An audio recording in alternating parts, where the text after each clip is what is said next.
Chapter 1. The Great Art of Prophecy, the Era of Supremacy I. In the tranquil expanse, the atmosphere seemed to float languidly, a gentle breeze caressing the senses, and all around teemed with vibrant life. Yet amidst this fog of peace, one could unmistakably detect an underlying essence, a subtle hint of bloodshed lingering in the air. There were no lofty peaks rising abruptly, nor fields of kaleidoscopic flowers. This idyllic sanctuary resembled an expansive prairie, cloaked in a cerulean hue, with a lake, reflecting a clear surface, subtly shimmering with hints of azure. Everything mirrored the enigmatic planet of Namek, that the colossal, aged figure was seated sideways upon a stone chair crafted from peculiar minerals, his labored breaths betraying a body rendered immobile, eyes tightly shut yet occasionally trembling. All these signs hinted at the elder's impending demise. Upon closer inspection, a profound shock coursed through the heart, for this elder bore an astonishing resemblance to the last grand elder of Namek, even in the twilight of life. Before the elder stood several towering figures, each nearly 4 meters tall, their familiar azure faces and diminutive antennae unmistakably marking them as Namekians. Among them, the one to the left loomed even taller, a towering 2 meters, evoking a sense of familiarity. Behind this assembly of Namekians, a throng of azure-skinned individuals gathered closely, while on either side, thousands of unfamiliar faces, reminiscent of earthlings, stood, clad in recognizable battle attire.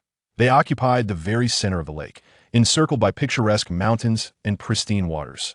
Yet at this moment, every brow was furrowed with concern, anxiety intermingled with an undercurrent of fear towards mortality. Many bore wounds, and some had even lost limbs. Are they still engaged in the assault?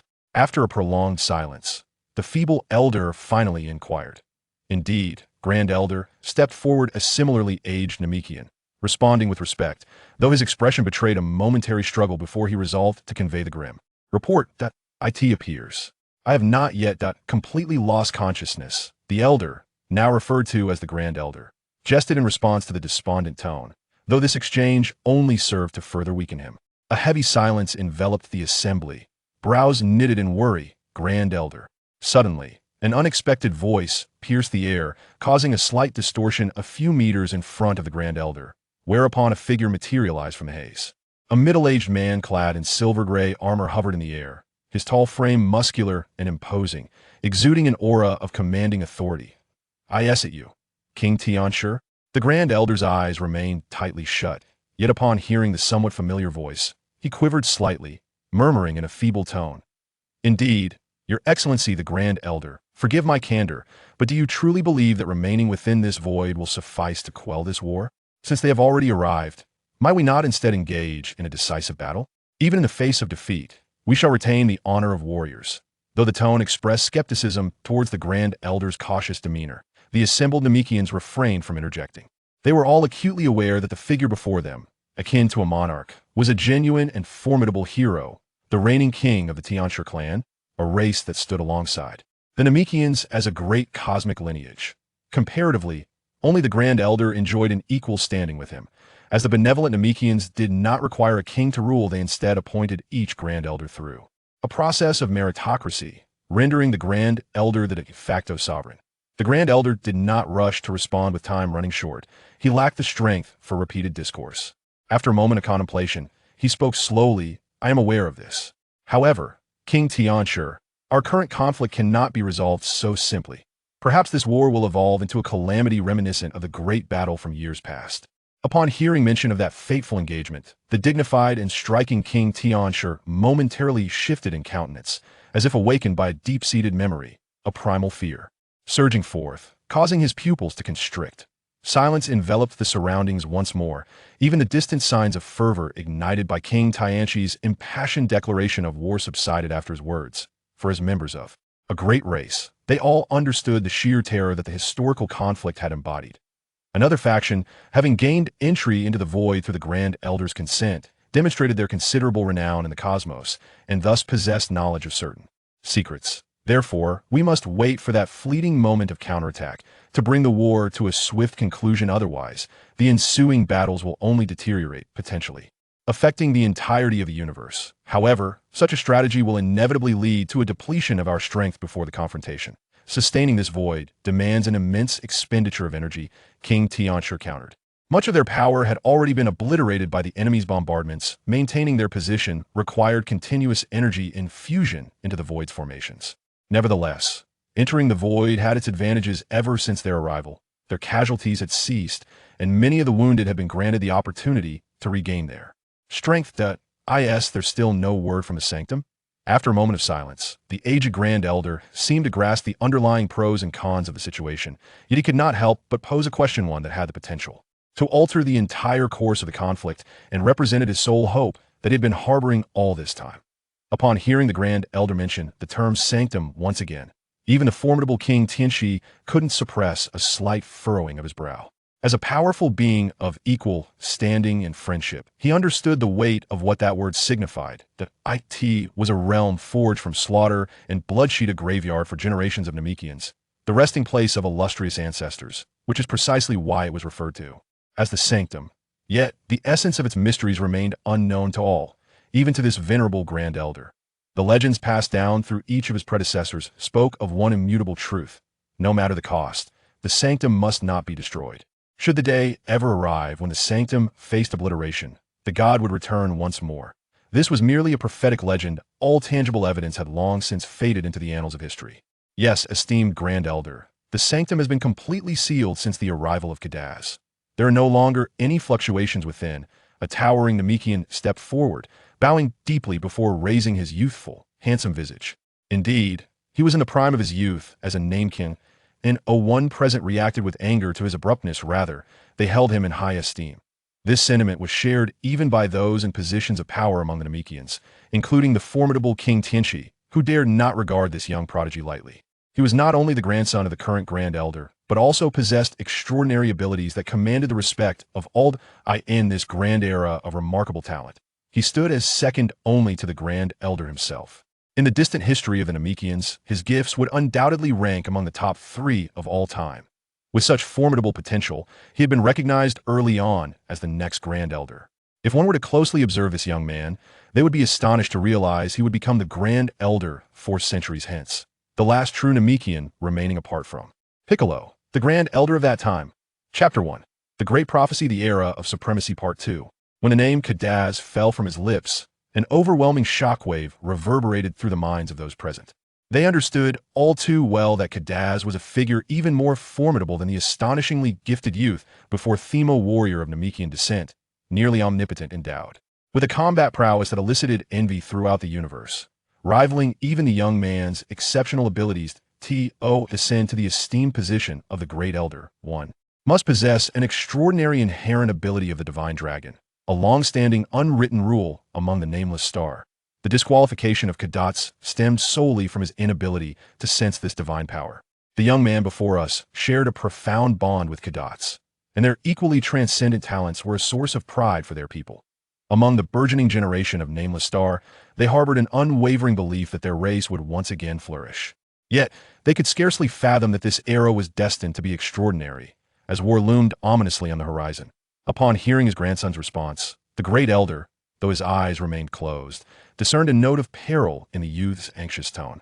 He instinctively recognized that the sacred domain had deteriorated once more, and memories of the distant legends of the sacred domain flooded his mind, leaving him in a state of bewilderment. Suddenly, a thought struck him. The aged Great Elder seemed to struggle momentarily before mustering his extraordinary abilities. His formidable consciousness did not extend outward, but rather delved deep within, transcending the constraints of time, as if seeking to unveil the truths of the future. In an ephemeral instant, a flash of white light surged within his mind, and the overwhelming pain that accompanied it forced his vast consciousness into retreat, further exacerbating his frailty. That moment, the already feeble elder dimmed rapidly. Beads of sweat collected upon his brow, and his breathing quickened. Even the great prophecy cannot glimpse the future. What could this mean? Is it the heavens' will to extinguish my race? The veracity of the legends of the sacred domain seems trivial. Now, the future remains an elusive enigma. The Great Elder pondered, his body trembling with the weight of his decline. Witnessing the Great Elder's sudden deterioration, the hearts of those present tightened with concern, and the young man, sensing the elder's anguish, was enveloped in profound sorrow. They remained silent, for they all understood the cause of this unsettling change. Beside them, King Tianxi quietly closed his eyes, taking a deep breath, feeling a genuine respect for the sacrifices made by the Great Elder. Regulating his rapid breaths, the Great Elder's tightly shut eyes flickered, and after a deep inhalation, he spoke, "Ah, I understand now. Asfa, you must ascend and stabilize the energy of the void, buying time until Kadatsa emerges." After a brief pause, his tone became considerably more assured. Yet his words carried a deeper implication.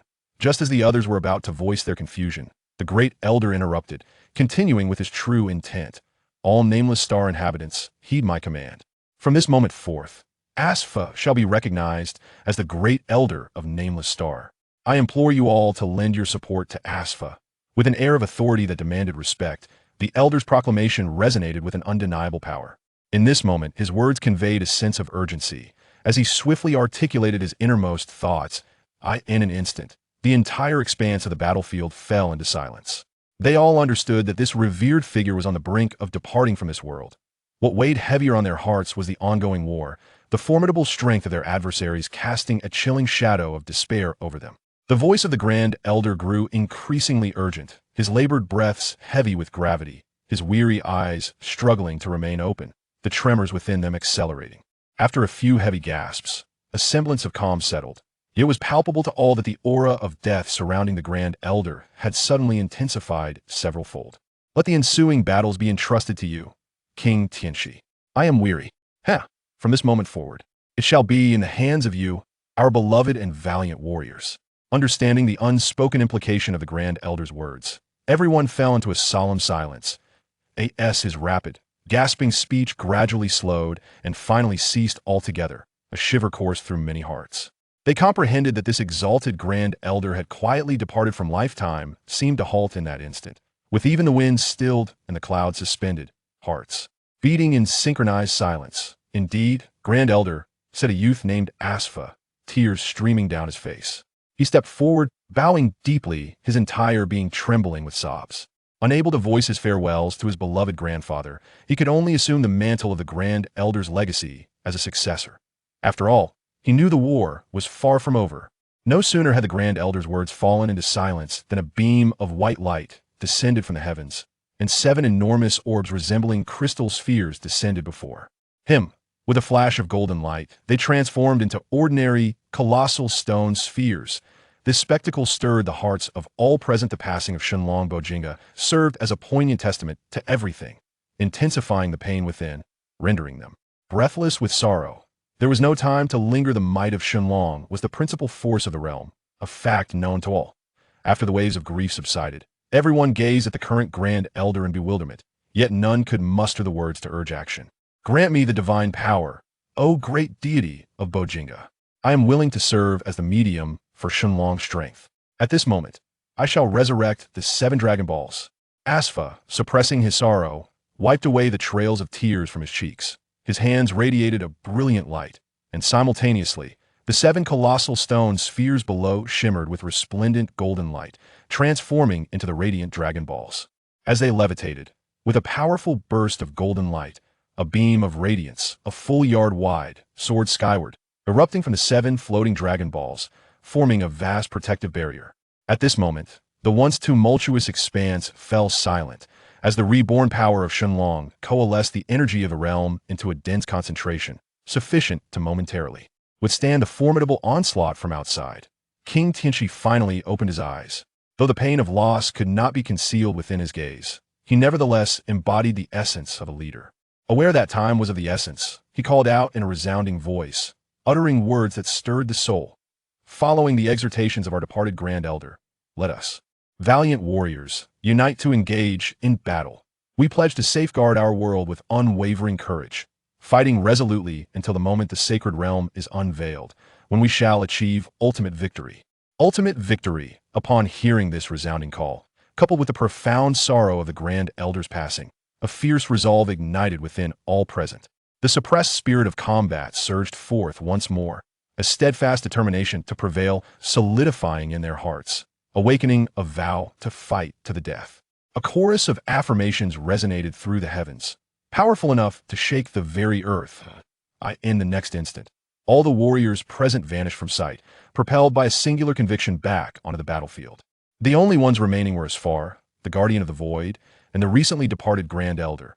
Asfar, he murmured, gazing deeply at his grandfather, summoning every ounce of fortitude to stifle the tears that threatened to cascade down his cheeks. He cast his eyes toward the distant horizon, yearning to sense even the faintest tremor from that direction. Yet, within the tranquil sanctuary, everything remained unchanged, while outside, the grand battle unveiled its ultimate act. In a realm billions of light-years away from planet Namek. Before a galaxy resembling a black hole, an enigmatic figure clad in dark attire floated in the void of space, their gaze fixed on the position of Namek. Seemingly able to perceive the battlefield across countless light-years. Has it finally come to an end?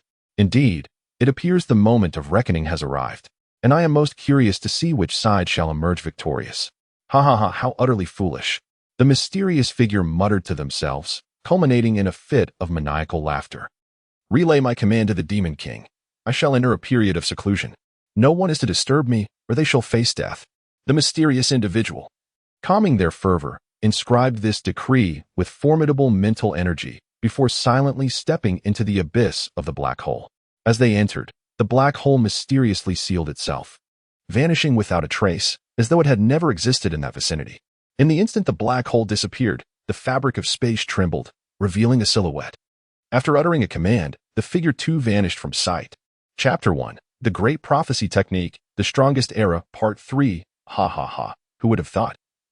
Who would have imagined that it was you who betrayed me? I have truly misjudged you. A frantic scream echoed through the skies above planet Namek. The explosive sound wielded a powerful aura, igniting a ferocious counterattack amidst the struggle for survival.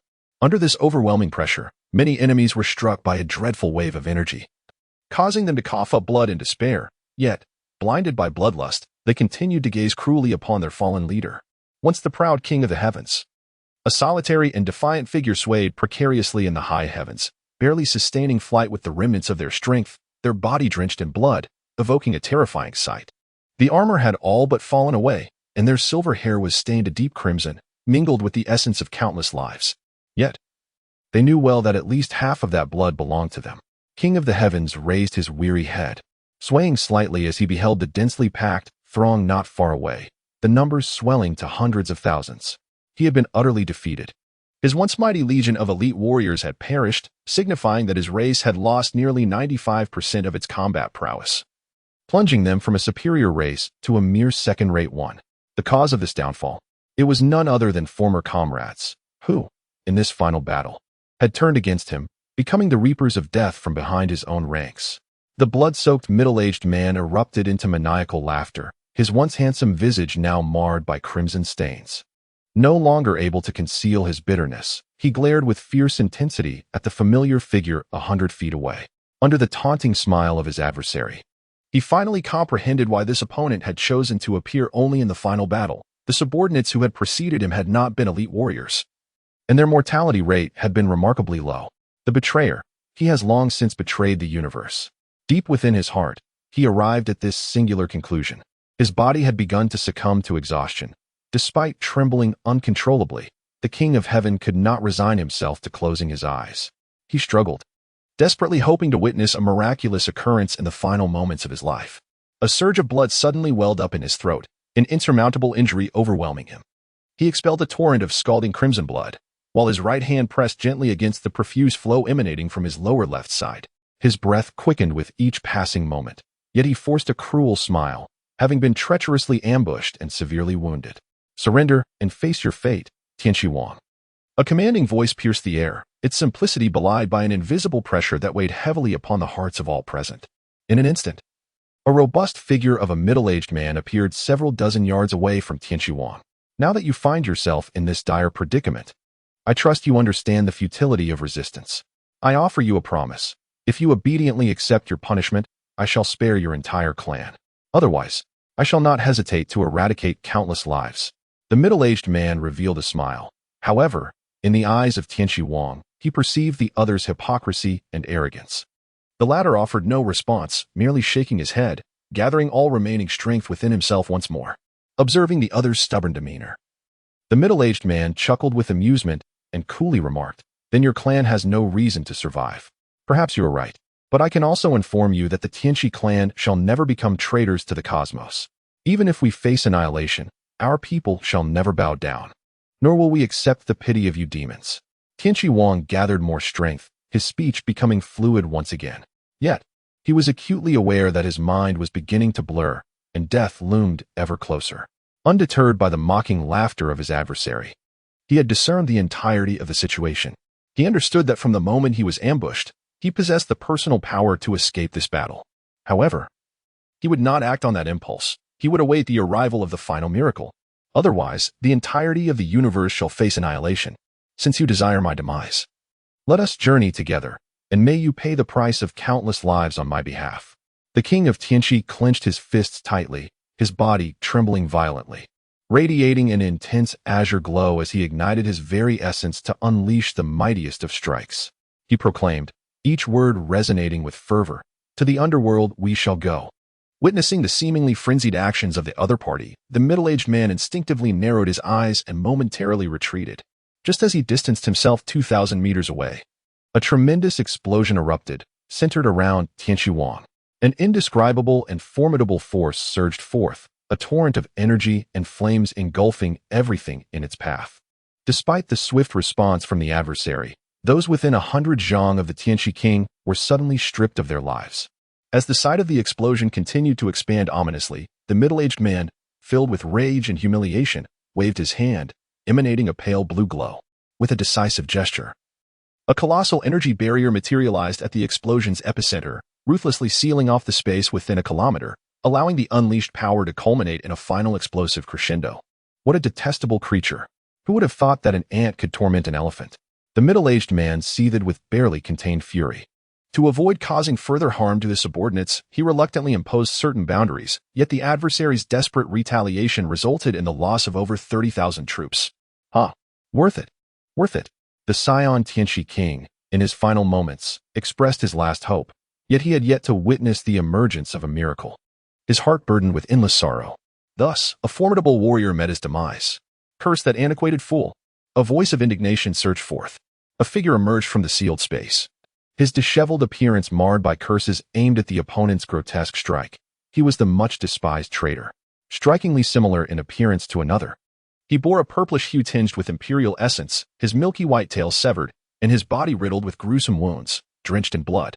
What frustrated him further was that the deceased were predominantly his kin, which ignited his fury, casting a fierce glare at the middle-aged man, who remained utterly indifferent. The disdainful gaze of the middle-aged man only fueled the traitor's rage. However, he knew he must exercise restraint. He understood that he stood no chance against this formidable opponent. Even after allying with the Tianqi clan and the Namekians, their victory had barely amounted to a meager 20%, and it had come at a devastating cost. Disregarding these thoughts, the traitor's gaze fell upon the expanse below, his cold eyes glinting with malice. The clan has finally been eradicated. The Tianqi and Namekian clans shall be obliterated from the cosmos, along with those wretched Saiyans. The universe will soon be ours, and I shall reign as its sovereign. The traitor reveled in his dark delight. In an effort to curry favor with the middle-aged man, he transformed into a streak of light, appearing mere feet away in the air. Gathering purple-black energy, he aimed to obliterate the already weakened defenses. However, just as his cunning plot was about to succeed, a chilling proclamation echoed from the Namekian realm, sending a shiver through all, as if it had plunged their hearts into a hellish abyss. You shall perish. A chilling voice reverberated through the ears of all present, an overwhelming force suddenly emerging from the void. As the words fell, the airspace was violently torn asunder. A colossal fiery hand unleashed, striking towards the traitor with merciless swiftness, leaving the latter pale with terror. In the wake of a thunderous explosion, the resounding blast eclipsed the traitor's final struggles, obliterating the entire expanse while simultaneously annihilating the traitor and tens of thousands of nearby adversaries into mere ashes. At the moment the hand materialized, a middle-aged man felt his heart race, sensing an imminent threat as he had intended to approach the rift. He had already fled to a safe distance, miles away, just as the hand breached the airspace. It was not just the middle-aged man who was struck with fear. All surviving enemies were deeply shaken by the shocking spectacle, an overwhelming dread enveloping them. Suddenly, a bolt of azure lightning streaked across the sky, soaring from the surface of Namek to the heights above, unleashing a brutal and arrogant power that ravaged all in its path. The blue figure radiated immense strength, its white light gradually morphing into gold, eventually transforming into an ominous black. Cardates. The middle-aged man recognized the mysterious figure before him, his heart overwhelmed with an indescribable shock, his body trembling involuntarily. He could distinctly sense that the power emanating from this individual far surpassed his own, accompanied by an intense aura of lethal intent. Impossible. This cannot be. How could your power have surged to such heights? This is inconceivable. The middle-aged man nearly roared in a frenzy, for he understood well that this being, hailed as the most exceptional Namekian in history, had ascended to the ranks of the mighty in less than a single decade. Even the most gifted among them was still inferior to the legendary strength of the ancient kings, making it unthinkable for him to be a match against this figure. Yet, in the present confrontation, the ferocity of this power could effortlessly extinguish his life. You all shall perish.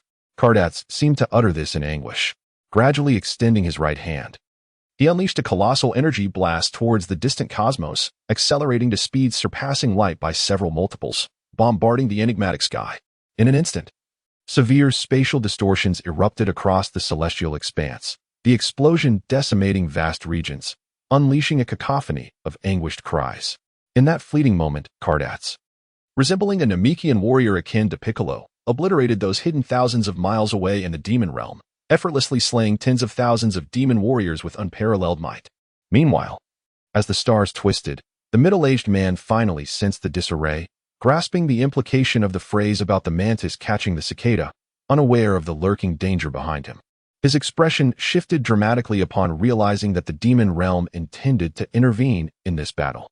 Yet, Cardates, in profound torment, widened his eyes shrouded in darkness, an ominous aura continuously emanating from his entire being. His eyes were dim, and his spirit weary, yet he persisted against the impending collapse of his body with indomitable will. He was unwilling to accept that this battle would herald the annihilation of the universe. No one noticed his disquiet. Perhaps the terrifying power of Cardates instilled a paralyzing fear of death in those present, rendering them oblivious to his demeanor. Chapter 1. The Great Prophecy, the Era of the Mightiest, Part 4. As Cardates swiftly eliminated the traitor, far away on planet Namek, a figure enveloped in white light sped through the cosmos, revealing none other than Asfa.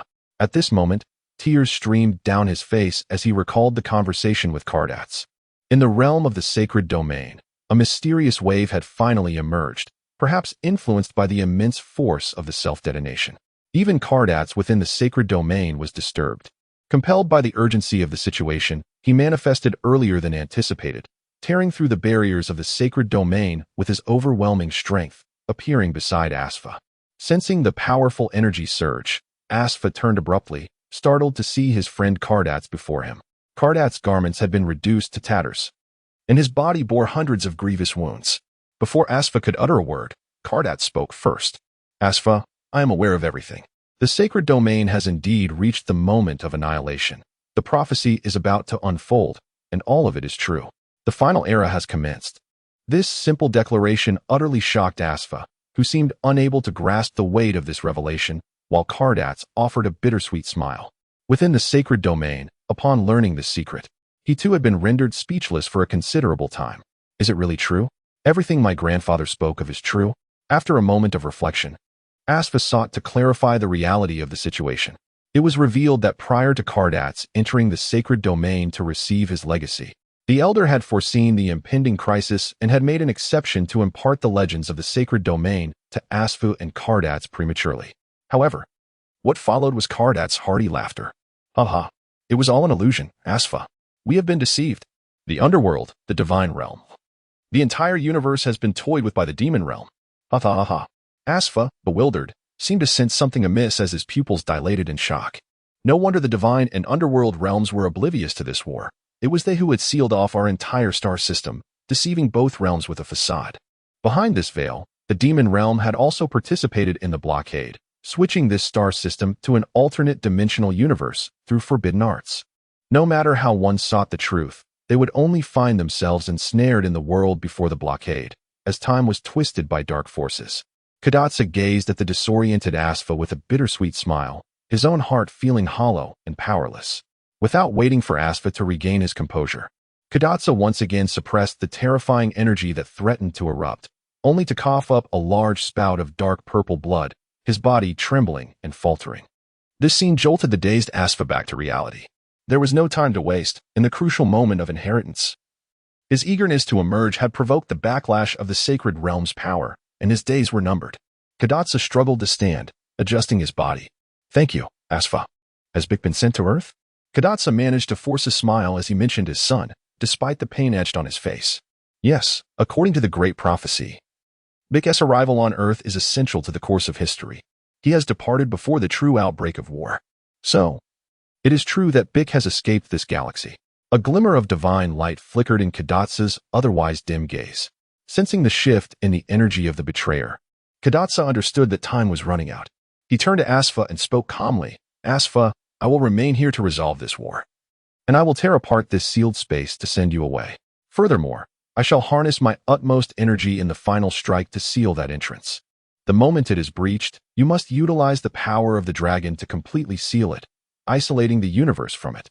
This is the future foretold in the prophecy," Kadatsa exclaimed, shattering Asfa's indecisiveness before continuing. "Your dragon power rivals that of the Great Elder. Sealing it will not be a challenge for you. Moreover, Asfa, once you escape this space, you must employ the telekinetic force from your unique abilities to ensure that everyone in the divine realm, the underworld, and the universe, except for the Tianchi clan, forgets this war. The divine and underworld realms must also forget all remaining powerful beings, including yourself." Hearing this, Asfa was profoundly shaken, his trembling lips wanting to inquire further, yet upon meeting Kadatsa's gaze, he saw an unwavering certainty in his friend's eyes. After taking a deep breath, he nodded solemnly. Once more, the skies were stained red with slaughter, dismembered limbs falling sporadically as torrents of blood rained down, oppressed by the overwhelming energy. A colossal, purplish-black claw mark descended. And in the blink of an eye, a place thronged with tens of thousands transformed into a hellish realm of blood, as countless souls erupted in violent demise. A roar resonated through the heavens and the earth, proclaiming, "Let us all perish. This shall be your finest outcome." The ominous echo of Kadatsa reverberated within the hearts of all present, as they beheld the figure of Kadatsa, resembling a demon. Their faith shattered by the overwhelming force of his slaughter. Kadatsa felt no pity for these detestable invaders and traitors. In mere moments, he had single-handedly annihilated the majority of his foes, leaving a middle-aged man gravely wounded, while he himself endured the torment of a backlash from his own power. The middle-aged man's eyes widened in horror, as for the first time, an intense fear of death gripped his heart. He fled in a frenzy, yet he could still distinctly hear Kadatsa's deathly call. Simultaneously, a catastrophic force enveloped the star domain, the tremendous sound of an explosion obliterating all cries, leaving only a lingering tempest of dreadful energy sweeping outward, reducing this confined space to mere dust. Concurrently, a massive surge of energy shattered the barriers of space, racing at superluminal speed to annihilate a gateway trillions of light years away, plunging it into chaos. At that moment, on a distant planet, Asfa could no longer perceive the earth-shattering battle beyond. Seizing the opportunity presented by the destruction of the gateway, he opened his mouth in anguish, a trembling voice escaping as he uttered the incantation. In an instant, a boundless white light emanated from him, swiftly permeating the entire universe, including the realms of gods and the underworld. As the scion Asfa momentarily forgot parts of his memory, he finally smiled, tears of sorrow streaming down his cheeks. The prophecy had begun. A new era was dawning. Chapter 2. The Legendary Super Scion. Part 1. The past is no more, yet the wheel of history continues to turn, perpetuating an eternal fate intertwined with destiny. Thus, in the pursuit of the title of the strongest, generations of formidable warriors emerged. Through the unfolding of history, the universe evolved incessantly, and the struggle for the Dragon Balls proliferated into battles across the cosmos. As the river of history flowed, the rules too had to adapt to the changes. In the Great Wars of yore, the higher powers decreed that the Dragon's might could only be wielded by the pure-hearted Namekians. Yet, fate played a grand jest. After the Namekians suffered a cataclysm, a newly reborn genius among them manifested the dragon's power once more on Earth. All of this, while seemingly an abrupt and helpless change, felt like a past destined by the unseen hands of fate. Perhaps, at its core, history has long been predetermined, akin to ancient prophecies, rendering all struggles mere futile endeavors beneath the weight of fate. The relentless battles have led humanity to acknowledge a harrowing truth. There exists a fierce race within the cosmos, unyieldingly warlike and profoundly brutal, yet possessing an ominous latent power that instills dread in any civilization. Thus, they have earned the moniker of the mightiest warriors, known as the Saiyajin. The universe is boundlessly vast, and beyond its confines, it has been affirmed that alternate dimensions exist. Beneath the endless void lie countless worlds, each equal to our own universe. The saga of Dragon Ball is far from concluded. One might say it has yet to reach its denouement. After each conflict arises another, as malevolence breeds yet another generation of evil, perpetually in succession. Ultimately, the crux of the matter lies in the fact that the true source of the cosmic crises has yet to be eradicated. With the latest upheaval in the heavens, those who have long gazed upon the universe and its myriad dimensions are poised to extend their malevolent grasp, heralding an imminent war for universal domination. Once, Bulma remarked that the universe would never know peace as long as Goku existed. The disappearance of both the Dragon Balls and Goku would constitute the most favorable conclusion, with all crises drawing to a final halt alongside Goku's vanishing. However, such thoughts are naively optimistic. Goku's legacy does not encapsulate the entirety of the universe's history. Over billions of years of evolution, the Saiyans have emerged as the universally recognized apex race, while the legendary Super Saiyan has been revered as the unparalleled sovereign of the world. Yet, this once-dreaded ancient legend faced a period of incredulity during the Frieza saga, as the Saiyans suffered near extermination, rendering the notion of the Super Saiyan akin to mere folklore, unverifiable and lamentably elusive. Nevertheless, the ancient legend has resurfaced into reality, with Carrot among the Saiyans transcending his limits to awaken as the fabled Super Saiyan. Along his arduous journey towards strength, he has vanquished Frieza, battled Cell, triumphed over Bu, slain Baby, annihilated Super 17, and eradicated the evil dragons. Ascending to the status of Super Saiyan 4, he finally attained the universally acknowledged title of number 1. Now, as the dragon has taken Goku from the side of all, it was initially believed that such a sacrifice would usher in peace for the cosmos, halting the tide of malevolent forces forever. Yet, this was merely a delusion, as the lurking shadows seized the moment. With the loss of Goku, the paramount guardian of righteousness, evil surged forth like a tumultuous tide, engulfing everything in its path. They steadily pursue their ambition for supremacy as darkness swiftly spreads throughout the universe. As foreseen, a new era has dawned, signaling the commencement of tumultuous upheaval within the cosmos. The clarion call for battle has finally sounded, in the relentless march of time. The power of change is undeniable, while the strength of bare hands remains trivial in the face of destiny. As the fierce battle between Wukong and Baby raged on, within the heart of the universe lay a confined space. The silvery ambience revealed the remarkable density and resilience of the superalloys. Yet what evoked terror were the visible craters and signs of melting on the walls and floor. This sealed chamber was far from silent. Intermittent gasps shattered the tranquility, indicating the profound fatigue of its occupant. Suddenly, a heavy fist struck the ground with tremendous force, unleashing a powerful wave of pressure that reverberated throughout the metallic enclosure. The indignant fist embedded itself several centimeters deep into the floor, creating concave impressions around it. Coughing, the figure swayed within the gravity chamber, the fluctuations of his voice causing the energy within to surge once more, the vibrations echoing as they awaited a return to calm. His long, jet-black hair, damp with perspiration, clung to his strong neck, while strands pointed towards his back, revealing his youth.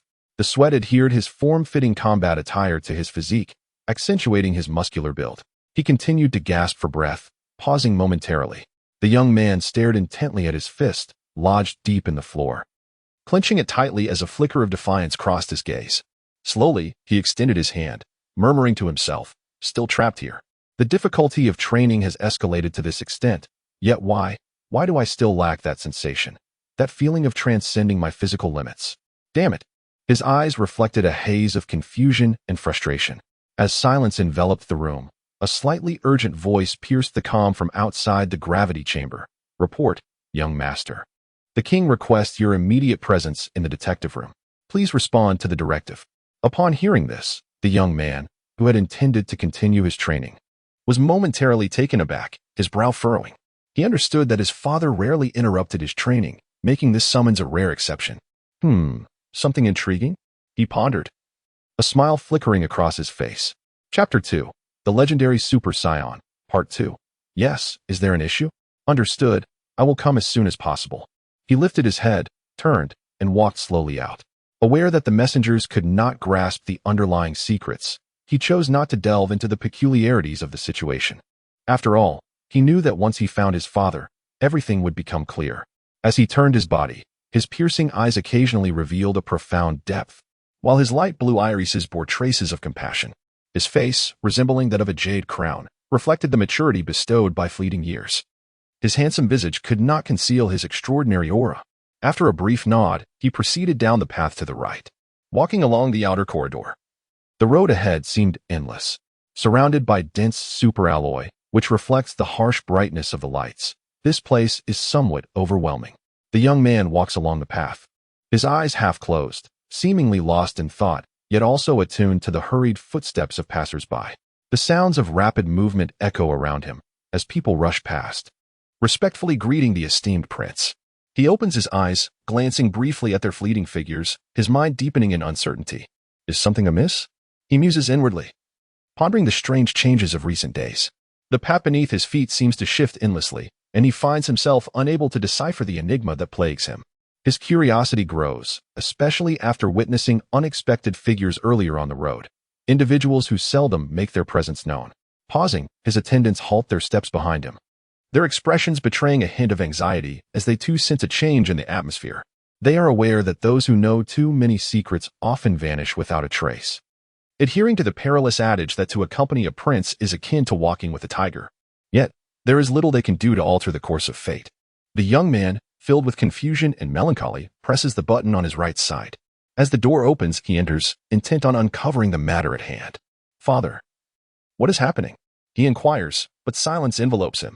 The expansive surveillance room is alive with activity, workers hurriedly organizing their materials, engrossed in their tasks. His gaze narrows instinctively, landing on a familiar figure seated centrally in the control room. A man, positioned diagonally from him, fixates on the immense screen before them, exuding an aura of regality. His aloof demeanor speaks volumes, yet he remains silent, resting his chin on his right hand. The prince feels a jolt of shock at his father's attitude. He too remains quiet, instinctively aware that something significant is about to unfold. Following his father's gaze, he turns to the screen, seeking to grasp the situation. As his eyes shift, a blinding golden light seizes his attention, prompting him to narrow his pupils and focus. The transmission reveals a fierce battle.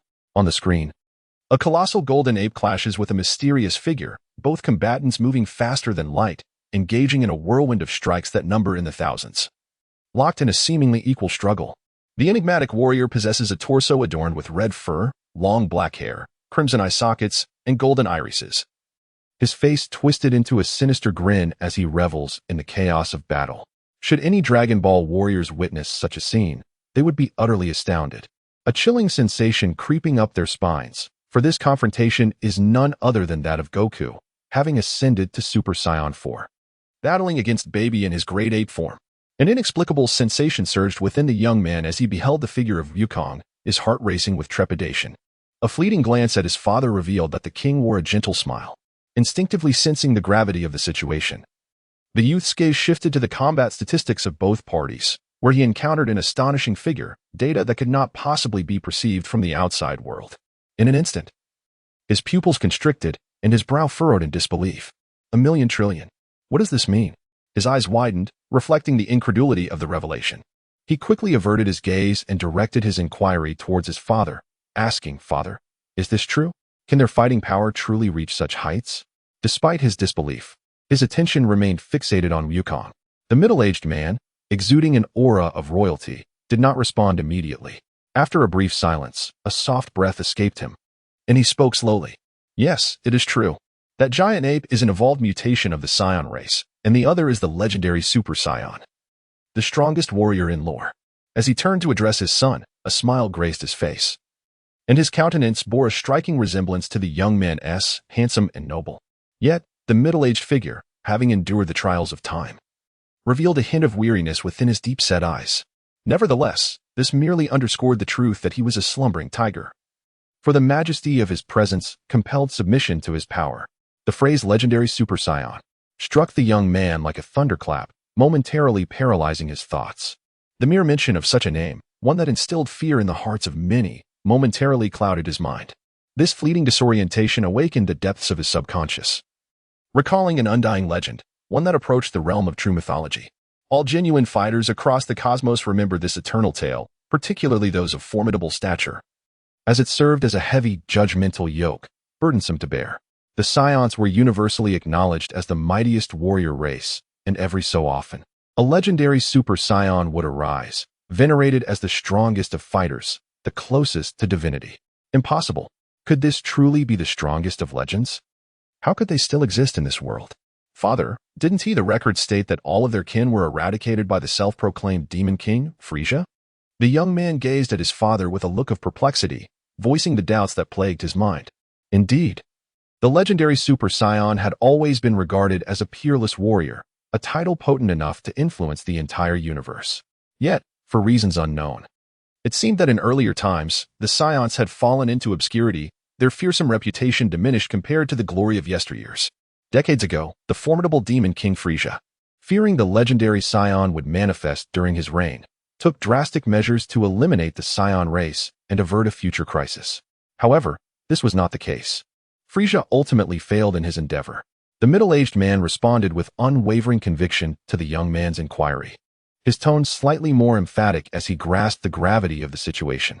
Before his son could pose another question, he continued, not only did they not face extinction, but the surviving Saiyans are formidable warriors, and among them lies the fabled king. The middle-aged man's gaze lingered on Goku, observing the Super Saiyan 4 transformation, his eyes revealing a fleeting glimmer of profound insight before it dissipated. Moments later, he sighed, contemplating that it was likely the Super Saiyan who would emerge victorious. How shall we address this matter, father? The young man inquired, his expression tinged with peculiar curiosity. I surmise that by the time we have received this intelligence, the demon realm must also be aware of it. They are certainly more concerned about the legendary Super Saiyan than we are. Given that the demon realm will take action, we cannot simply stand idly by as their malevolent grasp extends, the middle-aged man replied, his smile deepening. After a brief moment of reflection, he continued, thus, I would like you to journey to Earth and invite them to convene here, for the millennia-long deadline is fast approaching. He hesitated, concealing further secrets behind his words. Understood. I shall obey your command, the young man responded without hesitation. Just as he was about to turn away, a voice halted him. Wait a moment. Yes. Do extend an invitation to that individual named Obu as well. After all, the middle-aged man trailed off, a hint of sensitivity regarding Obu evident in his demeanor. Yes, I shall carry out your orders, the young man affirmed without question, departing the reconnaissance room while pondering the significance of Obu's involvement. As time progressed, preparations were meticulously finalized. A colossal spaceship hovered over an open expanse, and upon receiving the command, its doors began to close slowly. As the hatch sealed, an authoritative voice resonated throughout the spacecraft space. Commence immediate departure, destination, Earth, within the solar system of the X galaxy. The countdown began. 10, 9, 8, 7, 6, 5, 4, 3, 2, 1. Liftoff. The order to ascend was finally given. As the sound faded, the spacecraft emitted a vibrant orange-red glow. With a swift whoosh, the colossal vessel traversed the cosmos, vanishing from sight in an instant. Meanwhile, a towering figure stood nearby, silently observing the entire spectacle. Through the window, he witnessed everything unfold and, with a moment of realization, remarked, the journey to Earth is about to commence. Saiyans, we have finally reunited. He then turned to address the kneeling individuals awaiting his command, saying, your reconnaissance team shall also set forth to invite other races in the universe to gather. The middle-aged man emphatically waved his right hand, underscoring his extraordinary status. Understood, the 10 or so individuals on their knees responded in unison, their voices resonating like thunder. Curse it, what on earth is happening? A brutish voice bellowed in the underworld, causing the entire hall of Yama to tremble. The sudden outburst frightened the souls reporting in, while the little demons serving the king of hell bowed their heads in trepidation, too fearful to meet the wrathful gaze of their furious master. In the span of 6 months, the number of deceased had surged to several times the usual count. Already overwhelmed, he despaired at the thought of being worn to the bone, truly a torment, deceived by that old fool. The king of hell's beard quivered as his dark circles and weary eyes occasionally clashed, his heavy breathing filling the air. At that moment, he recalled a figure, he who laughed heartily, eliciting deep disdain within him, adorned with a blue hat inscribed with the character for Yama. A surge of rage pulsed within him, longing to rend him apart. For he was the previous king of hell, who had tricked him into assuming this burdensome role. Truly, since the dragon of evil, the world above seems even more chaotic. Where on earth has that rascal son Wukong gone with the dragon? The king of hell absent-mindedly twirled the pen in his hand. Lord Yama, Lord Yama. A series of faint, almost mosquito-like voices interrupted his reverie as the quaking little demons grew increasingly hushed in their fear. Yama returned to reality, seemingly fixating his murderous gaze upon the trembling little demon, harboring considerable dissatisfaction within. The little demon's blue face turned green with fright as a chilling sense of dread enveloped his heart, yet he reported truthfully, reporting to Lord Yama, just now. Another wave of souls has arrived. The number appears to be in the millions. The little demon quivered, but was met with an even more piercing roar from Yama. What in the blazes is happening out there? A resounding exclamation reverberated throughout the underworld. In a new tale of Dragon Ball, I hope to garner your support. Chapter 2. The Legendary Super Saiyan, Part 3. Just as the world operates in cycles of unity and division, change is an ever-present force, even in times of peace. The specter of crisis lurks, and when it erupts, turbulent eras ensue. Following such upheaval, there will invariably be those who, wielding absolute power, restore order and guide the tumult back towards tranquility. Thus, the history of the universe is a continuous dance of transformation. On Earth, today dawned bright and fair, and the serenity of life blessed everyone with a sense of fortune. In this era of peace, individuals began to understand that rainbows typically follow storms. With Goku having vanquished the evil dragon and after several months of relentless restoration, the destruction inflicted upon Earth had been mended to a great extent. However, the wounds of the spirit remain unhealed, yet it is hoped that the hearts of all may find solace from that inner anguish. Seizing the celebratory spirit of the day, the Dragon Ball warriors gathered in Bulma's garden to revel in festivities. As the saying goes, at times, joy may serve as a balm for sorrow, and time will hasten the fading of past grievances. Under the shimmering lights, the garden exuded a jubilant atmosphere. The vibrant scene of merriment dazzled the senses. With Master Roshi and Mr. Satan reigning as the masters of the microphone, exuberantly belting out their songs, much to the amusement of the crowd. Yet, amidst the lively celebration, a figure with a green visage sat apart, furrowed brow and downcast demeanor betraying his inner turmoil. Tien Shinhan need not remain so troubled. Today is meant for merriment, and some matters are beyond our control. We bear a responsibility to embrace joy, do we not? Gohan, noticing Tien's despondent expression and understanding his unspoken concerns, approached him with words of comfort, as it seemed Gohan too sensed the answer of that fateful day. Wukong will vanish alongside the dragon. It is Gohan. Tien abruptly lifted his head upon hearing the voice, only to find Gohan smiling. After a moment of surprise, he lowered his head again, his brows furrowing as he murmured softly, "Though it is so, I still feel remorse towards everyone. It is my creation of the Dragon Balls that has given rise to the evil dragons. This incident has caused everyone suffering, and Uncle Wukong." Tien clenched his fists in frustration. Observing Tien's actions, Gohan's dilated pupils gradually softened as he approached Tien, although he kept his head lowered. Tien's keen sense of hearing still detected Gohan's approach, which only heightened his anxiety. In truth, it is not entirely your fault. It is our reckless misuse of the Dragon Balls that has led to this predicament. Tien, this is not your error. The true issue lies with us. Goten, quicker than Gohan, recognized the problem and responded. Upon hearing Goten's words, Tien's tightly furrowed brows began to ease. Yet he could not escape the internal turmoil stemming from the realization that the root of all this lay within himself. Never mind, how should I put it? Regardless, let us find some joy today. I believe that if Father were aware, he would be pleased. Gohan placed a hand on Tien's shoulder, smiling with his eyes closed. Perhaps so. Tien hesitated, but upon meeting the relieved smiles of Gohan and Goten, his heart stirred slightly, and his brows began to relax. Honestly, these two singing champions are truly dreadful. It is quite unbearable. Bra covered her ears, laughing and scolding simultaneously. Yes, indeed. By the way, Bra, have you been shopping recently? Marin chuckled, licking her ice cream. Oh, of course, What about you? Did you go with N18 again? Bra struck a proud pose, firmly believing that women are born to shop. Returning the question to Marin. Well, we still often travel together. Marin smiled, her demeanor cheerful. Is that so? I genuinely envy you both, Bra replied. her expression revealing a mix of envy and helplessness.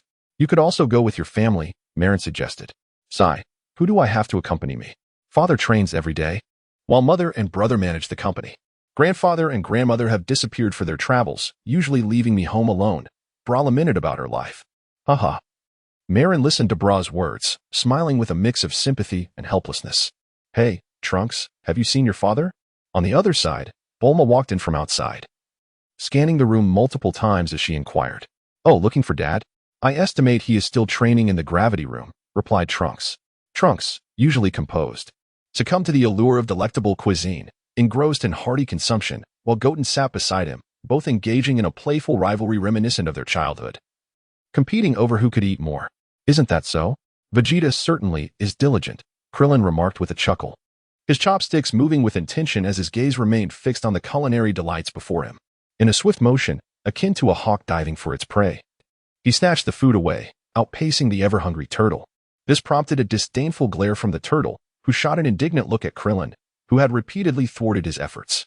However, Krillin paid no heed to the turtle's displeasure, merrily chewing while offering an awkward grin. Ah, he remains unchanged, noted number 18.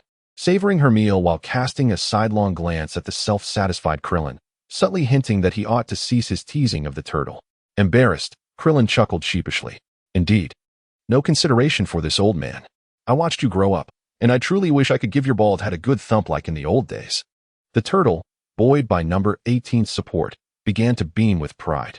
Exactly, that's right, Bulma chimed in, with Chi-Chi beside her sharing a gentle smile. The atmosphere lightened as laughter erupted among the group. Trunks, however, noticed Xiao Fang standing at the door, gazing at the sky, accompanied by the little robot Golu, who seemed to understand her sentiments. Xiao Fang, he called, pausing momentarily before stepping outside. Chapter 2, The Legendary Super Saiyan, Part 4. Looking up at the azure sky adorned with drifting white clouds, Xiao Fang quietly contemplated the heavens, as if the clouds reflected the joyous adventures she and Goku had shared over the past year throughout the cosmos, filled with both sweet and bitter experiences. In her heart, she seemed to glimpse Goku's figure through the clouds, prompting an emotional outburst. Just then, a voice from behind brought her back to reality. What's wrong, Xiaofeng? Still reminiscing about Uncle Goku? Trunks observed her lost expression, feeling a wave of melancholy wash over him. Trunks, do you think Grandpa will return? Xiaofeng asked, her eyes filled with sorrow as she looked at him. Yes, of course. I believe Uncle Goku will surely come back, as long as we strive to protect the Earth. There will come a day when he returns to us with the Dragon Balls, Trunks replied, his heart quivering, though he lowered his gaze, fully aware of the uncertainty of his words. Really? Xiaofeng, unaware of the underlying truth, smiled and nodded, seemingly satisfied with his affirmation, her heart lightening instantly. In that case, let us go inside. Everyone is having a great time. Trunks guided Xiaofeng's attention to the festivities within, turning to see everyone raising their glasses in celebration. Something feels amiss. In that fleeting moment, Trunks, who had previously worn a smile, suddenly changed his expression, turning his head with alarm, his eyes widening and his pupils contracting. How could this be? His astonished gaze fixated on the eastern sky, filled with profound shock. Observing Trunks' transformation, Xiaofeng, after a moment of bewilderment, instinctively sensed the disturbance in the east, her face also betraying fear. Powerful forces from beyond the distant stars were descending upon Earth. Huh? Goten, Gohan, and OOB, who had been laughing moments before, simultaneously ceased their mirth, their expressions turning grave and serious as a sudden realization flashed through their minds. They all stood up, instinctively rushing toward the door. Danger! Danger! Xiaofeng is in danger. Not only did Gohan and Trunks sense the peril, but the little robot Killua also echoed the sentiment, its gaze fixed intently in that direction. Within the gravity chamber of the secret room, a brilliant flash suddenly cut through, igniting the intensely compressed air, sending powerful waves that shook everything around. The ground was littered with scattered fragments of metal. The cacophony of rumbling gradually dissipated, restoring a semblance of calm, save for the heavy sound of labored breathing. A familiar silhouette slowly took shape. It was Vegeta, having undergone intense training. Damn it, Kakarot. How could you have vanished? Where on earth did you go? Damn it. I've always regarded you as my benchmark for surpassing greatness, yet after the battle with the evil dragons, you inexplicably disappeared. This cannot be. You are the one Vegeta, must surpass. You cannot just vanish. What is this? Such an overwhelming energy. Who could it possibly be? As Vegeta caught his breath and regained his strength, he too sensed the sudden shift in the atmosphere outside. Without exception, his expression darkened as he swiftly darted out, joining everyone in gazing toward the same direction in awe. Subsequently, the others inside were equally astonished and stepped outside, noting the grave expressions on the faces of Vegeta, Gohan, and the others. Those attuned to energy quickly discerned the underlying issue. The newcomers who had suddenly arrived on Earth were far from ordinary. We must investigate this. Vegeta, feeling the oppressive and terrifying energy, ultimately broke the silence, his tone heavy. In silent agreement, everyone nodded. Xiaofang, you stay here and inform everyone of the situation, ensuring their safety. Gohan, recognizing the gravity of the threat, turned sharply, his expression serious as he commanded. Understood. Upon witnessing her father's expression, so grave and austere for the first time, Xiaofang instinctively understood that a fierce battle might ensue behind it. Just as Gohan and the others were on the verge of departing, the urgent voice of Tiendi resonated. Gohan, catch this. He then tossed a few small objects. Upon hearing the words, Gohan took hold of the item, a smile gracing his face as he recognized its nature. He nodded in gratitude towards Tin, understanding the urgency of the situation. Without further ado, knowing the importance of swift resolution, Vegeta and his companions soared eastward at great speed. What lay ahead remained a mystery. Could those formidable presences be foes? Yet, the intensity of their energy was overwhelming. As they flew, Goten's complexion paled slightly, hesitantly inquiring, the terrifying aura of their approach becoming increasingly apparent. Vegeta nodded, contemplating. Perhaps so, thus we must exercise caution. Pondering the extent of their adversary's power and their own chances of victory, Gohan and the others, grasping the gravity of their situation through Vegeta's response, acknowledged it in agreement. Meanwhile, aboard the spacecraft nearing Earth's cosmic expanse, numerous figures moved about as a colossal screen continuously flickered with data, displaying the outline of Earth alongside maps of its major cities. One figure sat poised in a chair, his pale blue eyes fixed upon the reconnaissance images of Earth, a serene smile adorning his visage. This individual was none other than the enigmatic youth, exuding an air of tranquility. Report, my lord, we are about to land on Earth. Additionally, our sensors have detected 5 powerful energies approaching our vessel at high speed, calculated to be heading towards our landing site, came the announcement. The young man did not immediately respond, his smile only deepening. Oh, will they engage us? Shall we test them with the laser cannons? Inquired another. No. I believe they are our esteemed guests. I never expected them to come to greet us so promptly, the youth replied with amusement. Are they truly Saiyans? Laughter erupted, followed by the entrance of another mysterious figure as the door to the reconnaissance room swung open. My lord, I humbly request the opportunity to engage them in battle. I am eager to witness the strength of the legendary Saiyans. It has been long since I experienced such exhilarating combat. Please allow me to participate in the next confrontation. The mysterious figure knelt, his eyes gleaming with a fervor for battle. Very well, but remember, do not let the peace be compromised, the youth responded with a chuckle. Ha ha ha, understood. The figure laughed heartily, vanishing from sight, secretly delighted at the prospect of encountering the legendary Saiyans.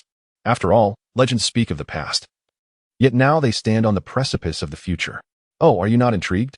The youth's gaze shifted to a figure by the door, another strikingly handsome young man, whose beauty surpassed that of the prince before him. However, throughout this encounter, he remained utterly unmoved by anything, his aloofness evident as he kept his eyes closed, arms crossed before him, remaining serene and still. Upon receiving the news, the proud young man opened his eyes, and in that instant, a formidable pressure emanated around him, the powerful energy fluctuations rivaling those of the leader among them. With a wry smile, the latter continued to speak slowly. No. He then closed his eyes again, seemingly reluctant to engage further. Ah, you still haven't changed, the youth said with a bitter smile, shaking his head, fully aware of the temperament of the figure before him, thus preferring not to disturb him again. After all, he understood well that this reticent individual possessed strength equal to his own, a power that was unfathomable. In this world, possessing strength equated to the right to survive and the dignity to command respect. Yet, he also recognized that with the prior subordinate's intervention, a spectacular display of combat could unfold without the need for the other party's participation. Is this Earth? Ha ha ha, the environment seems quite pleasant, but this gravity is rather low. Isn't it? In an instant, the air rippled, and a familiar yet strange figure emerged upon the ground. Unrestrained and wild, he shed his black attire, revealing a robust blue form, his eyes glowing with a mysterious green light. He cracked his neck, producing a sound reminiscent of breaking bones, and with a slight smirk. His figure vanished from sight in a flash of blue light. Indeed, they have landed. Trunks remarked, his brow furrowed, aware that time was of the essence. Damn it. We must hurry. Obi replied, eager to increase their speed to catch up. Wait a moment. Gohan suddenly changed color, urgently calling out, be careful. A powerful energy is approaching us. Utilizing his acute sensory perception, Gohan discerned the changes in the aura and hastily alerted his companions, who quickly realized that the approaching force was closing in rapidly. In an instant, they all halted, preparing to conserve their strength. Humph, it seems our visitor harbors ill intentions. Vegeta remarked solemnly, and after a brief pause, he noted, here it comes. Indeed, as soon as Vegeta's words fell, a streak of blue lightning surged toward them, cleaving through the sky with ferocity, manifesting before them in an imposing manner. The enigmatic blue figure hovered in the air above, looking down upon them with an air of superiority, as if to suggest that his strength surpassed theirs. Indeed, he is an extraterrestrial, Trunks observed, his expression growing grave as he regarded the unusual figure. Ah, so it is you all, the stranger declared. Allow me to introduce myself. I am Krek. I have arrived on this little blue planet simply to engage in battle and stretch my muscles a bit. The mysterious individual introduced himself with pride, his gentlemanly attire unable to mask his arrogance. Scanning the group before him, a haughty expression emerged as he proclaimed, who among you, esteemed Saiyans, dares to face me first? What? You know we are Saiyans. Vegeta and Gohan exclaimed, astonishment mingling with confusion. Oh, however, this hardly seems to be a secret, and indeed, the entire universe is now aware that the legendary Super Saiyan has been born. To all present, my purpose today is to challenge the so-called strongest legend of the Saiyans. As I confidently examine my own hands and clench my fists, an instant surge of energy emanates from them, manifesting as arcs of electricity. In that moment, a vast expanse of dark clouds gathers in the distant sky, stirring the surrounding currents of air. Arrogant and presumptuous, Goten, observing the brash demeanor of his opponent, speaks with a hint of anger. So, are we destined to battle? At this moment, Goten begins to channel all his power, a faint golden light radiating from his being. Kak, hovering in the air, does not rush to respond. Instead, he continues to exude negative energy, disdainfully gazing down upon them with a cold smile that oozes contempt. Infuriating. In this moment, everyone shares a singular thought, acutely aware of the mounting negative energy from their adversary, an unmistakable act of provocation, prompting them to prepare for combat. The great battle is about to commence once more. Chapter 3. The Ancient Crisis, Part 1. The tales of the Saiyan Wars have long echoed throughout the universe, and Goku's achievements have rekindled belief in the ancient legend's authenticity. His experiences may well become the legendary tales of the future. The mighty Saiyans have once again graced this new era. Yet, how many truly comprehend the Saiyans' real identities? The sudden emergence of this mysterious figure utters words that astonish all, hinting at deeper truths yet to be unveiled, much like the enigma of how Saiyans attained universal recognition as the greatest. This question should have been answered by history. Yet when did that occur? Where lies the origin of the invincible legend? Over the years, the Dragon Balls have existed in the world, their history stretching far beyond this new age.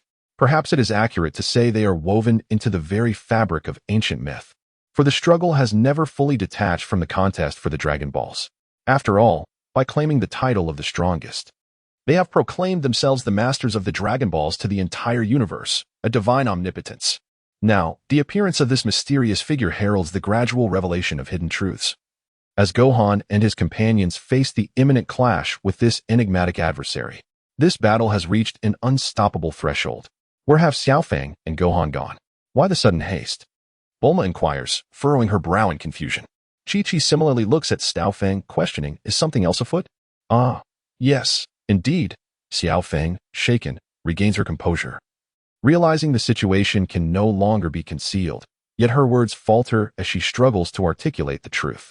As she pondered how to respond to everyone, Bra, standing nearby, discerned the source of the issue and stepped forward to assist Xiaofang. With a cheerful smile, Bra explained, father and brother sensed a few powerful unknown forces from afar and merely wished to investigate. However, it seems there is no malice involved. Perhaps they are friends and will return shortly. Her reassuring smile eased the tension in everyone's hearts. Xiaofang looked at Bra, expressing her gratitude with a smile and affirming, "Yes, that's exactly it." "Oh, is that all? Then there's no significant problem. Let us continue to be happy." The oblivious Satan, his previously somber expression transformed, exuberantly declared, microphone in hand. Although Bulma and Chi-Chi remained somewhat skeptical of Xiao Feng and Bra's reassurances, their anxious hearts began to settle. Only Master Rashi, Bu, Krillin, Android 18, and Tien remained vigilant, as they could sense the underlying reality of the situation. Above a desolate expanse of yellow earth, several figures hovered midair, locked in silent confrontation, a palpable aura of destruction swirling around them. The stillness before the impending clash heightened the sense of pressure. At that moment, a mysterious figure made a sudden appearance, boldly issuing a challenge without fear of the Scion royal title. What could inspire such audacity? Was it mere arrogance? A confrontation? No, not quite. I merely wish to witness the prowess of you Scions. How about it? You may approach one by one, or together, if you prefer. Crack. Manipulating the lightning crackling between his hands, maintained an air of arrogance. As he spoke, he slowly spread his arms, and in that instant, the negative energy of the world surged forth once more, dark clouds rapidly coalescing above, expanding into a vast expanse that blotted out the sun, unleashing a tempest. This force was far superior to that of General Rildo, and it showed no signs of abating. How dare they underestimate us? The equally proud Goten could not tolerate such provocation. Gathering all his strength, he released a chilling aura, imbued with a fierce murderous intent. Just as his words fell, Goten transformed into a streak of brilliant light, having become a Super Saiyan. He swiftly carved a dazzling arc of golden light through the air, hurtling toward his opponent 100 feet away, his right hand already coalescing a sphere of energy. Oh, Crack found himself intrigued, observing this enraged adversary. He raised an eyebrow, a playful smile revealing his confidence. This display alerted Vegeta and Gohan, who both sensed something amiss and secretly bolstered their own power in preparation for the forthcoming battle. Prepare yourself for the spiral attack. Wu Tian discerned the mockery in Lake's expression, and a surge of anger ignited within him once more. Without hesitation, he unleashed a ki blast, a technique he had recently devised, marking its inaugural application in battle. Lake, smiling, moved like the wind, leaving behind countless afterimages in the sky. Just as Wu Tian's spinning blast reached the spot where Lake had been hovering, a thunderous roar suddenly echoed through the air. A bolt of blue lightning had already been unleashed, descending from the ominous clouds, poised to strike the diminutive ki blast. The manipulation of thunderous power, the unexpected turn of events left everyone present in astonishment. For it was the first time Vegeta and his companions had witnessed someone wielding negative energy so effortlessly. In contrast, Wu Tian, after a moment of surprise, revealed a smile. Almost at the instant the blue lightning was about to collide with the spinning blast, the latter underwent a remarkable transformation. It spun at an incredible speed, expanding into a golden ring. After the lightning surged through, the ring shattered and contracted back into a ki blast, hurtling towards the enemy with undiminished velocity. Witnessing this spectacle, everyone, including Lake, was left in awe, though Lake remained composed. He halted his movement, pointed at the descending blue lightning, and with a flick of his finger, the lightning, as if alive, altered its course to pursue the ki blast from behind. Faced with such a development, Wu Tian's expression darkened. Since this technique was recently conceived, he could only control its rotation and transformation once. He had hoped to catch his opponent off guard, but upon realizing Lake could summon lightning, he understood that this surprise attack was destined to fail. In that fleeting moment, Wu Tian quickened his pace, determined to engage in close combat. As anticipated by all, the lightning swiftly caught up with the spinning blast, effortlessly extinguishing its power as if devouring it. Meanwhile, Lake's mockery intensified, yet before he could fully display his amusement, a thunderous crack resounded. He watched as the massive blue lightning, 10 zhong away, cracked, and then instantly collapsed, a golden light piercing through. Damn it! Witnessing this unexpected shift, Lake finally regarded the situation with seriousness. Nevertheless, he remained unflustered, pointing his finger to instantaneously unleash several small blue lightning strikes, surpassing the speed of light. Consequently, the tempo of his attacks accelerated significantly, aiming to incapacitate Wu Tian before he could close the distance. However, Wu Tian did not underestimate him. Recognizing the formidable power of the negative energy-formed lightning from earlier, he relied on his current speed advantage to deftly evade Lake's interference, continuously inching closer. Chapter 3, The Crisis from Antiquity, Part 2, 30 zhong, 20 zhong, 10 zhong, 5 zhong. As Goten felt a surge of excitement, he drew closer to his opponent, only to be met with a sinister smile from Lake. In that moment, both Obyu, Trunks, Vegeta, and Gohan felt a chill run down their spines. Realizing they had fallen into a trap.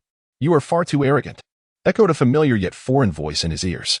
Before Goten could discern his opponent's movements, he caught a fleeting glimpse of a powerful punch hurtling toward his abdomen with lightning speed. In a brief moment of mental pause, instinct kicked in, and Goten crossed his arms, managing to deflect the overwhelming blow just in time. However, he was sent flying like a cannonball. The ground shook violently as he crashed down, the tremendous force causing the earth to buckle and crack, creating deep fissures that spread out like a spider's web in all directions, the tremors lingering long after. Inside the spacecraft, report, young master. Lord Lake and his team have already engaged in battle. Shall we analyze the combat data? Surface scans indicate their combat power at a staggering trillion, and they have yet to unleash their full strength. Indeed, that earlier tremor was quite intense. It seems Lake has taken an interest. He truly lacks caution. The young man dismissed the notion, reasoning that their adversaries would soon be their esteemed guests, rendering further scrutiny unnecessary. He waved his hand, signaling his subordinates to step back, maintaining a relaxed smile on his face. His gaze lingered on an unmoving figure nearby, and upon noticing a slight twitch of the person's brow, he couldn't help but chuckle softly. "Are you truly unaffected? I would think that individual would captivate your attention, considering your similarities." The young man mused silently, disregarding the indifferent stranger. With a successful strike, Lake did not pause after subduing Goten. His figure vanished in an instant, a sharp rush of wind accompanying him. Just as he prepared to strike again, a blue energy blast accurately found its mark. Reluctantly, Lake shielded his eyes and halted his assault, searching for the assailant. Upon discovering that it was none other than Trunks, the same young boy, a manic grin spread across his face, a mix of fury and delight erupting in laughter. "Goten, what's wrong?" Trunks rushed to Goten's side, observing his friend emerge from the rubble, clearly injured. Understanding the unspoken bond, Trunks sensed Goten had sustained significant internal damage. Ignoring his tattered clothing, Goten remained in his Super Saiyan form, wiping away the blood that had just begun to trickle from the corner of his mouth. Despite hearing his friend's concerned voice, he replied gravely, "This is troublesome. He is no ordinary opponent. He's formidable." "Yes, I understand." Trunks turned to face Goten, and at that moment, he unleashed his own formidable power, elevating his strength to a significant level, radiating a golden light as he transformed into a Super Saiyan. "Humph, just two arrogant little boys." Lake sensed that his opponent could similarly enhance their strength in an instant, his brow furrowing tightly. He understood all too well that he could not perceive the fluctuations in his adversary's power merely through instinct, based on the explosive transformation exhibited by Goten moments earlier. Even the dullest of minds would deduce that his foe was capable of instantaneously augmenting their might through transformation, and the intensity of that explosion was particularly formidable. "Thunder Domain," Lake uttered softly, triggering an immediate chain reaction above Trunks and Goten, where the sinister clouds above unleashed a torrent of high-intensity blue lightning, cascading down in a web-like manner. "Goten," Trunks shouted, and they reacted instinctively, their hearts in sync. The two unleashed a multitude of white, ghostly forms, a mischievous technique conceived by Goten, which, with minimal energy expenditure, could yield tremendous destructive power. In an instant, hundreds of these ghostly entities surged upward, colliding with the Thunder Domain and resulting in a violent explosion. The concentrated assault created a gaping hole over 10 meters wide in the massive lightning web, and seizing the opportunity, Goten and Trunks had already made their escape. Lake's heart jolted as he noticed two golden lights emerging from the shattered lightning web. Just as he was about to retaliate, Trunks' playful voice rang in his ears. "Uncle, I'm still here." In that fleeting moment, Lake finally recognized the impending danger, yet he was unable to evade it. A powerful energy blast struck him squarely, and an overwhelming explosion resonated throughout the heavens and the earth. The sinister clouds above halted their expansion, now looming ominously across a radius of 300 miles. Observing this scene, OOB, Vegeta, and Gohan exchanged knowing smiles, fully aware of the strategy at play. The moment the lightning web was breached, what had sped forth was merely a clone of Goten, a transient diversion created through the four-body fist technique, deliberately orchestrated to draw Lake's attention. Meanwhile, Trunks, who had been lying in wait beneath the lightning web, unleashed a powerful energy blast that caught Lake off guard. It was evident that this plan had unfolded flawlessly. However, those present understood that their side could not revel in triumph just yet, for they recognized that such an onslaught alone would not suffice to vanquish this cosmic challenger. Indeed, at the moment of the explosion, another blue flash enveloped the epicenter, as Lake activated a protective shield to thwart any ensuing attacks from his opponent. The intense flames gradually receded beneath the blue light, revealing the figure of his adversary. Impressive, Lake remarked, acknowledging the cunning strategy employed against him. Rake displayed no signs of fury despite the injuries he had sustained, instead surveying the damage with a tone of satisfaction. As he spoke, a radiant blue light enveloped him, and after a brief moment, the wounds he had suffered were astonishingly healed, leaving the onlookers in a state of disbelief. Remarkably, his strength appeared to be entirely unaffected. Chapter 3. The Ancient Crisis, Part 3. Goten and Trunks fell silent, particularly the latter, who, upon realizing that his formidable strike had not only been withstood, but had seemingly left Rake unscathed, grasped the vast disparity in their abilities. It was evident that they would need to unleash their true potential. Is this what they refer to as the Super Saiyan state? Honestly, I must admit, I am somewhat disappointed, Rake taunted, his expression dripping with disdain, igniting the fury and fighting spirit of those present. As passionate youths, Goten and Trunks found it intolerable to be so derided, even though they were not entirely aware of the former glory of the Saiyans. To have their identities belittled in such a manner was unbearable. To remain silent would equate to conceding cowardice. Sensing Rake's surge in power, Trunks and Goten, fueled by indignation, unleashed their full strength. At that moment, the atmosphere shifted dramatically. Fierce winds ravaged the earth and sky, seemingly intent on obliterating the ominous clouds above. However, they wisely restrained their power to avoid causing unnecessary panic among the populace, still reeling from the recent ordeal with the evil dragons. Likewise, Rake had no intention of disturbing the planet, solely focused on augmenting his own strength. Once they had fully released their energy, Goten and Trunks vanished from sight, swiftly moving towards Rake in an attempt to disrupt his power-up before he could access greater energy. Foolish mortals, Rake scoffed at their audacious assault, a cold smile gracing his lips as he clenched his fist. In response, a colossal blue fist materialized above the dark clouds, crackling with lightning that left the onlookers bewildered by his mastery over the storm. This enormous fist, a testament to his might, descended swiftly toward the two diminutive figures below. With an acute sense of impending danger, Goten and Trunks propelled themselves in opposite directions, only to discover that retreat was hindered by a ring of lightning that had inexplicably sealed their escape. They were left with no choice but to confront Rake's terrifying blow head-on. "Curse it!" both Goten and Trunks shouted in unison, their auras igniting with fierce intensity as they summoned immense power, erecting a formidable barrier to withstand the impending assault. Boom! Once more, a tremendous explosion resounded, shattering the entire blue fist. Yet, two figures were violently propelled back, Goten and Trunks, who felt the remnants of their internal organs ravaged within. A torrent of crimson blood erupted from their mouths, their garments reduced to tattered rags, and their wounds bled profusely, becoming a harrowing sight. Nevertheless, in the face of such injuries, Goten and Trunks were able to endure, buoyed by the extraordinary resilience of their Saiyan lineage. With each battle fought, the strength of the Saiyans would invariably escalate.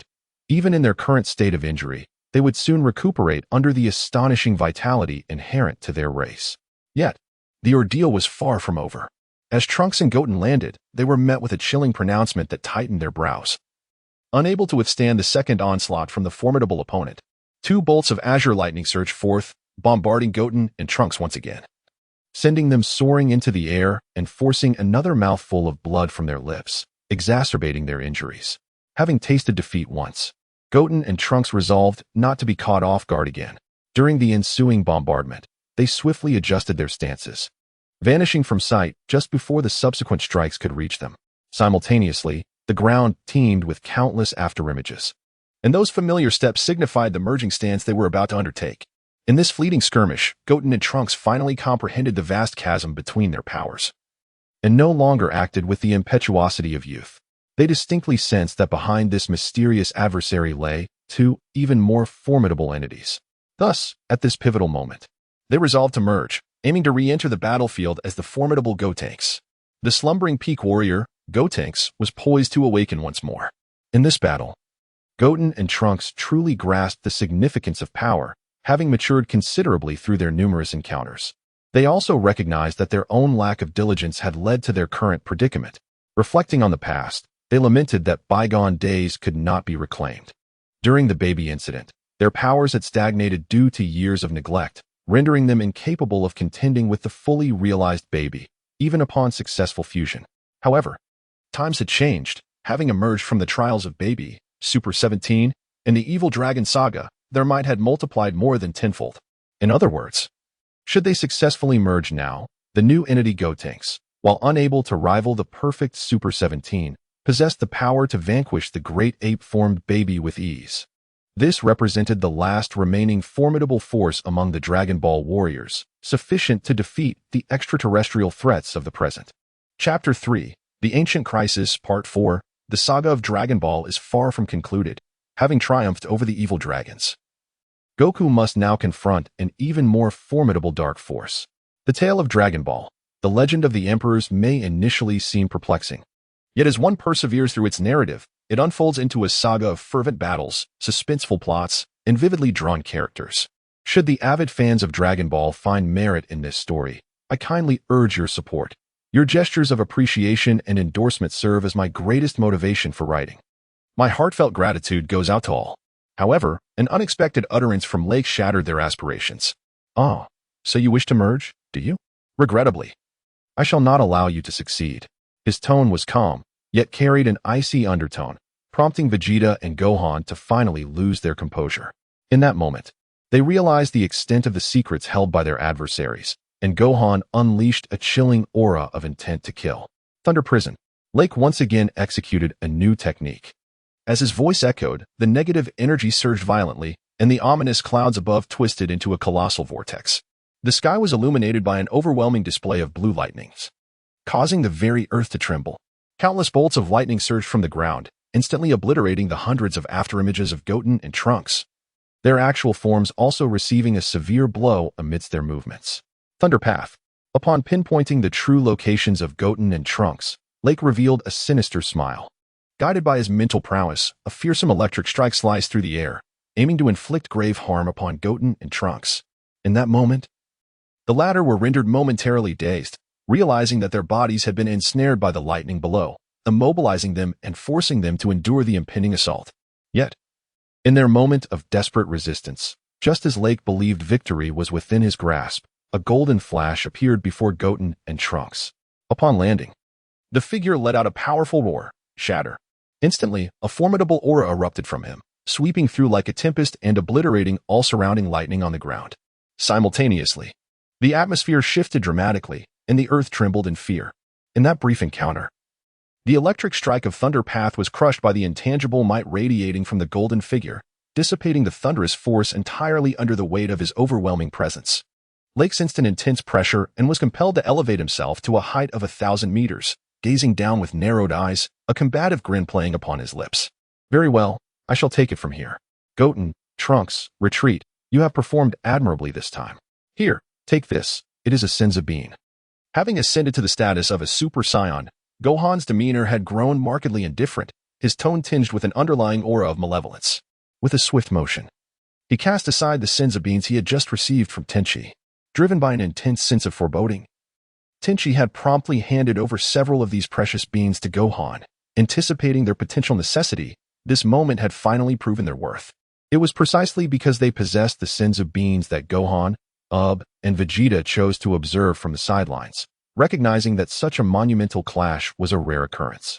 Despite the battered states of Goten and Trunks, who had yet to meet the demands of their training, Gohan had clearly sensed the overwhelming force of his adversary's attack.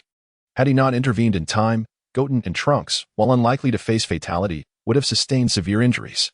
It was this very realization that awakened the dormant, killing intent within Gohan. "Oh, is it your turn to take the stage now?"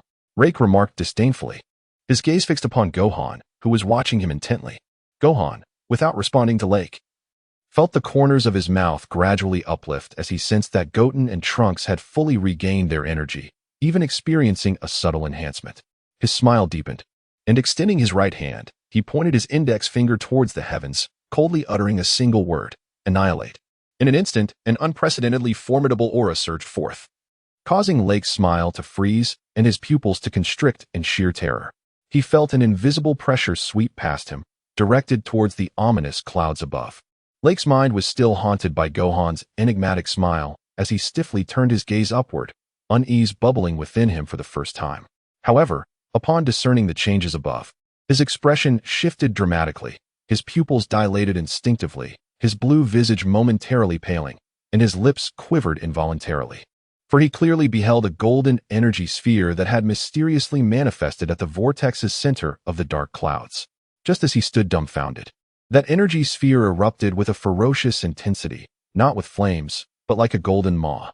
It devoured and utterly purified the ominous clouds within a radius of over 300 miles. Son Gohan's power was indeed astonishingly immense, as the warriors fought on Earth. In another realm, a vast expanse of white surrounded them. A colossal figure sat upon a crystal throne, immense as a mountain. Both the figure and the seat suspended in this enigmatic space. The ancient presence bore the marks of time upon its weathered visage, with eyes partially closed and a heavy breath emanating from it. Unbeknownst to many, this venerable being possessed an almost boundless vitality, signifying that this aged elder was not yet at the brink of life's end. "Have you sensed it, Jeffy?" the aged voice suddenly inquired. "Yes, my lord," Jeffy replied respectfully. "I have indeed felt it, and the black crystal has emitted a red glow, albeit for just a fleeting moment. Nevertheless, it has transpired." Suspended in midair in a half-kneeling position, the individual known as Jeffy appeared a mere fraction of the colossal figure. Yet the power radiating from him was enough to shake the heavens. In this space, they were the sole occupants. Is it true? Has the time truly arrived? In that case, Jeffy, issue your commands to obliterate all adversaries in this world. Furthermore, continue to fortify that barrier, the elder spoke slowly, asserting his authority over the formidable figure of Jeffy. "Yes, my lord, I understand. I must ask whether this matter should be communicated to the other two lords." Considering the impending conflict, Jeffy inquired respectfully. "No, for now, it is unnecessary. They will know how to act. We need only fulfill our own duties, and other matters do not concern us." "You may withdraw," the elder replied, never opening his eyes, his tone steady and benevolent. "Yes, I shall obey," Jeffy responded, standing upright before his form swiftly vanished, leaving behind only the visage of his strikingly handsome youth, silver strands of hair dancing in the ethereal breeze. Who would have thought matters would unfold in such a manner? I wonder what the old fool intends to do. Will everything truly progress as foretold? Does fate genuinely exist? The elder mused aloud, finally opening his golden eyes, a bitter smile crossing his lips. Chapter 4, Fierce Battle, Part 1. The conflict is on the verge of erupting. The formidable Lake, still cloaked in ignorance, surprisingly possesses an intimate understanding of the Dragon Ball warriors. This peculiarity has not gone unnoticed by Gohan and Vegeta, both of whom are acutely aware of the unsettling nature of the situation. The battle has now escalated to a fever pitch. With a single strike, Lake extinguished the thundercloud, proclaiming with a hint of arrogance, though his eyes sparkled with an increasing intensity as he fixated on Gohan, a formidable adversary located 1,000 meters away. Feeling a visceral urge to consume such strength, Vegeta furrowed his brow, being the one most familiar with Gohan among those present. He recalls the past encounters, where this peace-loving individual unleashed a terrifying power upon losing control. Yet, Vegeta is puzzled. Gohan had not exhibited such remarkable strength recently. What has caused this sudden surge in power over the past 6 months? Mr. Gohan has indeed grown considerably, Ub remarked with a smile, deeply impressed by Gohan's astonishing aura. Beside him, Trunks and Goten were equally astonished. They never expected the once formidable evil cloud to be so effortlessly vanquished by Gohan, leaving the two young warriors with a sense of helplessness, awakening the latent discontent within them. "I believe your true strength does not merely stem from this thundercloud. Shall we engage in a genuine battle now?" Gohan, his smile fading, spoke with a grave demeanor, for he was well acquainted with combat. From Lake's nonchalant demeanor, he surmised that the opponent's true power was far beyond what was displayed. You are certainly stronger than those two young brats from earlier. Quite impressive. It seems the Saiyans truly are a remarkable warrior race," Lake remarked disdainfully, perhaps due to his unwavering confidence in his own abilities, looking down upon an adversary capable of dispatching the thundercloud with ease. Unbeknownst to everyone present, there lurked a terrifying truth. Inside the spacecraft, oh, has Gohan arrived? It seems Lake will be facing some trouble this time. What do you think? a young man observed the battlefield through a satellite recording device, clearly viewing the scene unfolding before him. That aloof figure remained unmoved, as if in a deep slumber. The young man understood that the individual simply chose to disregard this battle or perhaps wished to ignore him entirely. However, he did not feel anger at the other's aloofness. After all, he was well aware of this character's past. As a member of the same race and a prince, he was cautious not to offend the other. For in this world, strength is the ultimate truth. The opponent's might surpassed his own, a lesson his father had imparted. It is best not to provoke him. The young man did not direct his ire towards the individual in question. Instead, he chuckled softly and remarked, "You remain as ever, taciturn and reticent. Yet, truth be told, this Son Gohan ought to pique your interest." He muttered to himself, his voice sufficiently audible for the other to hear. How tedious. The handsome, enigmatic figure detached himself from the wall, standing upright and gradually opening his eyes. After uttering these words, he turned and exited the observation room. Is that so? The young man mused, casting a glance at the aloof silhouette, a bitter smile playing on his lips as he shook his head. Gohan continued to exude a formidable aura, the surging golden light scorching the air with a crackling sound. Under the influence of the powerful gusts, fragments of rock, as large as a fist, floated in mid-air. While the ground beneath him had already caved in and deformed, the fissures resembling the gnarled lines on an ancient sorceress's hand, strange and grotesque. Observing his opponent's arrogant demeanor, Gohan's smile deepened, signifying the intensifying murder intent within him. Slightly shifting his stance, Gohan withdrew his hands to the lower right abdomen and proclaimed, "Kamehameha." As the words left his lips, a brilliant white beam erupted between Gohan's hands, the immense energy surging forth directly toward his foe. Rake's brow furrowed.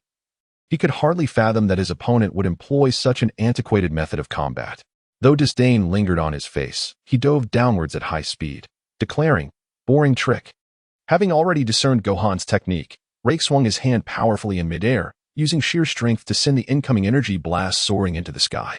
In that fleeting moment of engagement, his right hand shimmered with blue and white electricity, gathering formidable power for a counterattack. Is that so? Gohan's voice suddenly exploded in Rake's ear. In an instant, a figure flashed before him, followed by a powerful fist descending with immense force. Is it not? The unexpected clarity of the moment revealed that Gohan's fist had completely passed through, exposing the fact that the earlier figure was merely an afterimage. At that instant, the real Rake was parallel to Gohan's left, his left palm erupting with a terrifying blue-white electric strike. However, the next scene left Rake dumbfounded. He had believed himself to have seen everything clearly, his mind envisioning his lightning strike piercing through his opponent's body. Yet he witnessed his own energy blast also completely passing through Gohan's form, with no trace of blood left behind. Realizing something was amiss, and sensing an acute crisis, the subtle sound of wind alerted Rake to Gohan's true position. He swiftly raised his right hand above his head, just in time to block Gohan's spinning body, which was poised to sweep down with the lower part of his right leg.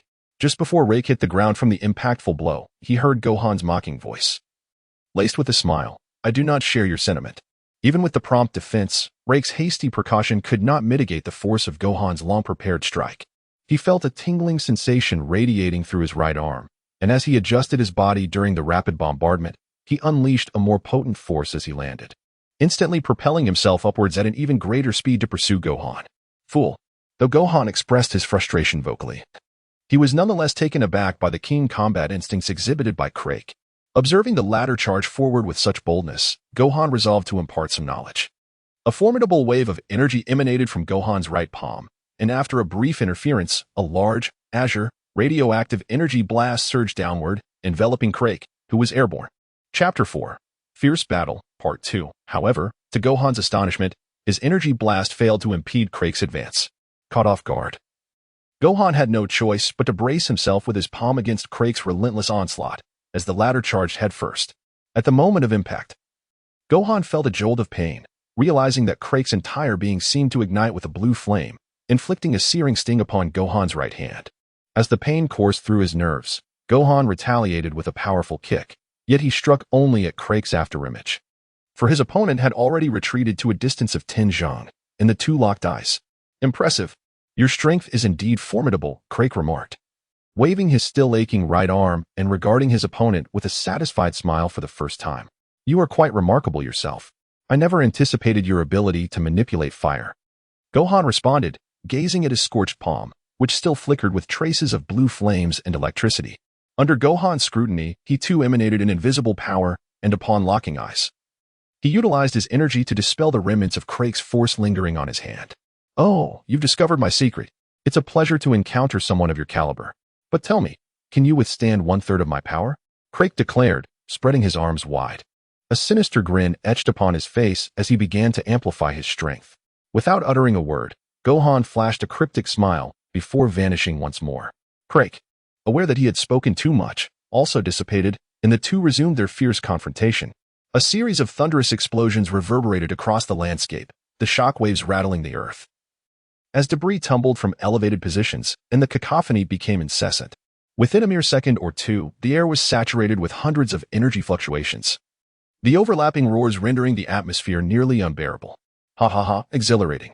Crake laughed triumphantly as he and Gohan clashed again, their knees colliding before they split apart in opposing arcs. Gohan accelerated, reappearing almost instantly beside Crake in pursuit. At that moment, Crake remained unfazed. He had anticipated Gohan's strategy. Abruptly, he unleashed a suppressed aura, a powerful whirlwind of pressure that forcefully struck Gohan, intending to launch his second wave of attack as Gohan momentarily faltered. Gohan sensed the intense surge of energy. After adjusting his own aura, he discovered that his opponent had already launched a counterattack, seemingly aligning perfectly with his own intentions. Just as Gohan prepared to confront the incoming assault from Crake, he released the energy he had been accumulating in his left hand, manifesting as a colossal gust of wind that unexpectedly sent Crake hurtling back. Crake, taken aback by the unexpected ferocity of his adversary, swiftly turned around to behold the approaching challenger. With both hands extended, he neutralized the formidable force of the wind and muttered, "Lightning feet." In an instant, the atmosphere transformed once more, enveloping Crake in a shimmering blue aura.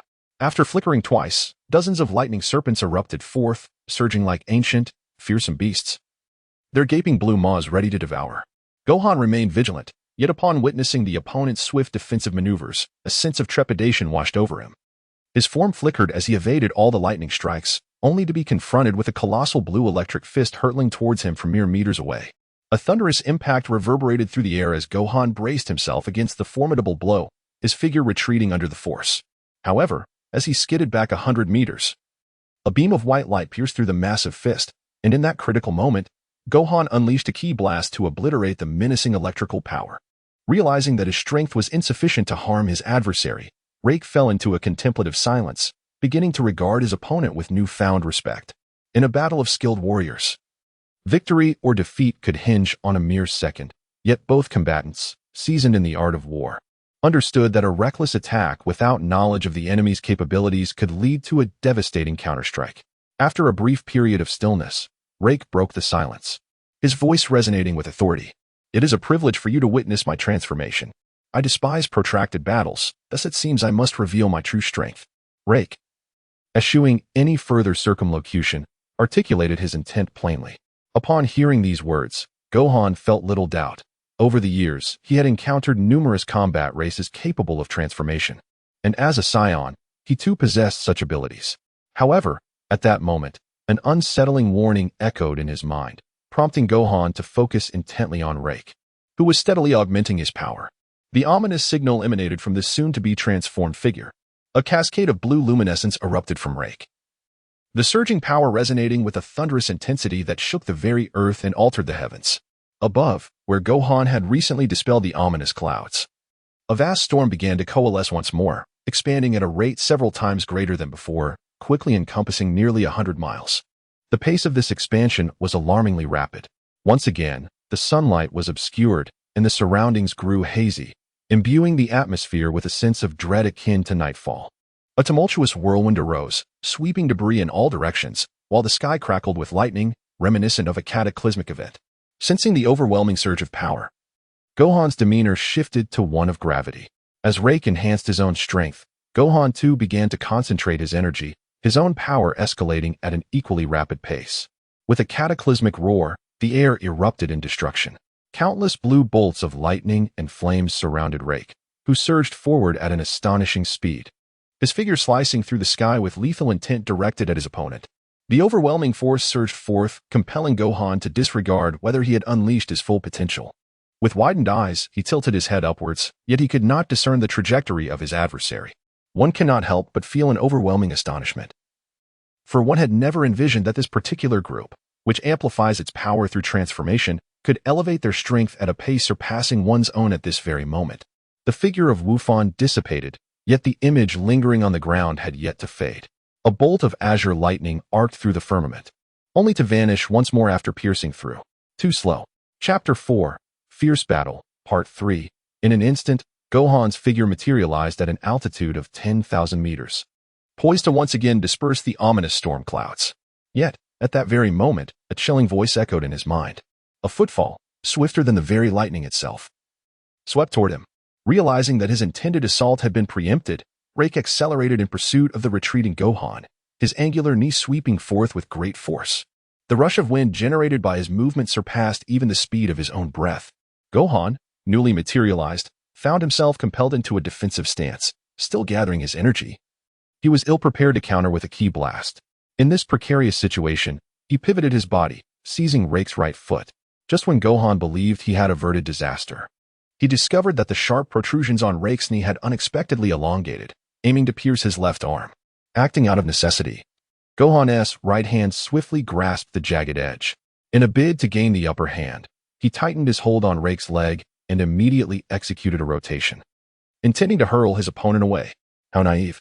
Rake appeared to have anticipated this. As Gohan swung him, Rake's left hand had already coalesced a sphere of blue lightning, which detonated with precision before Gohan. The tremendous force of the explosion sent shockwaves rippling across the expanse, and the energy sphere erupted violently 100 meters away. In the split second that followed the explosion, Gohan managed to evade, fortuitously shielding himself with a protective barrier that mitigated the worst of the damage. Though his clothing lay in tatters, something felt amiss. Instinctively sensing the impending danger, Gohan's acute awareness prompted him to validate his instincts, just as a colossal bolt of lightning, spanning over 100 square meters, descended from the heavens, striking him with devastating force. Boom! The very ground trembled for miles, catching Vegeta and the others entirely off guard. The previous attack had unfolded in mere moments, and by the time they regained their composure, Gohan had already been thrust deep into the earth. What perplexed Vegeta and his companions was that the terrifying lightning seemed to possess no intent to destroy the planet. After subduing Gohan, it vanished without a trace. Vegeta's gaze fixated on the adversary, suspended a kilometer above, discerning through the aura that this foe's strength was not far removed from his own. At that moment, a tumult of emotions stirred within Vegeta, as Goten, Trunks, and Ub anxiously gazed at the terrifyingly vast chasm. A sense of dread gripped them, spurred by the fear of the earlier storm clouds that had simultaneously ignited the Earth's static charge. At this moment, they hovered in the low air, overlooking the explosion site situated hundreds of meters away. The inability to sense Gohan's energy heightened their collective anxiety. I believe your power is not yet fully realized. You are Son Gohan, are you not? In your past, you possessed an incredible explosive force. Where has that might vanish to? Must it once again be summoned through bloodshed to capture your attention? Though Kakarot's voice was low, aided by his energy, it resonated across several kilometers. Those present were no longer astonished by the mysterious figure's knowledge of Saiyajin's secrets, nor were they surprised that he recognized Gohan's name and history. However, upon hearing these words, a flicker of doubt ignited within Vegeta, accompanied by a rare sense of unease, as if everything was laid bare to the stranger's gaze. Indeed. This battle stirs excitement within me. Gohan's chilling laughter echoed from the depths of the earth, followed by a surging golden light erupting from the colossal chasm, shaking the very ground beneath. But allow me to inform you, those who threaten me shall face my unending wrath. After a moment of clarity, Gohan's voice grew even more piercing and frigid, his words devoid of any warmth, instilling a twinge of fear in Goten. As if under the influence of Gohan's energy, the atmosphere rapidly turned frigid, and the suppressed winds were summoned into colossal hurricanes, the fierce gusts tearing apart the gathering storm clouds. As Gohan's figure slowly ascended, a fiery surge of energy flickered with electric intensity, as if it were summoning storm clouds. The clouds, typically under the dominion of Frisia, began to rage violently. As if intent on annihilating Gohan, yet also seemed poised to switch allegiance in this moment of confrontation. Everyone sensed Gohan's transformation. Though Frisia could not ascertain the extent of his opponent's newfound strength, The unwavering confidence reflected in Gohan's eyes was unmistakable. The chaotic dark clouds above provided Frieza with a clear indication of the impending threat. Nevertheless, the arrogant tyrant refused to concede defeat, erupting into laughter akin to a wealthy landlord mocking a mere upstart. In the face of this hubris, Gohan revealed a cryptic smile, the upward curve of his lips unsettling Vegeta, who instinctively sensed something amiss. Vegeta had previously witnessed the terrifying power Gohan could unleash, and the almost indifferent cruelty of his methods sent chills down the spine of the Saiyan prince, who was no stranger to violence himself. The familiar smile evoked memories of those harrowing days. Moreover, Vegeta could also feel the terrifying aura radiating from Gohan, whose strength was rapidly escalating. To Vegeta's shock, Gohan's power had surpassed his own in that very moment. With a bitter smile, Vegeta reflected on the aftermath of the battle against the evil dragon. Despite still being unable to transform into a Super Saiyan 4th stage, that conflict had significantly augmented his abilities. Even in the face of Baby's monstrous form, he had felt capable of engaging in battle, perhaps even triumphing over his former self. Yet now, with Gohan's resurgence, it seemed as if fate itself were toying with him. However, Vegeta was not one to succumb to despair. Among those present, he alone understood the true terror of Gohan's loss of reason. Yet he also recognized that such a state could not endure for long. Still, the astute Vegeta noticed the enigmatic golden light enveloping Gohan. This radiant energy no longer dissipated in all directions, but instead exhibited a subtle retraction, suggesting a newfound control over the overwhelming power. This transformation was reminiscent of what he had observed in Goku during his Super Saiyan 4th stage, initially dismissing it as a unique trait. Yet witnessing this slight alteration in Gohan now stirred a tempest of thoughts within Vegeta's mind. Chapter 4. Fierce Battle, Part 4. Suddenly, amidst the cacophony of Frieza's exaggerated laughter, he fell silent, for Gohan had launched a sudden attack, appearing right before him. With a massive right hand, Gohan pressed against Frieza's mouth and with a forceful motion, propelled him thousands of meters into the sky. Was it fear? The voice of Gohan once again reached his ears. Terrified, Reik could not perceive even the slightest movement from Gohan. In that moment, his heartbeat seemed to halt, and his incredulous pupil shrank instantaneously, his expression paling in sheer astonishment. A formidable fist, radiating a hint of golden light, struck Reik, who was still ascending from the previous assault, shattering all the lightning before him and sending his blue form flying once more. Gohan, swirling in flickering motion, merely observed the blue blood that burst forth from his opponent as a result of the devastating blow. After the initial bombardment, Reik had finally acknowledged his adversary. Upon dashing into the stormy clouds, he bellowed, attempting to command the thunderous clouds overhead to strike again. However, before his words could escape his lips, a ki blast abruptly flickered before him, instilling an unprecedented fear within Reik, his blood-red eyes widening. Boom! A deafening explosion echoed at the edge of the atmosphere, the fierce golden energy vanishing in an instant of destruction, while the rolling flames spread like a ravenous beast, obliterating the malevolent clouds that loomed over a 1,000-mile radius in a single moment. Gohan, now revitalized, wore a teasing smile, yet his cold, indifferent gaze exuded an icy murderous intent. He did not rush into battle. Instead, he gauged his opponent's capacity for counterattack through the aura, realizing that his earlier gift had only plunged Reik into severe injury. Perhaps there was no longer a need for continued combat. Gohan looked down from his elevated position at Reik, whose body was drenched in blue blood, plummeting freely from the heights of the atmosphere, and his smile grew wider. The outcome of the battle appeared to be settled. At that moment, everyone present reached the same conclusion. However, fate is capricious. Just as Gohan materialized beside Vegeta and the others, a derisive laughter echoed ominously, followed by a roar that resonated throughout the heavens and earth. Ha ha ha, indeed. To reach such heights, son Gohan, you are formidable. You compel me to unseal my power. Realizing something was amiss, Gohan swiftly turned to gaze at Reik, who was still descending from thousands of meters above, his keen perception tightening his brow. Meanwhile, Goten and the others, who had believed the battle was already decided, felt a terrifying shift in the atmosphere, as an overwhelming force erupted abruptly. In a state of fervent excitement, Reik, despite his grievous injuries, coughed up copious amounts of blood. Yet he displayed no signs of defeat. Rather, an insatiable fighting spirit surged within him. Amidst his maniacal laughter, Reik's right hand clutched his brow, his visage contorting in agony. as bolts of lightning and flames flickered forth from his forehead. Simultaneously, a mysterious radiance emanated from his entire being, the blue and white flames gradually transforming into a blood-red hue as he grasped the energy from his brow. Release. From the void, a commanding declaration resonated. Disregarding the intense pain, with unwavering resolve, Lake abruptly pulled, and the flickering flames and lightning at his brow surged forth, as if a once restrained door had been violently torn asunder. A beam, the size of a bowl, composed of crimson flames interwoven with violet lightning, pierced through, causing his aura to swell dramatically, and his power began to ascend exponentially. In an instant, a terrifying tempest of energy ravaged the heavens and the earth. Despite the absence of any clouds above, the overwhelming energy interference seemed to repel the sun's radiant light, while the surrounding world transformed through a myriad of colors, ultimately settling into a hue of blue-brown.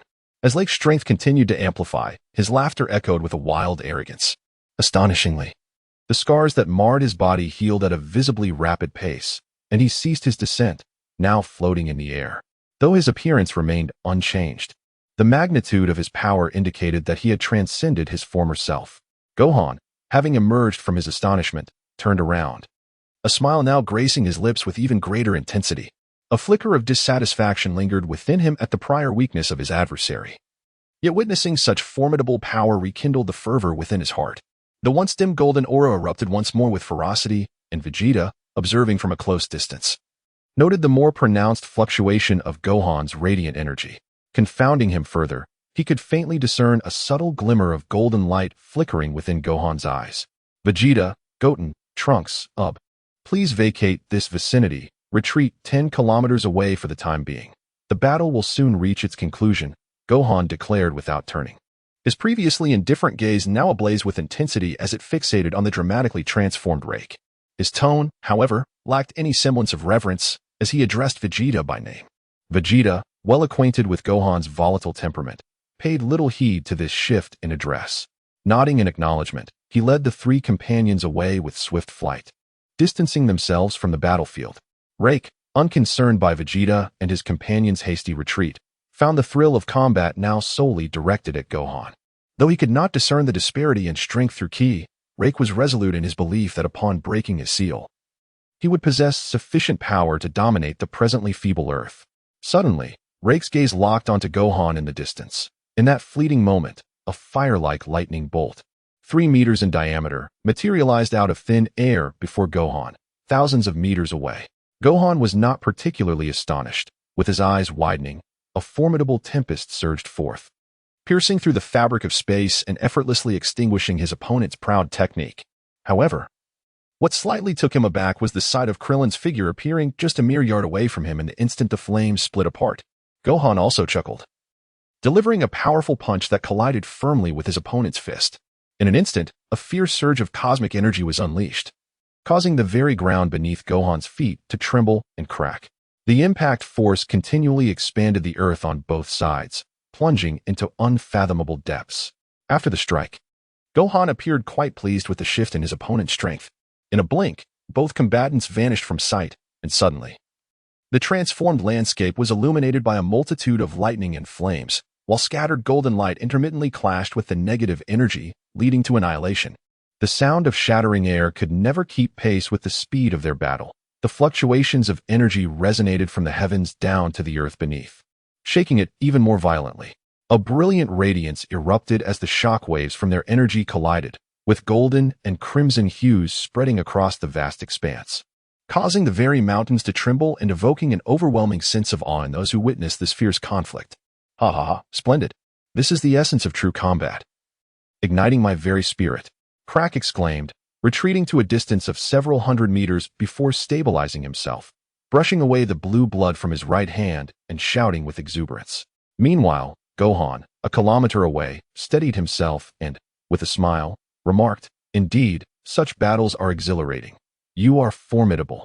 Although Gohan had not sustained any internal injuries, his left forearm bore the burns from his opponent's lightning flames, sending waves of pain that hindered his full strength. "Ah, Saiyan, I truly look forward to your next battle. The so-called strongest legend. I hope to see it become history at my hands." Crack grinned wickedly, releasing an even greater flame of power as he regained his composure. Is that so? Legends do not belong to a single individual. I doubt you possess the ability to shake it, Gohan replied with a smile, tightening his stance as he began to gather a more potent aura. For, having gauged each other's strength, the moment of reckoning was imminent. Chapter 5, The Cosmic Fighting Tournament. Entering a New Era, Part 1. Both combatants carefully assessed each other's limits. Yet they were equally aware that only one could emerge victorious. As both utilized their powers to create an energy field around themselves, Gohan, despite his ability to sense energy, found it impossible to discern the hierarchy between them. Gohan and Craik exchanged knowing smiles, and in an instant, their residual shadows surged towards each other, culminating in a colossal clash that reverberated with thunderous resonance, causing them to vanish amidst the cacophony. Inside the spaceship, this aura, coupled with such data, prompted the young man to touch the tip of his nose, remarking with a hint of intention. During the past half-year, he had not traveled directly from headquarters to Earth. Instead, he first sought out formidable fighters. He deliberately postponed his visit to Earth, understanding that the Saiyan King's status was one that must not be desecrated. However, this arrangement led him to miss significant events on Earth over the past 6 months, leaving him unaware of the latest developments in his opponent's strength. The young man chuckled softly while glancing at the combat statistics displayed on his computer, astonished by the figures. Had the outside world transformed so rapidly? He seemed to dismiss this notion, yet nodded in affirmation, for the information he had gathered over the past half-year had indeed undergone dramatic changes. If he had been astonished by Goku's astounding battle power of 100 million trillion, it was merely due to his disbelief that such formidable warriors could exist in the declining universe. Yet, what truly left him incredulous was the rapid escalation of the power levels of those he had been monitoring. In less than half a year, their strength had surged by more than 100-fold. The evil dragon incident had rendered them oblivious to the battles due to overwhelming negative energy. But upon witnessing Gohan's combat statistics, the young man gasped in awe, utterly astounded by the Saiyans' terrifying combat prowess. Combat statistics: 1,800,000 trillion. Beneath the cerulean and brown sky, a brilliant crimson beam descended with breathtaking speed, carving a distinct rift in the void beneath the 10,000-meter canopy. Simultaneously, a blinding golden light shot skyward, nearly matching the velocity of the crimson column, piercing the heavens. At an altitude of several thousand meters, their fists collided once more, unleashing a tempest of energy that ravaged the surroundings, producing a cacophony of destruction that echoed at 1,000 decibels. A mere fluctuation in air pressure compressed the ground beneath them into a vast plain. Although the battle appeared evenly matched, the extent of their injuries revealed Gohan's distinct advantage. A dull ache throbbed in Craik's right fist, and he no longer exuded his former arrogance. Instead, he appeared somewhat disheveled, desperately attempting to withstand his opponent's formidable onslaught. He had initially believed that breaking his seal would allow him to conclude this conflict with overwhelming dominance, yet he had grossly miscalculated the information he possessed. With a battle power exceeding 1 million trillion, he had assumed he could look down upon Gohan, who had only attained the Super Saiyan second state. Especially since the legendary Super Saiyan's combat statistics had previously been beneath his own, while Gohan had achieved the fourth state of Super Saiyan. However, the harshness of reality has utterly refuted the ideals of data. At this moment, Lake is filled with a profound frustration towards the head of the investigation department, as he finds himself incapable of discerning the current strength of his adversary. This marks the first time that the typically arrogant Lake is left feeling so stifled. Ignoring the blood at the corner of his mouth and lacking the ability to gauge the atmosphere, he can only rely on his external senses to perceive the latest movements of his opponent. Suddenly, a sharp gust of wind catches him off guard, causing him to widen his eyes in astonishment. Gohan's strength continues to escalate, accompanied by a simultaneous increase in his speed. Before Rake could enact any form of defense, Gohan's massive hand, akin to a specter of death, reached out and seized the sharp horn atop Rake's head. With a swift motion, he yanked Rake and effortlessly hurled him thousands of meters away, leaving him disoriented. In a frantic attempt to regain his composure, Rake beheld Gohan, who had been racing towards him from a distance of over 100 meters, suddenly become a blur. A flash of golden light struck his abdomen as an immense fist delivered a powerful upward blow. The impact sent Rake soaring to an altitude exceeding 10,000 meters. During this rapid ascent, he felt a sharp pang in his throat, followed by a torrent of blood escaping his lips. Having been launched into the atmosphere twice, Rake found himself amidst the layers of the stratosphere, where the velocity of several dozen kilometers per second began to subject his body to the intense heat generated by atmospheric friction. This brief sensation of pain momentarily restored clarity to his mind, yet he was soon engulfed by a growing dread of his opponent's formidable power. He lamented the misfortune of encountering such a monstrous adversary in his initial battle and harbored resentment towards that wretched scout. In a surge of fierce determination, Rake summoned a powerful flame that radiated heat comparable to temperatures exceeding 10,000 degrees. As he amplified his strength, he disregarded the searing effects that accompanied it. Amidst muttered curses, Rake pierced through the disturbances of the atmosphere, becoming a shimmering streak of light as he raced through the sky, drawing ever closer to his opponent. The ever-smiling Gohan. Gohan refrained from hastily launching an attack. Instead, he calculated his moves with an air of cunning. Observing the approaching crack from afar, Gohan swiftly retreated, his speed continually increasing. Witnessing Gohan's withdrawal, Crack was filled with fury and abruptly accelerated, striving to catch up with Gohan's trajectory. Suddenly, a realization struck him, prompting an instinctive halt. However, before he could fully comprehend the situation, his opponent delivered a powerful kick that struck his chest, sending him soaring into the sky once more. Enough! Gohan's cold voice echoed ominously in his ears. As he ascended, Crack felt an unsettling warmth radiate from behind him. Before he could react, Gohan's right hand, aglow with golden light, struck down upon his back, unleashing a fierce gust that slammed Crack into the ground. When the dust settled, the once tranquil earth revealed a massive indentation resembling a palm print, with the battered Crack at its center. In that moment, Crack, as if crawling, struggled to move his grievously injured body, feeling dazed from the attack. He coughed up mouthfuls of blood, his gaze growing increasingly unfocused. Chapter 5. The Cosmic Fighting Tournament. Entering a New Era, Part 2. Exhaling a breath of stale air, Gohan relaxed his body, though his demeanor had shifted, revealing a newfound affinity for violence. After a brief moment of contemplation, his hovering form dove down once more, intent on delivering a final blow. In that instant, a change occurred. Just as Gohan was about to unleash the luminous energy concentrated in his fist, a white streak shot past him from behind, moving with a speed beyond Gohan's perception, and whisked the severely injured Crack away. With a furrowed brow, Gohan's eyes glimmered with a palpable intent to kill. Casting aside any concern for his adversary's identity, he swung his fist, unleashing the most formidable strike of the battle thus far. The forceful energy blast shot forth, swiftly closing in on the fleeting white figure. Boredom. The mysterious figure seemed to sense something amiss, halting his rapid movement to hover in midair. As he turned his body, his right index finger rose slowly to meet Gohan's approaching attack. A ripple of energy manifested at the tip of the enigmatic man's finger, which then reverberated against Gohan's formidable strike, revealing a scene that left Gohan in utter disbelief. Astonishingly, the opponent had neutralized his fearsome energy blast without triggering an explosion, leaving only wisps of dissipating smoke in its wake. Gohan, upon witnessing the emergence of this enigmatic being, ceased his pursuit, fixating his gaze upon him, his clenched fist trembling slightly, perhaps in exhilaration at the strength of his foe. Let this battle come to an end, son Gohan. The outcome is clear. You have emerged victorious.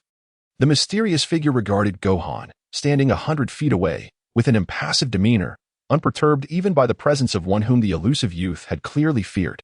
At this moment, Rake was grasped by the shoulder by the mysterious figure. After regaining his composure and discerning the identity of his captor, Rake's eyes narrowed, and his expression shifted dramatically before he quickly regained his composure, offering a wry smile. I didn't expect you to show up, Saiyajin. But you truly lack subtlety. Upon hearing Rake's words, Gohan fell into deeper silence, yet his inner resolve surged even more. The individual addressed as Saiyajin glanced at Rake in his grasp, emitting beams of white light from his palm. As he channeled healing energy, Rake's injuries visibly mended at an astonishing pace. Without much further debate, he released Rake with a cool remark. You must understand the situation. Acknowledging this, Rake ceased his protests. Now healed, he possessed enough energy to hover, floating just behind Saiyajin. In the brief silence, for beams of light flashed from the distance. As Vegeta and his companions arrived at Gohan's side, sensing the shift in battle dynamics, they hastened to the scene, and upon recognizing yet another mysterious figure, their expressions soured. For the elegant youth radiated an aura far surpassing that of Rake. Just as both parties found themselves at an impasse, a hearty laughter echoed from the distant skies. In an instant, a white beam materialized before Xiaku and Rake, and as the third figure emerged, Gohan and the others grew even more solemn, the atmosphere around them turning frigid. Yet, the mysterious young man seemed unfazed by the chilliness, wearing a cheerful expression as he spoke. I apologize for the inconvenience, everyone. Allow me to express my regrets.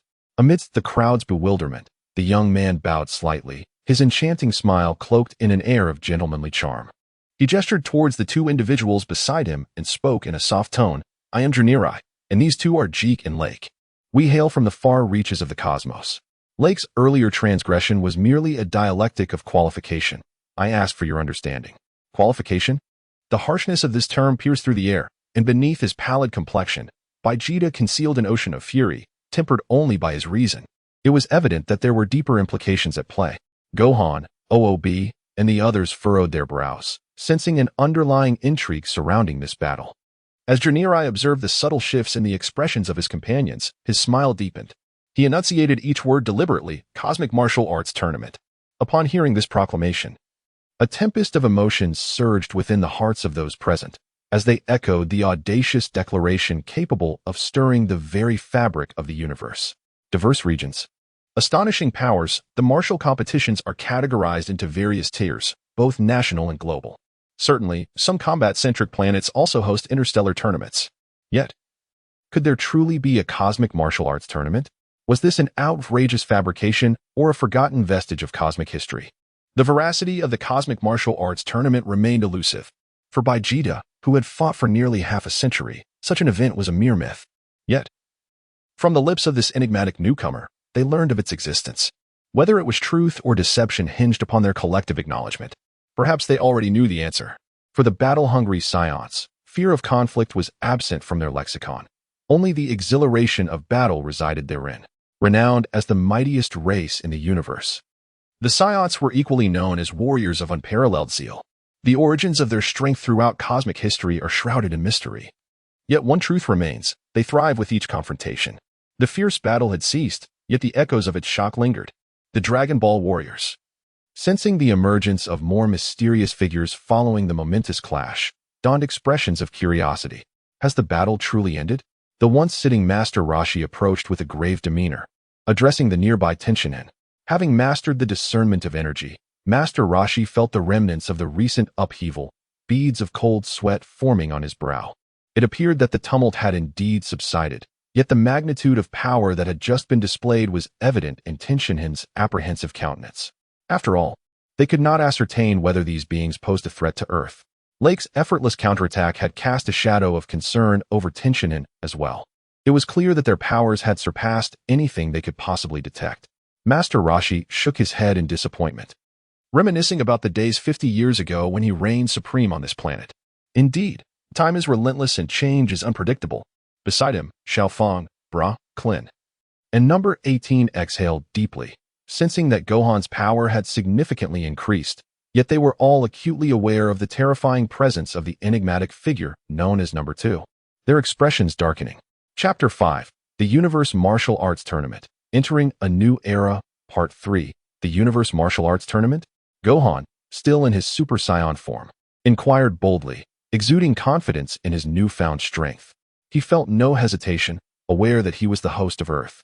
Indeed, we have come to invite you to participate in the Universe Martial Arts Tournament. As the rulers of this realm, you undoubtedly possess the qualifications to join this competition, which has already been demonstrated in your battle with Lake. We wish to know if you are willing to participate, Gurney replied, his smile fading into a serious demeanor as he regarded Gohan. What exactly is the Universe Martial Arts Tournament? Vegeta felt a chill at the thought of such an extraordinary event. But the greater chill emanated from the mysterious and powerful young man before him. How is it that I have never heard of this before? Vegeta, not one to be easily deceived, scrutinized the young man with penetrating eyes beneath his haughty brow. Everyone in unison voiced their curiosity. Yet they were all struck by the young man's imposing aura, except for Gohan, whose attention was drawn to the ominous presence of Jack, capable of effortlessly shattering Gohan's formidable energy attacks. Gurney remained unfazed by their inquiries and answered with composure, of course. The Universe Martial Arts Tournament is a grand event held once every 10 million years. It is a competition to determine the ruler of the universe. drawing all the strongest warriors from across the cosmos. A tournament held once every 10 million years. Goten, Trunks, and Up expressed their astonishment at such an ancient time frame. After all, concepts that distant are often ephemeral, making it difficult to discern truth from fiction.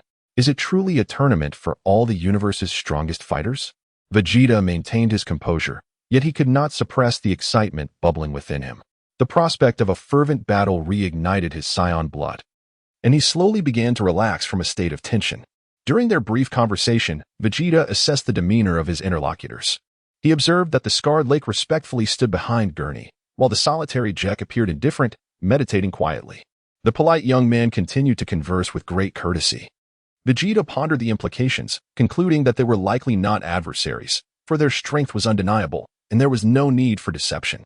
Moreover, in this grand competition, both Gohan and Vegeta were engaged in a mutual analysis of each other's words. After a moment of silence, they reverted to their usual demeanor, albeit with their sentences punctuated by brief pauses. It appeared that Jiniri comprehended the underlying implications of Gohan's remarks, and with a smile, he remarked, "No problem. Your families may join as well. However, there is an additional condition. The most authoritative king on your planet must also be invited to participate in this grand contest." "That's quite manageable," Goten responded without a moment's hesitation. Naively trusting, he readily accepted the words of his interlocutor. Yet, his unhesitating response clearly astonished the others. For this task was far from simple. Everyone cast curious glances. The atmosphere grew slightly awkward, but Goten, unfazed, smiled, having already formulated his plans in his mind. "May I inquire if I can participate as well?" Obu asked, lowering his head, feeling somewhat embarrassed as his name had not been mentioned. "Oh, Mr. Obu can certainly take part in this competition, as you are indeed one of the mightiest beings on Earth, and one of the few formidable warriors in the universe," Jiniri replied, recalling the counsel of his father. Gazing curiously at this seemingly ordinary, yet powerful earthling, his expression betraying no emotion. "Is that so? This is splendid," Obu exclaimed with enthusiasm, shaking off his earlier trepidation. Following their brief conversation, everyone was invited to be guests at Vegeta's residence. As they sped along the route, Gohan observed the proud Jace, lost in thought. The moment they touched down, a cheerful cry broke the air, and a petite figure dashed towards them. "Daddy!" The hurried little Fong rushed forward, but midway, she halted, her gaze drawn to the three unfamiliar figures behind Gohan. Though she had traversed the cosmos, she was nonetheless captivated by the strangeness of Rake, and it was their terrifying strength that truly instilled fear within her. "They're all guests, Fong," Gohan reassured. Sensing her alarm, he turned to Jiniri and the others, adding a comforting remark. Gohan, having returned to his usual calm demeanor from earlier turbulence, smiled easily. The others who followed also heard Gohan's reassurances, though they momentarily maintained their silence. Jiniri chuckled softly, realizing that his abrupt visit had indeed startled everyone. After a round of introductions, the group finally settled down, and Bulma called for refreshments to entertain them. The combat that had once raged seemed to have subsided for the moment. Yet, the cessation of battle was not simple. Throughout the eons of cosmic evolution, how many figures had emerged capable of suppressing all? However, as time has progressed, history serves as the finest testament that nothing is necessarily absolute. For the spirit of battle has yet to reach its terminus. Thus, the struggle is destined to perpetuate infinitely. Continuous conflict breeds unceasing strength. And this ceaseless augmentation in power further incites relentless combat, creating a symbiotic relationship where the origin and conclusion remain elusive. After frolicking for a substantial part of the day, the robot Kilu finally began to experience a semblance of fatigue. The household robot of Bulma had long since succumbed to the antics of this mischievous little sprite. With its superiority, Kilu had ascended to the role of leader within the robotic legion, despite its diminutive size. Kilu possessed a consciousness akin to that of a living being. It secretly lamented its position as the perennial victim before Xiao Fang, thus resorting to gathering a few subordinates to alleviate its frustrations. Reveling in the newfound sense of superiority that comes from instructing others. As it pondered, Kilu could not help but break into a mischievous grin. At that moment, having just disciplined several underlings, it floated contentedly in the air, drifting aimlessly, seemingly in search of something that piqued its interest. "Kilu, come here for a moment. I need to discuss something with you." A voice suddenly resonated beside it, filling the empty corridor with an air of gravity. Kilu was not startled.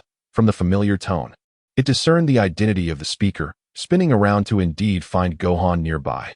Mr. Gohan, Killua said without hesitation, gradually moving towards him, its petite arms scratching its head. Killua, listen closely. There is a task I would like you to assist me with. Gohan's expression was serious, yet he struggled to suppress a smile at the playful Killua. Certainly. Killua sensed the unusual nature of the request and ultimately acquiesced. What precisely this matter entails remains a secret known only to Gohan and Killua. Yet it is this very secret that will determine the fate of Earth. Chapter 5. The Cosmic Fighting Tournament. Entering a new era as time flowed on, nightfall approached. Sensing a potent aura, Vegeta ignited with fierce battle intent. His haughty demeanor dismissed the frivolities of those around him. Since his return, he had once again entered the gravity chamber, training under increasingly grueling conditions. After witnessing Gohan's performance today, Vegeta sensed that Gohan might have surpassed him. Though he was reluctant to acknowledge it, for thus far, the only individual he had accepted as being ahead of him was one. Father, do you truly believe in them? Trunks stepped into the gravity room, observing the weary figure engrossed in training. Vegeta, absorbed in his rigorous regimen, was initially oblivious to his son's presence.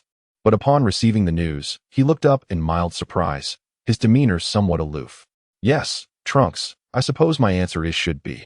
After all, given their status and strength, they have no need to act otherwise. If there were any sinister plot, their power would undoubtedly be sufficient to defeat us. While this assertion held merit, Trunks could not help but question, is there really going to be a universal martial arts tournament? Despite his youth and relative naivete, the numerous battles he had endured had awakened a sense of unease within him. Vegeta's expression, however, revealed a hint of resignation, his countenance dimming slightly. No one could fathom the turmoil within Vegeta. Such a simple statement could evoke the shadows of his past. The ignorance regarding such a grand tournament pointed towards a catastrophic fate that had nearly annihilated their race, leaving him bereft of historical knowledge. Just as Trunks was about to continue, Vegeta abruptly interjected, "No, we must remain vigilant against them. That is our utmost responsibility at present. Now, we should go and greet them." With that, Vegeta took a deep breath and strolled out of the gravity room. Trunks watched his father's retreating figure. At the edge of the door, Jurner approached Gohan, who was gazing at the moonlight, holding a glass of red wine. After taking a sip, Jurner lifted his gaze to admire the moon as well. The two stood in silence until Jurner broke it. "Forgive my intrusion, Mr. Gohan, but may I inquire as to your father's whereabouts?" His voice, though soft, reached Gohan's ears, causing him to turn abruptly, meeting Jurner's expression of similar bewilderment. Jurner was well aware of Goku's identity, particularly recalling the vivid scenes of battle, although he knew that the opponent at that time possessed a power level of merely 1 million. The shock of encountering a Super Saiyan at the 4th level was beyond Gohan and the others' comprehension. Jurner felt a twinge of frustration. He had journeyed far with the greatest hope of witnessing the true visage of this king. Yet, upon arrival, he found himself preoccupied with welcoming other cosmic warriors, during which the emergence of the evil dragon on Earth had transpired. Following that battle, he had been unable to acquire any further information about the king, as if he had vanished from the universe entirely. Indeed, the reason for Jurner's arrival on Earth 6 months after the evil dragon incident stirred within him an endless surge of murderous intent amidst the tranquil radiance. I do not know. Upon observing the expression of Jurner, Gohan turned his head, uncertain of the answer, unaware of the fleeting glint of murderous intent in Jurner's gaze. I comprehend that, in our quest to acquire your information, we have consistently monitored Earth through reconnaissance devices. However, this was merely due to the tournament. I ask for your understanding. Upon hearing Gohan's indifferent response, Jurner assumed it stemmed from Gohan's disdain, prompting him to explain himself. I empathize with you. However, when it comes to my father's affairs, I am truly in the dark. The dragon and the 7 Dragon Balls are equally enigmatic. Gohan grasped Jurner's implication and realized that he could no longer conceal the matter of the Dragon Balls from him. Thus he spoke candidly. Noting Gohan's expression, Jurner accepted this reality, gently swirling the red wine in his glass, comfortably leaning against the wall, and closing his eyes in contemplation. Gohan, reluctant to elaborate, recalled his recent conversation with Kero. Gazing at the luminous full moon that illuminated the heavens, a thoughtful smile graced his lips as he turned away, mingling with others in jovial banter. A short distance away, Jack remained aloof against the wall, perpetually wearing an expression of indifference towards the world. However, for a rare moment, he glanced at Gohan, who was engaging playfully with others, and the icy barrier he typically maintained seemed to thaw, as he observed Xiao Fang, Maluan, and Beulah. "Do you still harbor resentment towards me?" Jack asked, tossing his head back and leaning against the wall once more, a bitter smile etched upon his haughty visage, as memories of a petite figure and her gentle calls flitted through his mind. As hosts, Vegeta and Trunks approached to converse, with Vegeta attentively scrutinizing Geneli's every move. Yet he remained unable to discern the depths of the young man's character. Amidst their light-hearted exchange, Geneli appeared to recall something, his expression tinged with skepticism as he inquired, "By the way, how do you intend to persuade your king to accept our invitation?" "That depends on Mr. Satan," Trunks replied, having grasped Goten's intentions, prompting everyone to glance towards the older man. "Me?" Satan questioned, bewildered, pointing to himself as a bead of sweat trickled down his cheek, leaving him utterly flabbergasted. A collective understanding passed among the assembly, nodding towards Satan. Yet, he remained oblivious to their meaning, scratching his head in deep contemplation.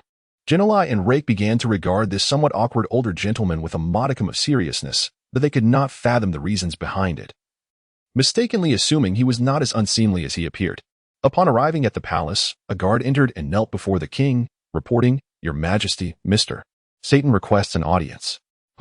The king, adorned with reading glasses, regarded the situation with curiosity. After a moment of contemplation, he acquiesced to the invitation, stating, "Very well. Let him in." "Ha, Mr. Satan, what brings you here?" The benevolent king inquired politely, devoid of any airs. Although he held little admiration for the boastful world champion, he nonetheless valued the presence of the savior, for it was just over half a year ago that this individual warned of an impending cataclysm threatening Earth, thus sparing humanity from a calamity. This act of kindness earned the king's respect for the champion. Yet he harbored doubts, suspecting that the true victor of the previous tournament might not be the formidable figure before him. "Your esteemed Majesty," Satan began, "I come to seek your audience because friends from distant galaxies wish to invite you for a journey through the cosmos." Satan directly addressed the matter at hand, for there was no need for circumlocution. Upon grasping the intent, the king's demeanor darkened, for his stature symbolized the stability of the earth. Boldly, he questioned, "Are you attempting to abduct the king?" "Such outrageous fabrications." The guards, standing resolute, rebuked him. Yet, Satan remained undaunted by such bluster. In the realm of the mundane, he was unparalleled in prowess. He mused to himself, albeit not yet invulnerable to bullets. Indeed, it was due to Mr. Satan's foresight of Earth's impending catastrophe that they had escaped a great disaster. The king recalled that moment, and his earlier hesitation dissipated. "However, Your Majesty, this venture seems exceedingly absurd. Even Mr. Satan should not acquiesce, for your safety is of paramount importance to the Earth," the guards anxiously implored. Yet, Satan paid them little mind, as he had encountered far more astute individuals than this short-sighted fellow, feeling no necessity to engage with the guards on such matters. "Surely, there must be a reason behind this." The benevolent king smiled once more. "Indeed, Your Majesty, this invitation is extended to you because a cosmic martial arts tournament will soon take place in the universe. As Earth shall have contenders participating, it is mandated that you, as the esteemed ruler of Earth, must witness this event." "Oh, who from Earth will be competing? Is it you, Mr. Satan?" The king, captivated by such an exhilarating notion, pressed eagerly for answers. "No, merely a few of my disciples." Satan downplayed his scion identity, embellishing with modest bravado. "Ah, splendid. This is indeed a source of pride for our Earth. I shall accept their invitation. When do we depart?" The king responded, visibly at ease. "On the morning of the day after tomorrow, at the backyard of Dr. Bulma's residence," Satan respectfully conveyed, secretly pleased to have fulfilled his obligation. "Very well, then. Until the day after tomorrow," the king smiled, adjusting his glasses as he watched Satan's departing figure. As Satan took his leave from the palace, a guard anxiously inquired, "Your Majesty, have you truly consented to this?" His gaze remained fixed on Satan's retreating silhouette. "Indeed, for he is our great hero," the king replied steadfastly, his eyes fixed on Satan, though his thoughts lingered on another hero, the once youthful champion. "Has the agreement been reached, Mr. Satan?" Xiao Fang eagerly questioned as Satan stepped into the room. "What transpired, Mr. Satan?" Everyone surrounded him with inquiries, while Vegeta regarded him coldly, leaning against the wall. Of course, the title of Mr. Satan is not a mere fade. There is nothing in this world that can thwart me." Satan has begun to boast once more, declaring himself the world champion of martial arts, and even the king must hold him in some reverence. In this moment, he feels a sense of euphoria, reveling in his elevated status. How splendid! The crowd erupts in cheers, and any trace of doubt on Baijita's face dissipates alongside the answer. Father, have you seen Kilu these past 2 days? Xiaofang scanned the surroundings, yet the mischievous robot Kilu was nowhere in sight, prompting her to furrow her brow. Ah, Kilu? No. I haven't seen him either, Gohan replied somewhat awkwardly, a fleeting change in his expression revealing his reluctance to disclose Kilu's whereabouts. Where could he possibly be? Knowing we were set to depart today, why is he wandering about? Xiaofang complained. Indeed, it seems we have no choice. We must depart soon. And there is no time to search for Kilu. Gohan gently stroked Xiaofang's hair. Perhaps he has retreated out of concern for some danger. Xiaofang reluctantly nodded, her mind brewing a malevolent thought. Just wait until I return. I shall deal with you, that insufferable Kilu. The forlorn figure stepped aboard the spaceship. Is there anyone left who has not boarded the spacecraft? Gurney commanded his vessel. Then we shall set off. Wait. I'm here too. A booming voice shouted. The sight of Master Roshi, wildly waving one hand while dragging a large suitcase with the other, hurriedly approached. Oh. Everyone turned to gaze at the amusing old man. Cough, finally made it. Master Roshi panted, seemingly relieved to have arrived just in time. Grandpa Roshi, are you going too? Gohan inquired. Of course. The intergalactic martial arts tournament is a rare opportunity. I certainly do not wish to miss it. Master Roshi's sunglasses inexplicably glimmered. Is that so? Or are you simply eager to gaze upon beautiful women in the cosmos? Xiaofang teased, rolling her eyes and elongating her voice. What? Have you seen through my intentions? Master Roshi blushed, panic evident in his tone. Laughter erupted among the group. All right, let us depart. Gurney commanded. Yes. Destination set for the base. The spaceship vanished at a speed surpassing light itself. As Gohan and his companions finally ventured beyond Earth into the vastness of the universe, what experiences await them in this boundless expanse? At the dawn of a new era, where everything remains shrouded in ambiguity, it can only be said that adventures and new battles have commenced. The continuation of the Dragon Ball saga has officially begun. Chapter 6. The game begins. The Assault of the Saiyan Warriors. Part 1. Gazing into the infinite cosmos, despite traveling at superluminal speeds, they felt akin to a languid turtle in the vastness of space. Such a scene attests to the enormity of the universe. Are the Saiyans truly the ultimate rulers? This notion may indeed provoke confusion, for there are always greater forces beyond one's comprehension. After organizing their belongings aboard the spaceship, everyone gathered in the spacious command hall, exchanging laughter and eagerly anticipating the forthcoming cosmic expedition. The atmosphere was quite delightful. It seemed that a journey to the outer world was in order.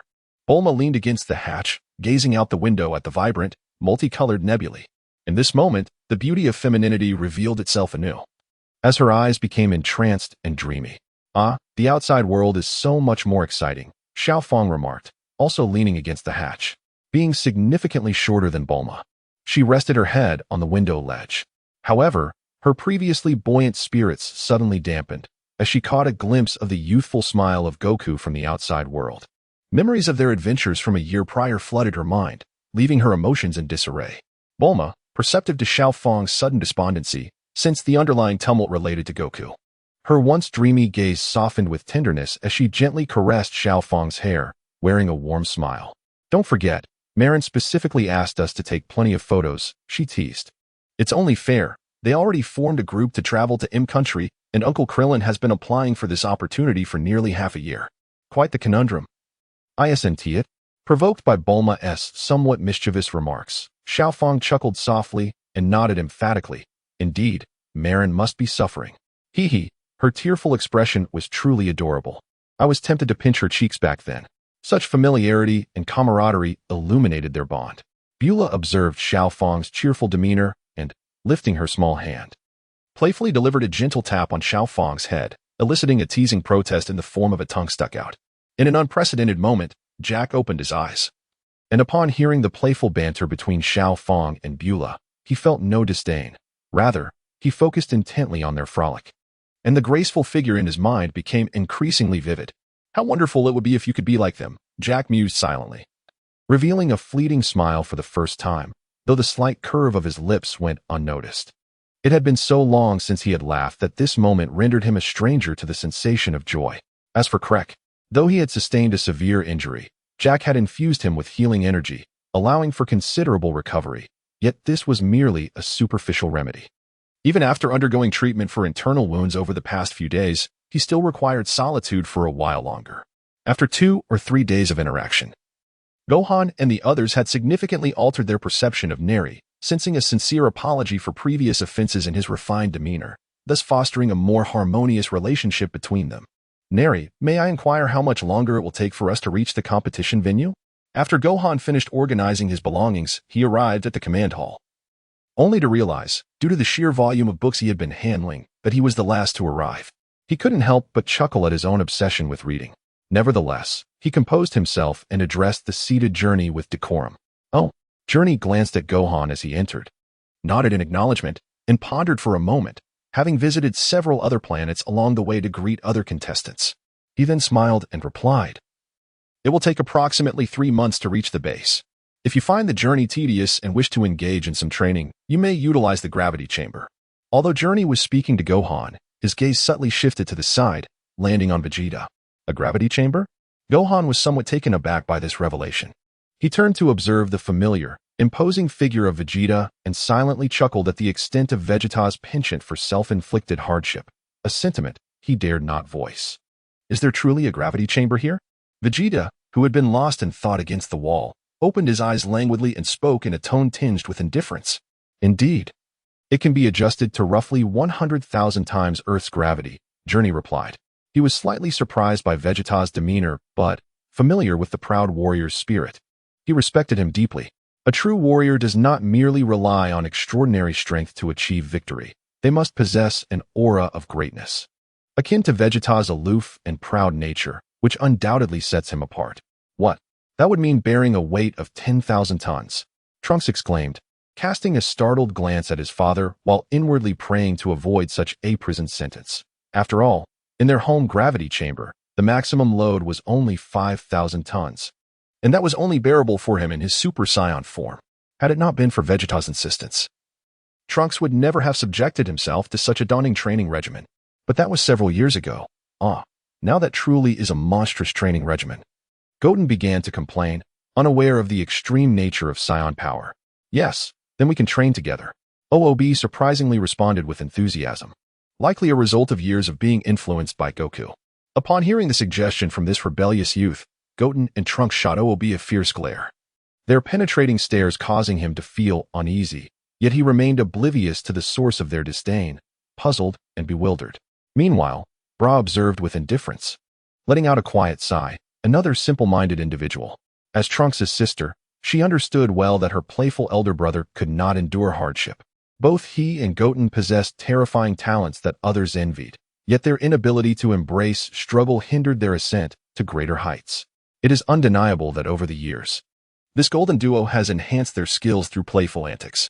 Nevertheless, Bra is not particularly fond of the grueling training regimen, as she finds her father's rigorous conditions quite intolerable. Indeed, Xiao Fang nods in agreement, like a chick pecking at grains. However, OOB catches a whisper from Dula, feeling a bit bashful as he lowers his head in embarrassment. How delightful. Do not mind if I utilize this for a while, Vegeta remarks, slightly surprised yet wearing a faint smile. May I inquire where the gravity chamber is located? His aloof demeanor remains largely unchanged, and his solitary nature renders him somewhat inept at socializing. He gazes at Jenny, inquiring rather rudely. It is on the lower level. Jenny replies politely with a smile.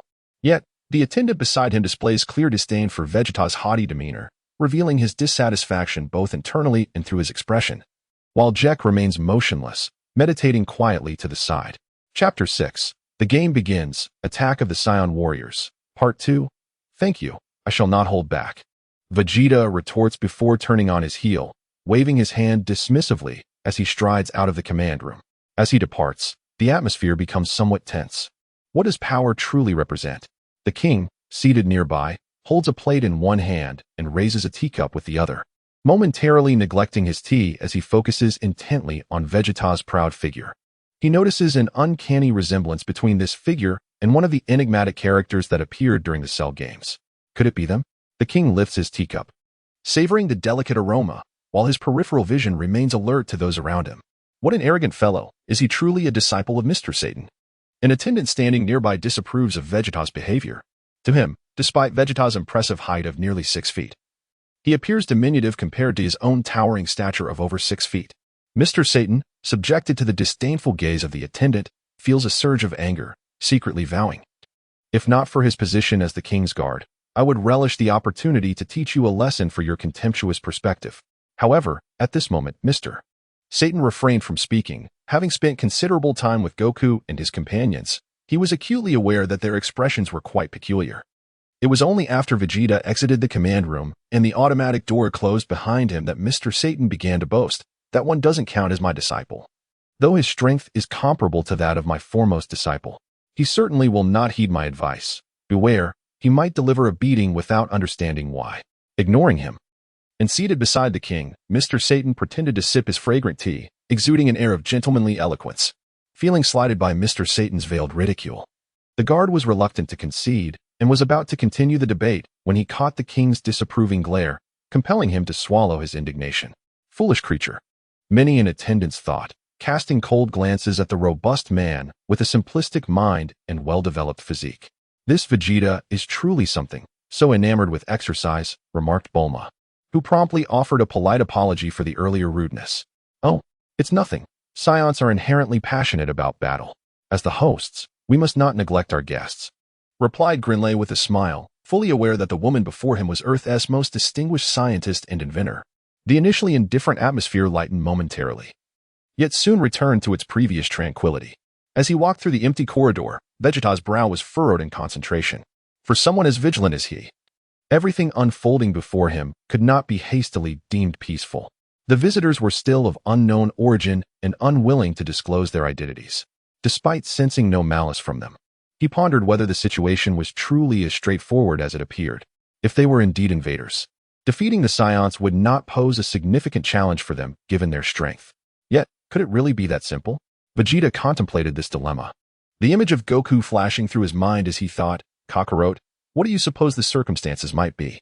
He then shook his head lightly, a bitter smile forming as he muttered to himself, "Am I truly beginning to depend on him?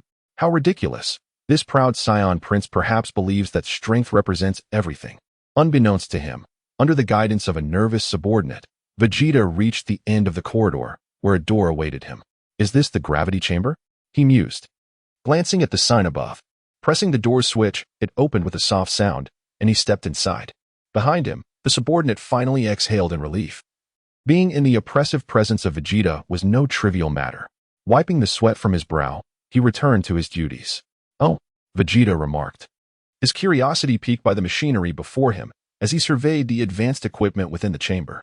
"Although I have encountered numerous advanced machines at home, they pale in comparison. Their presence is both imposing and suffocating. Among these devices lies one that governs and alters gravity."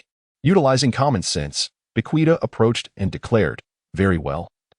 Let us commence with a multiplier of 10,000. In the vast expanse of outer space, a swirling vortex of darkness suddenly emerged, following a flash of black light. From the midst of 2 rows of shadowy figures clad in dark robes, a silhouette enveloped in tendrils of black mist stepped forth. "Oh, is there a matter at hand?" inquired a pair of eerie white eyes, glancing at the obedient subordinates flanking either side. Their curiosity piqued as they communicated through their consciousness. "Your Excellency, King Shaler, it is the desire of King Marrow that you personally return to the demon realm." A forward black-robed figure bowed deeply, trembling as he delivered the message. "Oh, what does Marrow have to say?" The brow of the one referred to as Shaler furrowed, revealing a hint of concern regarding this comrade's summons. "According to the tone of His Majesty, the Demon Lord has awakened," the responder stammered, sensing the chilling aura emanating from Shaler, his voice faltering, body quaking in trepidation. "The Demon Lord?" Shaler's countenance shifted dramatically, unable to conceal the excitement surging within, alongside a profound reverence for such a godlike being. "Ha ha ha, Marrow. You speak the truth. For centuries ago, you forcibly awakened me, informing me of matters concerning the Demon Lord. I had initially regarded them with disdain. Yet all has come to pass. It seems your comrade is indeed remarkable." Shaler's consciousness radiated, allowing all present from the demon realm to hear this revelation. Their expressions altered, and just as they contemplated pleading for mercy, the black-robed figure swept his right hand, unleashing a dark slash that pierced through the bodies of all present, executing them without hesitation.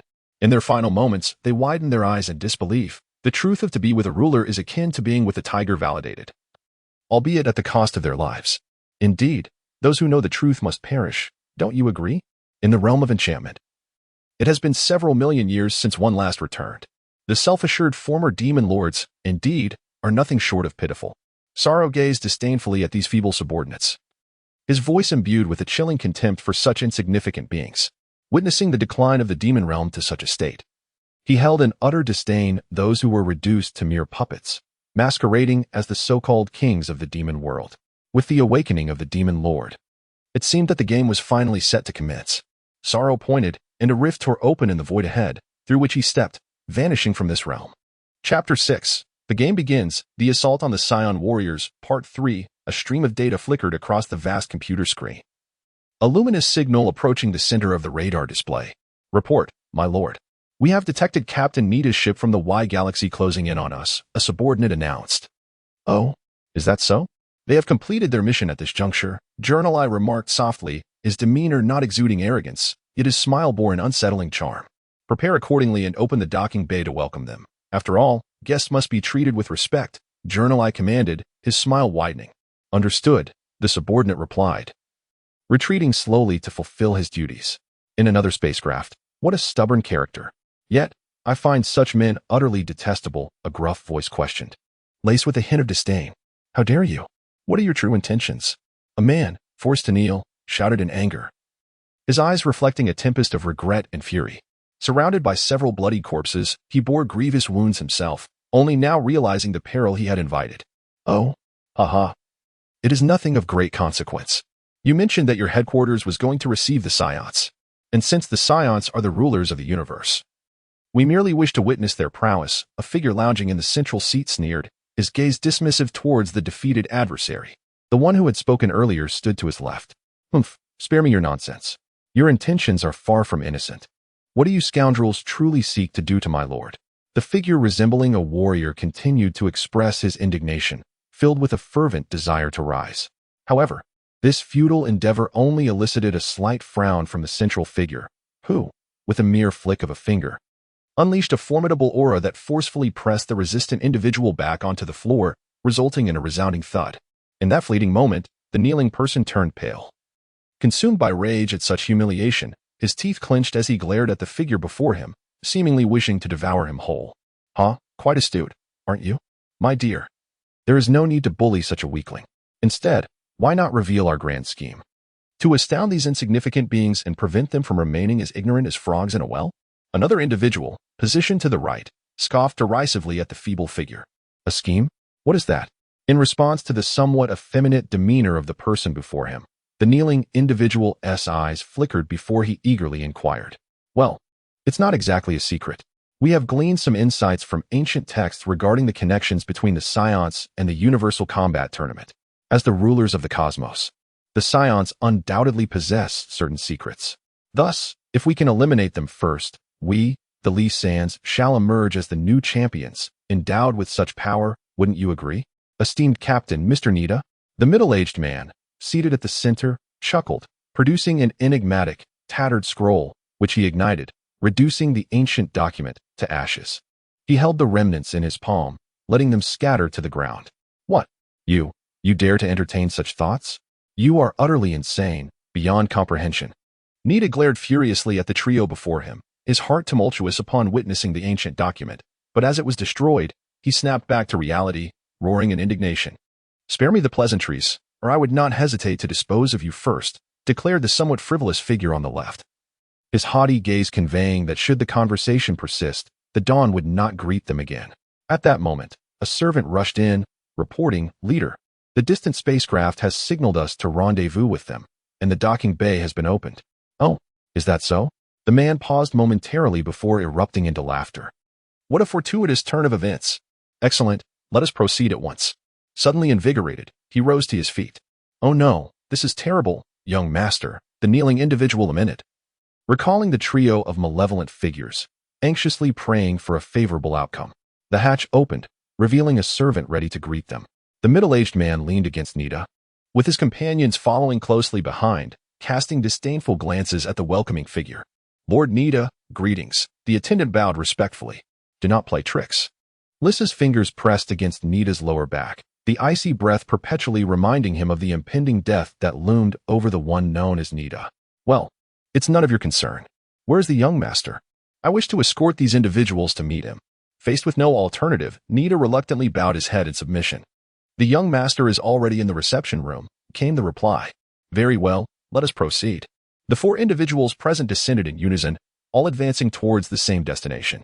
Upon entering the waiting room, the middle-aged man furrowed his brow, instinctively sensing a whiff of danger. His gaze rapidly swept across the opulent interior, where several figures were seated regally.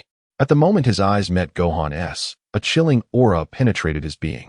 The middle-aged man chuckled with a hint of amusement. Having already learned of the individuals on Nita's side, he now recognized Gohan's scion identity upon encountering the unfamiliar face.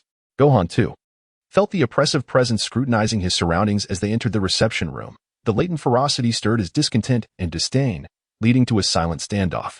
Goten, and Trunks also keenly picked up on this tension, halting their conversation with Neri as their focus shifted to the formidable figure before them. Oh, it seems both host and guest are present, which makes things much simpler. Greetings, I am Lissa, and I go by Kelly. To my left is Sa, and to my right is E. The self-proclaimed Kelly exuded a more potent energy, effortlessly shattering Gohan's imposing presence without any circumlocution. What does this mean? One of Neri's companions, standing behind him, inquired with irritation, glaring at the trio before them.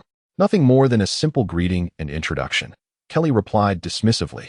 Do not be disrespectful, or I shall take your life. The man stepped forward, only to be halted by Neri's outstretched hand. Do you possess such capability? Sa taunted. The man visibly seethed with anger and humiliation, while the figure of Jack remained detached and unconcerned. Enough, FIM, do not act impulsively. However, I do wish to inquire, Kelly, what does your visit signify? After all, guests are to be treated with respect. What is it that you seek? Neri again raised his hand to restrain FIM's aggressive advance. Chapter 6. The game begins. Assault on the Scions by the Cosmic Warriors. Part 4. There's nothing much to it. We merely wish to meet the Scions. Correct, Sa. E. Kelly sneered. What? Goten, and Trunks exchanged astonished glances, while Gohan regarded them with indifferent disdain. Oh, are you three also Scions? Kelly observed their reactions. And upon witnessing Gohan's apathy, a flicker of intrigue ignited within him. What is your purpose? Do you intend to battle the Scions? Gurnary inquired with a natural demeanor. Yet the tea within his cup rippled in response to the fluctuations in the air. No, it is nothing of great significance. I was merely contemplating that if we were to vanquish the Scions first, we would ascend as the new sovereigns. Thus, we could swiftly advance to the finals. Would we not, Prince Gurnary? Gohan's expression shifted at Kelly's words, his gaze fixating intently upon the individual, his tone laced with a barely concealed anger. Yearning for a satisfactory answer, Goten and his companions gazed at Gurnary with barely concealed irritation. The smile on Gurnery's face faded as he sensed Gohan's cold demeanor, prompting him to reluctantly nod in acknowledgement and explain, this is hardly a secret. It was originally my father's intention to discuss this matter with you personally, for I possess limited knowledge regarding the tournament. Gohan remained non-committal to such a response, while Goten and the others chose not to pursue the matter further, opting instead to maintain their focus on Kelly and his companions. Shall we commence the battle now? Goten and Trunks intently regarded their adversaries, their voices low and resolute. Indeed, young Gurnary, this can be considered a preliminary match, indicating that it is merely a confrontation between us. Therefore, I must ask you to refrain from intervening. Kelly replied with a sinister smile. Gurnary, recognizing that conflict was now unavoidable, sighed and said, however, you cannot engage in battle here. You must proceed to the gravity chamber for your confrontation, as it is constructed from super alloys capable of withstanding formidable assaults. Very well. It matters not. Both parties consented. And in an instant, the atmosphere became charged with combat fervor. Coughing, Vegeta lay on the ground, drenched in sweat, after an extended session of training. His gaze was fixed on the ceiling of the gravity chamber as his mind replayed the events of the past few days. At that moment, his brow furrowed once more as he muttered to himself, oh, what a vexatious and tedious affair. Vegeta, always eager for battle, sensed the rising tension emanating from both sides, and propped himself up, waiting with keen interest. Just then, the door slid open automatically, and several figures entered. Junirai led the way, casting no glance towards Vegeta, but turned to address the 7 individuals behind him, stating, "This is the place." Kelly had anticipated the chamber to be empty, but as his eyes scanned the room, he felt a sudden jolt of alarm upon locking eyes with Vegeta, whose gaze struck like lightning, instilling an undeniable sense of pressure. Nevertheless, he chuckled and shook his head, managing to disperse some of the oppressive aura. Behind Kelly, San and E, upon catching sight of Vegeta's relatively modest stature, were suddenly overcome by a colossal presence. Akin to a mountain looming overhead, they ceased their derisive taunts, gazing with trepidation at the imposing figure before them. Vegeta refrained from speaking directly. After Kelly had effortlessly dispelled the tension, his brow slightly furrowed, though a hint of satisfaction curved his lips, acknowledging his opponent's strength. "Daddy." Trunks was about to remind Vegeta of the context of their encounter. However, Vegeta waved his hand dismissively, signaling that he had already surmised their intentions. From Gohan's expression, he too discerned their identities. A seasoned warrior, Vegeta was well aware of the unnecessary troubles that could arise. "You are a Saiyan as well, are you not? We are Lee Sans, and we have come to issue a challenge." Kelly's momentum surged dramatically, breaking through the energy field created by Vegeta's presence. As several razor-sharp wind blades pierced through, Vegeta, with minimal movement, merely chuckled at his opponent's display, remaining unfazed despite the provocation of the wind blades aimed at him. Trunks, Goten, and Ub all felt the overwhelming pressure emanating from their adversary, causing them to instinctively retreat slightly to regain their footing. Gohan, too, found himself unimpressed by the opponent's antics. He let out a soft sigh and dissipated the oppressive energy in front of him. Meanwhile, Neely and the sinister Jack behind him regarded the situation with indifference, releasing subtle waves of energy from within, completely undisturbed. On the other hand, FIM struggled to withstand the force, while the remaining subordinates appeared somewhat beleaguered under the assault of that power. That scoundrel, Sar, noticing the disdain in Vegeta's eyes, who had once scorned the weak, could not bear such contempt and cursed vehemently. Just as he prepared to strike, a large hand clamped over his mouth, and a pair of cold, indifferent eyes met his own. As fear surged within him, an emotionless voice echoed in his ears, "Sleep now." Boom. A tremendous explosion reverberated throughout the gravity chamber. Fortunately, Vegeta had adjusted the gravity to 30,000 times normal, preventing the initial strike from breaching the spaceship.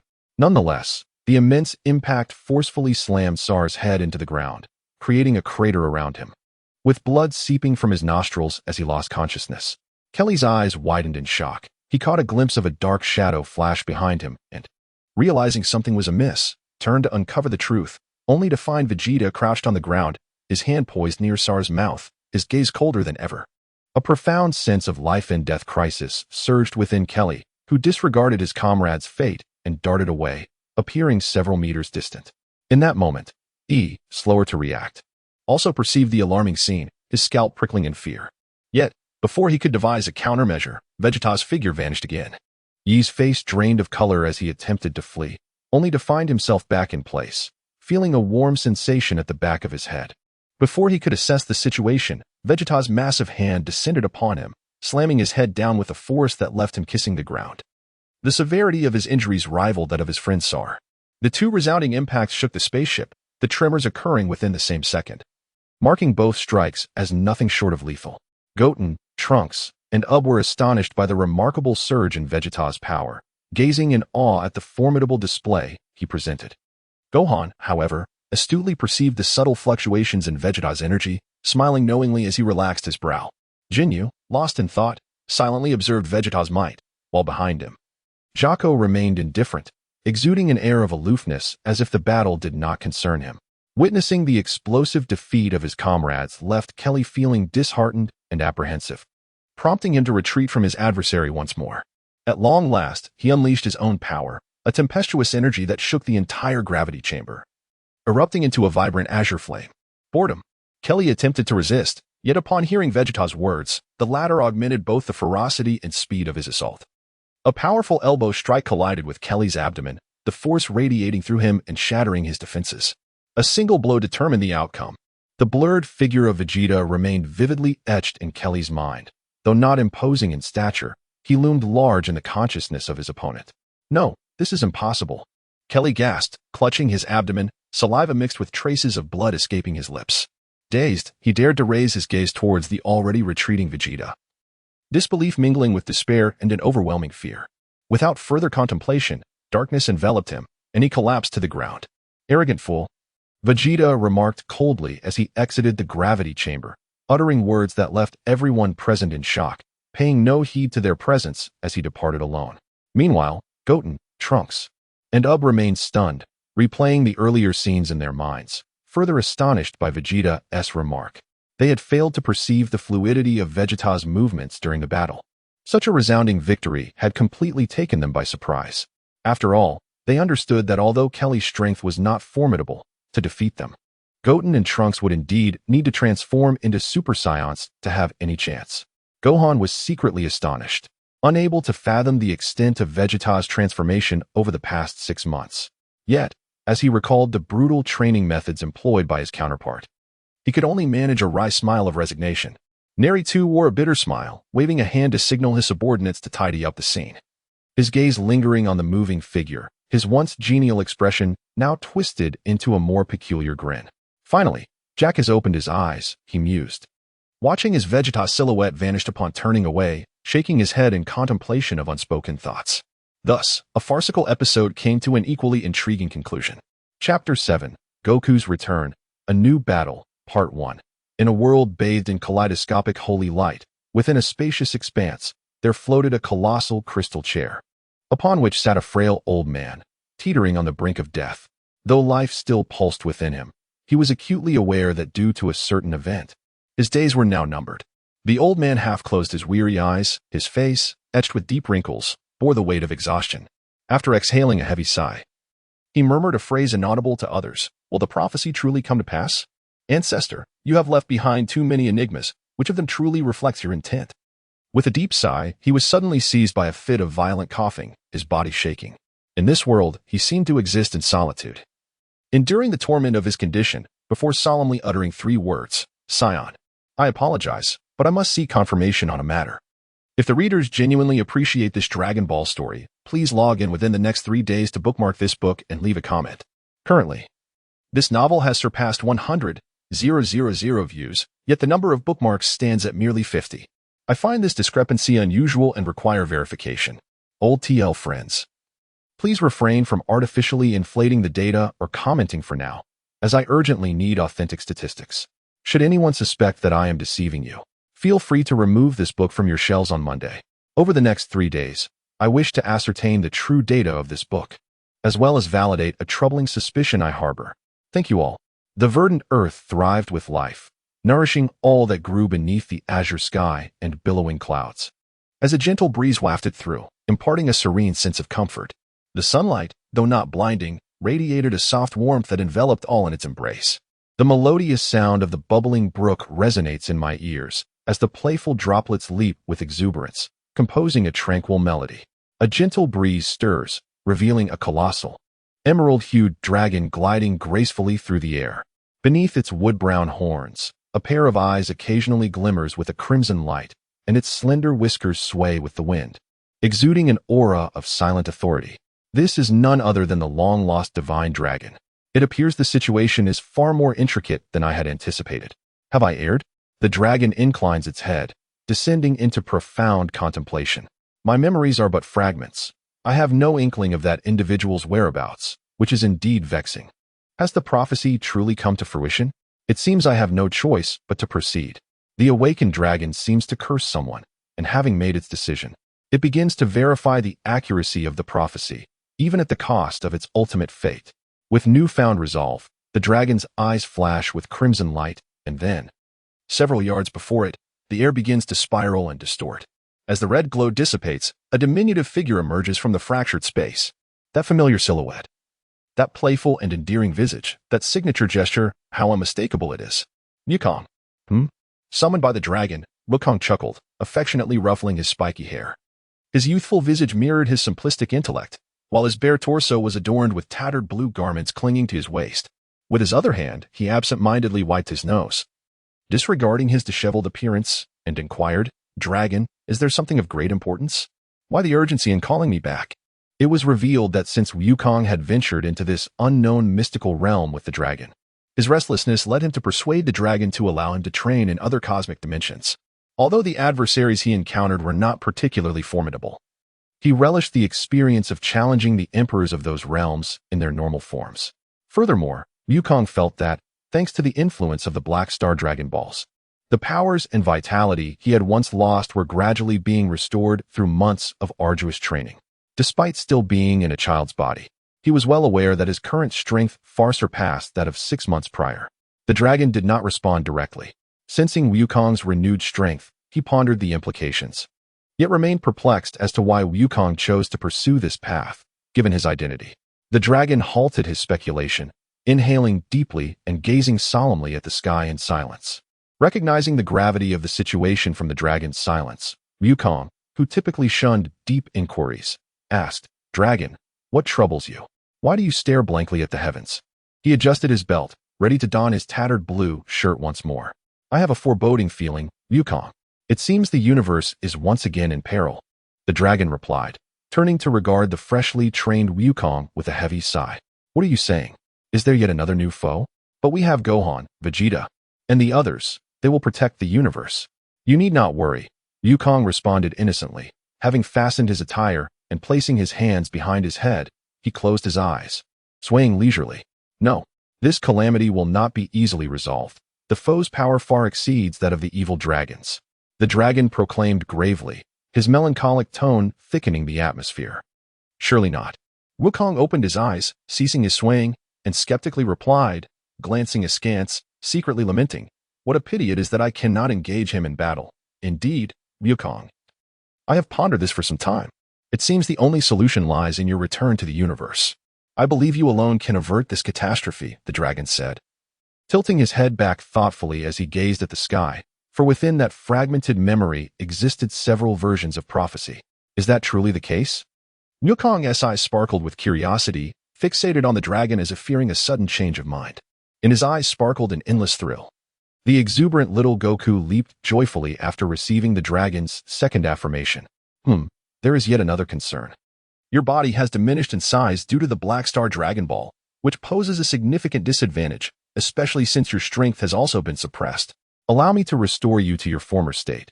This will enhance your chances considerably." The dragon turned to gaze at the little Goku encircling him. "Is that true? This is truly marvelous." "Thank you, dragon," Goku exclaimed, bounding around the dragon in delight. The dragon regarded Goku, contemplating various matters in his mind.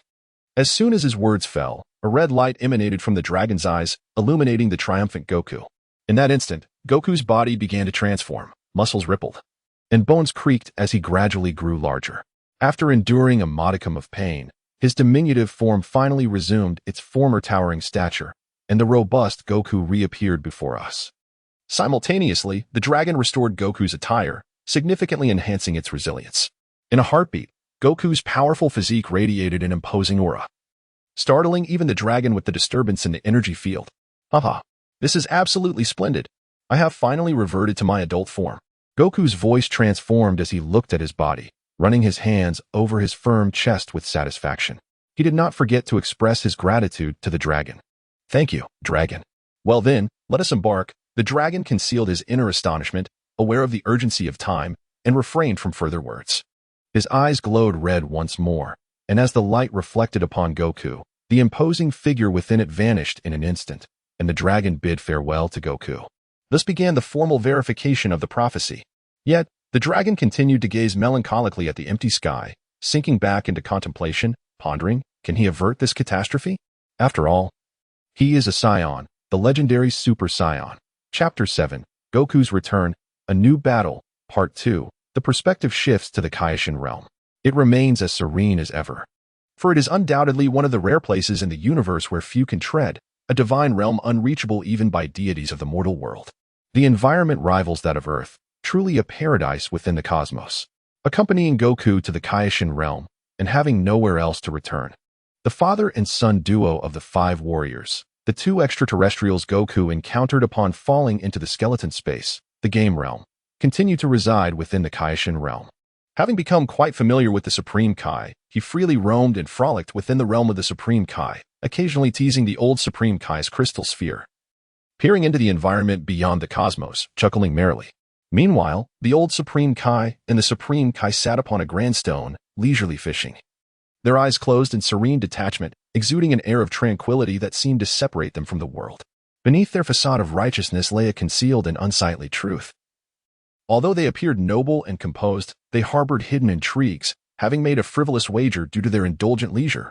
Whoever emerged victorious would be entitled to select 3 editions from the other's treasured collection of beauty magazines.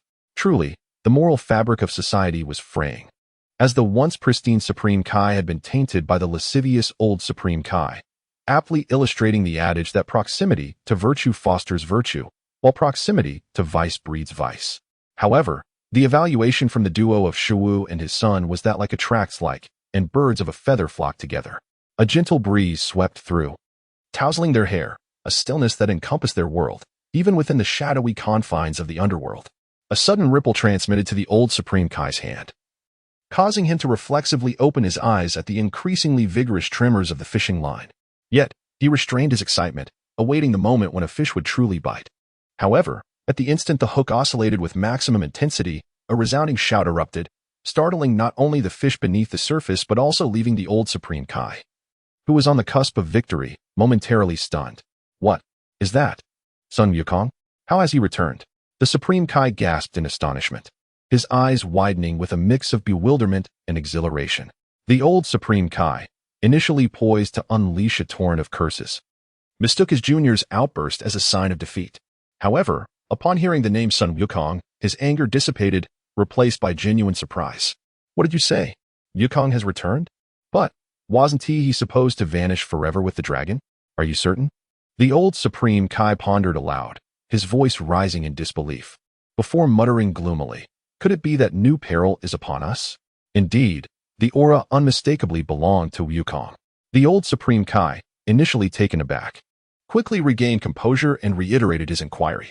Shiwu and his son were equally taken aback by the old Supreme Kai's dramatic reaction, staring blankly at the pensive figure of the Supreme Kai. What could this mean? Could it be?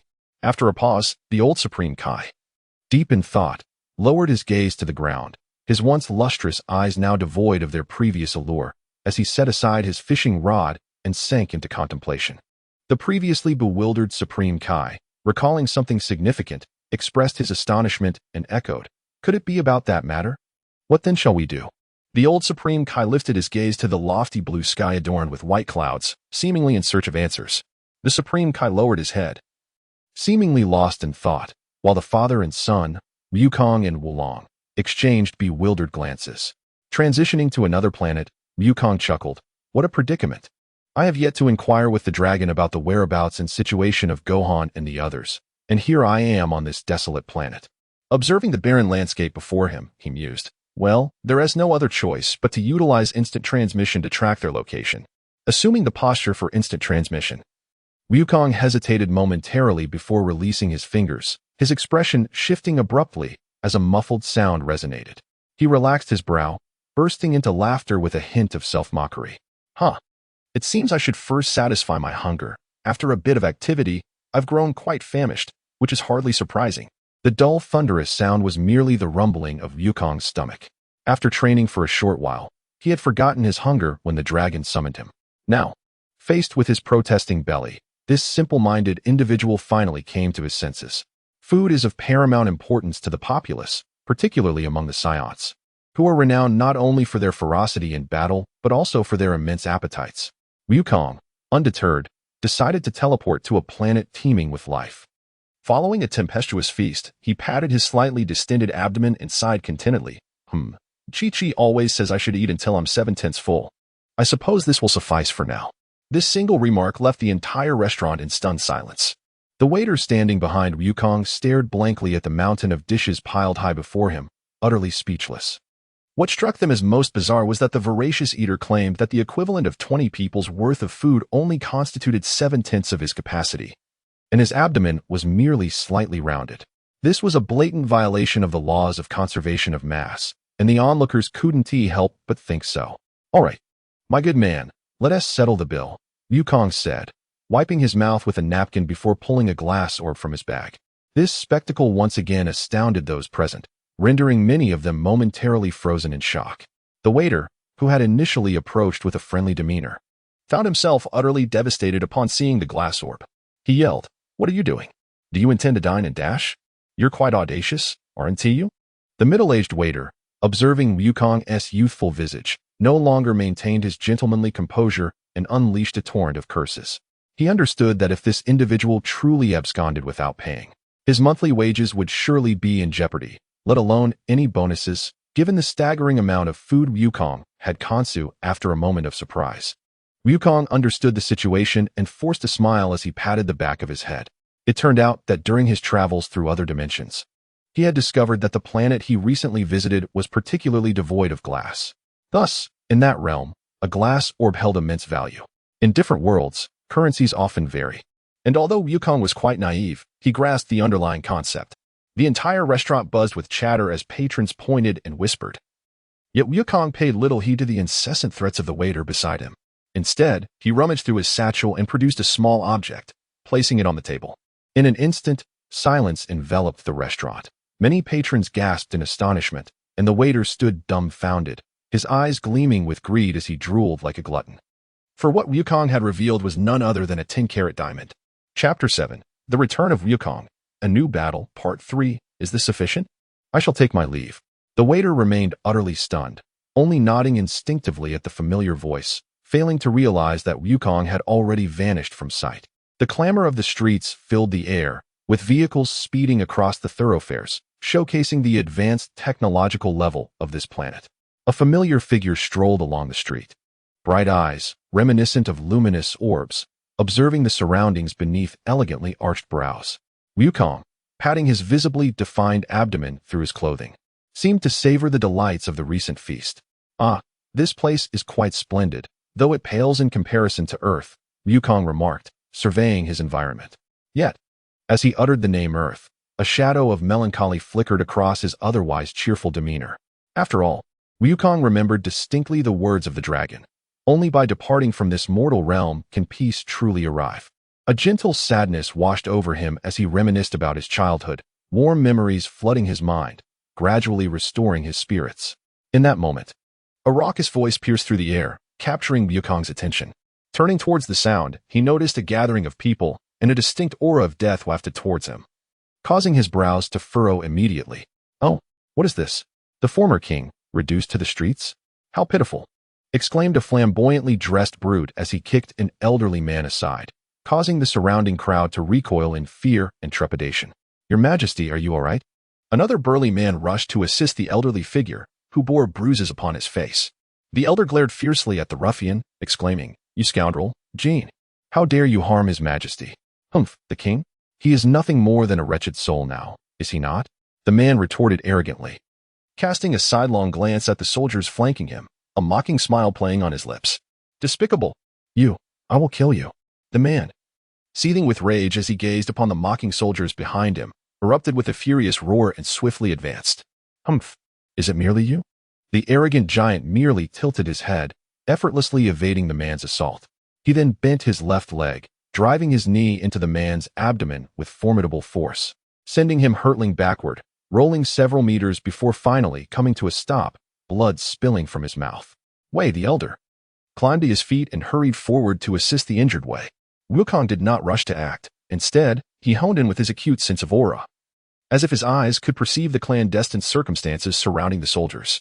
Wisps of dark energy were drawn forth from the crowns of their heads, and most peculiarly, these strands of darkness all pointed towards a singular direction, the magnificent palace situated thousands of meters behind them. At that moment, Wukong's mind recalled the confrontation with the fully formed baby.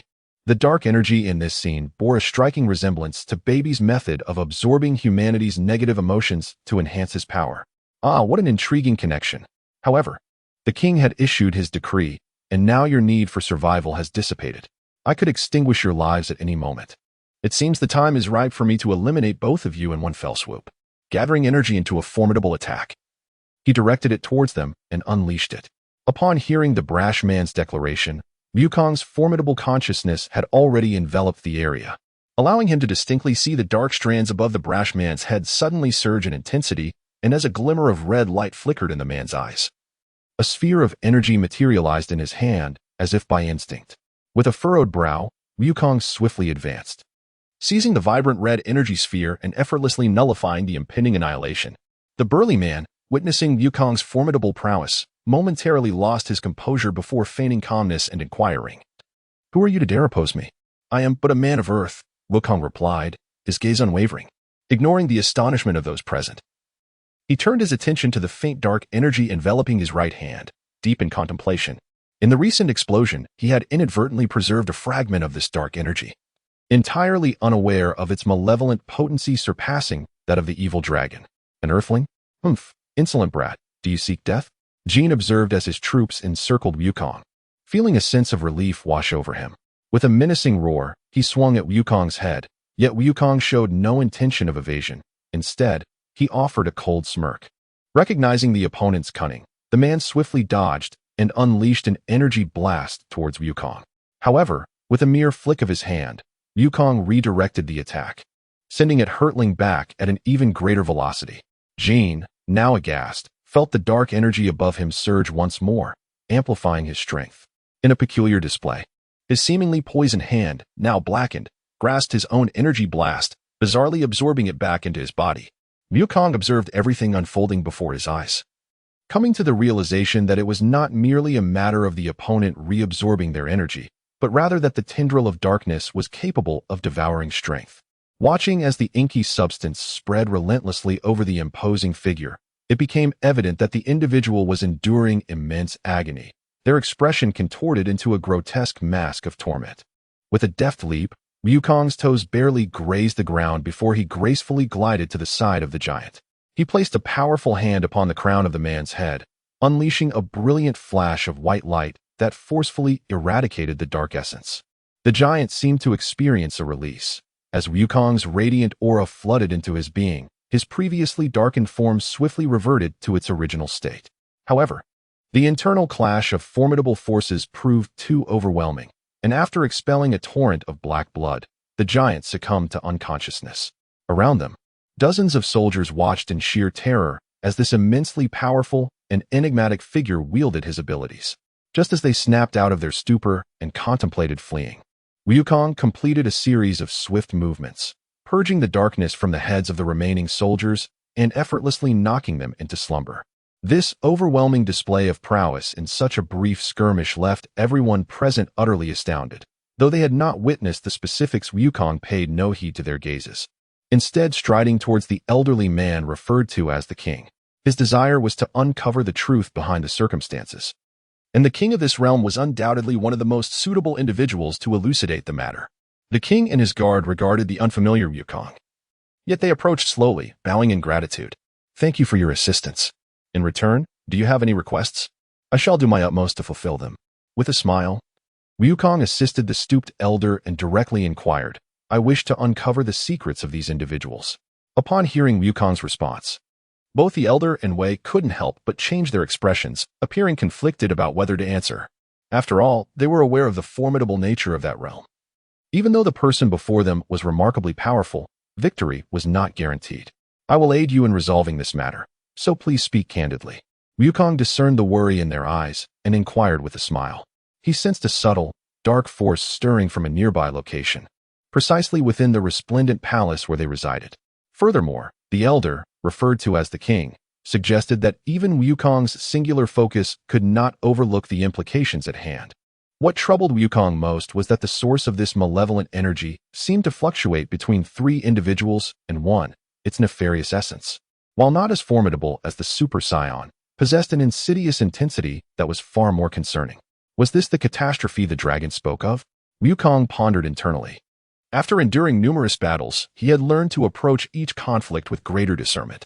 Chapter 7. Wukong's Return, A New Battle, Part 4. Within the opulent palace, three imposing figures sat regally in their thrones, their visages nearly identical, each sharply delineating a countenance of commanding authority, with fierce eyes beneath a furrowed brow. The central figure bore a black lightning mark upon his forehead and was currently conjuring a sphere of lightning, intricate arcs of energy intertwining within it. Though none could fathom that this orb, no larger than a bowl, possessed the capacity to obliterate the land within 1,000 miles. At that moment, the middle-aged man's brow was drawn tight, his profound gaze fixated on the space ahead in contemplation. "Brother, you too sense it, do you not? Someone has forcefully erased our mark," spoke the figure seated to the left, unable to contain his agitation. The middle-aged man with the lightning mark did not respond, but rather, the man on his right interjected, "Indeed, third brother, and you too must feel it. This presence is somewhat familiar." Upon hearing his second brother's response, the third sibling's expression darkened. He was acutely aware that at the moment Wukong's hands radiated with a white light. He too had sensed the tremors of that familiar aura, a fleeting encounter from over 6 months prior. "Regardless of who he may be, we shall eliminate him upon meeting," declared the eldest brother, finally speaking. He harbored apprehension, for the adversary's energy had abruptly surged and then entirely concealed itself. Since the moment his dark energy had been severed, he had been searching for the location of this individual, only to discover that he seemed to have vanished into thin air, no longer present on this planet. Yet, one thing remained unequivocal to him: the adversary had not departed. "Are you suggesting that over 6 months ago, another system adjacent to yours succumbed to annihilation, and from this destruction arose a vast energy field? The one who usurped your throne hails from that system?" Upon hearing the explanations provided by the elder and Wei, Wukong endeavored to succinctly restate their essence. However, what truly alarmed Wukong was the revelation of a colossal energy field emerging in a neighboring star system. As he attempted to sense it with his breath, he discovered that the vast expanse had already become distorted and illusory, rendering his spiritual essence incapable of discerning its secrets. One undeniable fact remained: there were no signs of life present. Indeed, the situation was thus, since their arrival. They had seized control of the majority of soldiers and warriors overnight. Naturally, those who resisted their dominion had suffered casualties exceeding 90%. As for me, my royal status spared me from an immediate demise, as they were reluctant to extinguish my life so swiftly. The elder's eyes appeared somewhat clouded. Having encountered such a tragic fate in his twilight years, his spirit inevitably dulled. Indeed, without the infusion of his formidable power, these soldiers would not possess such overwhelming strength. Jean, who was once decidedly no match for me, now rendered me unable to contend with him. Wei further remarked that although he could not fathom the nature of the dark energy, he had once clandestinely witnessed Jean emanating a shadowy light from his hands, which then penetrated the mind of an officer, resulting in an unprecedented surge in the officer's power. The matter was far from straightforward. The essence of that dark energy remained elusive. Wukong paused, for such matters were indeed far too extraordinary for their comprehension. Only he understood that the current dark energy was nourishing the soldiers, yet he discerned that their vitality was swiftly depleting, as tendrils of black energy incessantly siphoned from their bodies, while the figure behind them inexplicably grew stronger. Upon hearing Wukong's overview, Wei and the elder were momentarily taken aback, but were soon elated by his subsequent declaration. After catching his breath, Wukong earnestly proclaimed, "I shall resolve this incident." After a brief interlude, the confrontation finally commenced in earnest. "Report, Your Highness, someone has intruded. Captain Jean has already been defeated." It was the former king's faction. Aided by an exceptionally powerful, mysterious figure, a soldier rushed in to inform. "Ah, have they finally arrived?" The second brother stirred from his silence, slightly opening his eyes to gaze at the trembling subordinate, a wave of disdain swelling within him. In a moment, a formidable pressure emanated from him, crushing the unworthy minion to death. "Useless," the second brother coldly remarked, glancing at his elder brother, only to find his expression rather grim. The third brother, impetuous and rash, also noted the somber demeanor of their elder, lacking the depth of thought that their older sibling possessed. What they were oblivious to was a critical secret. They were not 3 independent beings. The energy has remained consistently around 5,000. The middle-aged man, marked by a black lightning emblem on his forehead, clenched his fists. He had been acutely aware of the battle outside, yet upon pinpointing the energy, he was astonished to find the opponent's strength steadfastly stabilized at 5,000, an impossibility given that the soldiers' powers were in the tens of thousands. Crucially, he pondered whether the intruder's origins bore any resemblance to the mysterious figure who had recently erased his mark, yet the disparity in power was stark, far too weak. Upon hearing his subordinate's report, the middle-aged man finally recognized that the intruder was indeed the enigmatic figure who had recently forcefully removed his mark. What astounded him was the opponent's ability to wield such power with extraordinary finesse. "Do not panic, no one can defeat us," he slowly responded to his so-called younger brothers after a moment of contemplation. Yet in that very instant, a brilliant white light surged into the palace, intent on initiating their first clash through a bombardment. The middle-aged man let out a cold snort, and a surge of dark flames emanated from behind him. With that disdainful huff, the ferocious black energy collided with the white energy wave, absorbing the sudden onslaught without detonating it. It seems the situation is indeed as such. That enigmatic black energy is far from ordinary. A familiar voice echoed through the hall, and the figure of Wukong swiftly appeared within the temple, suddenly confronted by Wukong's attack. The second and third elders were momentarily stunned, realizing the terrifying prowess of their opponent. Stripped of their former arrogance, they now regarded him with grave seriousness. Even the middle-aged man marked by lightning remained silent, for he alone understood that while the black energy devoured the opponent's energy wave, it simultaneously obliterated a significant portion of its own power. In comparison, the energy expended was less than that absorbed. However, only after the battle would the victor be revealed. Wukong stood proudly before his adversaries, acutely aware of the dense malevolent energy emanating from them. He felt no pity, for after the harrowing experience with the evil dragon, he had come to understand the terrifying nature of negative energy. Gazing upon the multitude of defeated foes prostrate at his feet, the elderly man and his companion Wei remained visibly shaken.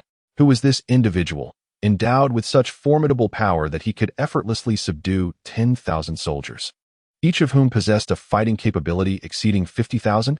The king reflected on Wukong's earlier battle. Indeed, the speed was astonishing. It was a decisive victory. Wei recalled the intensity of Wukong's combat. Perhaps, just perhaps, he could truly assist us. This is truly marvelous.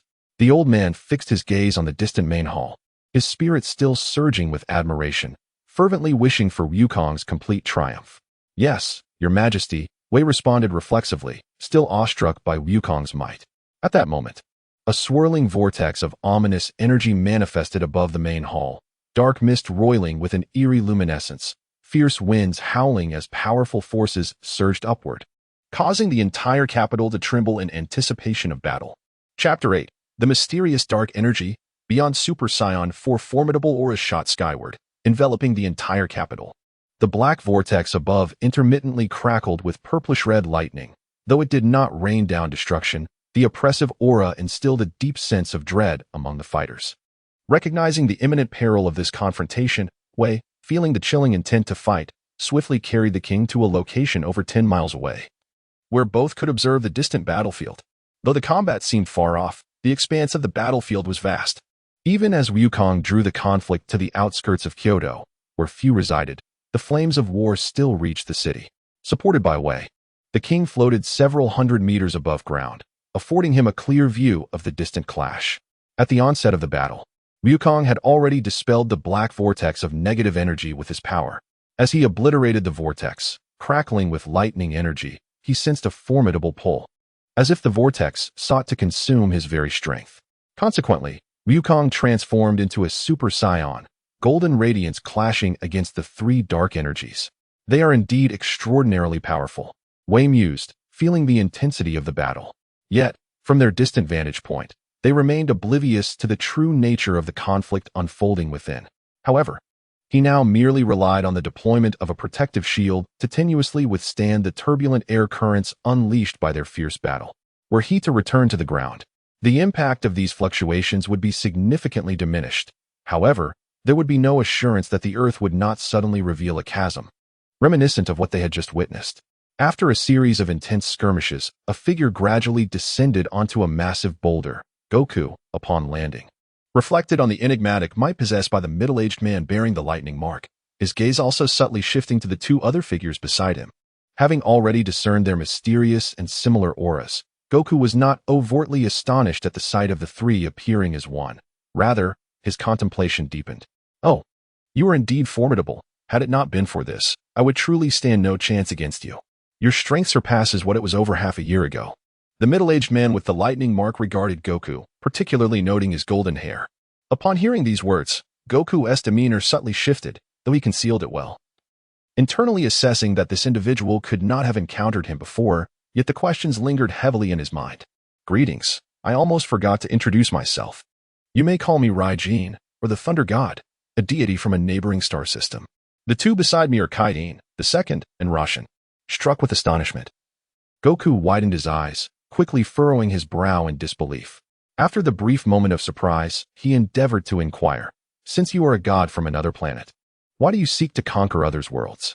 Raijin did not respond immediately. After a moment of silence, he wore a bitter smile and remarked, "Survival of the fittest." Wukong's expression subtly shifted, as he had never anticipated such a response from his opponent. Upon hearing those words, a flicker of animosity stirred within him. The Thunder God ceased his verbal exchanges and, in an instant, appeared before Wukong, delivering a powerful punch aimed at his abdomen. Reacting swiftly, Wukong deflected the attack with his hand and retaliated with a blow directed at the Thunder God's face. However, the Thunder God evaded, vanishing to a distance of 100 meters, conjuring an energy sphere in his grasp. Before Wukong could fully counter the initial attack, he sensed a menacing presence emerging from behind him, compelling him to abandon caution regarding the Thunder God's ambush. He executed a swift turn, landing a heavy punch that collided forcefully with his adversary's fist. Due to Wukong's superior strength, his opponent, Haisha, found himself forcefully expelled, stifling the blood that threatened to surge forth. With a mere flick of his wrist, the Thunder God launched the azure energy projectile, which arced through the air, intercepting Wukong's pursuit of Haisha. Left with no choice, Haisha halted his advance, extending his right hand to unleash a golden radiance that obliterated the incoming strike. Seizing this moment of respite, Haisha broke free from his constraints, aiming to dart into the heart of the explosion for a surprise attack. Yet, as he approached the flames, a hand enveloped in golden light emerged. Haisha's eyes widened in shock, but he could not respond in time. Wukong, having emerged from the inferno, grasped Haisha's head with one hand while his other formed a metallic fist, delivering a crushing blow to Haisha's abdomen. In that moment of impact, Wukong released his grip on Haisha's head, opting not to escalate the violence, but rather to incapacitate his foe and thwart the invasion. Fixating his energy on the Thunder God, Wukong's eyes glinted with resolve. After deftly evading a barrage of energy blasts, he soon realized that his opponent was merely a fleeting shadow. The Thunder God had already materialized beside the injured Haisha, the sinister black energy surging into Haisha's body, rapidly mending his wounds. Before Wukong could seize the opportunity to press his advantage, an oppressive force descended from above, compelling him to abandon his offensive maneuvers. Transitioning into a defensive stance, Wukong crossed his arms and unleashed a surge of power that erupted violently, shattering the Thunder God's gust. Chapter 8. The Mysterious Black Energy Beyond Super Saiyan, Part 2. The figure of Wukong instantly vanished. Yet he perceptively sensed that the Thunder God had already locked onto his presence. Seizing the initiative, he materialized before the Rakshasa, grasping the opponent's forehead with a firm grip, then propelled his adversary forcefully to the ground, raising a towering wave of earth. At that very moment, the Thunder God unleashed a burst of energy from his right hand, which astonishingly transformed into a lightning whip several hundred zhang long, slicing through the void as it struck towards the distant Wukong. Wukong felt the terrifying power of the lightning. Yet he remained unperturbed and composed. His figure darted through the air, leaving behind 3 or 4 afterimages, before he closed the distance to the Thunder God, who stood 100 meters away. With a circular energy slash, he descended upon his foe. The Thunder God hastily attempted to counter, only to have Wukong sever the origin point of his lightning whip. The Thunder God was momentarily taken aback, but what truly astonished him was the sight of Wukong's massive hand hovering before his eyes. Before he could even respond, a wave of oppressive energy swept through him, propelling him far away.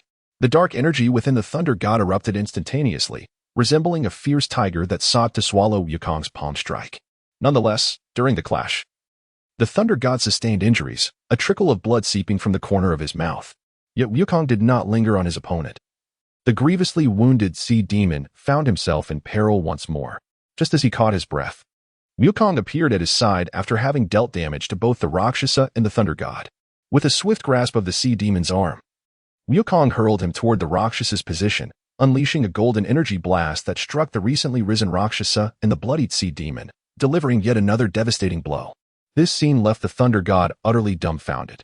He could scarcely believe that his opponent had suddenly unleashed such overwhelming power. Upon encountering Wukong's cold gaze, he felt a twinge of fear for the first time. The Thunder God was oblivious to the reasons behind Wukong's fury, yet he could sense the chilling aura of death that accompanied Wukong's imposing presence. Perhaps Wukong himself was unaware of why he felt an intense desire to eliminate his adversary. Indeed, his mindset had undergone a transformation.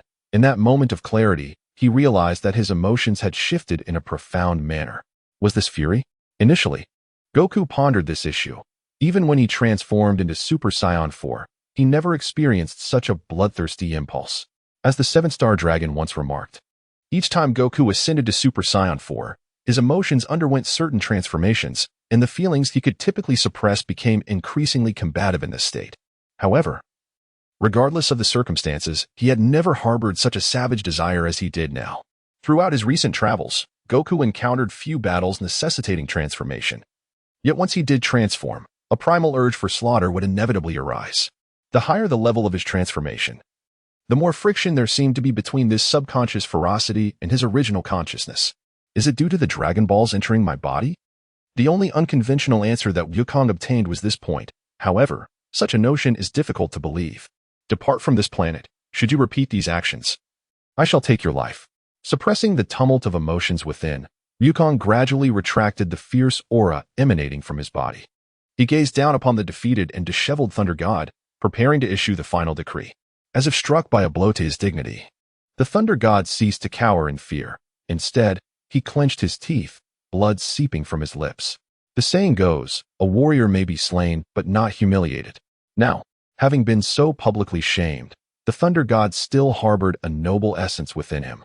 Suddenly, his eyes gleamed with a sinister light, and a dark mist erupted from the crown of his head, enveloping him entirely. Simultaneously, a formidable power surged forth, escalating rapidly. Sensing this shift in the dark energy, Wukong felt a surge of fury ignite once more, rekindling the murderous intent that had yet to subside. In an instant, he dashed through the air, a fleeting shadow intent on delivering a devastating blow to his adversary. Yet, just as Wukong was nearing the Thunder God, the latter unleashed a thunderous roar. The dark mist coalesced into a shadowy figure tinged with a ghastly pallor, which then pointed a finger at Wukong, unleashing a terrifying wave of destructive energy. Wukong was taken aback. At the moment the figure appeared, his heart leapt violently, enveloped by an unprecedented sense of crisis. In an instant, he summoned his strength. Yet as he attempted to withstand the overwhelming energy with his dual arms, he suddenly realized that this strike possessed an extraordinary force, propelling him towards the distant mountains. A tremendous wave of destruction ensued, as Wukong was relentlessly driven into the colossal mountain range by the force of the energy. The unbroken energy continued to obliterate the entire expanse of mountains, reducing hundreds of miles to ruins in the blink of an eye. This fierce collision, though it felt prolonged, occurred in mere moments. Just as a cataclysmic explosion was imminent, a resounding roar echoed, a magnificent cry of the ape. Roar. At the side of the shattered mountains, a golden aura coalesced into a colossal ape, its dark red eyes seemingly capable of piercing through the distance to the figure beyond. With bared fangs and a fierce glare, it let out an even more earth-shattering roar. The giant ape seized the energy blast, no larger than a pair of chopsticks, and with a powerful squeeze, it severed the terrifying strike, purifying the strands of dark energy with its golden light. Wukong stood in astonishment, a look of perplexity etched upon his face, utterly oblivious to the circumstances unfolding around him. In the preceding moment, as he sensed the imminent explosion of the energy wave, he intended to instantaneously amplify his strength and transform once more. Yet, a formidable surge of power erupted from within him, and as his aura intensified, a magnificent golden giant ape materialized. Uncertain of the cause, Wukong chose not to delve deeper. Recognizing the overwhelming presence of Thor and understanding the necessity to augment his own power, at the very moment both sides ascended to new realms of strength, the energies of heaven and earth erupted violently, causing the entire planet to tremble as if it were a living being, caught in the throes of their immense might. A resounding explosion echoed across 100 miles as the vast force surged forth, resulting in catastrophic collapse at Wukong's location. The scattered remnants of the mountains were obliterated, reduced to mere dust by the cascading waves of energy. Chapter 8. The Enigmatic Black Aura. Beyond Super Saiyan, Part 3. A familiar golden figure stood majestically upon the earth, though the adversary beyond 100 miles remained unseen. Yet, through his keen perception of energy, Wukong discerned the unfolding transformation. Just as he had surmised, Thor and his companions were indeed a singular entity. As the black aura enveloped Thor entirely, both Haisha and Luosha were likewise consumed by the dark energy, merging into Thor's being. Moreover, the residual black aura lingering within the bodies of numerous soldiers was entirely absorbed into Thor's essence. with his brow furrowed and his cerulean eyes narrowing slightly. His spiky golden hair cascading down to his waist, the surging golden aura ignited the air with crackling sounds. Blue-white lightning danced upward from his heels, and a smile curved upon Wukong's lips. He emerged in the third transformation of Super Saiyan. This time, however, he felt a significant reduction in the impulsive power he had anticipated. He had expected that ascending to Super Saiyan 3 would render him more ferocious. But at the moment of transformation, all reservations dissipated. His emotions remained undisturbed, yet his transformation into Super Saiyan 3 imbued him with an unparalleled sense of solitary pride. It was as if he understood that his opponent had completed the final step. Goku's smile radiated even brighter as he lifted slightly off the ground. And after a cascade of golden sparks, his figure flickered across a distance of 100 miles, with two residual images appearing almost simultaneously, effortlessly traversing the vast expanse. Since unleashing his full dark energy, Thor no longer hesitated to embrace his own transformation. At that moment, he appeared imbued with newfound confidence. Although slightly surprised by Goku's return to this form, the remnants of his consciousness, still influenced by the dark energy, compelled him to initiate an attack. With a flick of his hand, dozens of dark energy blasts erupted from his fingertips.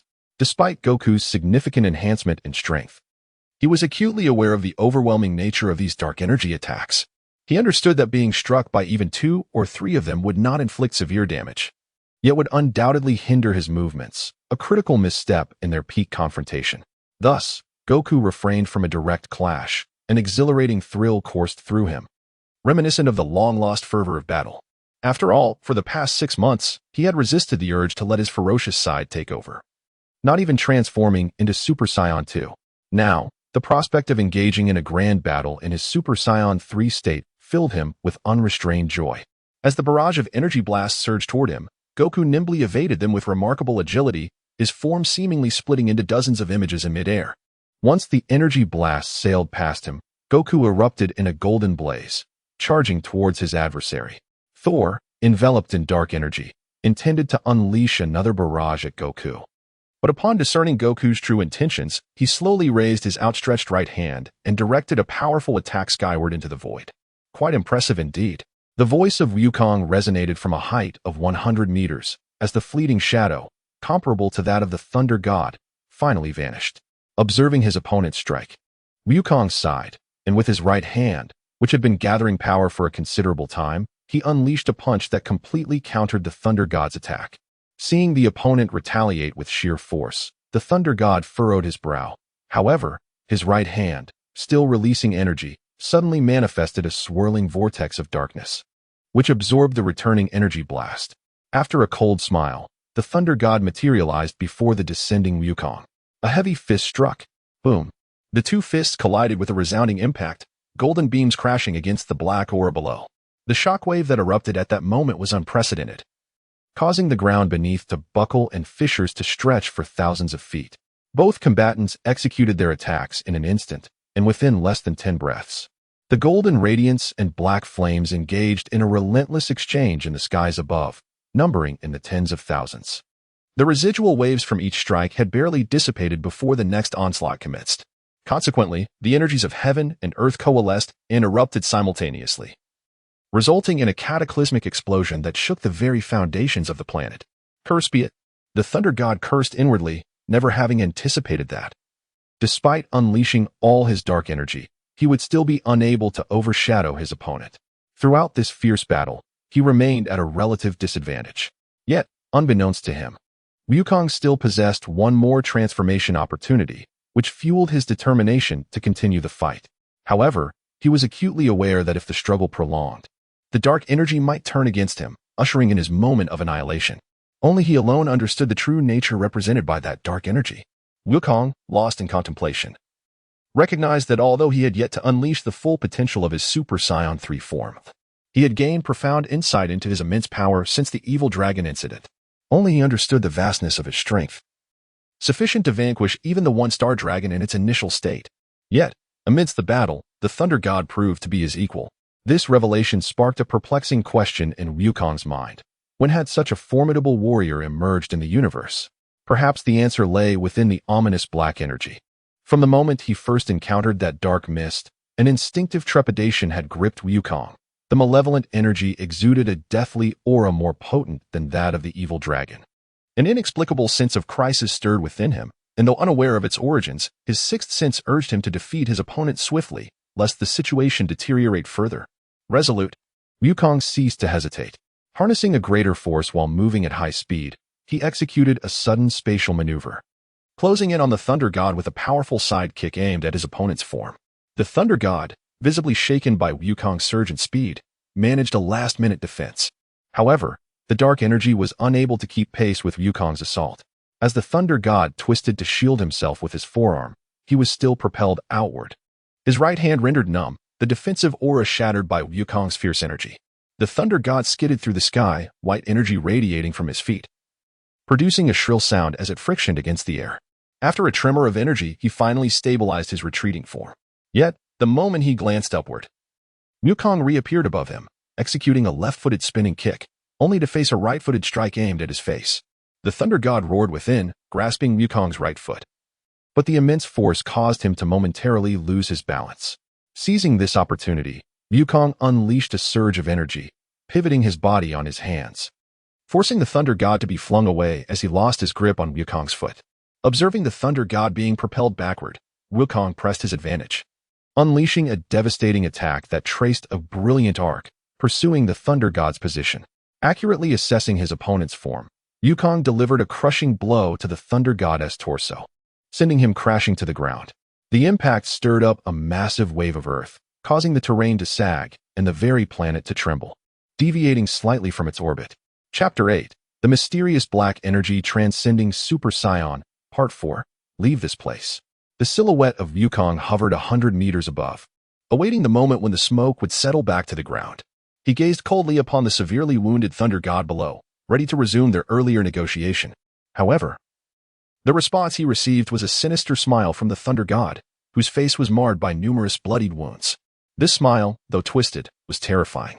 It was at this moment that Wukong comprehended the true extent of his opponent's power, and he could scarcely believe that this stranger, whom he had met only once, had evolved to such formidable heights over the past 7 or 8 months. As Wukong pondered the enigmatic demeanor of his opponent, he suddenly observed a peculiar phenomenon. After the Thunder God declared his stance, a dark aura emanated from his body, materializing once more into that shadowy figure between them. However, at this moment, the pale visage cloaked in darkness bore a striking resemblance to a human form, the overwhelming force of the shadows intensifying with each passing moment. Just as it was about to launch an assault on Wukong, the Dragon Ball within him stirred to life for the very first time. As the Dragon Ball moved, a golden light erupted from Wukong's eyes, and in an instant, a colossal ape apparition materialized, colliding with the dark shadow in a titanic clash. The ensuing explosion obliterated both entities, sending Wukong himself reeling from the shockwave, leaving him tasting blood in his mouth. The Thunder God, barely managing to sustain his form, succumbed to the devastating aftermath of the explosion, his countenance dimming, yet his smile growing ever more sinister, sending a chill down Wukong's spine. Destruction was imminent.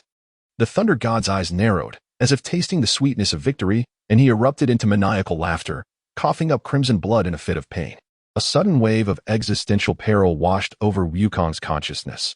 Gazing into the Thunder God's unyielding gaze, he instinctively glanced up, only to behold a swirling black hole emerging above the planet, following a brief flicker of darkness.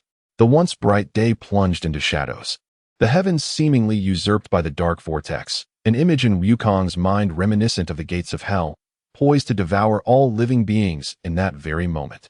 Observed from the vastness of space, one would witness a black hole of enormous proportions, comparable to 3 or 4 star systems, rotating at the edge of this galaxy, appearing to loom before the planet like a speck of dust.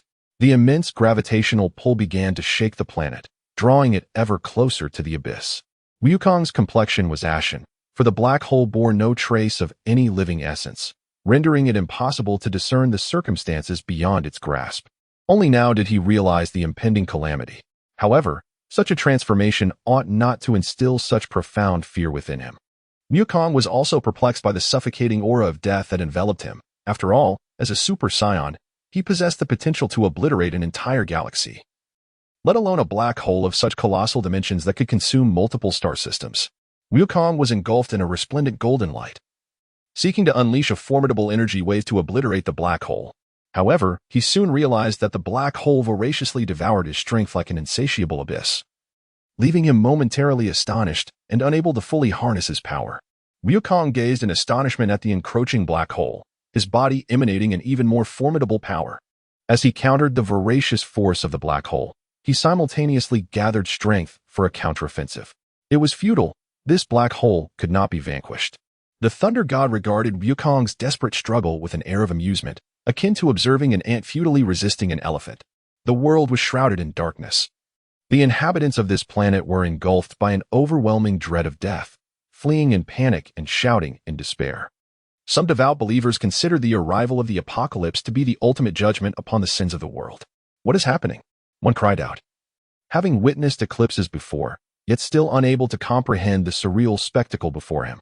Was that an earthquake? Another exclaimed in terror. No, look. A colossal black vortex has appeared in the sky. Is it a black hole?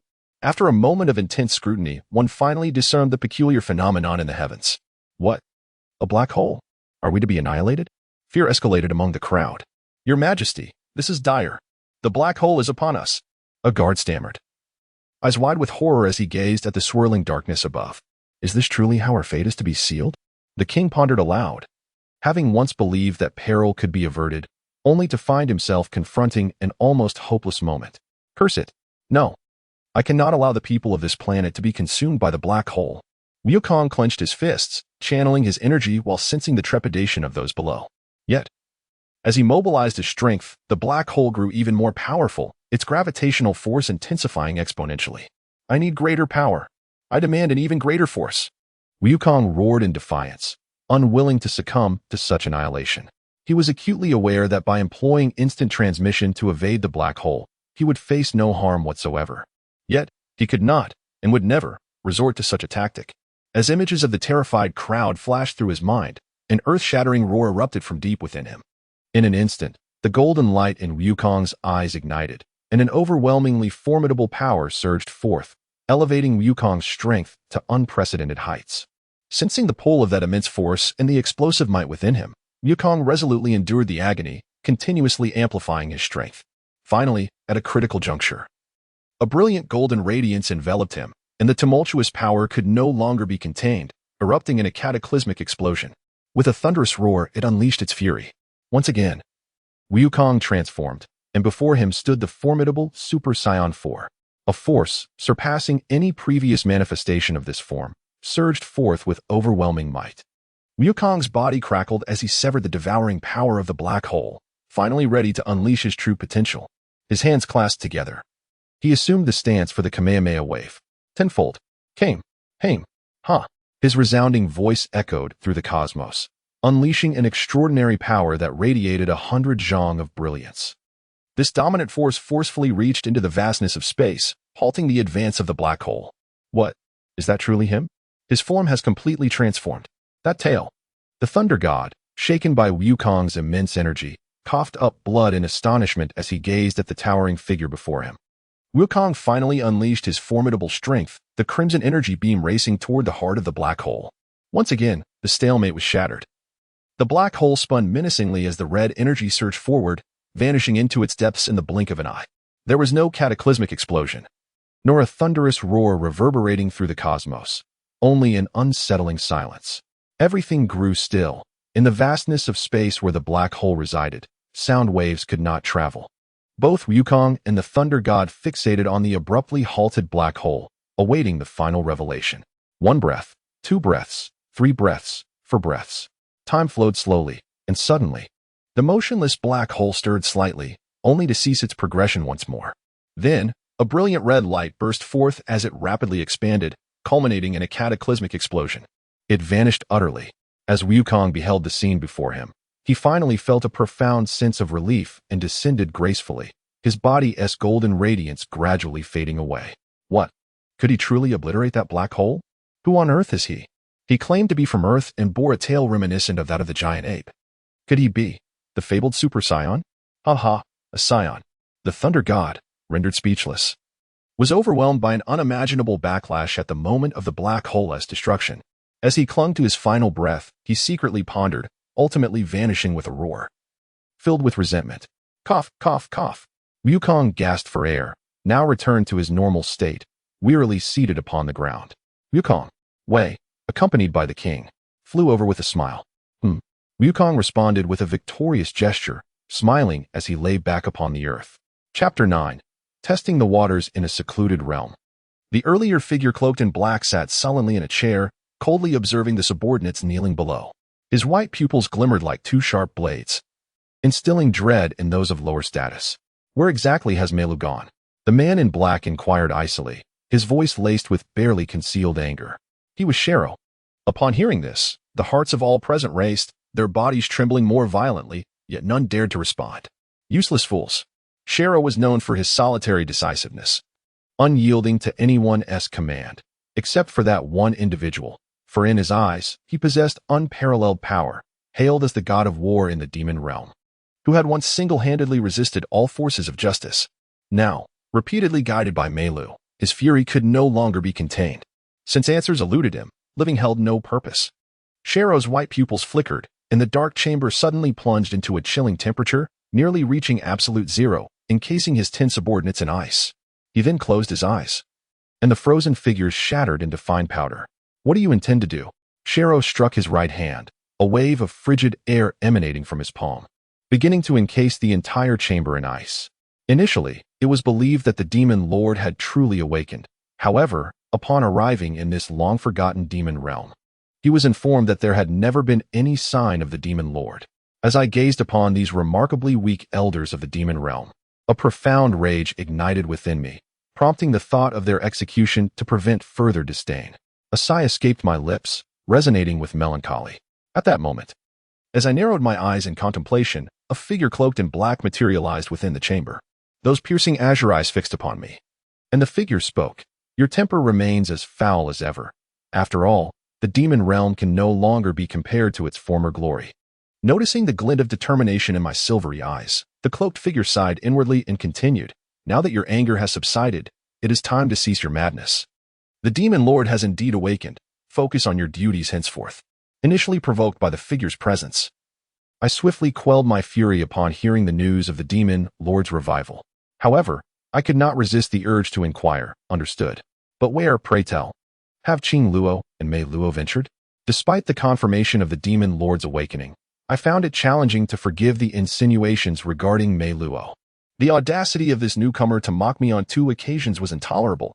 I needed to confront him directly to find solace. Upon hearing the hostility in my voice, Qing Luo's countenance shifted momentarily before he regained his composure, responding coolly, I trust you will refrain from rash actions. The demon lord has decreed that until Tian Luo is unsealed, Mei Luo will assume Tian Luo's position. Your responsibilities are confined to matters within the demon realm. Stunned by this revelation, even I could not help but change my expression. It baffled me that, despite my superior strength over Mei Luo, I was not the foremost figure beneath the demon lord in Tian Luo's absence. Furthermore, I grappled with Mei Luo's status.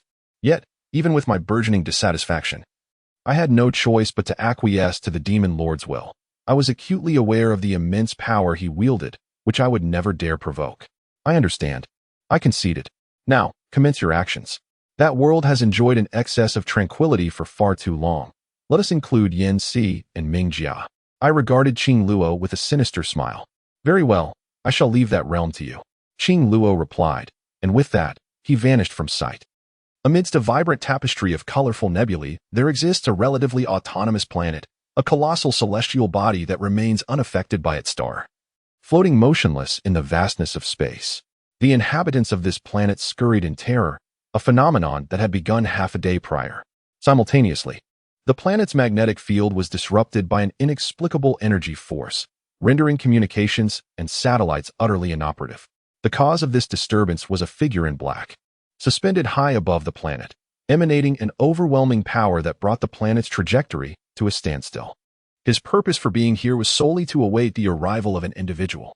After an interminable wait, the figure in black opened his eyes, revealing only his eyes and lips to the world. With a keen sense, he detected an approaching presence and coldly remarked, At last, you have arrived. Without waiting for the figure to traverse the distance, he unleashed a powerful gust of wind with a swift strike, breaking through the planet's atmosphere while the wind defined by the outline of his palm, swept into the cosmos. At that very moment, a figure clad in blue and yellow flickered with a radiant glow, instantly traversing the void of space to approach the planet's edge. However, he furrowed his brow, similarly generating a forceful gust to dissipate the oncoming attack. And after a slight deceleration, he ascended into the skies above the planet. "Who is it?" a familiar voice inquired coldly. As the figure ceased its movement and began to search for the opponent's precise location with its consciousness. This figure was none other than Goku, who was utilizing instantaneous movement to catch up with Gohan's position. Due to the vast distance, however, Goku was compelled to employ multiple instances of teleportation to close the gap. Yet, at this moment of arrival, an enigmatic assailant unexpectedly launched an attack against him. Chapter 9. Testing the Waters, A Realm Apart. Part 2. Shortly after Goku's words echoed, a sudden fluctuation in the fabric of space emerged 100 meters away. A distorted black line abruptly tore open a rift, from which the previously attacking figure clad in dark attire emerged. "Are you from the demon realm?" Wukong observed the mysterious and elusive movements of his opponent. After a moment of contemplation, he tentatively inquired. The aura exuded a sense of familiarity, yet the power possessed by the individual before him far surpassed that of the beast. "Edge, and the demon lord, Dapra. It appears you still hold the demon realm in high regard. How rare indeed, son Wukong," the figure cloaked in black remarked, casting a cold gaze upon Wukong.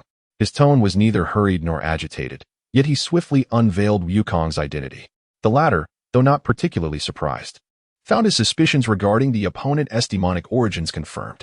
Goku fell into a brief silence. At the moment he first learned from the dragon about the terrifying reality of the demon realm, he had been somewhat skeptical. After all, during his initial encounter over 20 years ago, the Demon King Dapura was merely comparable to a fully formed cell. Yet, Goku could not disregard the dragon's words. Now, as he sensed the formidable energy pressure emanating from his adversary, he finally comprehended the reason behind the dragon's insistence that he take the beings of the demon realm seriously. The prowess of this opponent before him surpassed even the fighting power he had attained during his peak Super Saiyan form just half a year ago. And this was not even their utmost strength. "I am Mero," the self-proclaimed figure spoke with a hint of disdain. "Here, I harbor no intent to deliver a fatal blow. Rather, I am curious to see how far you, the legendary Super Saiyan, have truly progressed. Should you manage to leave this planet, I shall no longer engage in this game of pursuit." As he spoke, Mero's hands gestured, alternately gathering and dissipating energy blasts, as if to provoke Goku's warrior instincts. Yet he showed no inclination to strike. The legendary Super Saiyan? Wukong felt an unsettling shock within, having heard the tale of the legendary Super Saiyan from Vegeta many years prior. Yet, in the time that had elapsed, not only had Vegeta come to regard the legendary Super Saiyan as insignificant, but even the once simplistic Wukong deemed it unnecessary to delve deeper into the matter. However, to his astonishment, he now encountered references to the legendary Super Saiyan from beings of the demon realm. Strangely, neither Goku nor Dubra recognized his Saiyan identity. Thus, one would assume there was no intersection between the Saiyans and the demon realm. Yet, this prominent figure had audaciously proclaimed the existence of the legendary Super Saiyan, perplexingly directing his attention towards Wukong. Before Wukong could inquire further, the figure cloaked in black morphed into a shadow, and within the span of 100 meters, over 100 phantoms mysteriously emerged. Each one gathered a cerulean energy sphere in their hands, and just as Wukong believed this to be an illusion, he was suddenly bombarded by a barrage of energy blasts from all directions. How infuriating! Had long since discerned the prowess of his adversary. Thus, during their conversation, he surreptitiously augmented his strength. At the very moment hostilities commenced, amassed formidable energy, and with a resounding explosion, a torrent of golden radiance obliterated over 100 energy blasts. In that fleeting instant, he transformed into Super Saiyan 3. However, just as assumed his new form, he had yet to respond to the sudden onslaught when he abruptly sensed an ominous presence approaching. He lifted his gaze, only to be astonished by the sight of a colossal fireball descending upon him from above. Wukong, taken aback, swiftly altered his demeanor and resorted to the technique of instant transmission to escape the confines of the locked space. As his form materialized a kilometer away, a fleeting shadow pursued him, unleashing a punch imbued with the ferocity of a blade. In a moment of urgency, he found himself merely a target for assault. Despite crossing his arms defensively across his chest, he was still propelled backward by the adversary's formidable strike, sliding over 100 meters. His feet scraping through the air with a high-pitched screech. Transform into Super Saiyan 4th stage. In your current state, you are no match for me. I can afford to give you some time. The shadowy figure retracted his fist, gazing disdainfully at Wukong 100 meters away. Yet could not help but commend the exceptional quality of his defense amidst his contempt for the opponent's weakness. Wukong maintained his previous stance, yet he felt a piercing numbness emanating from the hand that gripped him. At that moment, he began to gauge the opponent's strength and was both astonished and wary of the identity of this formidable figure from the demon realm. Hearing the adversary grant him time to transform, Wukong, being a warrior of honor, would not hesitate to comply. After all, the other party sought an exhilarating clash, and he was more than willing to engage in a fervent battle. As his power surged, Wukong amassed enough energy to once again ascend to the 4th stage of Super Saiyan, with his entire being radiating a resplendent golden light. His eyes transitioned from a pale blue to a striking gold, while his waist-length golden hair gradually receded, darkening to black. His attire, unable to withstand such overwhelming might, shattered, revealing crimson fibers sprouting forth. As he reopened his fierce crimson eyes, 2 beams of hidden golden light burst forth from beneath the aura, causing his strength to soar dramatically. In that instant, not only was this planet affected by the energy disturbance, but the entire galaxy and beyond were also thrown into turmoil. If one were to gaze upon this celestial phenomenon from billions of light years away, they would witness Wukong's power transforming the nebula's hue from a gentle blue to a brilliant gold. Observing the heavens shift in response to this soaring golden light, Meluo was taken aback. He had never anticipated such rapid growth in Wukong's strength after his disappearance for half a year. At that moment, he furrowed his brow, seemingly regretting his earlier miscalculations. As Shiro had remarked, the demon forces that once roamed the universe were but the tip of the iceberg. Even a single drop in a vast ocean would suffice as a metaphor. The so-called demon elders before him were nothing more than superfluous beings. And even the supreme demon king was merely a puppet in their hands, a mere figurehead serving to obscure reality. For years, the demon realm had been biding its time in obscurity. Those like Shiro, who had existed for over 10 million years, had borne witness to the former glory of the demon realm. However, it ultimately fell victim to the combined onslaught of the gods and mortals.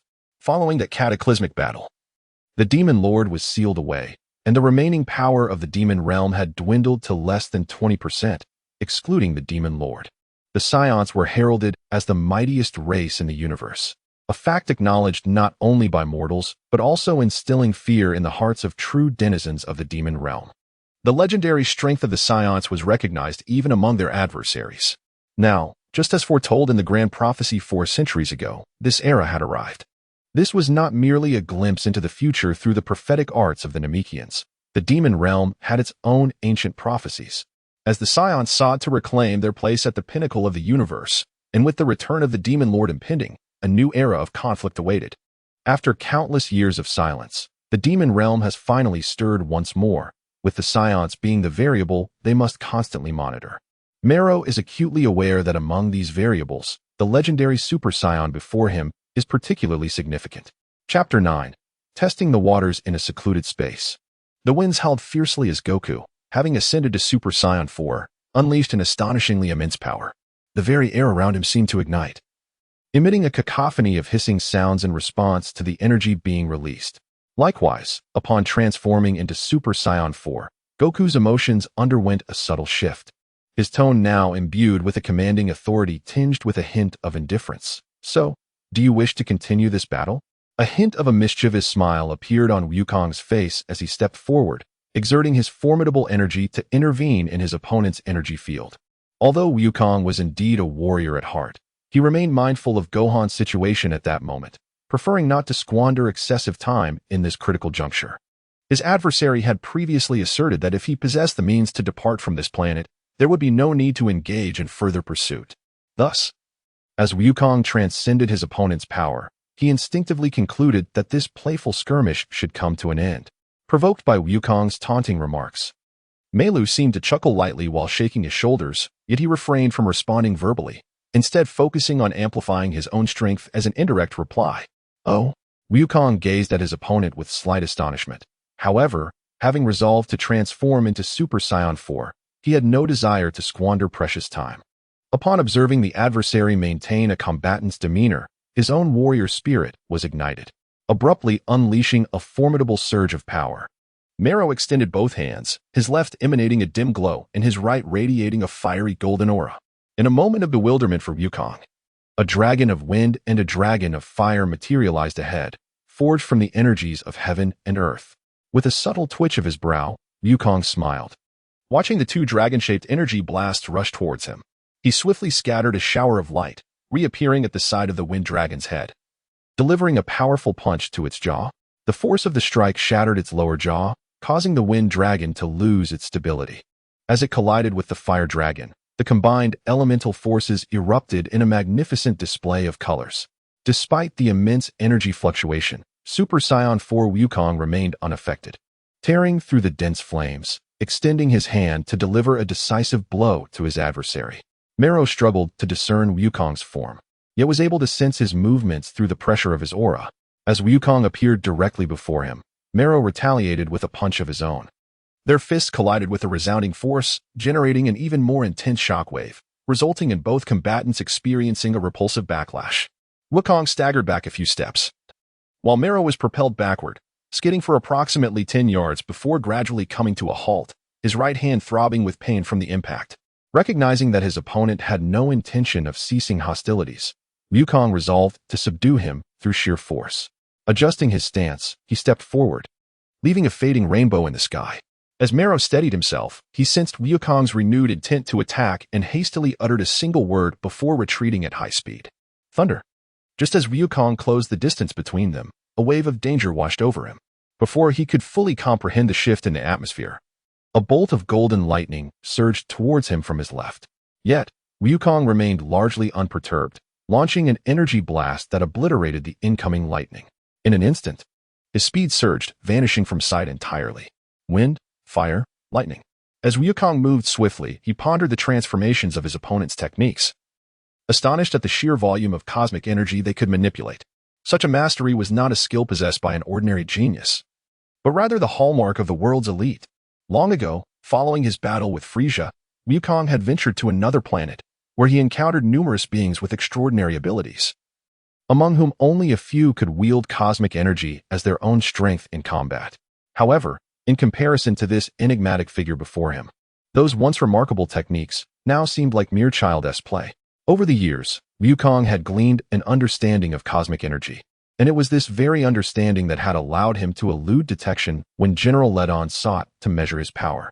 During the confrontation with Super 17, his application of cosmic energy had been only slightly inferior to self-detonation. The three forms of energy were effortlessly vanquished by Wukong, leaving Mero's expression darkened. Before he could devise a strategy to escape the impending danger, the specter of death loomed ominously over him. Suddenly, a colossal hand emerged from the void, seizing his face, and a powerful shockwave erupted from the palm of his opponent. Before he could react, he was sent reeling, blood spilling from his mouth as he fell into a daze.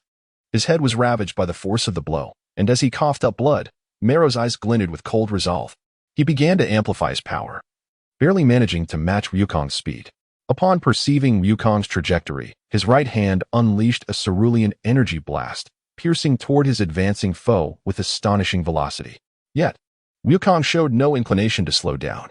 He grasped the energy blast, concentrating his own power within his palm, and effortlessly dismantled his opponent's attack. In an instant, he reappeared beside Mero, delivering a powerful uppercut that sent his adversary soaring 1,000 feet into the air. The force of the blow exacerbated Mero's injuries, and he wiped the blood from his mouth, roaring in fury as he sought to stabilize his ascending body. Noticing Wukong closing in, he bellowed, "Fire disc." His palm descended, and as his voice echoed, a brilliant crimson gold light radiated from his hand, summoning a colossal fire disc of 100 feet in diameter beneath him. As it spun, it ignited the air around it, pressing down heavily upon Wukong's position.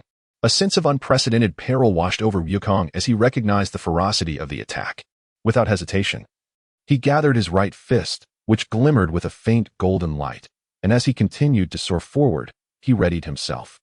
Just shy of 10 paces from the enormous fire disc, Wukong let out a thunderous roar. Dragon Fist, unleash. With a resounding force that shook the very heavens, a formidable aura emanated from Wukong's hand, accompanied by a prolonged dragon's roar. A golden dragon, a span of 10 feet wide, erupted forth, shattering the fire disk in its path. The massive, serpentine form of the dragon soared upward, pursuing Mero with relentless fury. How infuriating! Meluo, having expended an immense amount of energy to unleash the fiery disk, now found himself momentarily breathless. Witnessing his opponent effortlessly shatter his technique, he exclaimed vehemently. With a swift motion of his fingertip, he delineated a space of confinement encompassing a radius of 300 zhang, which included Sun Wukong. In that instant, the roaring golden dragon was momentarily ensnared, yet its overwhelming force easily shattered the confines of the space. However, just as the barrier was obliterated, a formidable surge of destructive power collided with the golden dragon, remarkably countering Sun Wukong's dragon fist. Upon discovering the formation of this sealed space, Wukong furrowed his brow, recognizing the formidable force of retaliation at play. Regrettably, as Wukong shattered the confines of this closed space, he observed a pitch-black fissure at the location of the cloaked figure swiftly sealing itself, causing the presence of the opponent to vanish entirely. It turned out that after casting the spatial blockade, the adversary had immediately torn open a spatial passage, escaping to a location billions of light years away. After searching for a moment longer, Wukong confirmed that the figure had indeed disappeared. However, sensing the changes occurring on this planet, he felt compelled to exert immense power, gradually nudging the planet back onto its original trajectory. Once everything was restored, Wukong resumed his usual state and once again employed instantaneous transfer to seek out Gohan's aura. To his astonishment, he discovered that the auras of Gohan and Vegeta had also vanished. Wukong released his fingers, gazing intently in that direction, his brow furrowed. After a brief silence, his figure vanished once more with a flash of instantaneous movement. Chapter 9, The Test, A Space Apart, Part 4. During the time Wukong battled with Meluo, Gohan and the others concluded their months-long journey through space. They arrived in a strange realm, where Gohan, Trunks, Goten, Master Roshi, and Satan leaned against the spaceship's viewing window, marveling at this idyllic paradise. Starkly different from their previous world, countless vibrant nebulae streaked by like shooting stars. Yet Gohan and his companions were primarily concerned with the overwhelming presence of powerful auras in this new domain. Even Vegeta, usually disinterested, paused his training to observe the starry expanse outside. He, too, sensed the uniqueness of this space, and in that moment, his combative spirit was reignited. A faint smile gracing his lips as he envisioned the thrilling battles that lay ahead. "It's so beautiful here," Beulah murmured, turning her head, only to find the usually brooding Saiyajin nearby. Just as she was about to look away, she unexpectedly heard Saiyajin's response. "Indeed, but beneath the surface, no one can discern the truth." Saiyajin seemed momentarily affected by Beulah's sudden movement, his eyes narrowing slightly before he offered a self-deprecating smile and turned to leave without another word. Beulah was taken aback. Her rapid response stemmed from Saiyajin's sparse dialogue throughout their 3-month journey. She had no confidence in her allure to draw a reply from him, and thus, she had treated the aloof Saiyajin as if he were transparent. Now, caught off guard by his reply, she couldn't help but glance back at his solitary figure. Filled with curiosity, Xiaofang had witnessed this exchange as well, but after secretly learning of Saiyajin's formidable power from Trunks, she refrained from teasing him, aware of his preference for solitude, which only highlighted his disconnect from the group. Meanwhile, Bi'er and Chi-Chi looked curiously at the world outside. Although Bi'er had traveled through outer space before, the sights before her revealed what true vision entailed. Bulma sighed at the wonders beyond the stars, while the lively Master Roshi and Satan exhaled heavily, eager for the arrival of their destination, which they had learned from Gani Li would be reached the next day, along with the anticipated presence of beautiful women. The King of Earth and his guards were equally astonished by the spectacle, for the recent events were beyond their comprehension, let alone their experience. It became clear that this space was not part of the original universe. As the spaceship approached a pitch-black starry sky, the group was puzzled when Gani Li halted the vessel's movement, and the subsequent actions provided an answer to their inquiry. Upon the issuance of a command from the vessel, a rift in the seemingly infinite void of the cosmos abruptly emerged. It was only upon the ship's entrance into this breach that the crew discovered a peculiar expanse of space within the surface of this universe. "Is this truly the universe in which you reside?" As Gohan inquired, he found himself increasingly intrigued by the legendary cosmic fighting tournament, having previously been aware of the existence of this realm. However, he had never anticipated that the might of this universe would far surpass that of his own. Neri, understanding Gohan's character, noticed that the information he possessed diverged slightly from Gohan's current demeanor. This subtle transformation was, of course, a result of Gohan's subconscious changes. With Goku no longer in the world, Gohan naturally bore the weight of his father's responsibilities, tasked with safeguarding the Earth and protecting his loved ones. With a gentle smile, he responded, "To be precise, this is the inner universe, while your realm belongs to the outer universe. In a time long past, these two spaces were once a single universe. However, during the ancient era, a cataclysmic event occurred, resulting in the division of our universe into two distinct entities. Additionally, there are certain differences between them, which my father will elucidate for you." Upon hearing such revelations, even those who had closely followed the matter, such as Gohan and Vegeta, were taken aback, along with OOB, Trunks, and Goten, who were equally astonished by these words. Observing the subtle shifts in their expressions, Neri comprehended the terrifying implications of the celestial upheaval. After all, when he first uncovered this truth, he too was astounded by the sheer force capable of distorting a portion of the cosmos, a power akin to that of true deities. "Well, you all should take some time to organize yourselves and rest. We shall reach our final destination by tomorrow. After 3 months of travel, you deserve a reprieve." Neri replied courteously, casting his gaze over the group as he reminded them that their journey was nearing its conclusion. Suddenly, upon hearing such words, Xiao Fong felt an inexplicable wave of sadness wash over her. Silently, she was the first to depart, reminded of a figure who stood half a head shorter than herself yet exuded an immense presence. This moment was only subtly perceived by Beryl as a mother, while Chi-Chi also reminisced about Goku's past. Yet, they both wisely refrained from engaging Xiao Fong in conversation, understanding that such emotions must be endured in solitude. However, just as the group began to disperse, a hurried figure rushed in, standing at attention upon seeing Neri. Sensing something, Neri nodded slightly, prompting the individual to approach and whisper a message into his ear. Upon receiving this report, Neri's expression shifted momentarily before he quickly regained his composure, responding, "Prepare the data. I will be there shortly." After a brief silence, Neri let out a soft sigh and departed toward the reconnaissance room. When did this incident occur? And which specific star system is involved? Griini no longer wore a relaxed expression. After a moment of confusion, his eyes sparkled with clarity as he entered the room and inquired, "Young master, the time we detected was just as we were about to enter this space. That location is approximately 60 billion light-years away in a galaxy known as RL. The aura we captured bears a striking resemblance to the individual we detected a week ago, and both parties involved are of the instant enhancement type." The person responding seemed startled by the results of the investigation, trembling slightly as they spoke. "Instant enhancement type? What is their combat value?"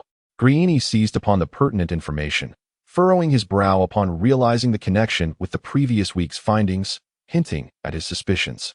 The surface-level instant data for both parties indicated 5 units. Note: 1 unit equates to 100 million trillion in combat power, comparable to the initial state of Super Saiyan 4 and Baby in his great ape form. Observing Griini's increasingly pallid complexion, the respondents steeled themselves and replied, "However, after calculating remotely, it is estimated that the opponent's strength exceeds 300 units. Yet, at the moment of their last confrontation, both parties dramatically increased their powers. But due to the brevity of the moment, we were unable to collect data. Instant enhancement at 300 units, perhaps even more." Griini, now equipped with a more detailed answer, was nonetheless taken aback by the implications, resting his chin in contemplation.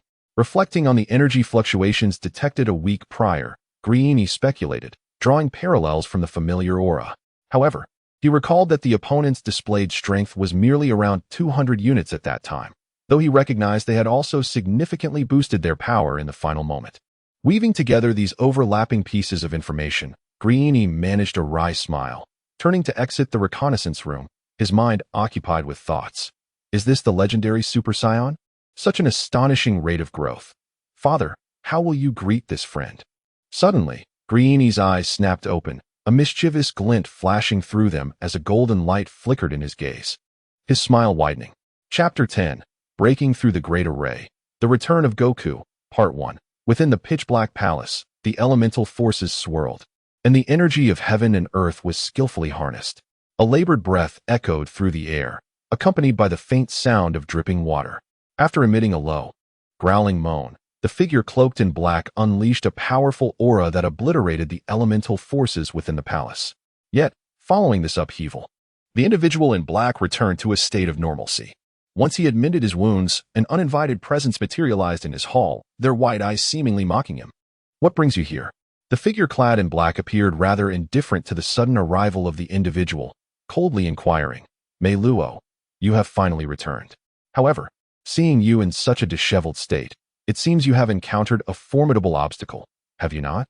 The person disregarded Mei Luo's menacing tone and instead inquired with a smug smile, "Sha Luo, this matter seems to be of no concern to you. Your duty is merely to govern the affairs within the demon realm." Mei Luo's eyes narrowed, realizing that the adversary, who had always been at odds with him, was once again mocking him, stirring a surge of anger within. "Is that so? Do not presume that winning the trust of the demon lord grants you the liberty to act recklessly. Mei Luo, do you still fail to comprehend your own position? Even in terms of strength, you are no match for me." Provoked by such words, Sha Luo too could not suppress his inner resentment, his tone chilling as he unleashed an icy aura, seeking to attack his opponent in order to vent his frustration. "I do not share your opinion." Sensing the palace enveloped by Sha Luo's frigid energy, Mei Luo's eyes glimmered with a cold light from the depths of the extreme cold. He conjured an intense heat that rivaled the near absolute zero cold, causing Sha Luo's expression to shift dramatically. You have concealed your power." Sha Luo gazed at Mei Luo in disbelief, shocked by the sudden surge of strength from his opponent. He had initially intended to deliver a light reprimand to this arrogant companion, but discovered that the injured Mei Luo could so effortlessly contend with him. "Though you have lived far longer than I hope you understand that strength and talent cannot be measured by the passage of time." Mei Luo waved his hand lightly. The fiery energy he released annihilating the icy aura completely as he coldly responded to Sha Luo. Yet he was acutely aware that Sha Luo remained severely wounded. After the battle from years past, the power he had regained was merely 1/10 or 1/12 of his peak form. In a confrontation against the Sha Luo of his prime, he would still be at a disadvantage. Left without words, Sha Luo could only remain silent, glaring fiercely at the figure before him. As if recalling something, Mei Luo spoke up, to clarify, "Without the demon lord's command, I strongly advise you to abandon the plan to attack Earth during this vacant moment. I must remind you, I just had an encounter with that monkey." Upon hearing this, Sha Luo immediately perceived the underlying meaning, his eyes widening in shock as he tentatively asked, "Could it be that your injury is?" Before Sha Luo could finish his question, Mei Luo nodded and interrupted, continuing, "Though we were merely probing each other, based on my assessment, I would not stand a chance against him. Even you, in your prime, would find it impossible to defeat him now." The weight of those words rendered Sha Luo's complexion pale. Upon returning to the demon realm in recent days, he had naturally become aware of the changes in the universe over the past 4 centuries. To his immense astonishment, the once declining science, nearly facing extinction, had once again risen to glory, and the astonishing growth of Son Goku was beyond his comprehension. Now, upon hearing that Mei Luo was injured by a mere monkey, even the dullest mind would deduce that the only individual capable of such a feat was the one who had transformed into a Super Saiyan at the 4th level. After all, the power possessed by Mei Luo at this moment was sufficient to dominate in the ancient era. Upon his return, Mei Luo had already learned of Shero's reckless actions from his subordinates. However, being someone who always prioritized the greater good, he could not permit Shero to act so rashly, fully aware of what the prophecy entailed. Moreover, the demon lord had taken a particular interest in this newly arisen scion. Thus he felt compelled to issue a warning. Did he not vanish with the dragon? There is no mention of this in our prophecies. Shero found it hard to believe. After a brief moment of contemplation, he raised his head to stare at Mei Luo, posing a question. "How absurd. Has my existence ever been accounted for in the prophecy? Remember this, until the master of demons makes a decision, do not act impulsively, or you shall bear the consequences." Mei Luo seemed to mock Shero's obstinacy, letting out a cold laugh before vanishing from sight, leaving Shero in a daze. In that moment, Shero recalled that indeed, Mei Luo was absent from the prophecies held by the demon realm. Moreover, the demon lord was not expected to awaken in this era. Yet, since that battle, the trajectory of the prophecy had shifted. The emergence of Mei Luo and the awakening of the demon lord coincided with the resurgence of the Saiyajin. And this intricate relationship appeared to contradict the earlier prophecies. It was precisely this point that fueled Shero's animosity towards Mei Luo. For the latter was a being who should not have existed, yet now made his presence felt in the demon realm and had received the demon lord's acknowledgement. Could it be that the battle of year had been an error? Shiro trembled with rage, ultimately erupting in a furious roar, releasing a powerful cyclone that stirred the very winds of the demon realm. Chapter 10. A bold assault on the Great Formation, the return of Goku, Part 2. A radiant streak of light dashed through the myriad of nebulae, moving with such swiftness that it remained inaudible in the vastness of space. After traversing a considerable duration, the halted figure once more spanned a distance of 100 million light-years. At this moment, Goku, after careful contemplation, transformed into his Super Saiyan form to execute an instant transmission, pursuing the location where Gohan and the others had seemingly vanished. This speed not only accelerated his movement but also conserved energy, ensuring he could respond promptly should any unforeseen circumstances arise. What perplexed Goku further was that at that location, only faint remnants of Gohan, Vegeta, and others lingered. Among these were several powerful yet familiar auras that Goku had long since recognized. However, without any signs of battle, the presence of Gohan and his companions abruptly ceased, as if they had vanished into thin air within the cosmos. As Wukong once again summoned his vital energy, he swiftly pinpointed the location of his next destination. Before his figure could linger even for a moment, he vanished without a trace. Time had effortlessly slipped away for a day, and the spaceship of Journali began to decelerate, gradually traversing the vast expanse above an enormous planet that was difficult to articulate, marked by a striking blend of azure and brown. Is this the planet where the competition takes place? Goten and Trunks pressed against the viewing lens, gazing at a colossal planet, thousands of times larger than Earth, their disbelief palpable as they beheld this astonishing sight. Indeed, this celestial body stands as the most immense planet within our inner universe, renowned for its unparalleled resistance in battles, as the great cosmic wars have historically unfolded upon its surface. Neri answered candidly. Gohan, however, raised a query. The reaction we just experienced must be attributed to the gravitational pull of this planet, as it appears that its density and gravity far exceed those of Earth. He mused aloud. The fissures on the planet's surface must be remnants of past conflicts. I surmise that aside from competitions, many of you frequent this place for training, correct? Vegeta, noting this detail, interjected with hands on hips. Neri merely smiled in response, seemingly acquiescing to the assumption. Meanwhile, as Zek observed the planet, he sighed, lost in thought, displaying an indifferent demeanor. Beside him, Rake, fully recovered, appeared to harbor some resentment towards Gohan, speaking little throughout their journey. Yet, upon seeing the arena for the competition, a faint smile broke upon his face. Which planet do we inhabit? Is it far from the coast? Master Roshi inquired eagerly, his shiny sunglasses glinting in the light. Beside him, Satan draped an arm over Master Roshi's shoulder, both sharing a mischievous grin. Well, it's not too distant from this planet. We'll arrive in about 3 minutes. And the coast is quite close, Neri replied with a hint of embarrassment, having become accustomed to their antics over time, yet still responding courteously. The king was momentarily taken aback by the unusual behavior of the typically imposing Mr. Satan, while the guard behind him looked on with disdain. The group deemed it unnecessary to engage with this arrogant guard, who outwardly scorned them while secretly being regarded as a fool. Xiaofeng noticed his haughty demeanor and, in her youthful impulsiveness, felt tempted to confront him. However, she restrained her fury, opting to maintain a ladylike composure, casting a cold glance at the arrogant figure. Bra understood their collusion and merely sighed in resignation, raising her hands in a gesture of helplessness. Beulah, blushing with embarrassment, silently chastised her father's lecherous tendencies. Kiki and Bulma refrained from commenting.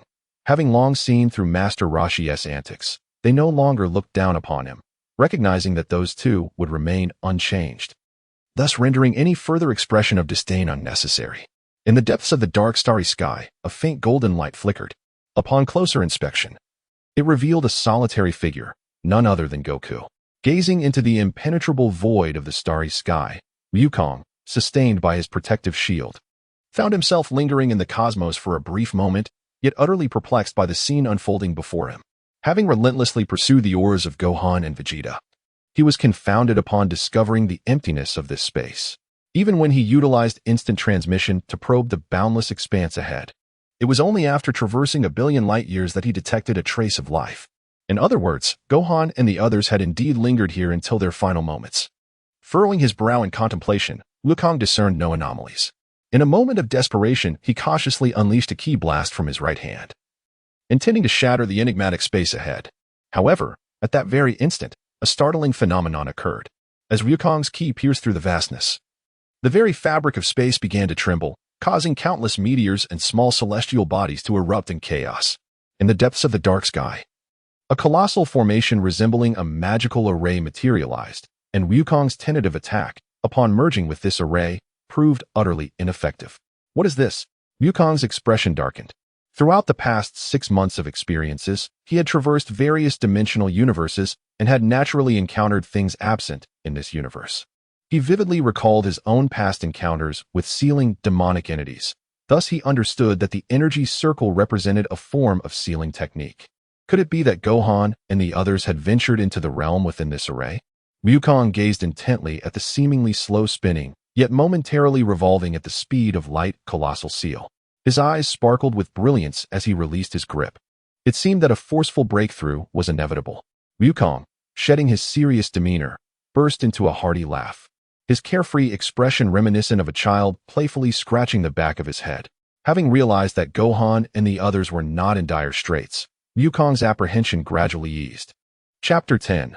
Breaking Through the Great Formation. The Return of Wukong. Part 3.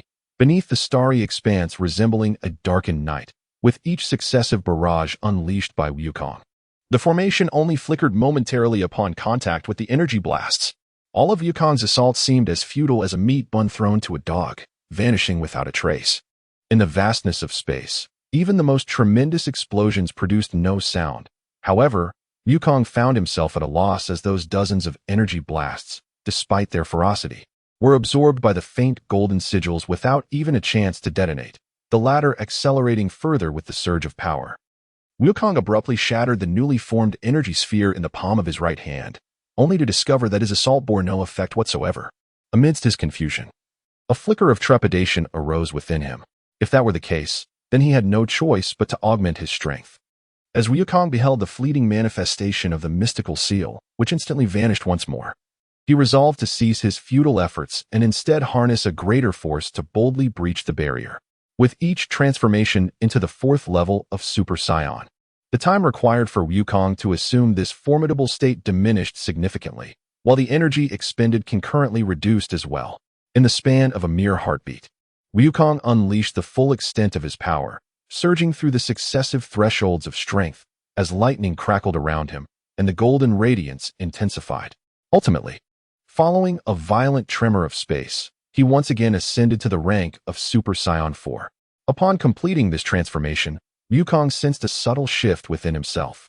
By nature, he was a warrior with an insatiable thirst for battle. However, as he transformed into Super Saiyan 4 with increasing frequency, he discerned a growing inclination towards bloodlust. Had it not been for the prior confrontation with Thor, where he experienced a modicum of restraint from the Dragon Balls, he might have already devolved into a savage fiend. This realization left Wukong in a state of perplexity, one devoid of answers. Casting a cold gaze into the void of space, he smirked mischievously, then released a surge of energy from within. With a resounding explosion at the starting point of the formation, Wukong grasped the pivotal moment, unleashing the power he had meticulously gathered. Tenfold Kamehameha. In the preceding bombardment, Wukong discerned a flaw in the formation. When the incantation circle absorbed external forces, its rotational speed diminished in proportion to the increase of these forces. In that fleeting moment, a slender golden fissure, as delicate as a hair, blossomed at the center of the formation, within which Wukong detected, through his instantaneous movement, the presence of countless life forms. A crimson arc, vivid as blood, was unleashed from the palm of Wukong, the immense recoil causing his body to tremble slightly. The rapid energy blast struck the now sluggish incantation circle, causing the golden thread to re-emerge under the force of tenfold Kamehameha, expanding from a hair-thin size to a gaping chasm over 100 meters long and more than 10 meters wide, yet the scene within was shrouded in darkness. However, as the formation was forcibly breached, a powerful golden energy blast erupted from the dark fissure, aimed directly at the disruptor, Wukong. At that very moment, Gohan and his companions disembarked from the spacecraft, and since their arrival in this peculiar realm, OOB had felt somewhat dizzy. The instant his foot touched the ground, an invisible force surged from within him, a violent energy that suddenly surged and then vanished.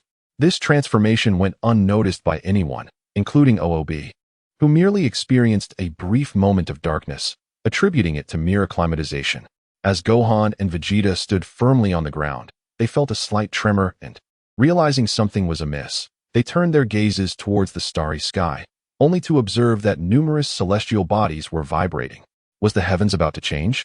Gohan and his companions turned pale with astonishment, while Jurner's expression shifted dramatically before a realization dawned upon him, prompting a relieved smile. However, both Saiyajin and Lai Ke gazed in astonishment at the starry sky, for it was not only Gohan and his group who sensed the disturbance. They too perceived that this space seemed to tremble. Gradually, it became evident that the awareness of the celestial shift was not confined to Jurner and Gohan's party. Numerous fighters within this realm felt the earth-shattering changes, each utilizing their vital energy to peer into the causality of these events. Gohan and Vegeta's expressions darkened.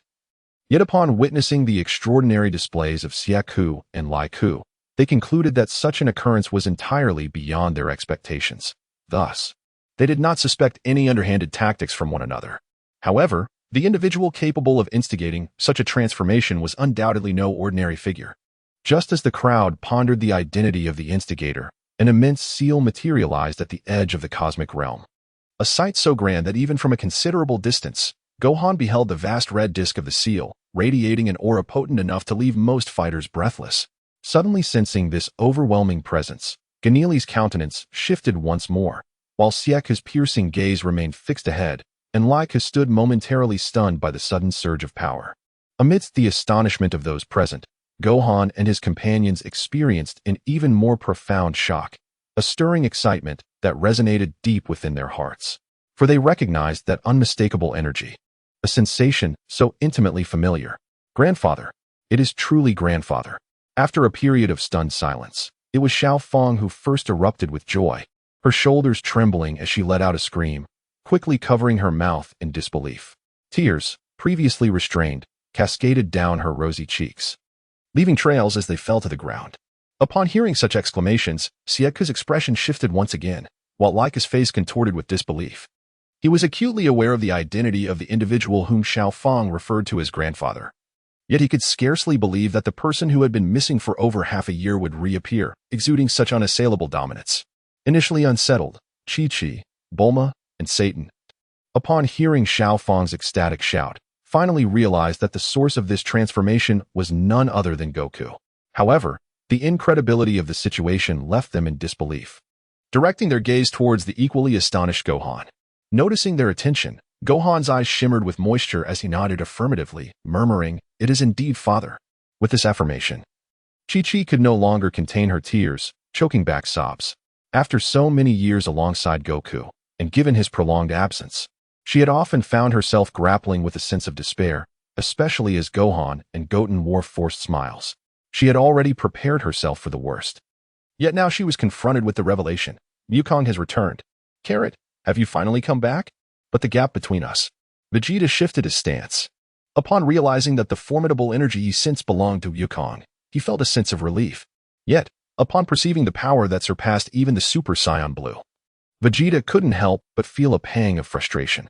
After all, he had spent the past 6 months diligently training, believing he had surpassed the Wukong who had initially attained Super Saiyan 4, and this moment shattered his confidence.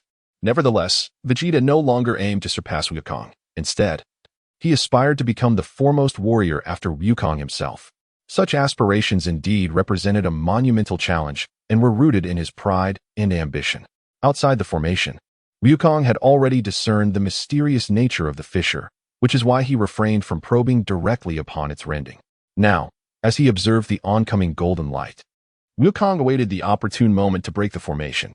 With a sudden swing of his right fist, he unleashed a colossal golden dragon, utilizing the dragon fist technique to obliterate the final defense of the sealing spell. The resultant explosion caused the very universe within to tremble slightly. This tremor was not merely a consequence of Wukong's overwhelming power, but rather a reaction to his energy striking the sealing spell, which in turn caused the stars within to quiver. As the dragon fist shattered the golden energy barrier, Wukong sensed the presence of Gohan and the others emanating from the great fissure. With a mischievous smile gracing his face, still in his Super Saiyan 4 form, he instantly transported himself into that peculiar space. The moment the formation was forcefully breached, The fighters within that universe changed their expressions dramatically. In the blink of an eye, after traversing millions of light years like a golden shooting star, Wukong's figure materialized firmly on the planet where Gohan and his companions resided. The familiar figure with red highlights and long black hair, under the gaze of everyone, once again broke into a comforting smile. The man laughed heartily and declared, "I have returned." Chapter 10. Breaking Through the Grand Formation. The Return of Wukong, Part 4. Gazing upon the familiar figure before them, everyone experienced a surreal sensation. As if fearing that this might be a beautiful nightmare, many shook their heads vigorously, struggling to hold back tears. They still recognized the signature smile of the person before them. For a moment, silence enveloped the gathering, in the brief span of separation that lasted less than a year. It felt as though they had waited an entire lifetime. They had thought they had lost Wukong forever, yet now, here stood the real Wukong before their eyes. Wukong seemed to sense the unusual atmosphere, yet he first winked at Vegeta, signaling him, and then smiled as he remarked, "What's the matter? Is my presence unwelcome?" "Welcome back," greeted Master Roshi, his excited form obscured by sunglasses, yet his eyes glistened with unshed tears, his voice tinged with emotion.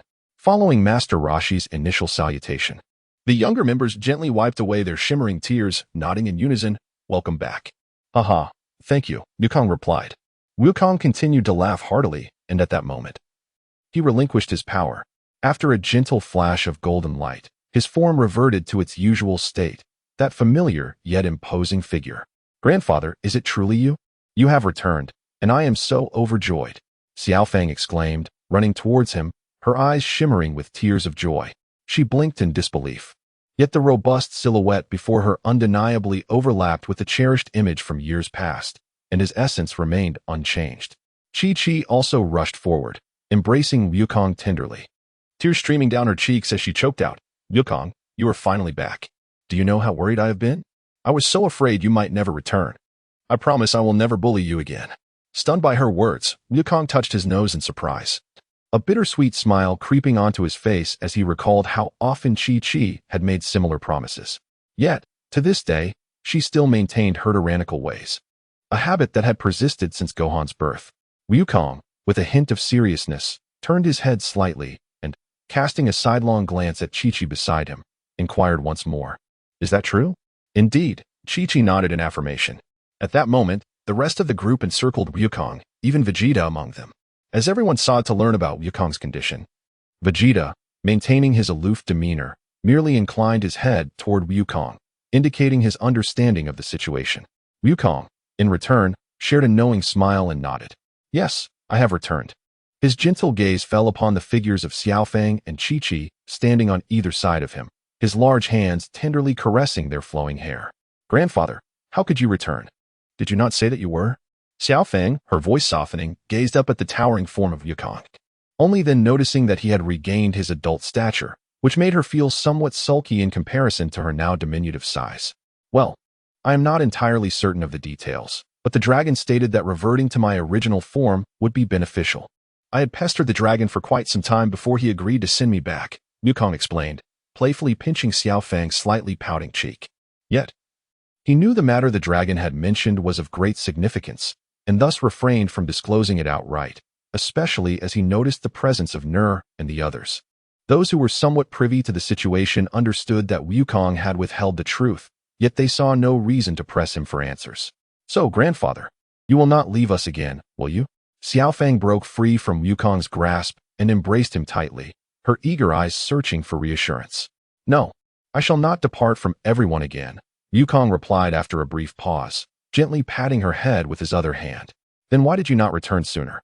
The warm atmosphere vanished abruptly as the formerly timid Chi-Chi clenched her trembling hands tightly, the sound of cracking knuckles resonating, and unexpectedly struck Wukong's head with a fierce thud.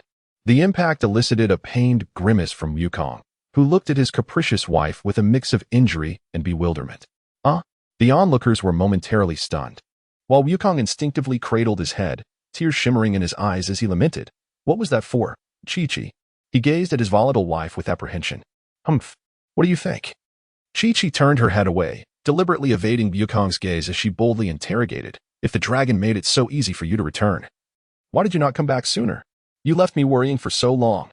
"I truly am speaking the truth. I had to exert considerable effort to persuade the dragon to make that decision, Wukong replied, rubbing his head, feeling quite aggrieved. Chi-Chi, still adopting a stance of unyielding defiance, was well aware of Wukong's falsehoods, yet reveled in the role she was playing. However, her fierce display left the others in a state of apprehension, particularly Vegeta, whose eyes widened in disbelief at the sight of the universe's mightiest warrior appearing so subservient to his wife. However, Wukong could only manage a bitter smile, reflecting a sense of resignation to a fate he had long anticipated. He could hardly trust Chi-Chi's sweet words, as her recent promises had already been forsaken within mere minutes. The others exchanged knowing smiles. Unbeknownst to them, Junirai silently observed Wukong from a corner. "Uncle Wukong, did the Dragon Balls and Shenron come back with you?" Trunks inquired as he stepped forward. "No, it was just me who returned. Before coming back, Shenron restored my original form," Wukong replied truthfully, wishing to conceal the fact that the Dragon Balls had merged with his being. "Well, that's a commendable action. Lord Shenron has done well. Now that Wukong is the same age as I am, I no longer worry about you seeking other women." Chi-Chi teased playfully. Ha ha ha. Laughter erupted among the group, while Chi-Chi blushed and Wukong, still perplexed, scratched his head and joined in the laughter. Yet, why did his appearance seem so familiar? It felt as though he had encountered him somewhere before. The king gazed at the jovial Wukong, lost in contemplation. "Your Majesty, how do you know this commoner?" the guard asked. "No, he truly seems familiar. Who could it be? Let me think. Yes, it must be him. He appears to be the boy who defeated Demon King Piccolo all those years ago," the king exclaimed excitedly, adjusting his glasses as he scrutinized the robust Wukong, gradually connecting his current visage with that of the youthful hero from the past. "Is it possible? Could he really be the savior from that time?" the guard questioned skeptically. Observing Wukong, the king remained fixated on Wukong, straining to recall the scenes from that era. "He resembles him greatly, indeed. Well, let us use time to verify this. Young master, is it truly him? Is he the legendary Super Saiyan?" Lake's body trembled slightly, still awed by Wukong's earlier display of power. Zack remained silent, shifting his gaze to Junirai, equally awaiting an answer. "It is indeed him. I cannot be mistaken. He embodies the state from that time," Junirai asserted confidently, recalling Wukong's Super Saiyan 4 form. However, was it not said that the king was a ruthless warrior? Yet, this individual before us appears vastly different. Lake attempted to question, grappling with the disparity between the legend and the man before him. "No, you must have seen it too. Lake, Scions can transform. And their power surges in an instant, along with their emotions. You should understand this well from your battle with Gohan. Moreover, can you really deny his previous state?" Junirai countered Lake's words, unfazed by the latter's disconcerted expression, his eyes gleaming with fervor. Similarly, there lies a profound sentiment concealed within, so deep that not a soul has uncovered it. Chapter 11, A Convergence of Forces. As winds rise and clouds gather, Part 1. The return of Goku has finally alleviated the guilt harbored by Gohan and the others regarding past mistakes. However, they remain skeptical of Goku's fabrications, for they find themselves in a foreign land where numerous secrets must be safeguarded from prying eyes. Ever wary of the proverbial walls having ears, Vegeta, in particular, reflects more deeply than Gohan and Trunks. After all, Goku's departure from Earth was not a matter easily altered by the dragon, and years of battle have instilled in Vegeta a vigilant mindset. As time flows gently by, the group lingers in the control area where the spaceship has landed, drawn together by the familiar silhouette of Goku, who, while bringing joy to others, also instills a sense of calm reassurance. After a lively exchange filled with laughter, Goku finds himself on the receiving end of a few playful thwacks from Chi-Chi, who, though somewhat breathless and excited, is filled with joy. Since Goku had reverted to a childlike form, Chi-Chi has reminisced about their childhood, feeling a bit bashful and embodying the image of a dutiful wife for a time. However, with Goku now restored to his adult stature, she can shed her awkwardness and return to her true self. Standing nearly 2 meters tall, Goku finds it quite convenient to receive playful blows from her, much to his chagrin. Simultaneously, Goku learns from Master Roshi about Krillin, Yamcha, Tien, and Din, and he begins to grasp the reasons behind Gohan's recent cosmic journey. Yet, a somber expression crosses Goku's face as the events of recent days weigh heavily on him. The matter concerning Thor continues to perplex him, and he had encountered a formidable figure from the demon realm just yesterday. This mysterious individual utterly challenged Goku's previous assessments of the demon realm's strength, and now, upon hearing of the upcoming Universal Tournament, he finds himself in a state of disarray. Nonetheless, Goku adeptly conceals these secrets, aware that Neri's gaze often lingers upon him. Thus, he engages in conversation with ease, revealing no signs of discomfort. Meanwhile, Master Roshi and Mr. Satan momentarily set aside their leisurely pursuits upon Goku's return. The former, due to their master-student bond, and the latter, owing to their familial connection, both recognize Goku's esteemed place in the hearts of many and rejoice in his presence. At that very moment, those who had previously sensed Goku's overwhelming aura were left with a sheen of cold sweat upon their brows. Yet, before they could fully recover from their astonishment, that formidable power capable of shaking the very fabric of the inner universe vanished in an instant. This spectacle piqued their curiosity anew, as figures from countless light years away began to probe with their senses, only to discover an unusually mundane presence on the main planet. Is it him? They speculated among themselves, with a significant portion of those sending out their senses being denizens of the inner universe, while others were participants invited to this grand competition. Therefore, every day, the presence of external competitors draws particular attention. Naturally, upon their arrival in Vegeta, these individuals were already categorized as participants. However, now, upon noticing the reappearance of a character of mediocre strength among that group, everyone began to cast doubts on Goku's identity. This situation arose partly because whenever Goku ascends to Super Saiyan 4, his aura undergoes significant changes. If one is not familiar with Goku's circumstances, no one could directly affirm that the two states belong to the same individual. Furthermore, those who dare to pursue Goku's aura are all individuals with the capability to dominate their surroundings. Thus they are well aware that some extraordinary beings can effortlessly manipulate their physical prowess, often manifesting such transformations instantaneously. Wukong naturally sensed the multitude of prying gazes converging upon him, yet he refrained from responding, feeling a sense of awkwardness. He chuckled softly while touching the tip of his nose, recalling that his earlier actions had been somewhat excessive. Upon his initial arrival, he had stirred a tempest, leaving Wukong feeling rather embarrassed.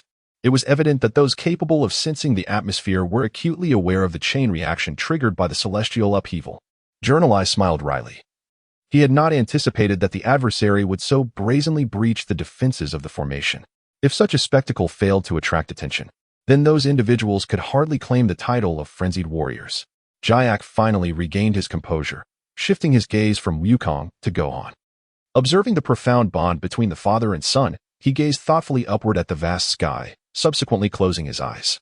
Although Lake was not adept at discerning the presence of foes through their aura, he was neither blind nor foolish. The tremors reverberating throughout the inner universe indicated a power beyond his simple imagination. Nevertheless, he noticed a considerable gathering of auras around the main planet. With his consciousness fixating on Wukong, such a scene instilled a sense of trepidation within Lake. Chapter 11. Convergence of Forces, Tempestuous Winds, Part 2. Similarly, under the influence of this celestial upheaval, various individuals harbored their own thoughts. They refrained from intrusively probing with their auras, instead opting for solitary contemplation. The magnitude of this power was overwhelming, yet was it truly of any consequence? An elder, upon receiving reports regarding the recent seismic disturbances, finally comprehended the cause behind the upheaval. He gestured dismissively for his subordinates to withdraw, his profound gaze obscuring his true intentions, as he sighed and shook his head. Elder Ba, is there a need for a change in strategy? Just then, a figure materialized silently in the elder's study, respectfully inquiring of the elder figure before him. There's no need. Although the source of this power is he, we must make sacrifices for the sake of prudence.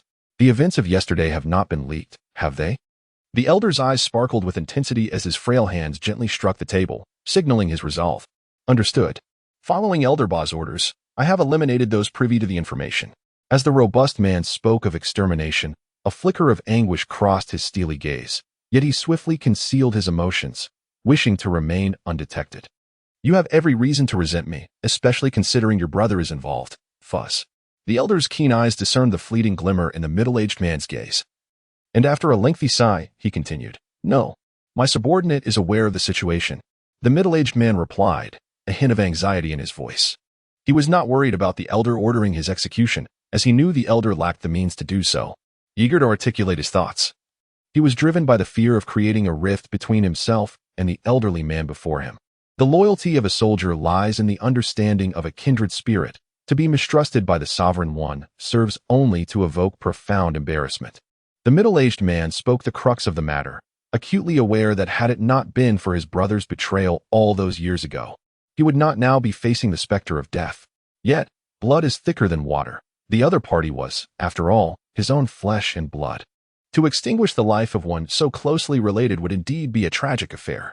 Nevertheless, he opted to follow the elder's lead, recognizing the necessity of prioritizing the greater good.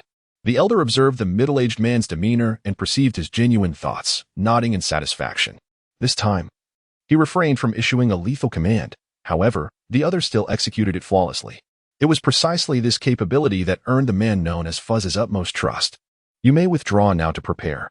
For the next few days, ensure that you remain unseen. Once everything is in place, I shall reach out to you. Is that clear?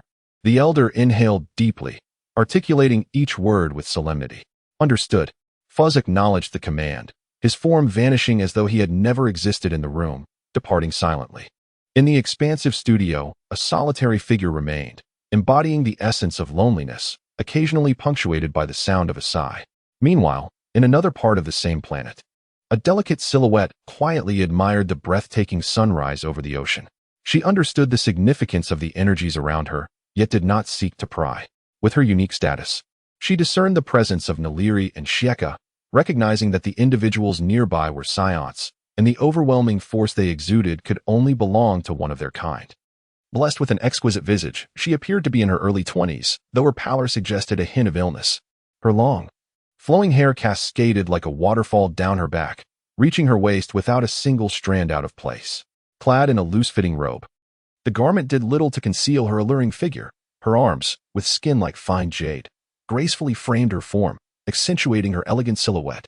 As she reveled in the beauty before her, a gentle sea breeze tousled her hair, prompting her to tuck it behind her ear. Her melancholic eyes were filled with sorrowful emotions, as she wished to remain oblivious to the forthcoming events. Yet, her thoughts were ensnared by him and the shadow he cast in her life, a shift that brought her to the brink of heartache, particularly regarding him. Have you not yet come to a resolution? You are not to blame. The young and beautiful woman is stirred by memories of the past, two streams of tears tracing down her cheeks. Though she is choked with emotion, she stubbornly refrains from crying out loud. You are not to blame, truly. It is all their fault. She sobs more intensely, bending down to embrace her knees, her body trembling slightly. Chapter 11. A gathering of forces amidst rising storms. Part 3. In a certain maritime expanse, several figures cloaked in black robes are captivated by the earlier tremors.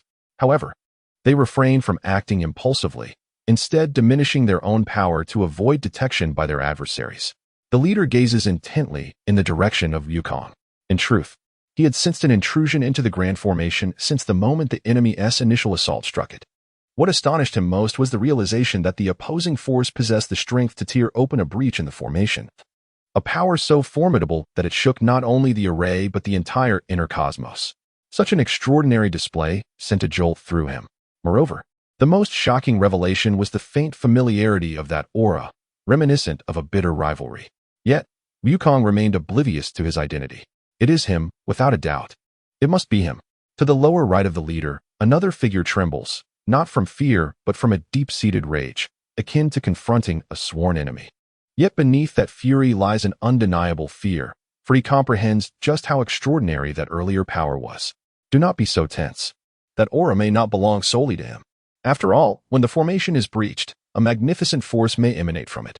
Perhaps that earlier display of power was merely a manifestation of the formation itself, suggested another cloaked figure who shared a similar status, attempting to maintain a semblance of optimism as he scrutinized the unfolding scene. However, he failed to notice the particularly grim expression on his leader's face, who remained convinced of his own deductions, dismissing any panic regarding such overwhelming strength. The leader cast a disdainful glance at him, refusing to shatter his delusions. Since returning, he had witnessed this reckless individual's arrogance numerous times, but what irked him most was that this person pretended to possess power he did not truly have. Now, with 6 out of the 7 apertures of the formation opened, he foolishly believed himself to be mightier, a truly irredeemable fool. Your assertions are not correct. The individual pondered in bewilderment, recalling the moment when the heavens transformed, the unforgettable scenes that shattered his very soul. Amidst his trepidation towards the formidable power of Wukong, he also harbored a fervent hope for the possession of such unparalleled strength. When confronted with a contradiction to his conclusions, a flicker of irritation surged within him. Having always occupied a position of authority, he was unaccustomed to others defying or even questioning his assertions. If he truly wielded such immense power, he would not have found himself in such a dire predicament during the evil dragon incident. Could one genuinely believe he could have amassed such strength over the past 6 months? Yet, if his power were not so vast, the principles of ENFA could not be so easily shaken. I implore you to earnestly assess his true capabilities. The speaker, previously expressing doubt, remained unconvinced, incited further by the other's disdainful demeanor. This display left the latter feeling embarrassed, his eyes nearly ablaze with fury. Upon hearing the former's words, the leader's eyes sparkled with insight, nodding in apparent admiration of his sagacity. However, when he beheld that still arrogant individual, a stream of frustration coursed through him, yet he restrained the urge to eliminate him. Slaying too many insignificant beings merely attests to one's own marginal superiority over them. The leader's perspective was far from myopic. His judgments were anything but hasty, and his comprehension of ENFA surpassed that of these two juniors. He indeed articulated a valid point, yet was it not the case that the retaliatory force of the formation had been obliterated in an instant? Such a comparison sufficed to underscore the terrifying prowess of his opponent. Nevertheless, amidst the shock, what truly unsettled him was the reappearance of the adversary. In the extensive records he had mastered over the years, he was acutely aware that this significant figure had departed from Earth 9 months prior, vanishing without a trace. At that time, the opponent's strength was but a fraction of what it had become now. Yet, in less than a year, everything had undergone a dramatic transformation, and the rate of his adversary's growth was overwhelmingly formidable and defiant against the heavens. Is this truly sustainable? At that very moment, the figure in black robes sensed an inkling of peril. Dismissing his melancholic thoughts, he swiftly waved his tattered sleeve, his gnarled right hand slicing through the void, promptly enveloping several individuals to leap into the breach. Just as the fissure sealed shut, a cataclysmic energy wave surged forth, ultimately missing its target and arcing away from the planet. Chapter 11, The Gathering of Forces. Winds rising and clouds swirling. Part 4. Wukong and his companions have been graciously welcomed into the reception room by the young man Junirai, who holds the esteemed title of Master. Currently, they find themselves within the technological base of the planet. Thus, Junirai, as a member of the royal family, does not reside in this location. Likewise, his father, whom he has mentioned yet has not yet made an appearance, dwells in a palace situated miles away. It is a pleasure to make your acquaintance. You are son Wukong, am I correct? I am Junirai, he stated. Junirai was already well aware of Wukong's identity, yet he patiently awaited the introduction by Gohan before extending his greeting, wearing a gentle smile as he reached out his right hand in a gesture of handshake. Yes, hello, Wukong replied. Wukong responded with a knowing smile, and upon making contact with Jurnalai's right hand, he instinctively sensed the immense power residing within his counterpart. At that moment, Wukong's expression shifted slightly, yet he regarded Jurnalai with admiration. As Wukong probed Jurnalai's depths, the latter too was testing Wukong's capabilities. In that fleeting touch, Jurnalai was astonished to discover how well the other's strength was concealed, with not a trace of fluctuation to be found, leaving him momentarily dumbfounded. Dubbed the mightiest warrior in the outer cosmos, Mr. Wukong truly lived up to his reputation. When Wukong released his grip, Jurnalai retracted his hand with a gentle smile, remarking, "Ah, indeed, I am merely a warrior revealed to the world. Whether I am the strongest is debatable, for there are many formidable figures yet to emerge, hidden within and beyond the universe." Wukong felt a twinge of nostalgia, reflecting on the countless battles he had fought, often clawing his way back from the brink of death. As he acknowledged the enhancement of his own powers, he realized that the expanse of the world he encountered had broadened significantly.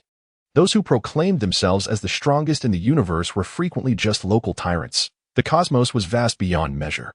In contrast, his disciples, Gohan, Goten, Trunks, and OOB, were prodigies who had surpassed him, starting from a much higher baseline. Their current prowess far outstripped his own at their age. The weight of his words did not go unnoticed by Jurnalai, whose expression shifted subtly. As a prince of a ruling family in the inner universe, he was acutely aware of the profound depths of the outer cosmos. Wukong's remarks stirred memories within him. The passage of time was not so far removed, and remnants of history should still linger. Yet, amidst the data he had meticulously gathered over the year, Jurnalai encountered a perplexing anomaly. With a wry smile, he nodded, concealing his slight change in demeanor from those around him.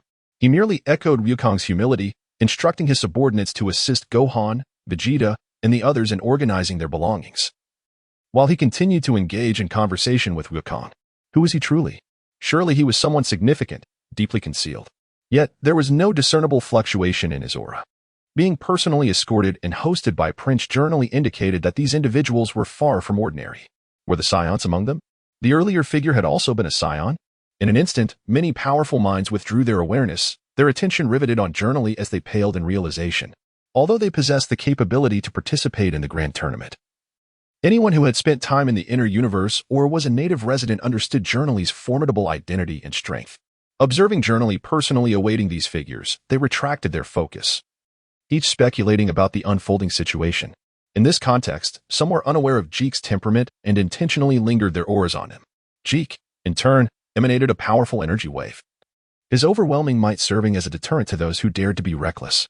Such a sensational event quickly reverberated throughout half of the inner universe before the tournament commenced. Within a magnificent palace, a robust middle-aged man chuckled, "My friend, your actions are rather exaggerated. You have certainly startled quite a few." His brow furrowed, sharp as a blade, beneath which lay a pair of profound eyes. His youthful visage belied his age, exuding an air of authority befitting a ruler. He rose to his feet. He had been aware of the impending arrival of Journally's spacecraft the moment it signaled its intention to enter the inner universe. Originally, he intended to personally await the arrival of the Saiyans. However, in light of his unique identity, he ultimately refrained from taking such action. After all, he is the king of the entire inner universe, and one might even say, a deity within it. He is none other than Grit, the father of Jenny. "It is time for a meeting, Saiyans," Grit mused to himself with a smile, before striding forward with resolute steps. Chapter 12. The Grand Tournament, the Pride of the Universe, Part 1. What just transpired? In a certain location, the group of black-clad individuals who had been ambushed reemerged, one of them asking, a hint of trepidation in his voice. This individual was the one who had speculated on Goku's true strength. That arrogant fool felt a shiver of fear coursing through him, although he hadn't sensed the arrival of the key in advance. He had been ensnared by the leader and had grasped the nature of that power, realizing that the previous strike could have annihilated him. Is it them? He gazed nervously at his leader, thick with doubt as he uttered these words. Upon seeing the foolish demeanor of his subordinate, the high-ranking figure felt utterly disheartened. Nonetheless, he responded, "It is not their aura, however. That power is indeed peculiar. My lord, can you not sense the presence of its master?" The leader did not erupt in anger. Rather, he grew increasingly appreciative of his assistant's strong sense of the larger picture, observing the same perplexity in his companion's eyes.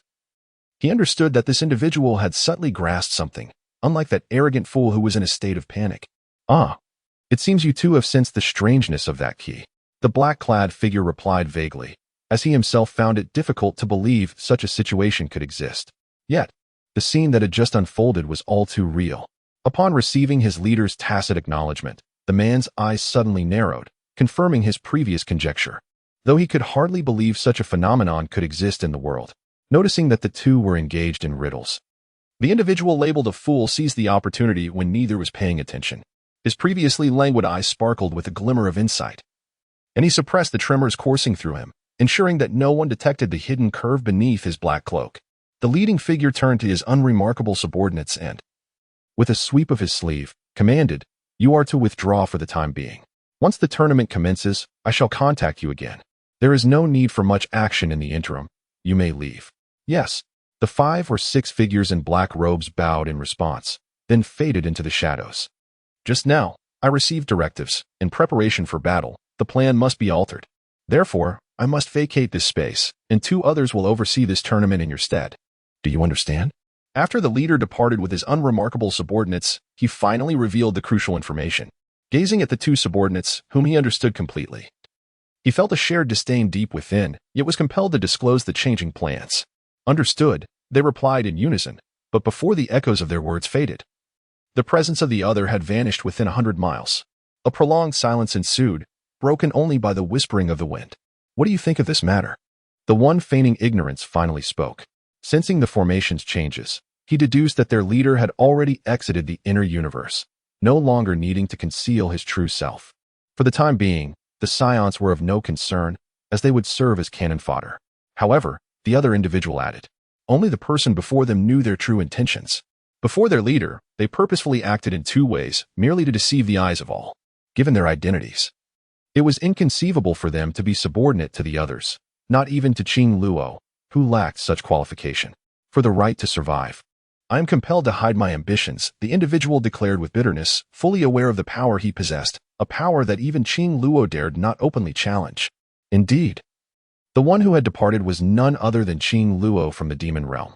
And this group of dark-clad individuals represented the new generation of strength from the same realm. Yet, all of this must be measured by power. We do not yet possess such strength, one remarked, as if sensing the other's sentiments. He sighed, acknowledging that in this world of the survival of the fittest, identity and status were not necessarily correlated. Perhaps not. It seems they regard us as mere pawns. That is acceptable, as long as they take that step. I would not hesitate to claim their lives. He vented his frustrations, clenching his fists tightly. The once proud individual had recently lost dominion over the demon realm and now had to adopt a facade of arrogance to secure a chance at survival. I, too, do not mind, the other agreed, his eyes gleaming with a cold light. Chapter 12. The Martial Arts Tournament, The Chosen Ones of the Universe, Part 2. A solitary figure strode back and forth, greeted with reverence by those who dared to bow. Yet the individual never opened his eyes to meet theirs, seemingly wandering aimlessly in search of the answers he sought. This cold, aloof soul, apart from Jack, would know no other companion. He was aware that Grit would soon meet the Scion, so he departed from the reception room. However, it was not that he wished to avoid the benefactor who had transformed his life.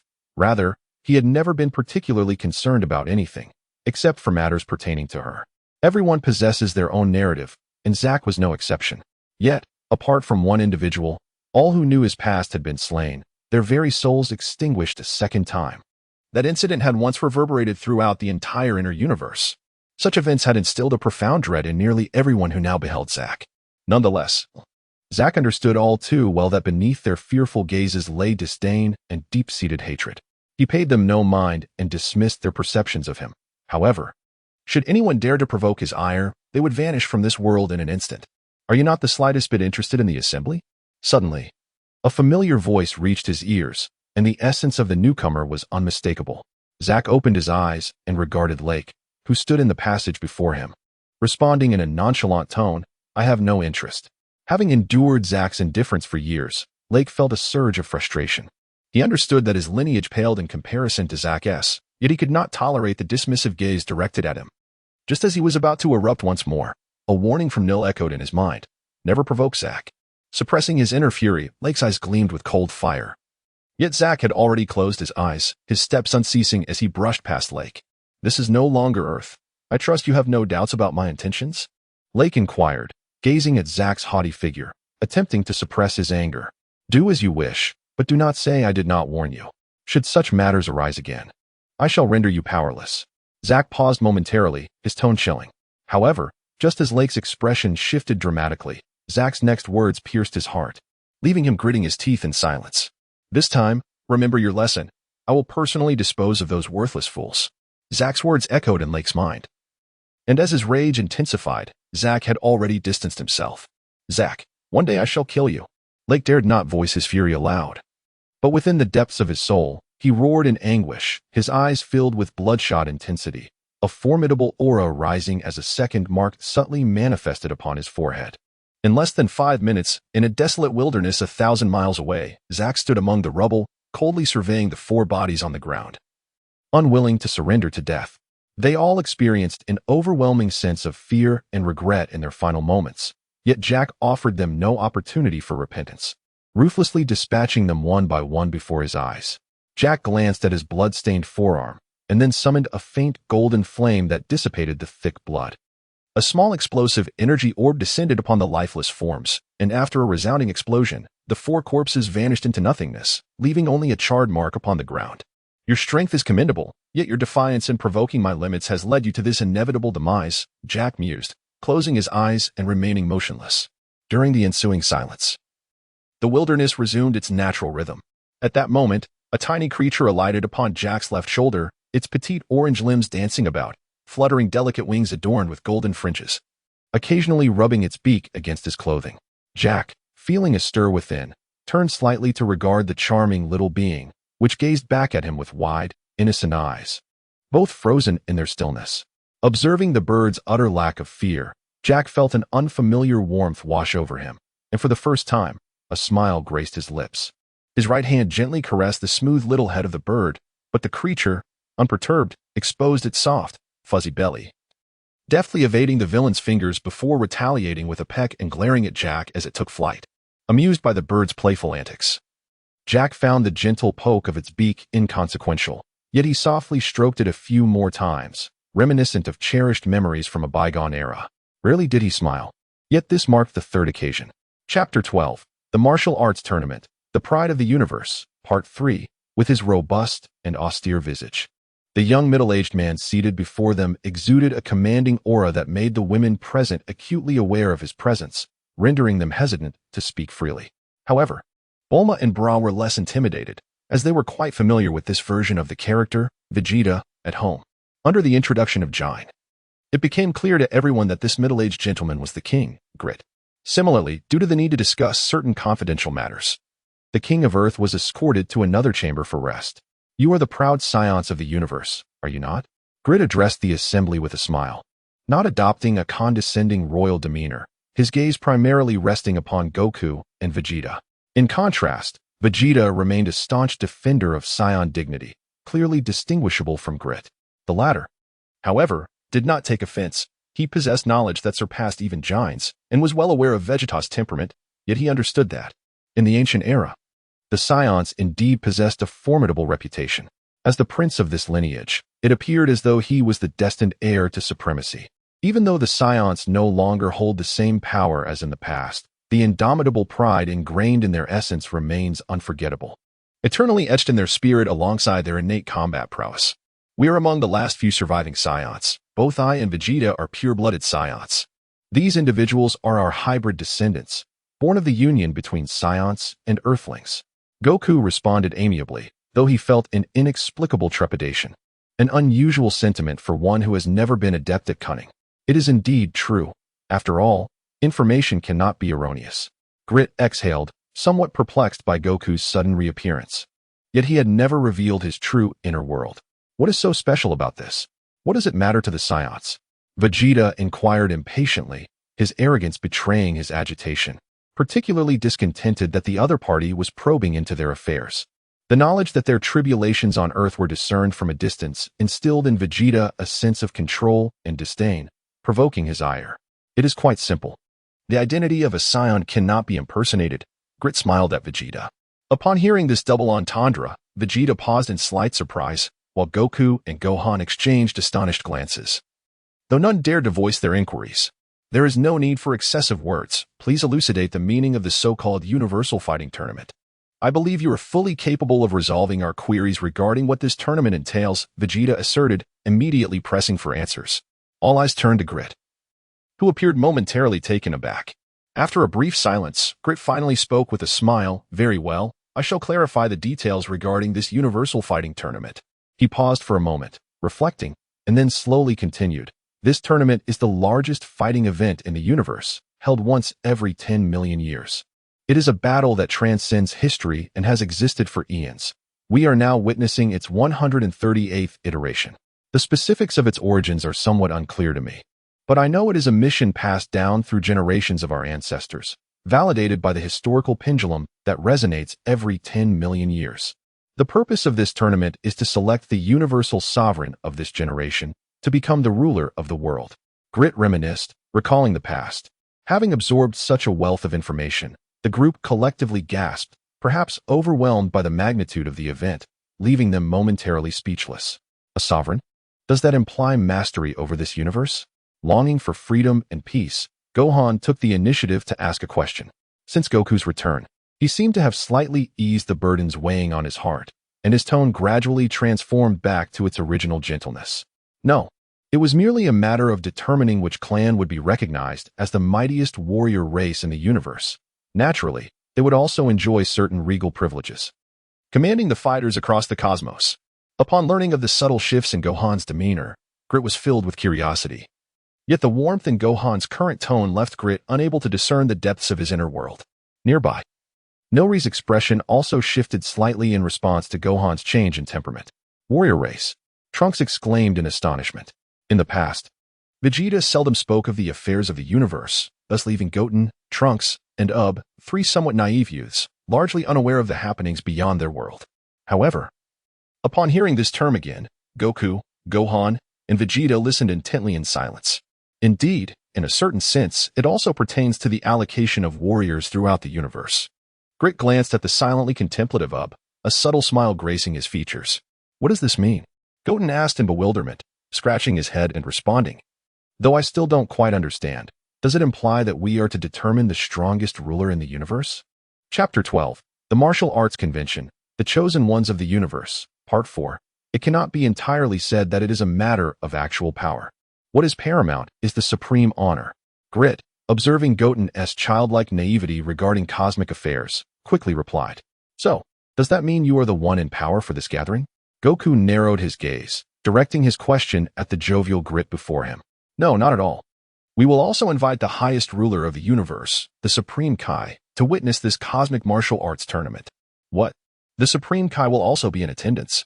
Gohan, OOB, Goten, and Trunks were once again astonished, their expressions reflecting disbelief. Is this truly the case? Yet, in the recesses of their memories lingered the image of the nonchalant Supreme Kai and the lecherous old Kai. Indeed, the Supreme Kai is the paramount ruler of our universe, the sole bestower of our greatest honors. By the way, how did you come to know all that transpires in our realm? What method did you employ? Vegeta finally unmasked his curiosity, his tone icy and unyielding.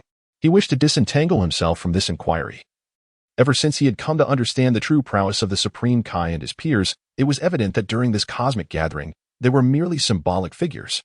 Ah, you see, as members of the clan hosting this assembly, we possess the capability to sense the fluctuations of power throughout the universe. In our surveillance, we can discern who is eligible to participate in the gathering, those endowed with the obligation and privilege to be informed about the outside world. Is it all matters? Does this encompass the history of the cosmos? Gohan questioned, his astonishment palpable. Nearly, but our primary focus remains on detecting the combat situations beyond. As that is the crux of the matter. Grit raised a finger, delineating the distinction between the two. Combat situations? Why pursue such endeavors? Goten inquired, equally perplexed. This is something I cannot elucidate thoroughly, as it is a task inherited from ancient times. Why is it that nothing from the outside can penetrate here? A realm isolated from the world? Goku also queried, particularly baffled by the existence of this formation when confronted with it. However, Goku felt it inappropriate to directly inquire about the origins of this phenomenon. He had already grasped from Gohan's words that the formation was not birthed from within the universe. Having learned of Jenny's revelations, in the primordial era, there was a cataclysm that severed the inner from the outer cosmos, suggesting that this formation is a remnant of that epoch. This notion left Goku in awe. The magnitude of power required for such a formation was immense, and its survival through the ages posed the question of the practitioner's attainment of such a realm. Indeed, this is the privilege of our clan. Moreover, this space is immutable. I trust you have also learned from Neely about the celestial event that led to the separation of the inner and outer universes. Since this is the site designated for the assembly, the devastation of battle would have far-reaching repercussions, and the other regions of the universe must not be affected. Thus, we are compelled to reside here. From Jenny's explanation, what differences exist between this space and our world? After a brief silence, Gohan posed the question. Here, time does not align with that of the outer universe. 1 month in this realm equates to 1 year in the outside world, indicating a 12-fold temporal disparity between the inner and outer universes. Grit replied candidly, observing the bewildered expressions of Goku and the others. He merely smiled and refrained from further commentary. A 12-fold time disparity? Obu awakened from his silence, and a sudden question drew the attention of the group to his earlier peculiar behavior. Indeed, Grit smiled faintly. Is there anything particularly special here? For instance, inquiries regarding the competition? Vegeta also regained his composure, focusing on his curiosity. Ah, indeed, the defensive power of this space is formidable. Traversing it is no simple task, as evidenced by the previous tournament's fights, which failed to completely dismantle it. Everyone was well aware of this, especially considering that Goku's earlier actions, despite his immense power, could not easily breach the enchantment enveloping the entire inner universe. Moreover, are there no rules governing the participants of this tournament? For instance, do malevolent individuals qualify to compete? Goku was particularly interested in this matter, recalling the demon-like figures that had appeared while pursuing Gohan, who would undoubtedly not shy away from such a grand melee. There are no strict regulations. Any formidable warrior has the right to participate. However, it is imperative that opponents do not engage in indiscriminate slaughter once a contender surrenders. They must not be killed. This is an absolute rule. Is that so? Trunks, Goten, and Obu exchanged silent glances, fully aware that in a contest of the strong, there exists a perilous window of time before surrender is declared, during which a cunning adversary could easily strike a fatal blow. Really? Haha, such events are rare. Goku exclaimed excitedly, seemingly unfazed, while a subtle smile graced Vegeta's lips. Indeed, this means we can engage in a thrilling battle there. Grit looked at Goku, his eyes sparkling with anticipation. Yes, Goku replied, responding subconsciously to Grit's enthusiasm. Chapter 13, Science and Sai Crown Beings. The Eternal Legend, Part 2, Self-Recommendation. Is it magic? Or is it not? Is it divine? Or is it not? Is it immortal? Or is it not? The divine traces are distant. The path of the immortal is long. The bloodstained quest for immortality ultimately leads to solitary longevity. The divine war reignites, chaos ensues, heroes emerge, divine talents arise, and immortals and demons return. How shall the protagonist embark on the path to ultimate strength? With my life, I defy fate. With my battle blood, I alter the heavens. The new book Soul War by Mu Luo will present a breathtaking tale of cultivation, and I seek everyone's support. Main text perhaps sensing something amiss. Goku felt a bit uncomfortable under Grit's overly fervent gaze. However, having weathered many storms, he responded with unwavering resolve. More importantly, Goku's thirst for battle was undeniable. He simply was not in a hurry to vanquish his opponents. A grand battle? We are certain of that. Goku seemed to grasp the underlying issues and answered with a double entendre. Only this point eluded Wukong. He could not comprehend why his previously tranquil emotions surged with inexplicable anger and resentment upon seeing Grit. He merely attributed this negativity to the Dragon Balls within him. However, this peculiar sentiment was shared among Vegeta, Gohan, Goten, Trunks, and even Bra and Xiaofeng, though none dared to voice their feelings, each believing it to be a personal dilemma. The participants of this battle were certainly not limited to those present. Such an event was a grand occasion for the entire universe, both inside and out. Grit noticed a flash of golden light in Wukong's eyes, as if he had grasped some underlying issue, and deliberately turned his head to continue speaking. Indeed, such events truly ignite the blood. I feel an abundance of power coursing through me. Wukong suppressed his thoughts, eagerly sharpening his resolve for the impending battle. Oh, it seems you Saiyans remain as combative as ever, Grit chuckled. According to the timeline, the participants should be arriving shortly. You are about to experience a long-desired clash. Grit jested, unable to suppress a laugh upon observing the hidden delight among the Saiyan bloodline. When does the competition commence? I wish to know plainly, Vegeta interjected impatiently. Since confronting this enigmatic king, he harbored an instinctive aversion. Having never been particularly fond of Nur, the sight of this imposing figure only heightened Vegeta's princely pride, refusing to be overshadowed. The competition would take place in 5 days, beginning with the elimination rounds. Grit was not one to overlook the subtleties of human emotion. His royal disposition endowed him with an extraordinary understanding of the human heart, and he was acutely aware of Vegeta's distaste, causing a slight furrow in his brow. Bulma noticed her partner's peculiar behavior, perplexed by his demeanor. Vegeta had always been cold, indifferent to strangers, yet in this brief exchange, others discerned his harshness. However, Vegeta paid little heed to their opinions, while Wukong found Vegeta's unusual actions somewhat surprising, pondering whether his own feelings mirrored Vegeta's inexplicable ire. Indeed, Vegeta, too, was bewildered. He was merely aloof, not heartless, yet a sense of disdain had taken root within him. Chapter 13, The Science and the Sai Crown, Timeless Legends, Part 3. Yet, as Grit's words lingered in the air, the assembled company held varying perspectives. Wukong and Vegeta naturally sought to engage in battle sooner rather than later. Goten and Trunks, with a hint of childish complaint, lamented the scarcity of playtime, while Trunks was engulfed by a wave of unease, hesitantly glancing at his father. In the next moment, as if confirming his fears, Trunks appeared disheartened. Where is the gravity chamber? The voice of Vegeta echoed once more. Although he relished the thrill of battle, he acknowledged that in the relentless pursuit of power, he recognized the second place. Thus, none dared to call him the elder brother.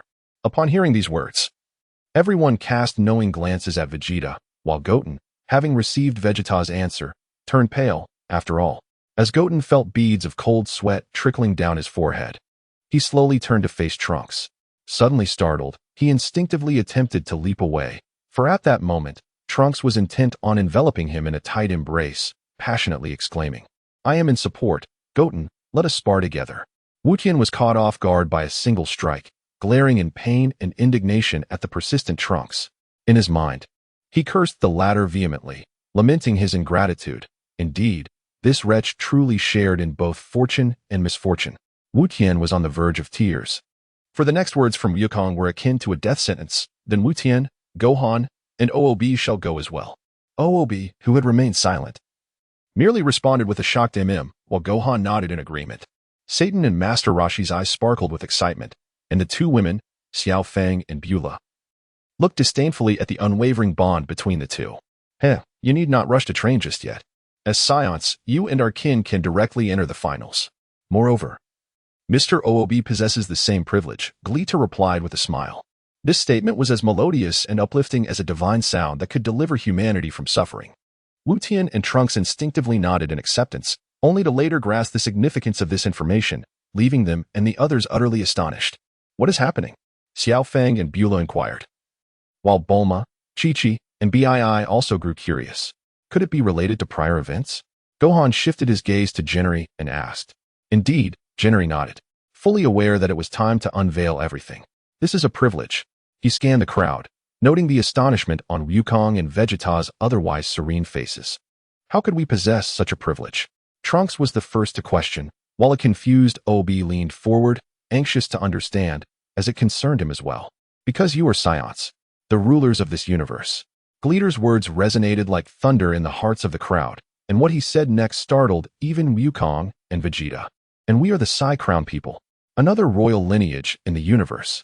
Our two races share this supreme right. The group gaped in disbelief.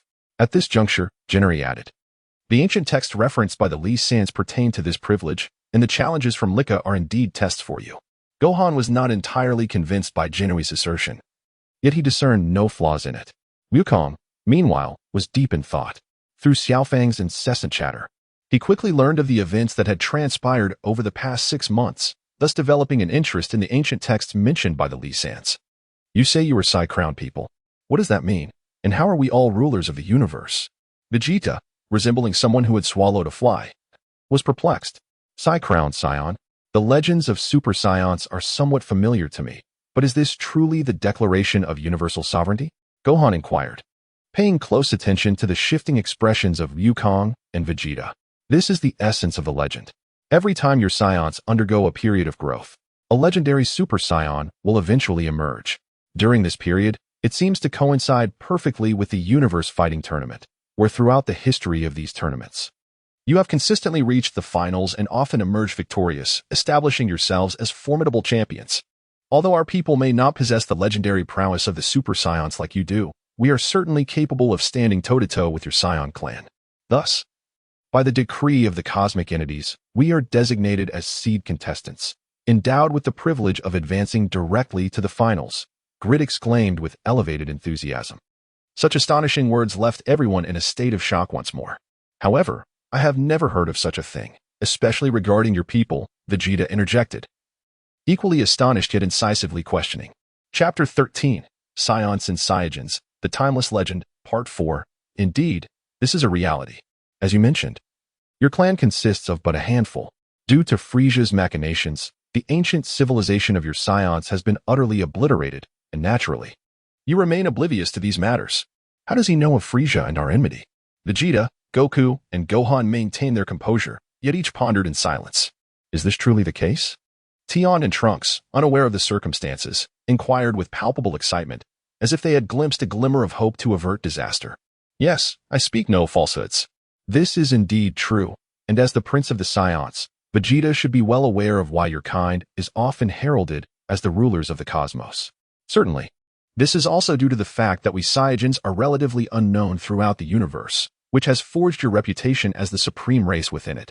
Grit did not respond to Trunks, but instead turned his gaze toward the contemplative Vegeta. Vegeta did not refute this and nodded gravely. Thus, we possess such privileges. You claim that we Saiyans have triumphed in the Universe Fighting Tournament on numerous occasions? Goku discerned the crux of the matter. Subtly grasping the nature of the legendary Super Saiyan Vegeta had previously alluded to, and inquired further. Indeed, and the victors of the last two tournaments were your ancestors, the Saiyans. This legacy has instilled fear among all in the modern universe, and the grand tales of the mightiest clan are forged by the unprecedented power of the Super Saiyan from the previous generation. What could it be?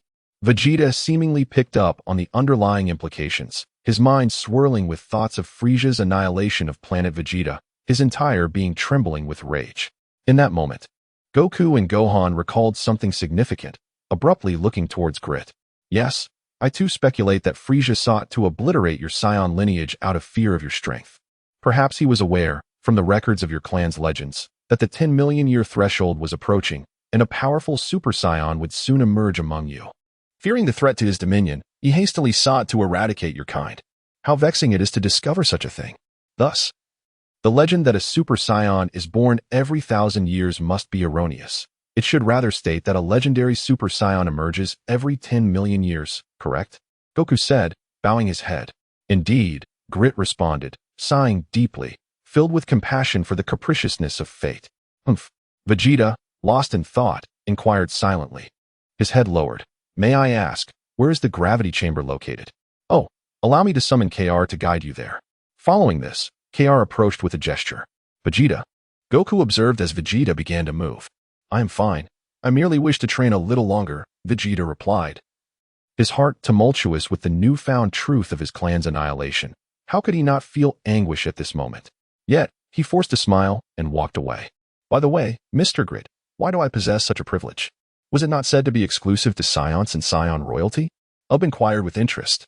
This privilege was established through negotiations by the elders of our clan. I am unable to provide clarity at this moment, but in due time.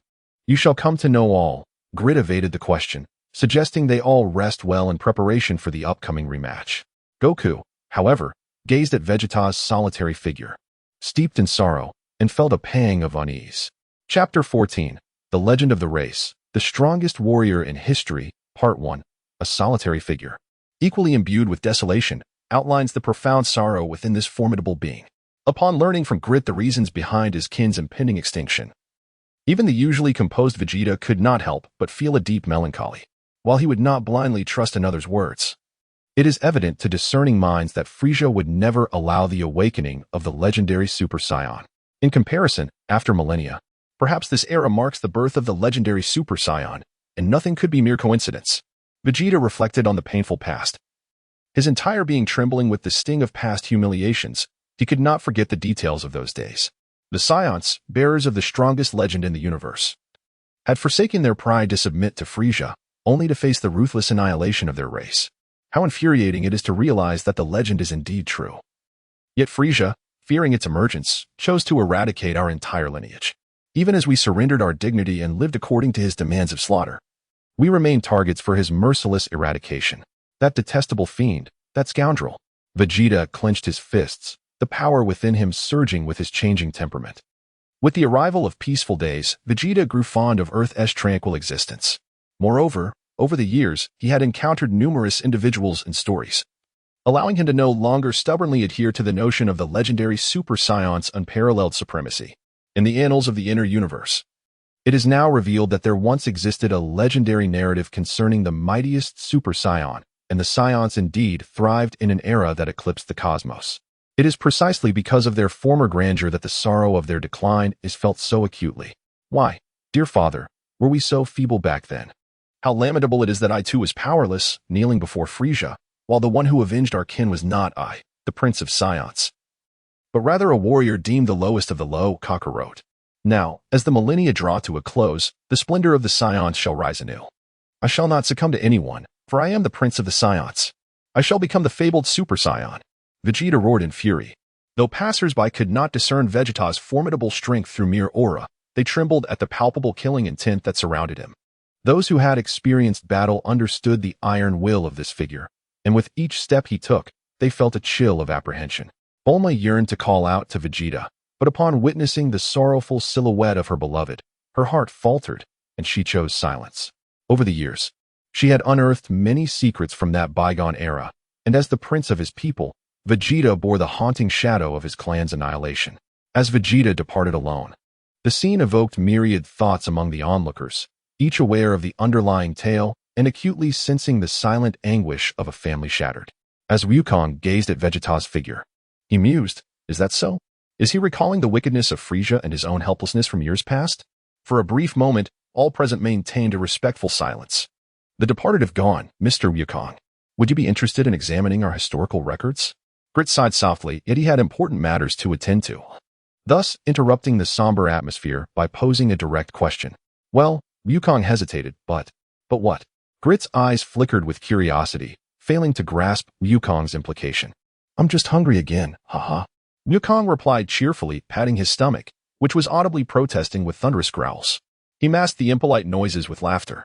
In an effort to catch up with Gohan and the others, Wukong had been eating quite casually and sparingly over the past few days. And having just exerted considerable energy breaking through a formation, he was naturally famished. Upon hearing this, the expressions of those around him shifted from melancholy to light-hearted amusement, accompanied by light laughter. Is that so? Saiyans are truly amusing, but our appetite is no small matter either, Grit remarked, slightly taken aback by Wukong's antics. Yet soon chuckled in response. Chapter 14, Legends of the Races, the Strongest Warrior in History, Part 2, After a Ravenous Feast, with plates strewn about in disarray. Wukong contentedly patted his full belly, despite Chi-Chi's persistent reminders to eat only until he was 70% full. Wukong had devoured nearly 30 times the portion of an ordinary person. Were it not witnessed, few would believe that such a small stomach could accommodate so much. What was astonishing, however, was that the usually reserved Jine, under her father's nod of approval, also displayed extraordinary capacity, as both Saiyans consumed enough to satisfy 20 individuals. Seeing Wukong truly return, the group's spirits lifted, dispelling the shadows that had loomed over them for months, as they dined joyously together. Xiaofeng had intended to converse with Wukong, but her grandfather succumbed to the allure of the feast, responding to her with half-finished sentences, which frustrated her as she contemplated her weight loss. Nevertheless, Wukong, while voraciously indulging, would occasionally pile an array of delicacies before Xiaofeng, cheerfully declaring, the more you eat, the more strength you'll have for your diet. His words sent many into fits of laughter. After the merriment, Grit extended an invitation to Wukong to view the ancient historical texts. As they walked along the path, the former deliberately slowed his pace, approaching Wukong's side. Mr. Wukong, I would like to invite you to our archives of historical tournaments. I believe you will find the information there quite intriguing. Wukong gazed at the approaching Grit, puzzled by his words, momentarily at a loss for a response. However, upon hearing that these ancient documents pertain to the history of past universal fighting tournaments, a surge of longing for battle welled up within him. Indeed. I would also like to discuss another matter with you in private, Grit said earnestly after noticing Wukong's interest. Observing Grit's serious demeanor, Wukong hesitated briefly before replying. No problem. Then it is settled. Grit smiled at Wukong, who reciprocated the gesture with a smile of his own. In just a few minutes, the two had distanced themselves from the technological base. Following Grit's lead, they arrived at a vast chamber measuring over 10,000 square meters, with a height of 10 meters. Countless crystal orbs, each the size of a fist, floated in this space, their brilliance rendering the chamber devoid of day or night. Additionally, numerous frameworks displayed aged scrolls of ancient texts. What is this? Wukong inquired, his curiosity piqued by the shifting crystal orbs. He reached out to touch them, but found that they evaded his grasp, glowing with a soft blue light. In his recollection, Wukong noted that these crystal orbs bore a resemblance to those in the realm of the Saiyajin, yet he could not discern the differences between them. These crystal orbs served to store information, much like the ancient texts, chronicling the history of the past. Within them lies the history of our Saiyan lineage. Details of the universal fighting tournaments and significant events in the cosmos, Grit replied with a smile. Oh, then what information shall we examine now? Wukong, who had always found books somewhat daunting, cast a troubled glance at the distant ancient texts. It concerns the significant events of our two races, the Saiyans and the Saiyajins. Grit halted, turning back to Wukong with a serious expression. Chapter 14, The Legend of the Races, the Strongest Warrior in History, Part 3, Not Quite a Demon. Nor a god, neither immortal nor mortal. The divine path is distant, the immortal road long, blood stains the quest for immortality, ultimately leading to solitude. As the divine war reignites, chaos ensues across the earth, heroes emerge, divine talents arise, and the immortal and demon realms return. How will the protagonist embark on the path to ultimate strength? With my fate-defying destiny and my blood transforming the heavens. The new book Soul War by Mu Luo promises to deliver a breathtaking tale of cultivation. I kindly ask for your support or to recommend it to friends who enjoy such stories. Thank you. Main text is it the history of the Saiyans and the Saiyajins? Wukong furrowed his brow, stopping in his tracks as well. Indeed, Grit answered succinctly and truthfully, with a finger pointed towards a distant crystal orb. A shimmering sphere emanating a deep blue glow soared forth, halting just a foot away. As Wukong pondered this spectacle, Grit's fingers coalesced into a golden radiance, which then made contact with the levitating crystal. The orb began to spin violently, releasing a profusion of white mist, upon which words materialized. What is this? This. Wukong gazed in astonishment at the words displayed before him, diligently capturing the vital information contained within. First tournament, champion, Siberian, runner-up, Tian Shiren. Third place, Hua Hangliren. Second tournament, champion, Siberian, runner-up, Tian Shiren. Third place, Fuli Sazu Ren. 134th tournament, champion, Saiguanren. Runner-up, Saiyajin. Third place, Tian Shiren. 135th tournament, champion, Saiguanren. Runner-up, Saiyajin. Third place, Fuli Sarin. 136th tournament, champion, Saiyajin. Runner-up, Saiguanren. Third place, Name Kashingren. 137th tournament, champion, Saiyajin. Runner-up, Saiguanren. Third place, Name Kashingren. As the ever-changing data unfolded, Wukong fell into a contemplative silence. What insights have you gleaned? Grit returned his finger, and the crystal orb retracted the surrounding mist, resuming its original state before floating away. If I am not mistaken, many of the top contenders in the data are indeed from the outer cosmos. However, how is it that Wukong, having heard of certain cosmic races, possesses an understanding of their territorial distributions? Yet, the information presented starkly contradicts his current assessments. Eons ago, the combat prowess of the outer cosmos evidently surpassed that of the inner cosmos. Yet, upon Wukong's arrival in the inner cosmos, he discovered numerous beings that transcended the warriors of the outer cosmos, revealing a vast disparity in power. Even the Frisia and Namekian races seemed to have significantly declined compared to the races of the inner cosmos. Wukong's thoughts deepened further. This aspect eludes my understanding as well. Perhaps the situation mirrors that of your Scion race. Grit acknowledged Wukong's current state of mind, sighing at the impermanence of worldly affairs. Moreover, why has the once dominant Siberian seemingly vanished from the recent tournaments? Given their formidable strength, they should have remained prominent. Wukong raised this query, emphasizing its significance far beyond previous concerns. Indeed, this is the crux of the matter, which is why I summoned you. Grit gradually closed his eyes, entering a moment of silence before responding. What is it? Wukong's expression shifted, revealing a rare seriousness, accompanied by a hint of impatience. Ah, this is a secret among the Saiyans, Saiguans, and Siberians. Grit, after a brief pause, fixed his gaze upon Wukong. A secret? Our secret? What is it? Wukong furrowed his brows, attempting to unravel the mystery. Perhaps you may find it hard to believe, but ancient records indicate that our two races stem from the same lineage. We share a common ancestor and are both descendants of the universe's mightiest warrior race, the Siberians. Grit continued without faltering, despite Wukong's changing demeanor. In essence, we are all Siberians. Our Saiguan lineage is pure, while your Saya lineage is of a lesser branch. In a way, we are brothers among races. Wukong's expression truly shifted, revealing a gravitas interspersed with incredulity. Chapter 14. The Legend of Races. The most powerful warrior in history's self-recommendation, neither demon nor divine, neither immortal nor mortal. The miracles are distant. The path to immortality is long, stained with blood. The pursuit of immortality ultimately leads to solitary longevity. The divine battle reignites chaos in the world. As heroes arise, gifted beings emerge, and both immortals and demons return. How will the protagonist embark upon the path to supremacy? With my life, I defy fate. With my blood, I shall transform the heavens. The new book Soul Battle by Mu Luo promises to deliver a breathtaking tale of cultivation. I humbly ask for your support, or to recommend it to friends who enjoy stories of cultivation. Thank you. Main text: are we Scions descendants of your Scion race? Is this truly the case? How can such a thing be possible? Wukong was taken aback, beads of sweat forming on his back. After a moment of astonishment, he chuckled lightly and inquired, "You must be mistaken, or perhaps jesting." "Not at all. We are not so absurd, Grit shook his head, dismissing Wukong's speculation with a solemn tone. It is precisely because we are of pure lineage that we are called Scion, while you are of mixed lineage. Hence the name Scion. This is an undeniable fact. Yet, this is exceedingly hard to believe. The mere assertion that you are Scions is already astonishing. Indeed. It seems you remain skeptical. Well then, take a look at this. Perhaps it will convince you of the truth. Grit produced an emblematic object from behind. In a state of disbelief, Wukong found himself astonished, for the object before him was none other than the distinctive emblem of the Scion race, a tail. A silvery white tail protruded from Greeter's rear, writhing in his grasp. How is it that you possess a tail as well? Wukong exclaimed in sheer amazement. Surely you must believe now.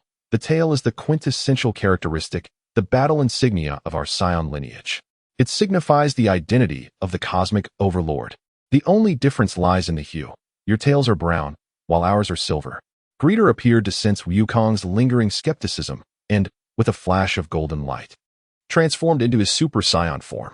This transformation mirrored that of Wukong and his companions, once again leaving Wukong in a state of shock. Could this all be true? But why do you not inform Vegeta? After all, he is the prince of the Scions, and you are the king of the Scions, making him your closest legitimate heir. Wukong furrowed his brow, raising a point of contention. I believe you are well aware of Mr. Vegeta's temperament. If I were to reveal the truth to him, would his pride allow him to accept it? Greeter chuckled softly before reverting to his normal appearance, though the regal aura still enveloped him. Wukong grasped the implication. Feeling somewhat troubled.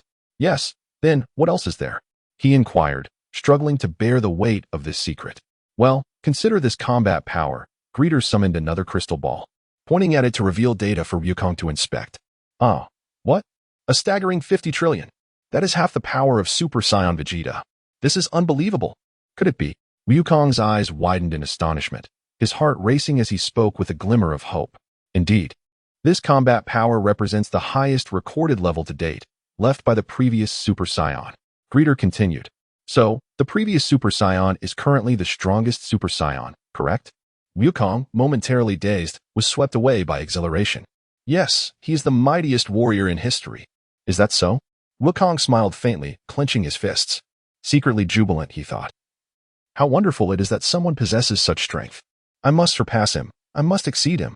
His eyes sparkled with uncontainable joy. Greeter observed Wukong, a knowing smile playing on his lips, a smile laden with significance. Chapter 15, Assault on Vegeta, Part 1. For those who have followed the legend of the Dragon Ball Emperor to this point, I trust my friends appreciate this writing style. Here, I humbly take the liberty to recommend my concurrently serialized new book, Soul War. Do not let the seemingly mundane title deceive you. The narrative within is sure to captivate all readers.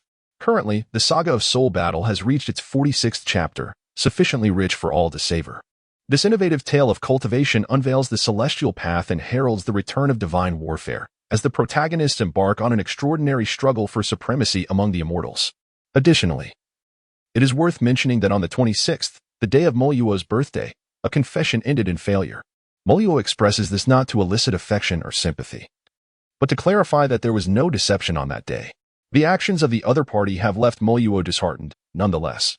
He remains committed to crafting the story of Dragon Ball, the legend of the Emperor to perfection, aiming to deliver a more fulfilling conclusion to the Dragon Ball saga. Gratitude is extended to all for their support. Text. He actually broke through the cursed seal. A pair of silvery white eyes gazed ahead. A blend of familiarity and strangeness reflected within, his speech punctuated by astonishment. Sharo sensed the fluctuations emanating from the formation in the inner universe due to the fierce assault. He rushed to the heart of the demon realm and witnessed, with disbelief, Goku's audacious intrusion into the inner universe. It seemed his strength remained challenging to gauge. Mero had also appeared, along with 3 others, as the 5 present were left in shock by Goku's audacity. While others may be unaware of the true nature of the heavenly transformation from years past, these 5 understood the origins of the formation. Recognizing that anyone capable of forcefully shattering the seal possessed a strength exceeding 1,000 units. Mero, what on earth is happening? I have learned that this monkey's growth owes much to your influence. Sharo's eyes gleamed with cold light, his concealed fury betraying an overwhelming intent to kill as he demanded answers from Mero, who stood not far away. Since yesterday, Sharo had been closely monitoring Goku's journey of growth, compared to Goku's remarkable acquisition of 100 units before reaching 60. This alone did not mark him as an unparalleled genius. What truly instilled fear in Shiro was the miraculous speed at which Goku's power had surged over the past year, increasing by thousands of times since defeating Baby. Throughout this period of growth, Mero had remained active in the demon realm, yet had taken no action to eliminate or even suppress Goku's ascent. This perplexity fueled Shiro's current outrage, as Goku's strength had now surpassed that of his peak. I have no obligation to explain myself. Mero would not yield an inch to Shiro. In the face of Shiro's violent aura, Mero, with a disdainful reply, summoned a blaze of fire energy that effortlessly evaporated Shiro's icy power, turning away to depart. Damn it! Shocked by the prowess of Mero, Shiro let out an enraged roar. But it was the subsequent words of his adversary that truly drove him to the brink of madness. Mind your own affairs. My authority is not to be interfered with, or you shall learn the consequences. With these parting words, Mero's figure vanished completely, leaving Shiro's ice dragon to strike at nothing but air. Suddenly, a fireball, roughly the size of a basketball, materialized, spinning at an alarming velocity and emanating threads of terrifying, boundless flames. In a display that left the onlookers astonished, it descended upon the head of the ice dragon, shattering its attack with a painful roar that echoed throughout the secret of space, where the power of fire triumphed once more over that of ice. Mero, Shiro bellowed, his initial intent to launch a surprise attack now thwarted by a far more formidable counterstrike. In the fierce clash, it was evident that Shiro found himself at a disadvantage. The impact of the encounter reigniting ancient wounds within him, causing blood to spill from his lips. The three observers remained silent, despite their exalted status. They felt woefully insignificant in the presence of the titanic clash between Shiro and Mero.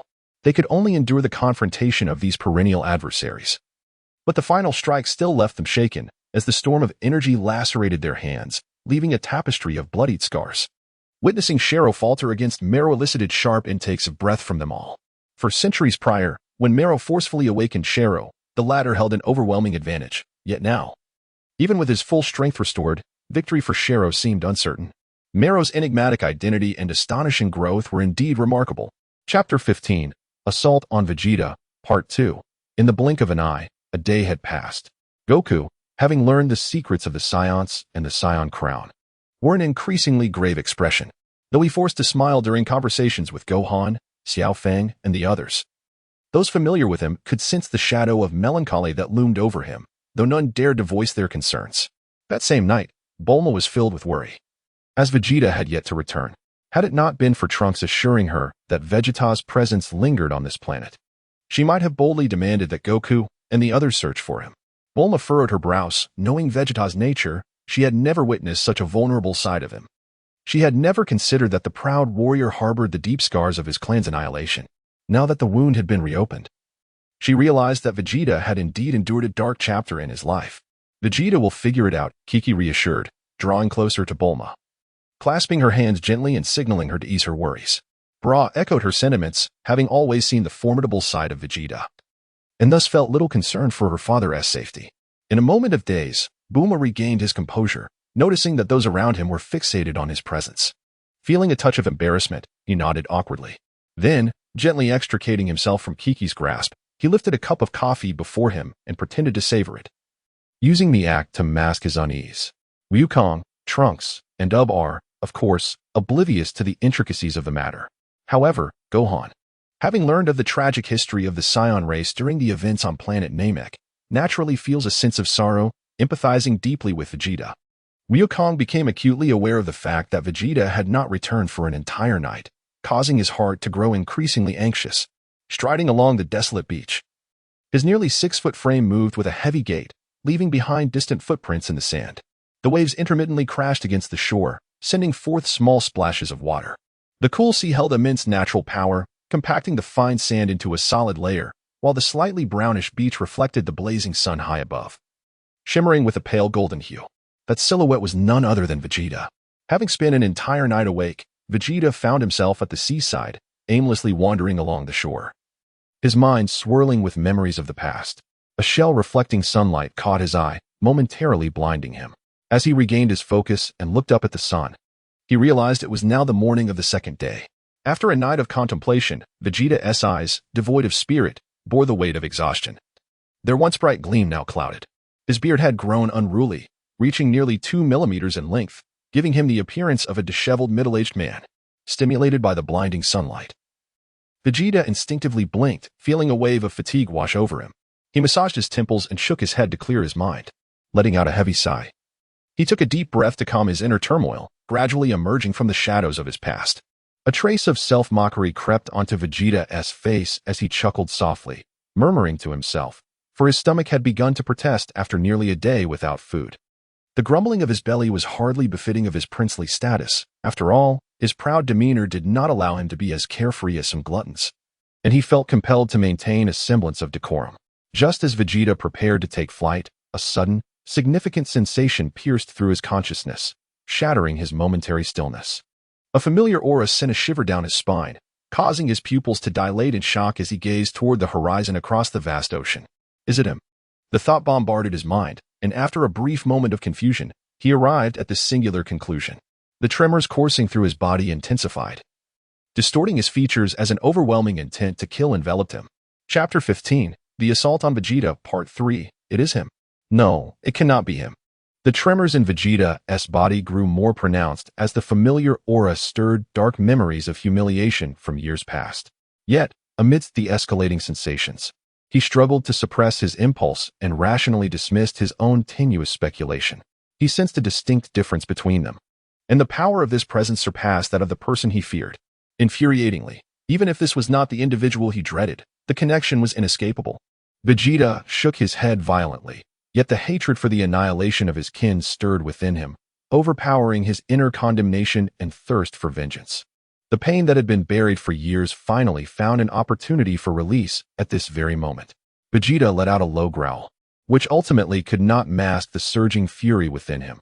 The once restrained aura of brutality erupted with unprecedented intensity. Leaping forward to a horizontal plane 100 meters away, he harnessed the rebound force from the water's surface to unleash his full might, unleashing a powerful wave of energy that rippled through the air. Vegeta ascended to a height of 100 zhang, his figure vanishing in an instant. At the same moment, Goku, Gohan, and the others distinctly sensed the malevolent power soaring into the sky. Goten, Trunks, and Up were unaware of each other's identities, yet Goku and Gohan's expressions darkened. Affected by the aura, Goku and the others turned their bodies toward that distant source, but while they were probing the energy, Goku was the first to notice Vegeta's movements, causing his demeanor to grow even graver. In less than a breath, Gohan also detected Vegeta's anomaly. Just as he was about to speak, Goku had already responded, Gohan, you all stay here to prevent any unforeseen circumstances. I will investigate. As his words fell, Goku swiftly moved outside, transforming into a pale golden streak that flew away into the distance. Gohan understood the situation, sensing the formidable power rising from afar, and his heart sank as he realized the gravity of the matter. The strength of the opponent surpassed even that of the strongest state of Krillin. What is this aura all about? Gohan furrowed his brows, repeatedly locking onto the source of that energy, striving to gain clarity, yet he found himself increasingly perplexed. Xiaofang, brah.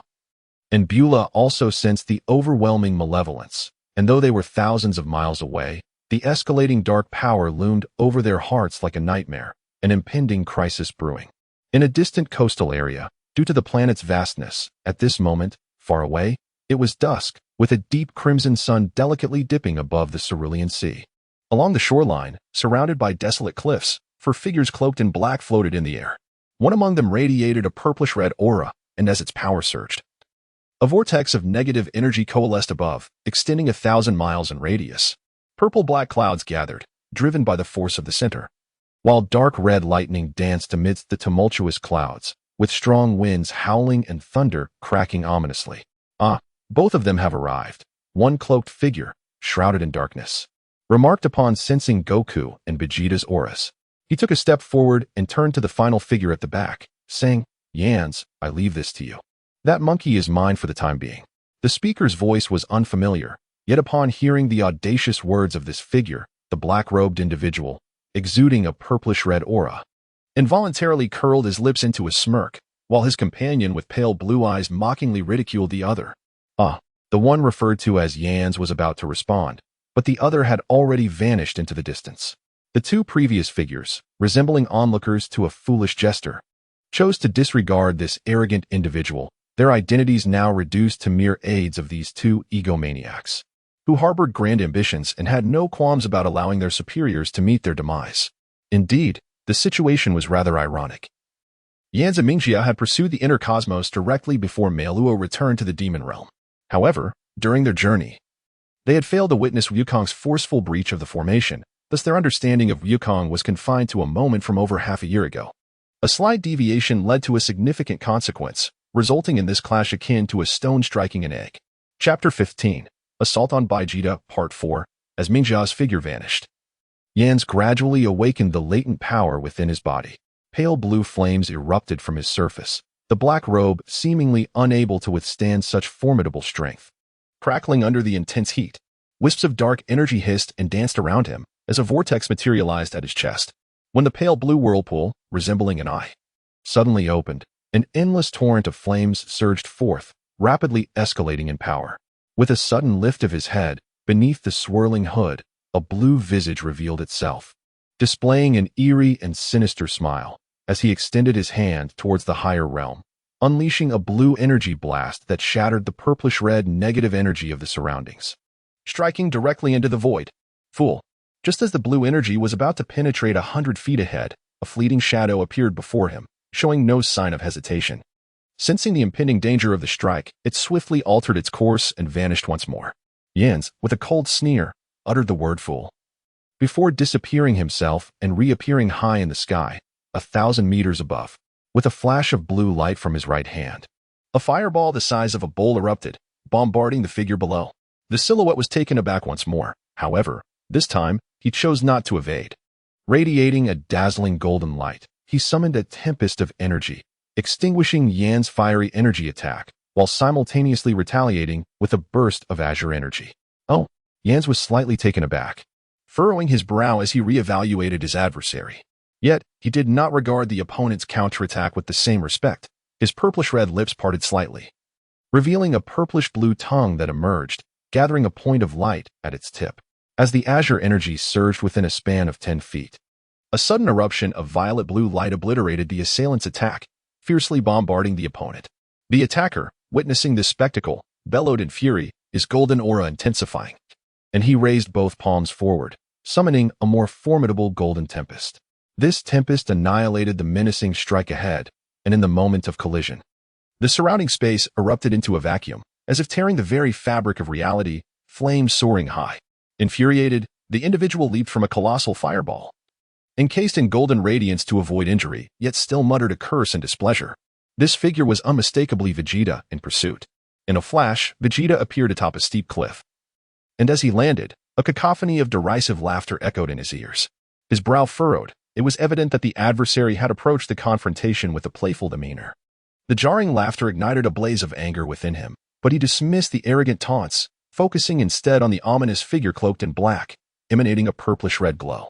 His instincts, honed through years of combat experience, alerted him to the true peril posed by this individual, rather than merely judging by raw power.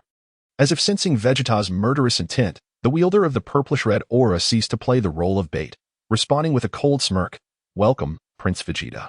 While Vegeta did not overtly change color, his expression darkened further upon hearing his adversary identify him, confirming much of his suspicions and heightening his agitation. In a distant locale at the same moment, Goku sensed the battle-esque fluctuations miles away and felt a surge of power within him. As he soared through the air, a flash of golden light enveloped him, and beneath the scattered golden aura, pale blue lightning encircled his form, propelling him into a Super Saiyan 2 state that magnified his speed 100-fold. Yet, in an instant, Goku abruptly halted his momentum. His eyes scanned the surroundings, and with a swift motion of his hand, he cleaved through the air, unleashing a devastating energy slash. As the golden energy blade sliced through the vast emptiness ahead, it ruptured the very fabric of space, revealing a dark shimmer that caused the sky to shatter like a broken mirror. Observing this spectacle, Goku refrained from departing immediately. Instead, he steadied his breath to attune himself to all that transpired around him. Truly, he was Son Goku. A foreign voice resonated, and a vertical rift emerged in the void, from which a figure, enveloped in swirling purple lightning, emerged. As the dark aura behind him dissipated, an overwhelming malevolence surged forth from the cloaked figure. The demon realm awaited. Wukong gazed intently at the figure before him, reminiscing about the myriad encounters of recent days, ultimately categorizing the individual as a denizen of the demon realm. Upon deducing the other's identity, a glimmer of cold light flashed in Wukong's eyes, and the power within his Super Saiyan form continued to surge rapidly. The 16th chapter. The Enchanted Fist, Part 1. Since the battle that transpired 2 days prior, Wukong had taken note of the opponent's mastery over spatial confinement techniques. Thus, in the brief moment just now, he discerned the stillness of the air around him and, without hesitation, shattered the opponent's barrier with a decisive strike. What Wukong did not anticipate was that this confrontation would once again connect to the demon realm. The typically low-profile demon realm had launched a second offensive in such a short span of time, indicating that this was no mere skirmish between two parties. With a single slash, Wukong dismantled the opponent's spatial blockade. Upon recognizing the familiar figure cloaked in black, he immediately initiated an onslaught, conjuring countless afterimages across 100 zhang distance. Manifesting as a golden arc that flashed before the figure in black, with his right hand striking forth like an eagle's talon. Truly a battle-hungry spirit. The black-cloaked figure had begun to utter when Wukong shattered the space, yet before he could finish his words, he was taken aback to find Wukong launching another assault. Now mere feet away. Initially stunned, the figure quickly regained composure, a chilling smile spreading across his face as bolts of lightning erupted from his body, unleashing a formidable purple thunderbolt aimed directly at Wukong's position. Wukong narrowed his eyes, having encountered the enigmatic figure capable of wielding various celestial energies. He was hardly surprised that his current adversary possessed the power of lightning. A halo of golden flames enveloped Wukong's right hand, showing no sign of retreat. He directly sealed the thunderbolts that pierced through the void with his flames, simultaneously shattering the purple lightning energy attack with a forceful grip. Mingjia was already aware of Wukong's true power. His instinct led him to impede Wukong, believing he possessed the ability to delay the inevitable. When Wukong effortlessly shattered the spatial confinement for the first time, Mingjia assumed his opponent had exerted considerable effort, thus he remained skeptical of Wukong's strength. However, the second wave of assault laid bare the immense power of his foe. Unwillingly, Mingjia unleashed his mightiest lightning force to avoid being instantly vanquished. Yet, in that moment, he realized how egregiously arrogant he had been. Through the locking of energies, he sensed Wukong had already materialized behind him. Before he could fully comprehend Wukong's oncoming strike, he was overwhelmed by a tremendous gust of energy, propelling him beneath the ocean's surface. A thunderous roar erupted, sending colossal waves soaring to heights of 100 meters. As the immense palm imprint compressed the impact site to depths exceeding 100 meters below sea level. Eager to conclude the battle, Wukong did not fully gauge the force required to annihilate his opponent. He merely aimed a decisive blow to clear away the obstruction. After all, through years of combat experience, it was evident that the arrival of his adversary was merely a tactic to buy time. Once liberated from his opponent's entanglement, Wukong pressed his fingers to his forehead, his vast aura of spiritual awareness rapidly enveloping the entire planet.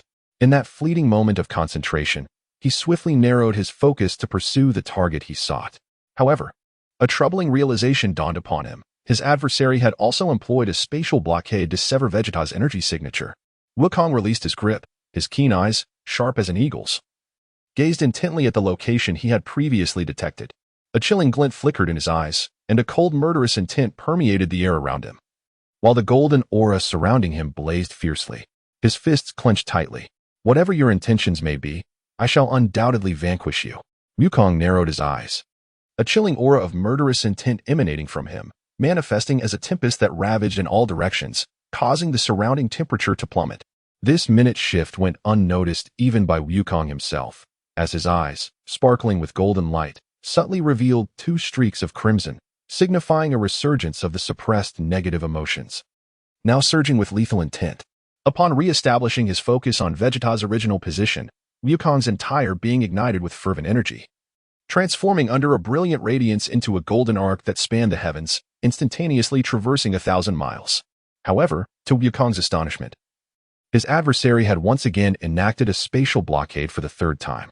A flicker of cold light vanished in an instant, prompting Wukong to unleash his physical prowess, drawing upon the surrounding cosmic energies to conjure a tempest of energy that collided with the void ahead, producing a sound akin to shattering glass. As Wukong effortlessly shattered the blockade before him once more, Wukong, initially reluctant to decelerate, suddenly noticed the fragments of space he had shattered emitting a dazzling brilliance. swirling with barbed edges directed towards him. In an instant, countless shard-like blades surged at him from every conceivable direction. Sensing the formidable nature of his adversary, Wukong's fury intensified. After a slight reduction in speed, he unleashed an even more potent force from his entire being. A golden tempest, centered around Wukong's form, abruptly expanded to 1,000 zhang radius, engulfing all the fragments, which were then obliterated with a resounding crack. In that fleeting moment of obstruction, a purple thunderbolt, as wide as a whale's mouth, descended from the heavens, unleashing a cacophony of thunder that reverberated through the void, as if tearing open the fabric of space itself. Amidst the vanishing thunder, the tattered figure of the dark-robed Mingjia emerged. Chapter 16, Enchanted Fist, Part 2. Wukong turned and gazed at the enigmatic figure of Mingjia. Upon perceiving the mysterious dark aura surrounding his opponent, Wukong's thoughts fell into a profound silence, as reminiscent scenes replayed within his memory, revealing subtle connections. Indeed, I had underestimated you, merely in a Super Saiyan 2 state. The thought abruptly ceased as Mingjia smiled at Wukong's renewed onslaught, his pale, bluish visage emerging from the tattered fabric. Extending a similarly colored right hand, he traced an arc in the air, unleashing a blue energy blast that absorbed the surrounding energy as it pursued Wukong, enveloped in a shroud of azure lightning. The energy blast pierced through Wukong's afterimage, and as a golden flame flickered, he drastically closed the distance between them. Enveloping his left hand in a sphere of golden light, he gently touched the lightning energy, shattering Mingjia's thunderous assault, and with a swift motion, he released a white energy sphere from his right hand. Following a circular trajectory, it evaded Mingjia's protective barrier and bombarded the figure standing 10 zhang away. Witnessing the destruction of his lightning, Mingjia, though astonished, quickly prepared his defense. He raised his left hand to conjure a barrier of electricity, absorbing the impact of Wukong's energy blast. The electric force converged and compressed, extinguishing Wukong's attack. However, in that fleeting moment, Wukong once again traversed the distance between them, his cold eyes locking onto Mingjia's in a gaze filled with disdain as a look of terror crossed the latter's face. With a sneer, Wukong prepared to launch an energy blast. Realizing the anomaly in the situation, Wukong first retracted his energy sphere, then swept his palm to shatter the lingering afterimage. Looking up, he saw Mingjia's true form towering at a height of 100 zhang, his finger raised to the heavens. As the sky darkened, Mingjia's index finger released dozens of purple lightning serpents, one of which coalesced into a football-sized lightning orb. In a flash of lightning, disregarding his injuries, Mingjia seized the moment to channel most of his energy into a formidable strike, aiming to injure his opponent, who had been slow to mobilize their energy. The swirling lightning, akin to a thunderous dragon, coalesced around the lightning orb. As Mingjia unleashed his energy blast towards Wukong, the orb spun rapidly, drawing forth the released lightning into a vortex, swiftly descending upon Wukong below. Wukong, taken aback, had not anticipated that his opponent would execute a spatial confinement technique to restrict his movements while simultaneously launching an attack. The speed of the energy bombardment was astonishingly swift. However, all of this underestimated Wukong's prowess. Upon noticing the opponent's afterimage, the energy that had entered his body did not dissipate entirely. Rather, it coalesced within the palm of his hand, forming an even more formidable strike. As he observed the luminous projectile hurtling towards an enemy a dozen meters away, Wukong smiled coldly. With a flash of golden light from his outstretched right hand, he unleashed a golden energy sphere that collided with remarkable velocity. Boom! A resounding explosion echoed across the heavens and the earth, as Wukong's swirling golden orb merged with the thunderous energy projectile, showcasing its unparalleled might. After releasing a brilliant golden radiance, it erupted with overwhelming power, obliterating all traces of the thunderous force in the span of mere moments. As Wukong pursued his victory, at the very moment of the violent explosion, he soared above the fray. Upon noticing the opposing thunder dragon lunging towards him, he pointed ahead.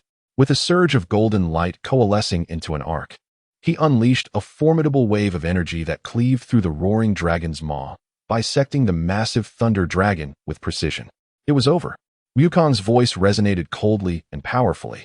While Mingjia had already succumbed to overwhelming fear the moment his previous two attacks were thwarted, his pallid complexion drained of all color, leaving him in a dazed stupor as he gazed at Wukong before him, and the golden energy sphere hovering ominously before his abdomen. In an explosive surge, Wukong propelled Mingjia 100 meters away.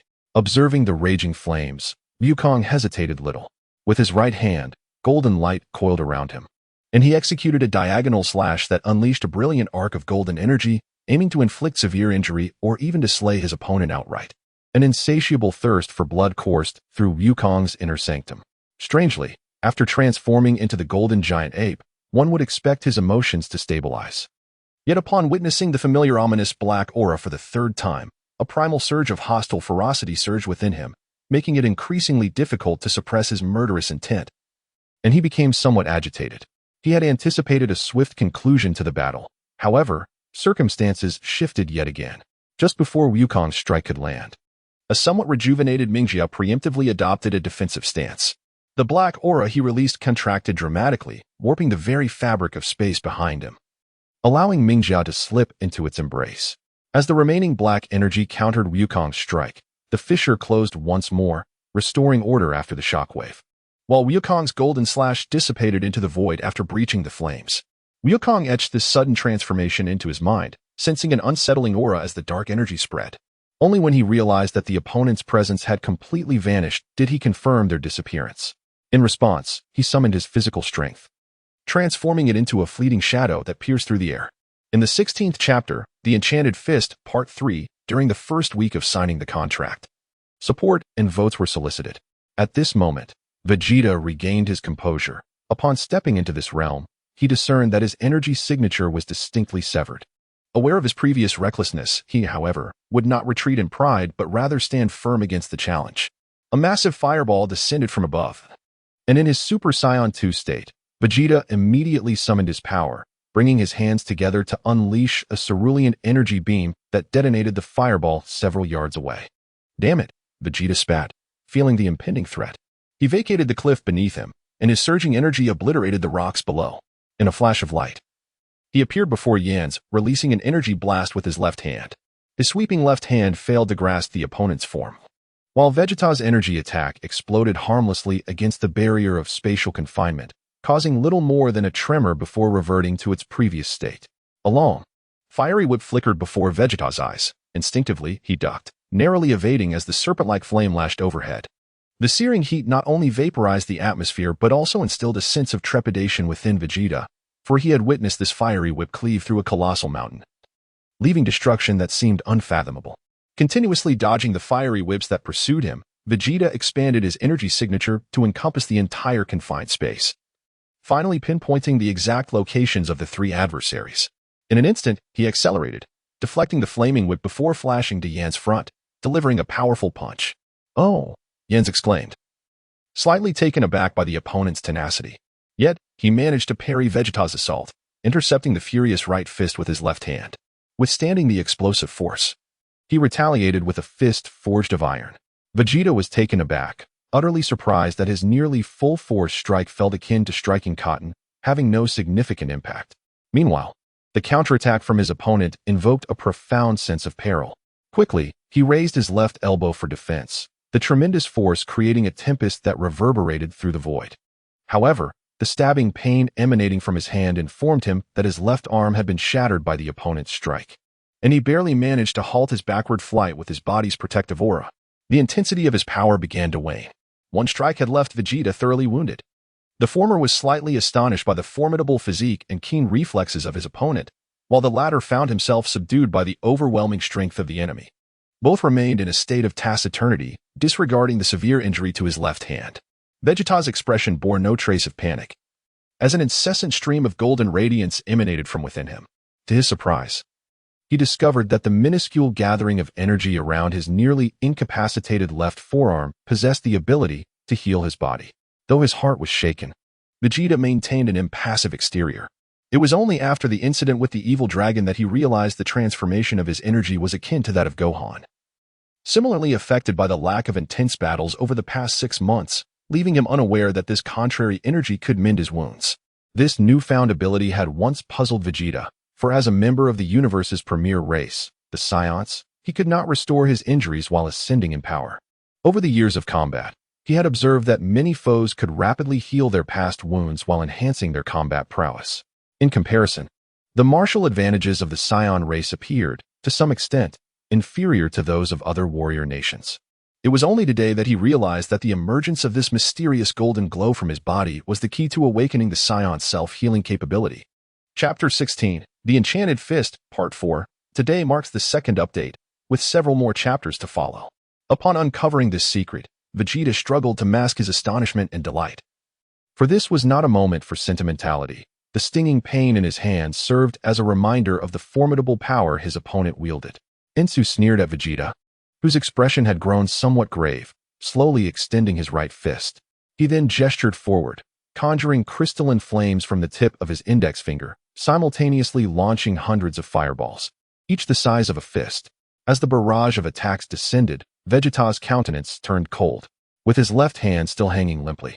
He could only retaliate with his right palm raised before him, immediately unleashing a massive, radiant beam of energy that obliterated the oncoming fireballs from a distance of 100 meters.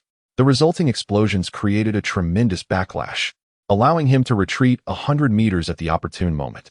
However, sensing the encroaching danger, Vegeta continued to release azure energy blasts, sweeping across the sky in an attempt to strike Insu, who was poised to ambush from behind. Indeed, Insu's thoughts reached Vegeta. Yet the latter's sweeping attack could not match the speed of his adversary. Insu, stepping onto the void, traversed a distance of 10 zhang in an instant. To retaliate against Vegeta's formidable tactics, he seized Vegeta by the neck, descending from above to slam him into the ground, shattering the towering mountains into fragments. The sounds of destruction echoing in the air. A flash of crimson light pierced through the dust as Insu burst forth, the tremendous force scattering the earth beneath him. Yet, he did not linger to relish the joy of tormenting the weak. With a resolute gesture, he raised his right hand high, stirring the fiery elements of this space as he rotated and trembled. A surging inferno coalesced above his hand, taking the form of a diminutive inverted pyramid that surged towards the heavens, reaching heights of 10,000 meters. Though weakened, Vegeta remained capable of action. The radiant golden light that shot into the sky illuminated the entire sealed space, and the previously subdued energy erupted with a sudden ferocity. The shattered terrain was repelled outward by the energy field, causing even larger stones to levitate in midair. Amidst a sparse view, bloodstains adorned Vegeta's head, while his tattered clothing bore the marks of numerous wounds seeping crimson. However, just as Vegeta prepared to retaliate, he found himself ensnared by an inferno. As the golden radiance dissipated, revealing a sea of crimson gold flames gathered by yans, enveloping the ground of the entire space. A towering inferno, rising to 10 zhang, exuded a scent of annihilation that left Vegeta aghast. Within that fiery sea, flames coalesced into pursuing fire dragons, while Vegeta's left hand remained unhealed. Even with the aid of his feet in a spinning kick, he could not fend off the relentless onslaught of the dozens of fire dragons. He could only resort to a defensive stance, repeatedly dispelling the flames around him with his chi. Damn it, what is happening? Can the energy of heaven and earth be wielded in such a manner? Vegeta pondered inwardly. He was aware that some beings in this universe could harness celestial energies as their own power. Yet he had never witnessed anyone command such a vast reservoir of cosmic power. As Vegeta marveled in disbelief, Yans completed his ultimate strike, a triumphant smile gracing his face.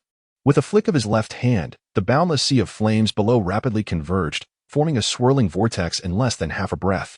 In the midst of Vegeta's terror, it coalesced into a crimson gold energy sphere the size of a basketball, radiating a searing heat exceeding 10,000 degrees. The ground glowed a fiery red, and even the air ignited, causing the void to quiver. Realizing the impending doom, Vegeta attempted to retreat, but it was too late.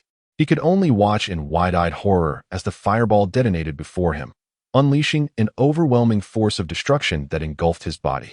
The ferocious flames seemed to tear through him, propelling him backward, causing him to cough up blood like a shattered doll. His spirit dimmed as his vitality waned.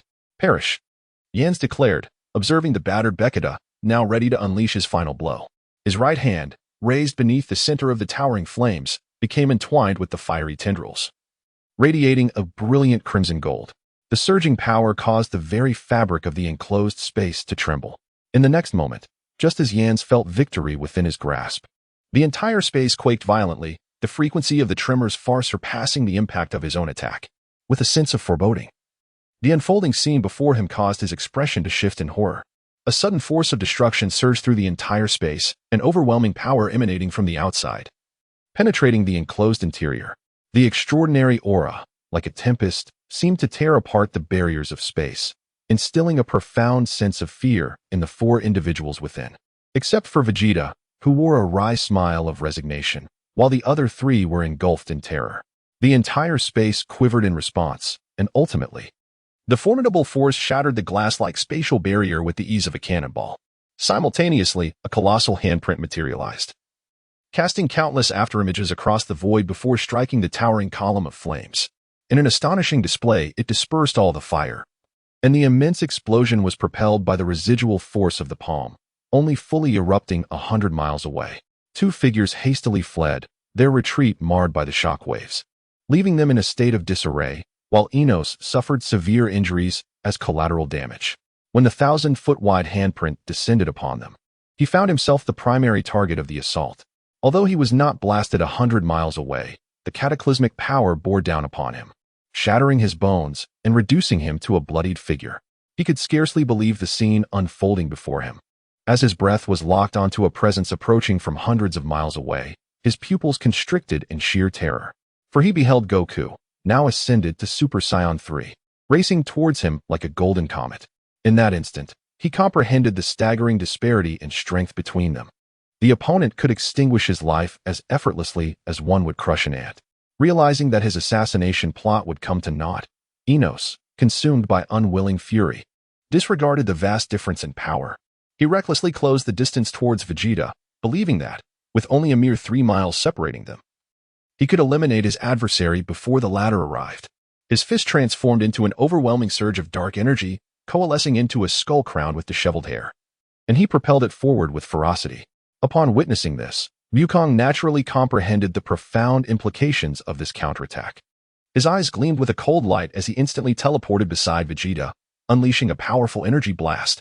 However, it intriguingly passed through the skull, detonating with devastating force against the sinisterly grinning Ennis in the background. The explosion shattered him like a kite severed from its string, ultimately enveloping the mangled body in an eerie black mist before vanishing into the void. Wukong's expression shifted dramatically. He never anticipated that the bizarre skull could withstand the fierce assault. Ultimately, in a moment of vulnerability, it struck directly into Vegeta's head, causing the latter's entire body to tremble. Wukong's expression changed drastically, for in that very moment, Vegeta let out a frenzied scream, and an overwhelming aura of dark energy surged from his being, spreading endlessly like a tempest. As the roiling black mist let out a thunderous roar, an infinite malevolence ascended towards the heavens, enveloping the entire planet. In the distance, a figure floated in midair, halting his rapid advance, struck by the alarming transformation. The Magic Fist? At the onset of the fierce battle, Grit had already sensed the shift in the atmosphere as the torrent of dark energy rampaged upward. His countenance darkened, filled with astonishment. Chapter 17, Dreams Manifested, Part 1. A powerful surge of dark energy poured directly into Vegeta's body from his head. Outsiders remained unaware of the transformation occurring within him. Yet Vegeta acutely sensed an insurmountable force of darkness invading his spirit and consciousness. Amidst immense agony, he also felt his body beginning to metamorphose. The once minuscule golden flames flickered incessantly within his sea of consciousness, subtly growing in strength. Simultaneously, the tempestuous dark energy erupted from within him, shaking the very fabric of the world, even as his body continued to fracture. Wukong instinctively sensed something amiss. The overwhelming surge of dark energy emanating from Vegeta's 7 orifices filled him with trepidation. The sinister aura enveloping Vegeta bore a striking resemblance to the entities he had encountered in the demon realm. Upon closer observation, Wukong discerned that Vegeta's dark energy was even more akin to that of the first individual, far purer and far more terrifying than that of his previous adversaries, Yan's and Mingjia. At this moment, Vegeta appeared almost possessed, roaring incessantly as the demonic energy eroded his very being, his consciousness beginning to wane. His eyes radiated 2 dazzling beams of black light, and as the power of darkness ascended, the earth trembled with increasing ferocity, affecting several nearby star systems. Initially, Wukong was unaware of the impending upheaval. In a bid for self-preservation, he distanced himself several meters from Vegeta. Upon sensing the absence of any peculiar resistance from his opponent and noticing that Vegeta's energy was waning, Wukong had no choice but to resort to offensive measures. The explosive aura he unleashed immediately tore apart the dark energy enveloping Vegeta, followed by a powerful punch to his abdomen, rendering him unconscious. He then secured the fainted Vegeta around his waist.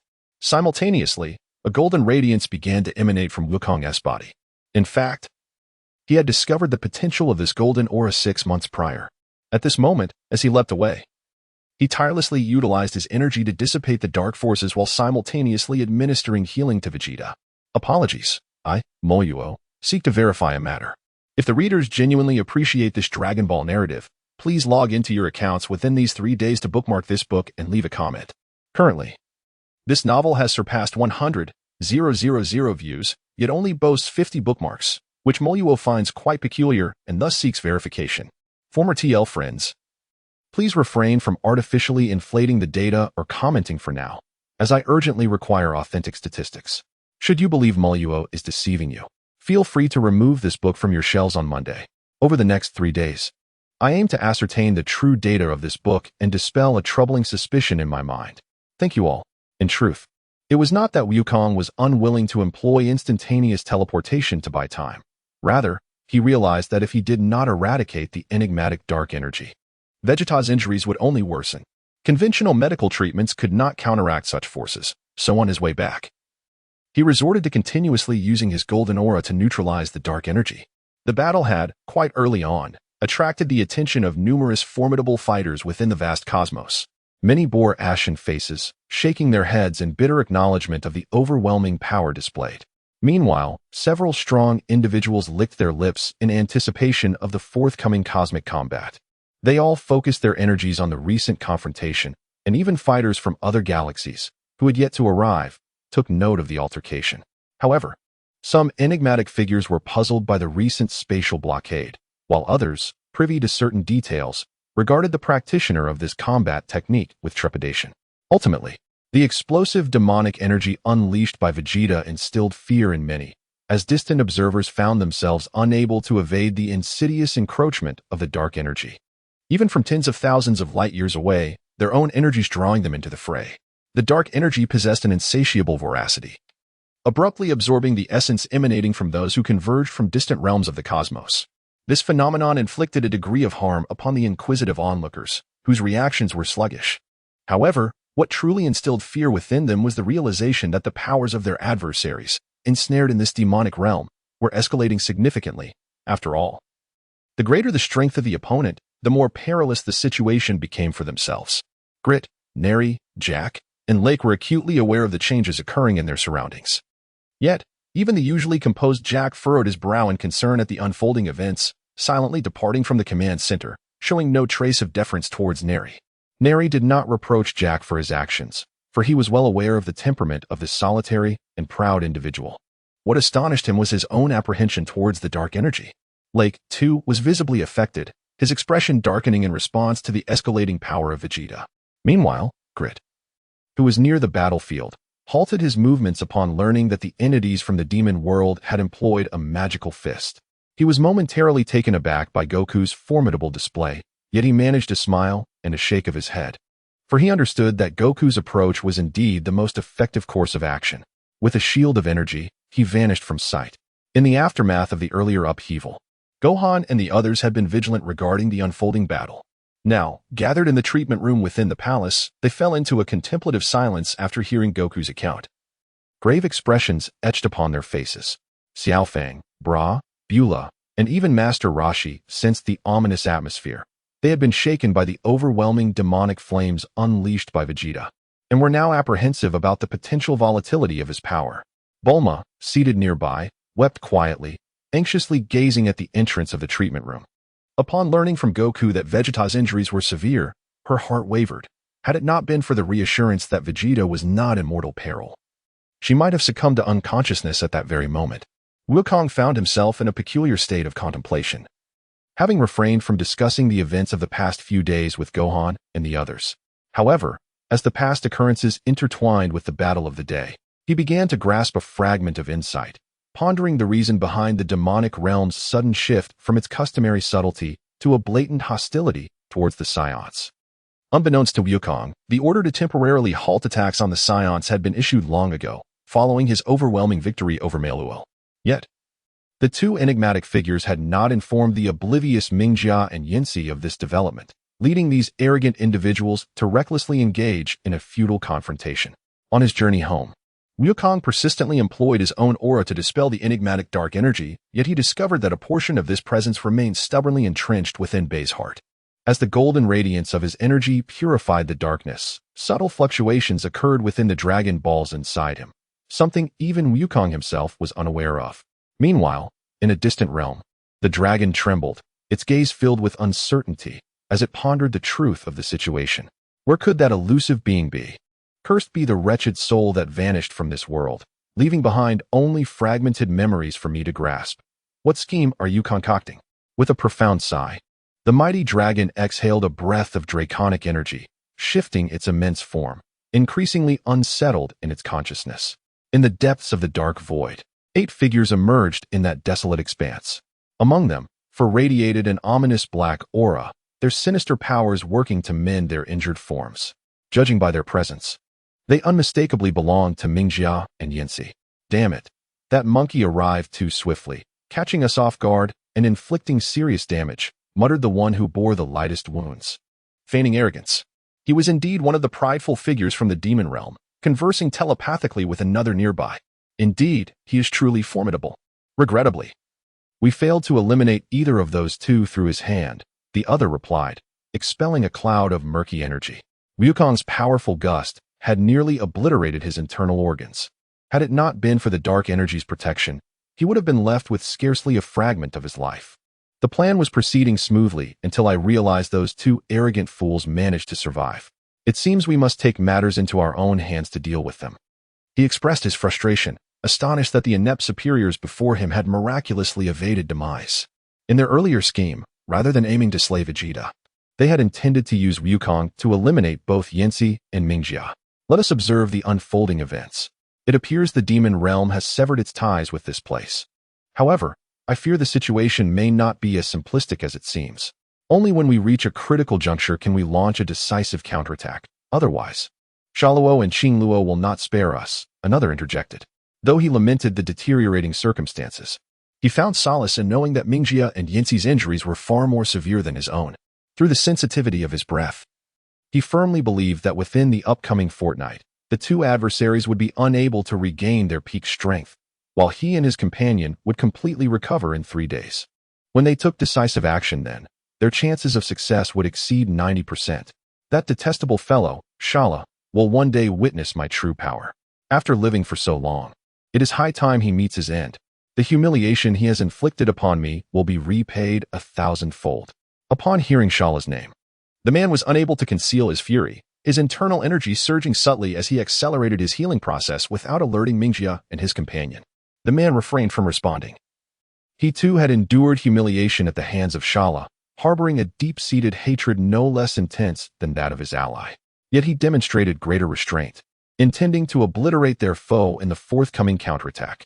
At that moment, Yans turned abruptly, his eyes ablaze with uncontainable rage, his spirit swelling dramatically.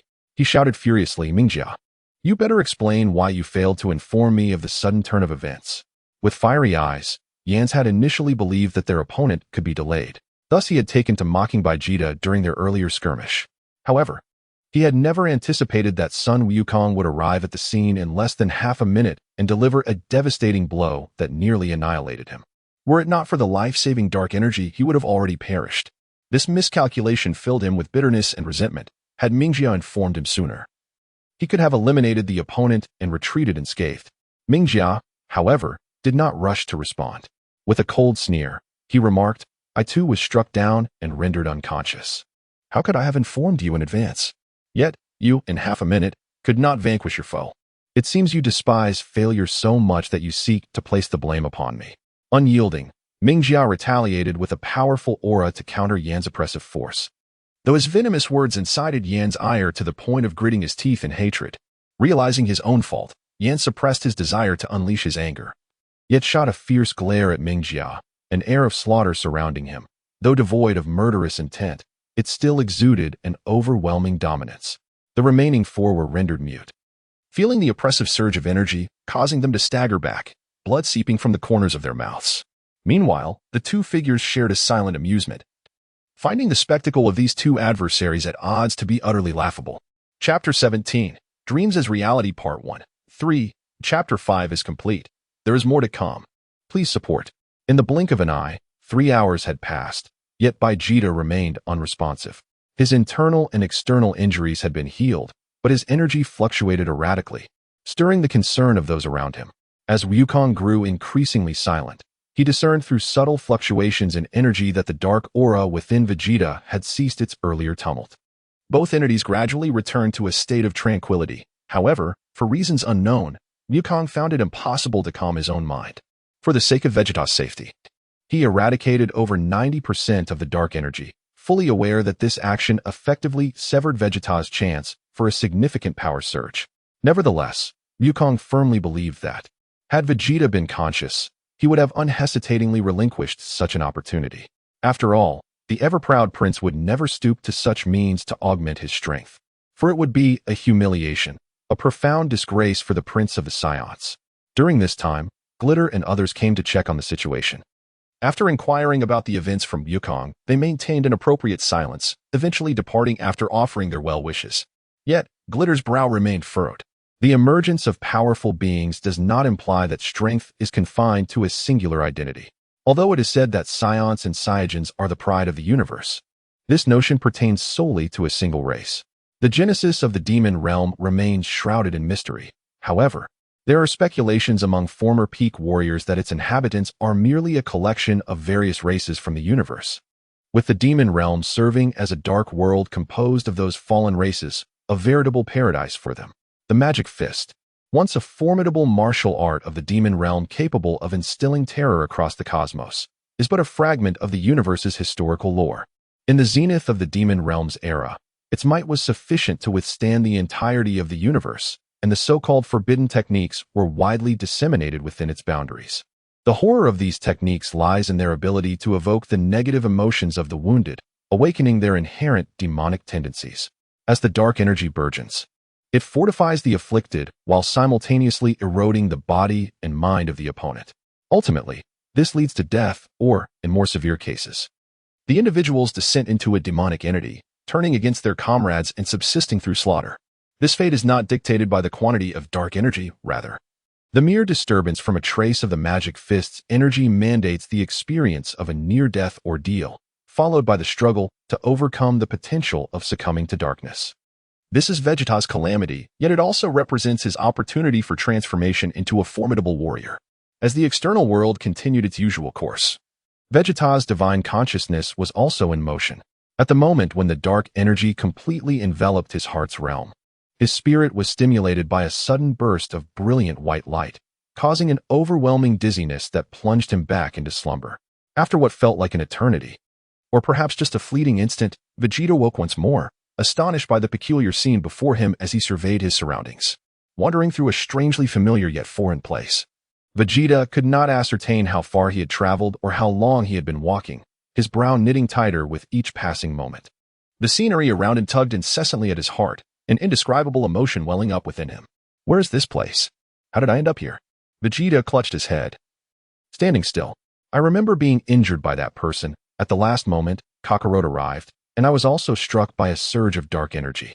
Vegeta pieced together fragments of memories, a deep sense of resentment stirring within him. Damn it, he muttered angrily. Just as he prepared to take flight from this earth, a familiar voice suddenly pierced his ears. In an instant, he felt as though he had been struck by lightning, his entire being trembling as he reflexively widened his eyes. Slowly turning his head toward the source of the sound, he distinctly heard someone calling his name, a voice that had lingered in his memory for decades.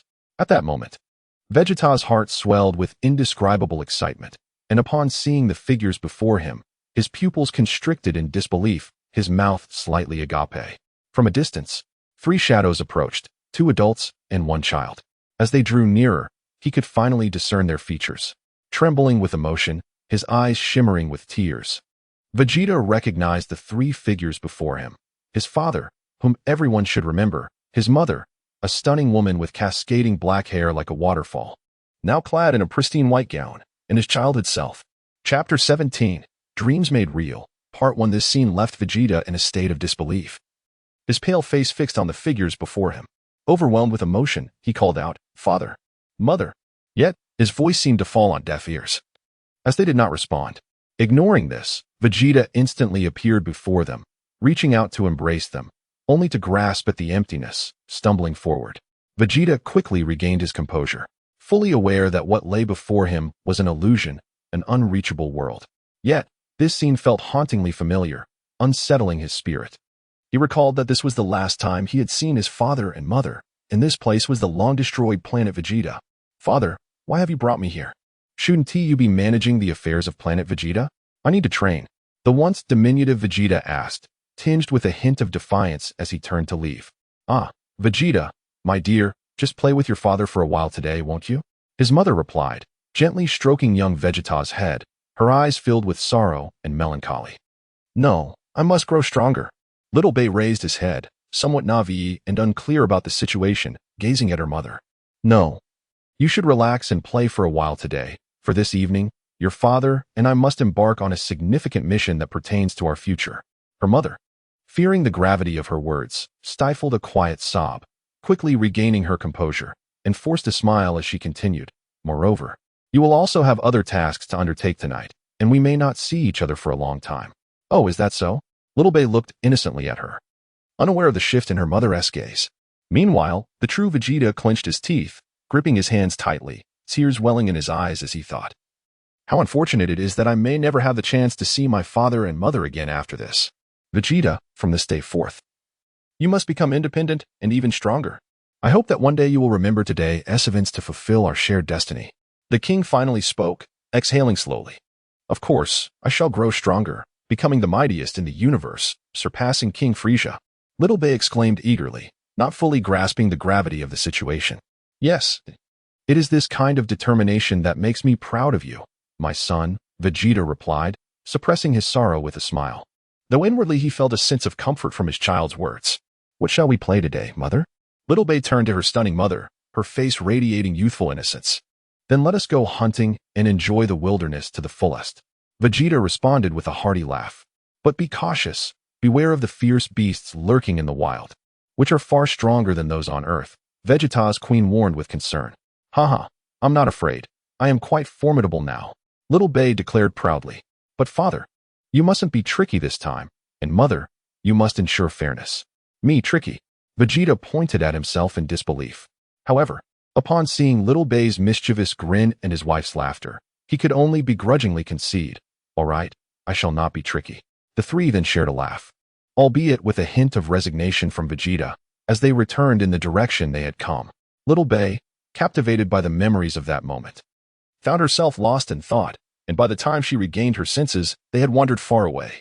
She hurried to catch up, but it was already too late. They slowly faded from her sight, and she found herself in a different environment. That evening, where are father and mother? Little Bay looked around and ultimately asked the guard, "Why haven't they come?" Uninformed, the guard replied truthfully, "Your Highness, the king and queen are currently preparing to depart for their mission, so they are unable to come." "Why didn't they leave later to see me?" Little Bay asked, clenching her fist in anger. Was it not agreed that if a child is to undertake a mission, their parents must come to see them off? The guard answered in silence. "Ah, is that not our beloved Prince Beta? Why do you sound like you are weeping?" During the stillness, a voice emerged as a figure approached. It was none other than Bakita's uncle, Chair. Observing the tearful Bakita, he jested, "Have you succumbed to fear as well?" "What nonsense! Am I afraid?" The young prince glared at Chair with indignation. "However, I have heard whispers that your father and mother no longer wish for you. Rumor has it they intend to send you to another planet, never to return to planet Bakita. Has he spoken such words to you?" Chair teased, casting a sidelong glance at young Bakita. "What are you babbling about?" Bakita recalled the events of the day, remembering that his father was not typically so amiable. Yet his anger ignited anew, and he shouted in fury, "Nonsense! As the Saiyan King, I have no reason to violate the edicts of our ancestors. If they do not personally escort their child, what does that imply? You must understand this too." Upon hearing those words, little Bakita felt as if struck by lightning. He was acutely aware of the agreement. Saiyans are indeed tempestuous, capable of engaging in life-and-death battles among their kin. However, to do so in the presence of family is unthinkable. According to the ancestral agreement, when a child is appointed to venture forth, Their parents must be present, otherwise, their lineage is deemed void, yet they engage in life and death combat. No, it cannot be so. Young Bikita repeatedly reassured himself, inwardly lamenting, do my father and mother truly wish to abandon me? They disregard the sacred covenant of blood. I despise. Seeing the situation deteriorate, Nappa interjected. Prince Bikita, rest assured, the king would never act thus. He cherishes you dearly. Moreover, we are merely embarking on a mission to another planet. We shall return soon. And then you will understand everything. Humph. Young Bikita dismissed Nappa's words, his tender heart having been easily deceived, and he stormed into the cosmic pod. Nappa sighed helplessly and followed him into another pod. Meanwhile, Chair stood by, wearing a bitter smile as he watched young Bikita depart. In the distance, King Bikita and Queen observed everything from the command room of the palace, their eyes glistening with tears as they whispered, forgive us, Bikita. One day, you will comprehend all. You must grow strong and become a true Super Saiyan. Prepare for launch. The countdown commenced, and upon reaching 0, the cosmic pod soared into the cosmos, vanishing in an instant.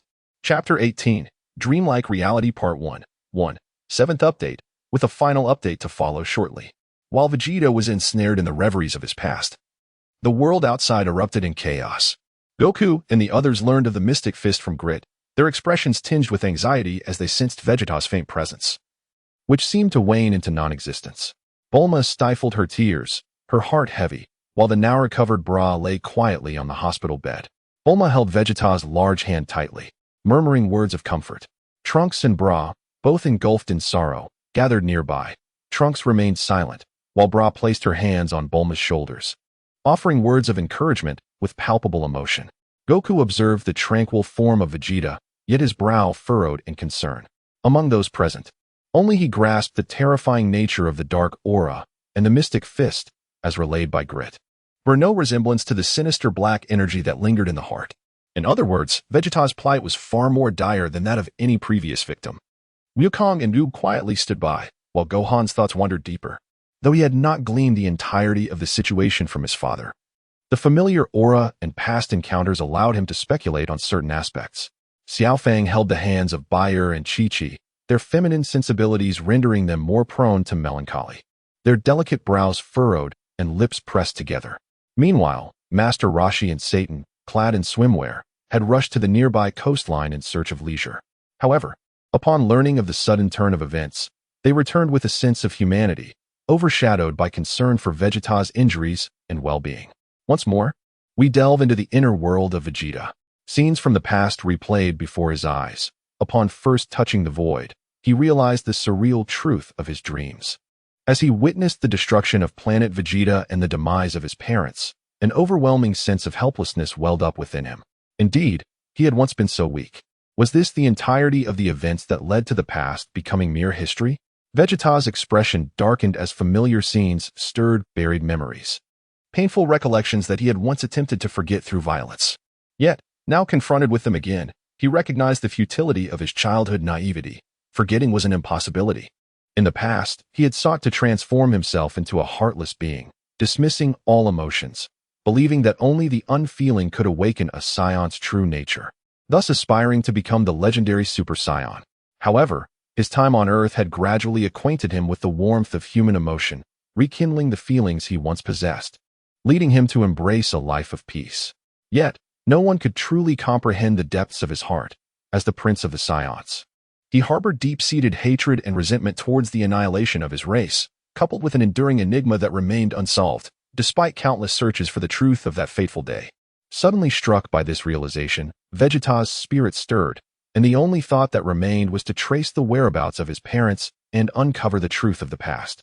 Thus, he resolved to follow his father and witness this so-called mission to alter history. Chapter 18, Dreamlike Reality, Part 2, 8th Update, Gratitude for everyone's support. To those with votes, please cast them, lest they go to waste after today. Just as this thought arose, the scene before Vegeta abruptly shifted, transporting him to the command center, where familiar figures moved with resolute determination before his eyes. Report to the king, all is prepared according to plan. Please issue your commands. A Saiyan clad in antiquated battle attire approached at a brisk pace, reporting the situation at hand. Suddenly, upon hearing these words, the sorrow etched upon his face due to the departure of Little Bay dissipated, replaced by a solemn expression that carved itself deeply into his features. He exhaled heavily, gently patting his wife's right shoulder, who, understanding the progression of events, began to quell her grief. Has everything been prepared? Then let us embark, King Vegeta declared resolutely, closing his eyes. Your Majesty, should we not wait for Baraku and the others to return? After all, we require their strength, the previous scion inquired respectfully, seemingly recalling something. No, King Vegeta decisively refuted, then slowly elaborated. While it is true they are our elite forces, and this mission indeed necessitates their power, my greater hope is for their survival. Living is our future's promise. Hearing his father's emphasis on the phrase survive, Vegeta felt a piercing ache in his heart. Yet, as thoughts of Goku's father crossed his mind, he found himself grappling with conflicting emotions. His father's words and actions bore an inexplicable weight. Before he could fully comprehend the situation, King Vegeta issued his command. Prepare everything, and depart immediately to the headquarters to confront the tyrant Frieza. Yes, the resounding affirmation ignited a fervent flame within the hearts of numerous scions, who began to rally vocally. Cher, who had followed closely behind, clenched his fists tightly. We fight for survival, for freedom, for the future, for glory. Observing the fervor of his comrades, Vegeta felt a profound sorrow, mourning the enormity of their undertaking, the passion of their cause, and the sacrifices to come. During the swift journey aboard the spacecraft, an elderly sage inquired, Your Majesty, should we charge directly in, or wait until we are near Frieza to launch a surprise attack? His once clouded eyes now shimmered with an inner light, as if seeking to glimpse a future resplendent with glory. I have heard that Frieza has long desired the annihilation of our scion race. His unwarranted summons to headquarters surely indicates he is plotting something. Rather than remaining passive, we ought to take the initiative, King Vegeta assessed with remarkable composure, adding with a commanding presence, moreover, ambush is a disgrace to our scion lineage. The queen stood quietly at the hatch, her tear-filled eyes gazing mournfully at the receding planet of Vegeta, her expression a tapestry woven with compassion, indignation, sorrow, and resilience. Vegeta remained a distance of 10 feet from his mother. At that moment, he yearned to approach her, yet the pride instilled in him made such closeness feel alien. And instinctively, he sensed a subtle unease in the atmosphere. As half an hour passed, the spacecraft landed steadily at a launch base. Greetings, esteemed King Vegeta. A grinning figure greeted, feigning servility. However, the response was a swift energy blast that erupted into a dazzling display, extinguished only by the imposing King Vegeta who emerged from the chaos. Witnessing this abrupt shift, the onlookers, unaware of the true nature of events, cried out in panic for assistance. The solemn and authoritative King Vegeta raised his hand, issuing a lethal command. The Scions immediately launched a fierce assault, storming into the control room. Chapter 18, A Dream in Reality, Part 3. Today, 6 updates are requested for collection and votes. I must confess, the sluggish internet at school prevented me from accessing the author section from yesterday afternoon until noon today. However, upon trying with Wi-Fi, I was finally able to enter. As mentioned earlier, 6 updates today. I kindly asked for collections and recommendation votes. Outside, a massacre ensued, yet the interior remained eerily silent. King Vegeta was acutely aware of the potential for ambush. He knew that Frieza had long been privy to the unfolding events. Yet the silence from his adversary instilled an overwhelming sense of dread, as if he were being toyed with, suppressing his rising anxiety. King Vegeta steadied his trembling hand and pressed the button to open the door. With a mechanical sound, the door slid open, and the Scions surged inside. Taking in the scene before them, there sat the diminutive Frieza, flanked by his allies, Kappa on the left and Dodoria on the right, both wearing sinister smiles. Dodoria, in a mocking tone, remarked, "Ah, the great King Vegeta, drenched in blood. It seems you have been engaged in quite the battle. What transpired?" The caustic tone ignited King Vegeta's fury, intensifying his irritation at the audacity of this brother. "Enough of this charade. You've long desired the annihilation of our scion race. Spare us the pretense. I am aware of your fear that a super scion, the mightiest warrior, may soon emerge from our ranks, threatening your dominion." Oh, Dodoria feigned surprise, unable to fathom how Vegeta had gleaned such insights. Yet, he soon erupted into raucous laughter. "Ha! You lot are nothing but a bunch of fools to believe that a super scion will ever come to pass. Do not jest. Your combat prowess barely exceeds 10,000. Dorelli scoffed, pressing a miniature detector at the corner of his eye. "How detestable. You, glutton, shall meet your demise." A resounding shout emanated from behind King Vegeta. And the speaker was none other than Cheer, unleashing a wave of azure energy. Dorelli remained unfazed, casting a dismissive glance at the incoming assault, and effortlessly countered with his formidable right palm, conjuring a shimmering pink aura that effortlessly dissolved the attack. Cheer, incensed, spat in disdain, his aura flaring as he swiftly maneuvered beside Dorelli, aiming to sever the latter's neck with a sweeping strike from behind. However, Dorelli merely smirked coldly, with a swift turn. He cleaved Cheer in two with a singular, devastating blow. Blood rained down, saturating the ground, the metallic scent filling the air, yet Dorelli reveled in the gruesome spectacle. A sinister grin plastered across his face. The onlookers were left in stunned silence, even King Vegeta momentarily paralyzed at the sight of his brother's demise. Vegeta himself slowly closed his eyes, yearning to intervene and alter the unfolding horror, yet the reality remained that he was unable to grasp the situation before him. Dorelli, indifferent to the bisected Cheer, coldly remarked, "How fearless you are to be the first to attack me, and to dare call me fat." His voice grew more menacing as he declared, "I shall slaughter you all." Suddenly, as the scene transformed with the destruction of all detectors, the remaining warriors regained their senses, instinctively taking defensive stances. Yet, to Dorelli, their reactions appeared sluggish. He swiftly approached one Saiyan, delivering a punch that pierced through his abdomen. With a powerful strike of his forearm, he shattered another Saiyan's vertebrae, extinguishing his life. Spinning around, he used his left palm to sever the throat of a third victim. In mere moments, the scene was drenched in horror and blood. The gruesome tableau left the remaining 5 Saiyans in a state of shock. Meanwhile, Vegeta, observing from the sidelines, was engulfed in fury, his body trembling with suppressed rage, yet the overwhelming pressure he radiated could not alter the course of events. He lamented internally, recalling how easily he had once dispatched Dorelli. "What troubles you, dear King Vegeta? Your countenance appears quite ghastly," Shambo inquired with a mocking smile, arms crossed. "Is this truly the extent of Dorelli's power?" King Vegeta stammered, his form quaking with dread. "Indeed, as I have stated, before us.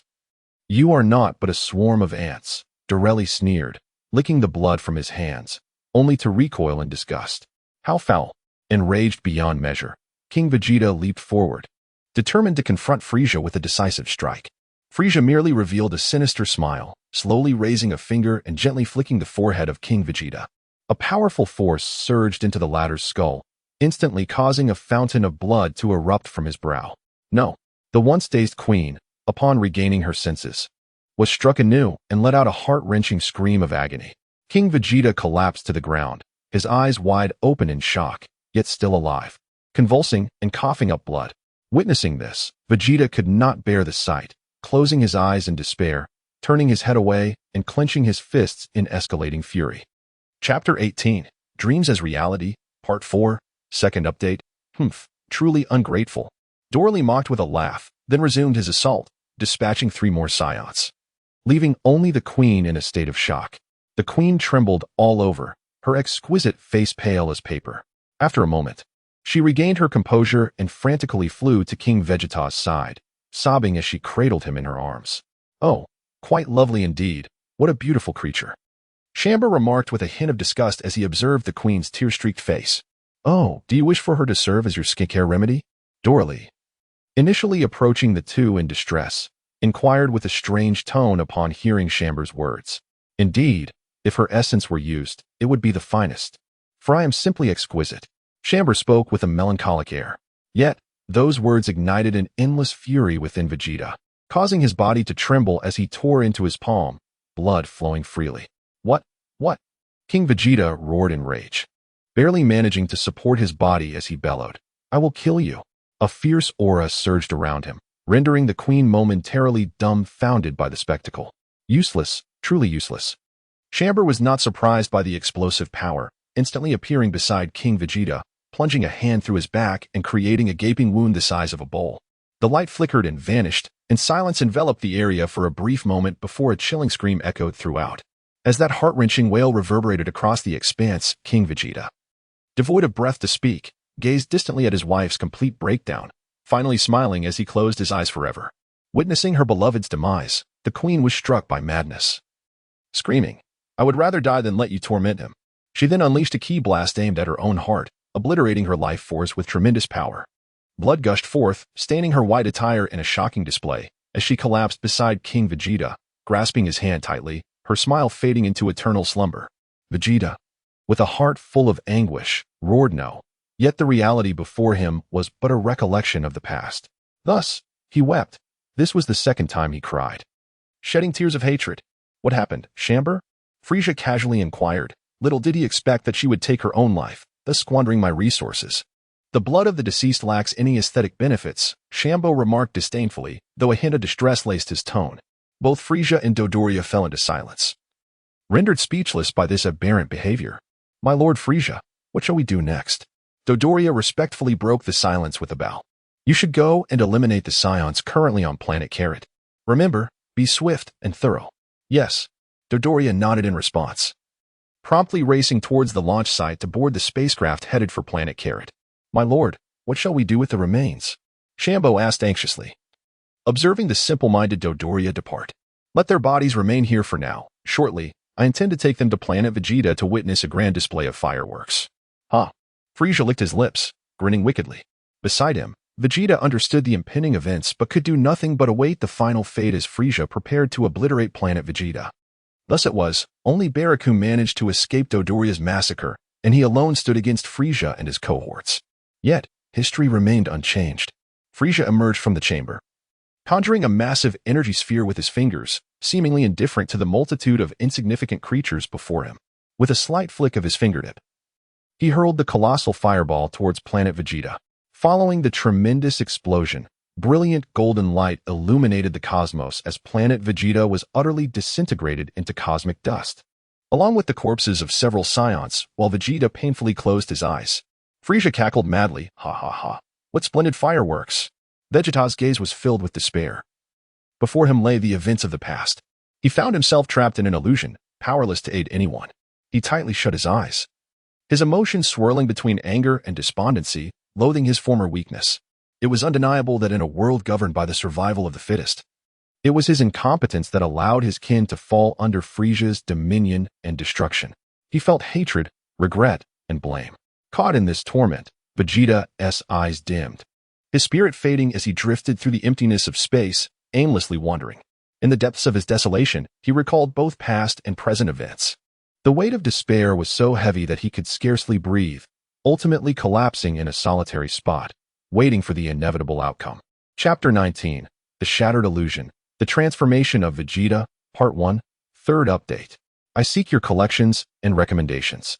Let us witness the formidable assembly of Dragon Ball enthusiasts and showcase the glory of yesteryears. The dim nebula, scattered with the remnants of a solitary shadow, deepened the melancholic atmosphere, adding a touch of sorrow to the desolation. In this moment, the solitary figure of Vegeta crouches amidst the void of space, motionless and unaware of how many years have slipped away in his desolation. Overcome by despair, he remains ensnared by the harsh truths he has encountered. His weakness stems from his past frailties. Vegeta wraps his arms around his knees, obscuring half of his face. His lowered gaze lacks the glimmer of vitality, and his hollow eyes seem to be trapped in an endless cycle of past memories, drowning in self-reproach within the depths of his consciousness. Without strength, he finds himself powerless. After an interminable silence, Vegeta finally uncovers the remaining half of his head, revealing a weary visage and lifeless eyes as he mutters intermittently. Father and mother seem to have truly vanished before my eyes. Perhaps I am simply a failure. I could not defeat Frieza. I am no match for Cell. View toys with me at will, and Baby regards me merely as a vessel. Super 17 disregards me, and the malevolent dragons instilled in me a profound despair. At this juncture, a rare self-deprecating smile flickers across Vegeta's face, amplifying the sorrow within his heart. I remain so weak. I am truly exhausted. I long for eternal rest. However, just as Vegeta contemplates surrendering to despair, a profound shift occurs within him, resonating with a thunderous sound. A surge of immense spiritual energy erupts from his dimmed form. In that instant, his once vacant eyes blaze with an obsidian brilliance, and tendrils of black energy seep from every pore, flooding him with a burgeoning power. This transformation jolts Vegeta's spirit, igniting a sense of astonishment as he attempts to mobilize his body, only to find it beyond his control, overwhelmed by an overwhelming dark force. Vegeta gazes in disbelief, his eyes wide open, as this sudden change momentarily restores his clarity. awakening a rebellious resolve within him to expel the encroaching black energy from his being. Yet, his body undergoes a mysterious transformation, rendering him incapable of complete control, while the dark energy surges with unbridled fervor. What is happening? At this moment, Vegeta truly awakens, relentlessly amplifying his golden power to resist the invasion of the black essence. As memories of his previous despair whirl chaotically in his mind, darkening his expression. In a surge of terror, he taps into every ounce of his energy to combat the incessant tide of darkness, his heart thundering ever more fiercely. The pounding resonates painfully against his eardrums, and he gasps for breath as more and more black energy flows from his core, threatening to engulf him entirely. Damn it! Who are you? Vegeta roared, unleashing an astonishing aura that brewed into a tempest of energy as golden flames dispersed the encroaching darkness surrounding his body, yet it bore no impact on the outside world. Leave my body at once. Vegeta finally recognized the discord within himself, vividly recalling the malevolent deeds of Baby. Sensing the dark power that did not belong to him, he instinctively deduced the existence of this formidable threat. Chapter 19. The Shattering of Illusions, Vegeta's Transformation, Part 2, A Plea for Collection. At this moment, faced with a life-threatening crisis, Vegeta not only cast away his previous shadows, but, having regained his wits, discerned with remarkable cunning that the situation was far more perplexing than he had imagined. He had been unwittingly manipulated while ensnared in this predicament. Whoever you are, leave my body immediately. No one shall control me, Vegeta, he bellowed repeatedly. The memory of having his body usurped was among the greatest humiliations of his life, and now facing a similar ordeal was an abominable disgrace. The amalgamation of old and new emotions propelled Vegeta into a furious rampage, as the latent power within him surged with a vehement intensity. Ha! Am I not you? A bizarre voice echoed in Vegeta's mind, mocking his futile efforts. This playful proclamation confirmed Vegeta's suspicions. The darkness within him was indeed another's presence. However, this revelation left him momentarily stunned. He could not comprehend why the entity would act in such a manner, especially as he had unraveled its secret. There seemed to be no need for further deceit. Yet the response was utterly shocking. Who are you? And why do you lurk within that darkness? Vegeta quickly regained his composure, striving to amplify his strength to resist the incessant assault of the dark power encroaching upon his consciousness, dismissing the absurdity of the situation. I have already stated. I am you, for I have emerged from your very psyche. The sinister voice persisted within Vegeta's consciousness, dripping with disdain, seemingly indifferent to his feeble resistance. The inescapable darkness surged toward every part of his being, intent on usurping the true Vegeta. Upon hearing this revelation, Vegeta's heart quivered once more. He finally recognized the familiar voice. It was unmistakably his own. Do you not consider yourself powerless? I can help you realize your dreams and make you immensely powerful. The taunting voice resonated again, breaking the silence and enticing him with its seductive tone. As if he could fathom every thought within Vegeta's heart, he laughed boisterously once more, arrogantly proclaiming, "For I can bestow upon you supreme power, allowing you to ascend to the pinnacle of this world and trample all beneath your feet. Of course, your body shall henceforth be under my dominion. Together, we shall emerge as unparalleled masters of this realm." Vegeta remained silent. Yet the fluctuations of his will did not escape the other's notice. Upon hearing such words, Vegeta's resistance to the encroaching black energy began to wane, and his own strength showed signs of diminishing. How splendid this bargain is, wouldn't you agree?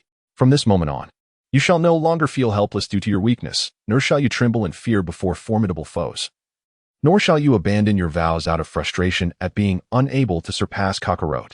I can elevate you above all others, transforming your body into the mightiest entity, granting you invincible, absolute power, and bestowing upon you everything this world has to offer. As the grandiose declarations echoed, Vegeta's spirit abruptly shifted, the sinister smile of his adversary momentarily stunning him. In that instant, as he sensed a severing of the connection between himself and his body, he roared in furious defiance. You wretched existence dare to attempt to completely sever our shared existence. Yet, Vegeta did not respond. He allowed the other to continue their tirade. The once dormant golden aura flared back to life with overwhelming intensity, relentlessly expelling the invading black energy from his body, severing their bond with the sheer force of his will. No, damn you, insignificant being. You cannot accomplish this, for I am the true Vegeta. I have always harbored the ambition to attain the ultimate power. While you are but a counterfeit, your heart is changed, yielding to submission and cowardice. Thus you are no longer Vegeta. The mental dialogue reverberated in Vegeta's mind. Due to his powerful counterattack, he was forcing the other out, and in that moment, the previous calm was replaced by a flurry of frantic curses.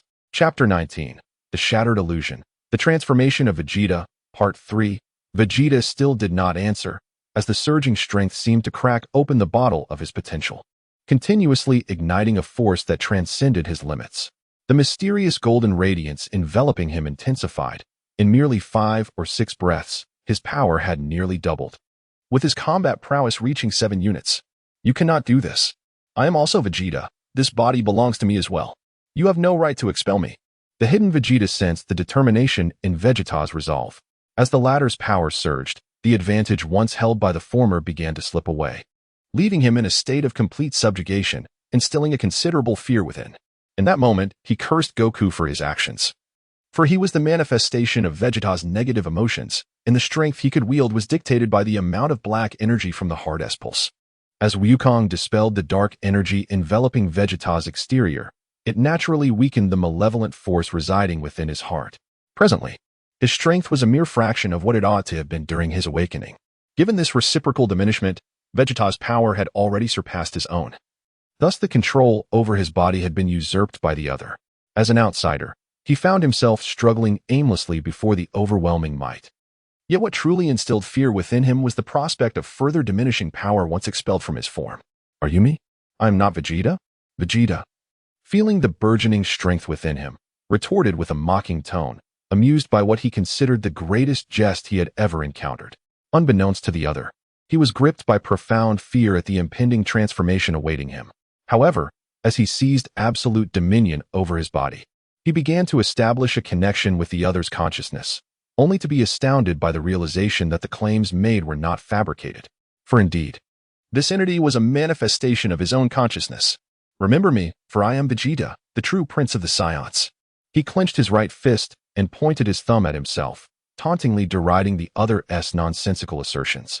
Yet, the immense mental exertion required to purify the other left him utterly fatigued, his breath heavy, yet his expression resolute, his eyes shimmering with unwavering certainty. How despicable, you weakling! With your current strength, you are utterly unprepared to face future adversaries. Only through my existence can you survive, can you attain absolute power? The voice roared in indignation, striving to retaliate fiercely against Vegeta's consciousness while desperately unleashing dark energy to procure greater strength, seeking to reclaim dominance over the body. The tremendous backlash from this assault caused Vegeta to spill blood, suffering damage from the explosive energy of the dark force within him. His consciousness dimmed, and his power ceased to escalate, instead exhibiting signs of stagnation and regression. Your strength? Do not jest. You are merely a remnant born from the influence of that dark energy. You are not me, and the power you speak of is nothing but that of darkness. Vegeta stifled a second mouthful of blood, piercingly articulating the true essence of this magical fist. Do not presume I am oblivious. I have comprehended everything. This dark energy is fundamentally a force capable of manipulating the mind. I may not know its origin, yet I am astounded by its ability to replicate the victim's memories, ensnaring them in bygone recollections. It fabricates a seemingly authentic past to deceive me, its sole intention being to lead me into despair and ultimately give rise to you. Perhaps merely to facilitate the growth of that dark energy itself. You are, in essence, a void existence. Merely a fragment of consciousness bestowed upon you by the dark essence to disturb my mind. Vegeta articulated the entirety of the truth in one breath, and then, as if consumed by sorrow and indignation, he laughed bitterly. It was only upon realizing the anomaly that he failed to resist the encroachment of memory in the first instance, ultimately ensnaring himself in a labyrinth of confusion. However, awakened now, he vowed never to fall into the same trap again, but to launch a decisive counterattack to obliterate his adversary. Chapter 19. The Shattered Illusion. The Transformation of Vegeta. Suddenly, upon hearing Vegeta unveil all truths, the phantasm born of regret could no longer withstand his fierce onslaught. After a violent explosion within, it was completely expelled from his body through a reckless act that inflicted damage upon itself as well. At a distance of 10 paces from Vegeta, a towering black flame coalesced into a figure of human size. After a brief manifestation, the black aura revealed a visage identical to Vegeta's own. In this moment, it too appeared gravely weakened, its consciousness dimmed by Vegeta's overwhelming strike. What truly unsettled it was the realization that it was merely a remnant exploited by another. A truth that caused its expression to warp in turmoil, yet it refused to concede. You lie.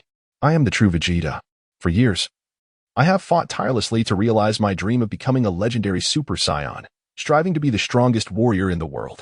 Whereas you have relinquished your former ambition, content to dwell on Earth, indulging in a mundane life like any other. Thus, you have betrayed the essence of my being. I am the authentic Vegeta. The remnant, in disbelief, roared back, defending its own rightful existence.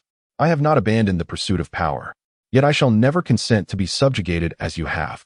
I, Vegeta, require no additional strength from external sources. I once faltered, but from that moment on, I awakened to the truth. I indeed need greater power. But I will never forsake my identity as a Saiyan Prince. I, Vegeta, shall not renounce myself, as it incessantly berated him for his perceived weakness. Vegeta felt an unusual surge of anger. He unleashed a long-buried truth, acknowledging his past deception of Babidi to gain additional power, while resolutely affirming his newfound determination to no longer submit. Seemingly stunned by these words, the entity known as Residual trembled throughout, embodying the negative emotions born from Vegeta. Naturally, he possessed the unparalleled pride characteristic of the Prince of all Saiyans, and he became acutely aware of the resolute determination he had harbored for years. His expression became vacant, hesitating as he retreated a few steps, simultaneously beginning to fear the Vegeta before him. For he understood all too well the unwavering resolve that the true Vegeta had in his relentless pursuit of strength. As a fragment of himself, it was only natural to fear the entirety of his being. No, that is not correct. I do not require the strength of others. I am Vegeta. It is my own weakness, the loss of my father, mother, and kin that has driven me to seek power, yet I remain feeble. Hence, I find myself in need of external strength. No, I have never contemplated acquiring power from others. Residual, in a state of confusion, raved incoherently, shaking his head vigorously. Visions from previous memories blossoming in his mind, striving to deny his perceived errors, only to realize there was nothing wrong with him, spiraling in this cycle. No, it is you who lies. You are evading your own weakness, having lost the heart to pursue ultimate strength. I have never changed. I have remained constant. I merely intend to temporarily utilize another's power for my vengeance. I shall surpass my adversary. I, Vegeta, am the true master, and I am the genuine Vegeta. Suddenly, Residual erupted into a frenzied roar, his eyes filled with blood, a fierce crimson light emanating a formidable pressure as he unleashed a surge of power in his madness. Sensing this overwhelming force, Vegeta summoned his own might, driving back his opponent while his own power surged rapidly, exceeding 10 units of battle strength, filling him with absolute confidence. With a mighty hand, he unleashed a wave of pressure, shattering his opponent's dark energy attack, as a colossal hand materialized to strike Residual away, inflicting severe injury and causing him to spit blood. Yet, the latter seemed impervious to pain, howling in anguish while coughing up a copious amount of blood, becoming even more frenzied as he unleashed his full strength. In a desperate bid to obliterate the audacious figure before him, Vegeta launched another strike. However, given his own grave injuries, he found it challenging to mount a more forceful assault, resorting instead to a flurry of strikes, each one wounding his opponent further and causing him to bleed, the latter's aura continuously dimming, while Vegeta himself began to feel a sense of sorrow. Perhaps you were indeed once a reflection of me, but I am the true Vegeta, Vegeta whispered softly, acknowledging that the indomitable spirit of his adversary was a part of his own essence. At this moment, with his brows slightly furrowed, he summoned a tremendous force, and a powerful energy wave surged forth from his hands. It carved a brilliant arc through the void, culminating in a colossal explosion that utterly obliterated the dark essence. In the instant the black mist dissipated entirely, Vegeta grasped the gravity of the situation and shut his eyes.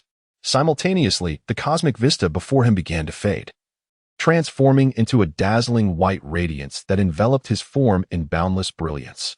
Awakening in this resplendent realm, Vegeta's voice, no longer weary but imbued with unwavering confidence, resonated, marking the successful culmination of his transformation. Chapter 20. The Demon Lord. After a brief separation of 3 days, as a radiant white light surrounded Vegeta, his true form underwent yet another transformation. His previously shut eyes slowly opened, revealing a glimmer of golden light within. His entire being shimmered with a faint celestial glow, and a weak aura suddenly surged into a formidable power. in the throes of battling the darker aspect of himself. The moment the enchanted fist began to truly corrupt his essence, Goku and the others observed with trepidation as the black mist seeped from Vegeta's body. While Bulma and the others were oblivious to the ominous shift in energy, those who sensed the malevolent presence were stricken with fear. Even Goku found himself wary of that dark force. However, this mysterious scene lasted for less than half a minute. In a pivotal moment, Vegeta blinked for the first time. And simultaneously, a second wave of power emerged within him, radiant golden light clashing against the encroaching blackness. Ultimately, however, Goku and the others were relieved to witness Vegeta expelling the dark essence entirely through sheer determination. As Vegeta awakened, the tension among the gathered crowd finally eased, joy blossoming in their hearts. Although he had been asleep for the better part of the day, it was now evening, yet the blinding lights were still overwhelming to him. After a moment of squinting and blinking, he fully regained his senses. Vegeta quickly scanned the faces around him, a hint of crimson embarrassment flickering across his features as he let out a slight hum of discomfort. Yet, having resolved his inner turmoil, he felt a warm wave of emotion. Even the coldest corners of his heart began to thaw. Nevertheless, the ever-dominant Vegeta was averse to his current disheveled state. Promptly sitting upright and pretentiously closing his eyes, attempting to mask the emotional shifts within his gaze. Such a character, Bulma teased playfully, gently nudging Vegeta's arm, her eyes glistening with unshed tears, causing him to feel an added blush of shame. Wukong chuckled and remarked, "It seems you have recovered rather swiftly." Upon hearing Wukong's subtle undertone, Vegeta realized there was no need to feign pretense. As he assessed his current strength, he discovered that his power had indeed ascended to a significantly higher tier. By his estimation, his peak potential at this moment could reach approximately 13 units, perceptibly since the subtle shift in the atmosphere. Among those present, aside from Goku, he was the only one capable of comprehending Vegeta's true prowess. At that moment, he found himself momentarily awestruck by Vegeta's strength, which had now surpassed even that of Super Android 17. Despite awakening a portion of his latent energy during the previous battle, he now possessed merely around 6 units. Vegeta recalled the scene he had just experienced, a tremor of fear still resonating within him. He was acutely aware that had it not been for the arrogant negative entity awakening his true nature, he might have been entirely overtaken, becoming a mere vessel for another's combat. The haunting vision of that true future lingered in his mind, a distortion crafted by the magical fist from the recesses of his subconscious. Yet, in comparison to the loss of his parents, he bore a profound, indescribable sorrow. As laughter echoed among the group, a series of embarrassing gurgles silenced the merriment. The individuals involved flushed with embarrassment, rubbing their bellies, while Goku, with his characteristic cheerfulness, laughed and scratched the back of his head, his arched eyebrows and crescent-shaped eyes betraying his own awkwardness. In a distant, secluded realm of time and space, unbeknownst to outsiders, a palpable sense of dread would envelop any fighter capable of sensing the aura within. In this enigmatic darkness, a formidable, malevolent presence surged, instilling terror and despair in all who existed there. A figure shrouded in black flames extended a withered hand, reminiscent of dry twigs. Suddenly, the black orb nestled in his palm flickered ominously, shattering into a wisp of darkness that dispersed within the void. An ancient voice exhaled a sigh of disbelief, astonished by the recent occurrence. "I never anticipated he could breach the magical fist. Did you not require dark powers? It seems this plan has failed," the voice mused aloud, its gaze glinting with a chilling light, igniting the energies of the surrounding space.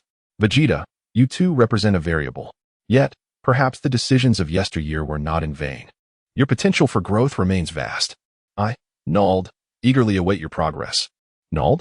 This name may not yet resonate with many, nor does it bear significant influence in the current era, but in ancient times, this individual was renowned throughout the cosmic realms, possessing a reputation that could astound the world.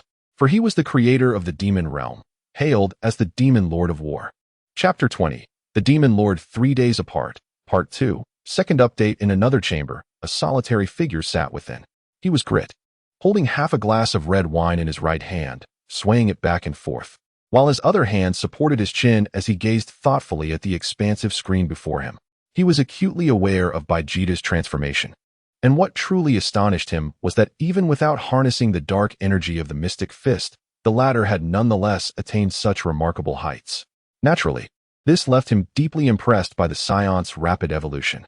Beside him, Journer observed his silent father, and although he sensed the timing was inappropriate, he could not suppress his curiosity.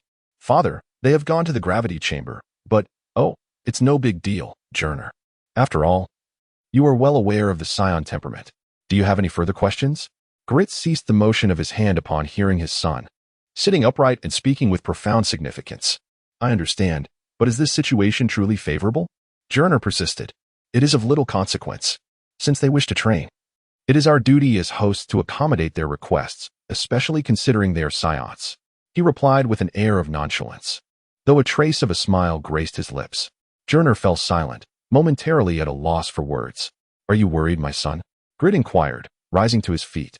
With a smile, Journer responded, I will devise my own approach, shall I not?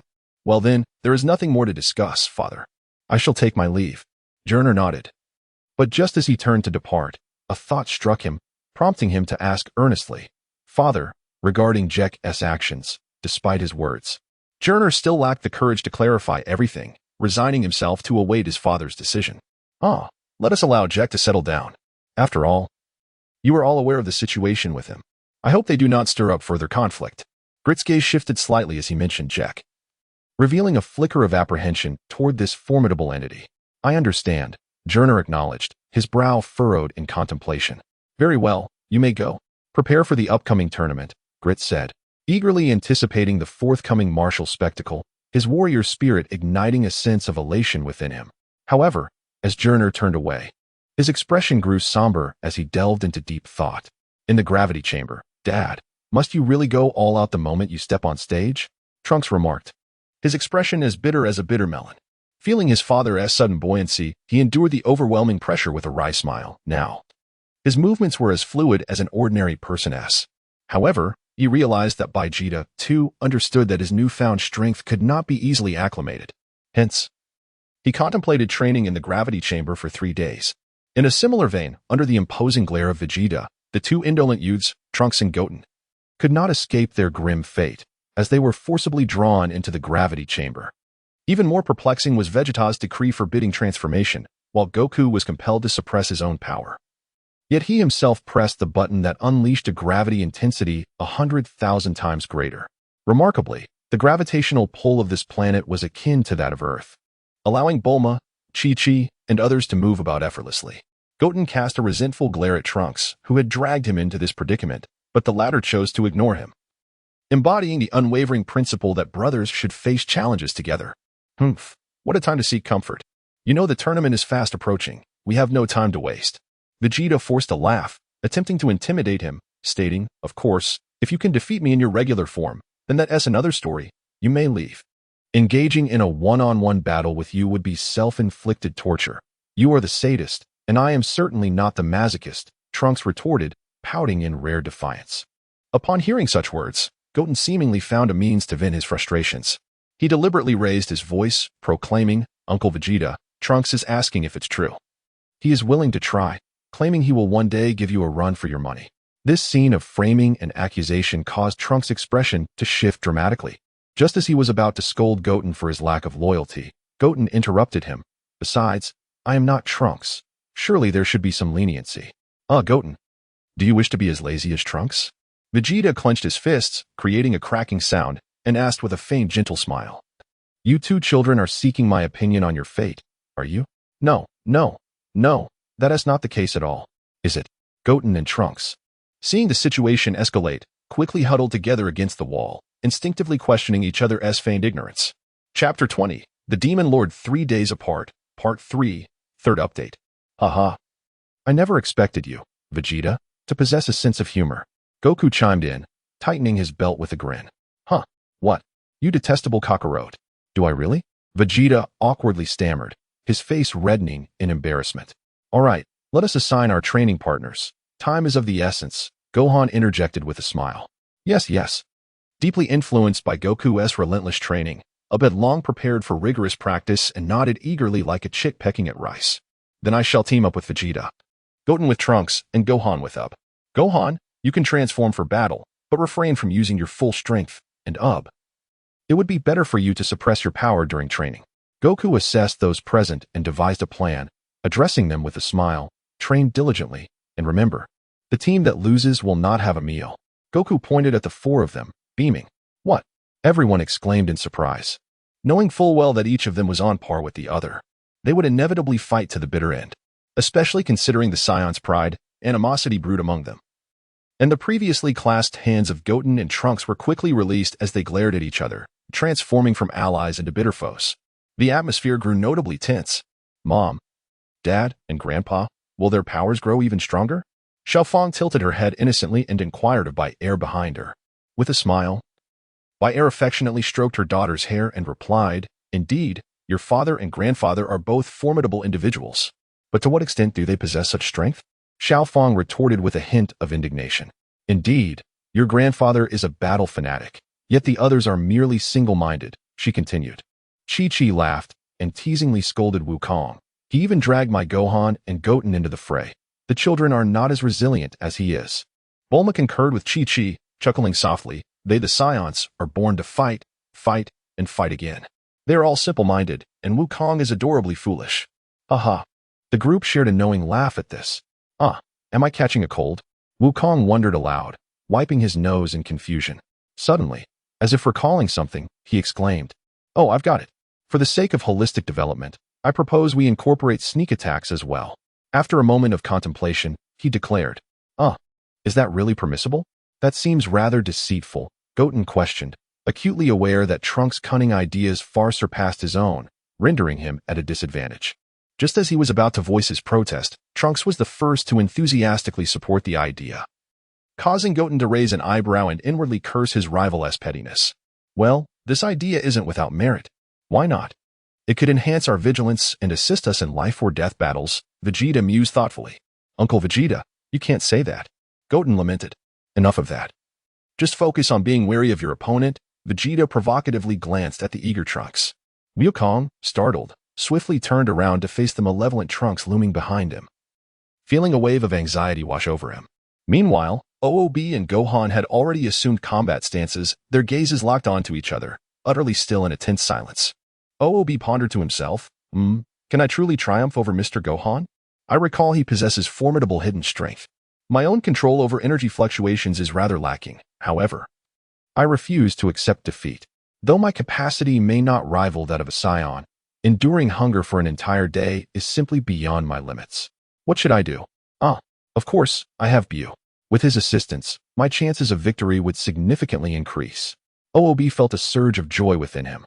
He was acutely aware that 3 months prior, after Gohan's battle with Broly, his power had seen considerable enhancement. Although his own strength had also grown due to the continual refinement of his body through fusion with Bu, he remained uncertain of his advantage. Thus, OOB called out persistently, Hey, Bu, can you hear me? Bu?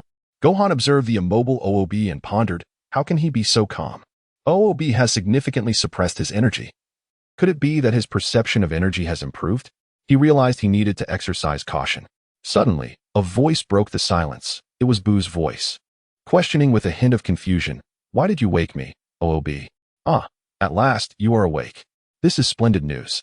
Bu, you must remember. I have a task that requires your assistance, OOB replied, unable to conceal his inner joy. He then recounted the events that had transpired, repeatedly urging, remember, you are responsible for assessing the fluctuations in energy. Should danger arise, promptly take control of my body and react accordingly. Given Bu's previous transformations, Fat Bu possessed a sensitivity to energy, and with the acuity of Little Bu, his capabilities surpassed even those of the current Gohan. I see, so that's how it is.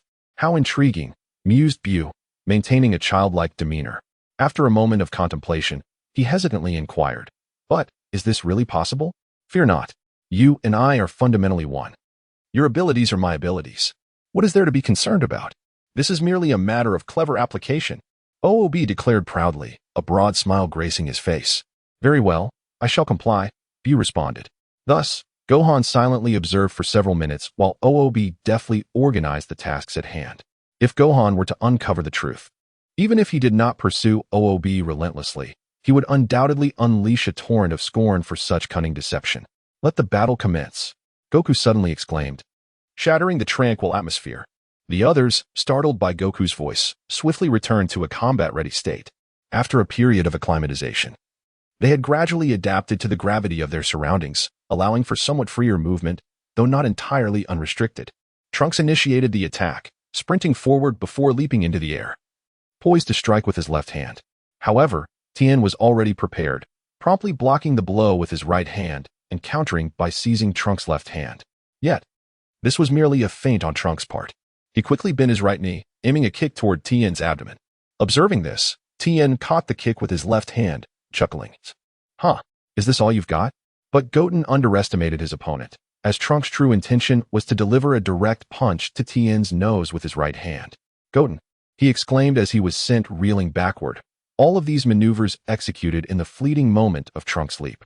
Goten was hurled backwards, crashing onto the floor due to the force of gravity. Realizing his predicament, he sprang back to his feet, yet blood streamed from his nose, causing him to shake his head in discomfort. Oh, it hurts, he muttered, wiping away the crimson flow with his hand. Trunks, seizing the opportunity to strike, wasted no time in unleashing a ki blast towards Goten. Unfortunately, the overwhelming gravity hampered his efforts, rendering the ki blast weak. It fell sluggishly to the ground, and Trunks, wide-eyed and astonished, realized too late that his attack had fizzled. The blast detonated at his feet, sending him sprawling amidst the force of the explosion. Goten, witnessing this unforeseen turn of events, couldn't help but chuckle. Reacting swiftly, he darted in front of Trunks and delivered a swift punch to his face, causing Trunks to stagger back, blood trickling from the corner of his mouth. What? He bellowed in rage. You little brat. You're really going to fight me for real? Ah. I'll give it my all. Trunks charged forward, and the two engaged in a furious exchange of blows, reminiscent of two children caught in a playful scuffle, trading punches and kicks in a chaotic flurry. Unbeknownst to them, their movements grew increasingly swift and powerful. At the very moment Trunks' ki blast exploded, Gohan, now transformed into Super Saiyan 2, commenced his battle with Ub. As a gust of energy swept through the room, signaling the start of their conflict, Ub was the first to strike. Both combatants were unleashing their full potential, resulting in a speed that clearly surpassed that of Goten and Trunks. Ub, moving into a stance, suddenly accelerated and vanished from sight within the confines of the room. Gohan surveyed his surroundings, contemplating the intricacies of his plan. With a gentle closing of his eyes, he immersed himself in the tranquil ebb and flow of the surrounding energy, shaking his head in introspection. Suddenly, his eyes flew open as he gazed upward, releasing a burst of energy towards the imminent threat.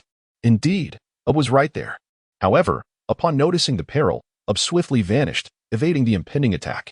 You cannot escape, Gohan declared, vanishing in pursuit with equal swiftness. He soon found himself behind Ub, hands clasped and raised, poised to strike. Yet, just as he was about to make contact, Ub deftly sidestepped, narrowly avoiding the blow. In an instant, he pivoted and launched a punch towards Gohan.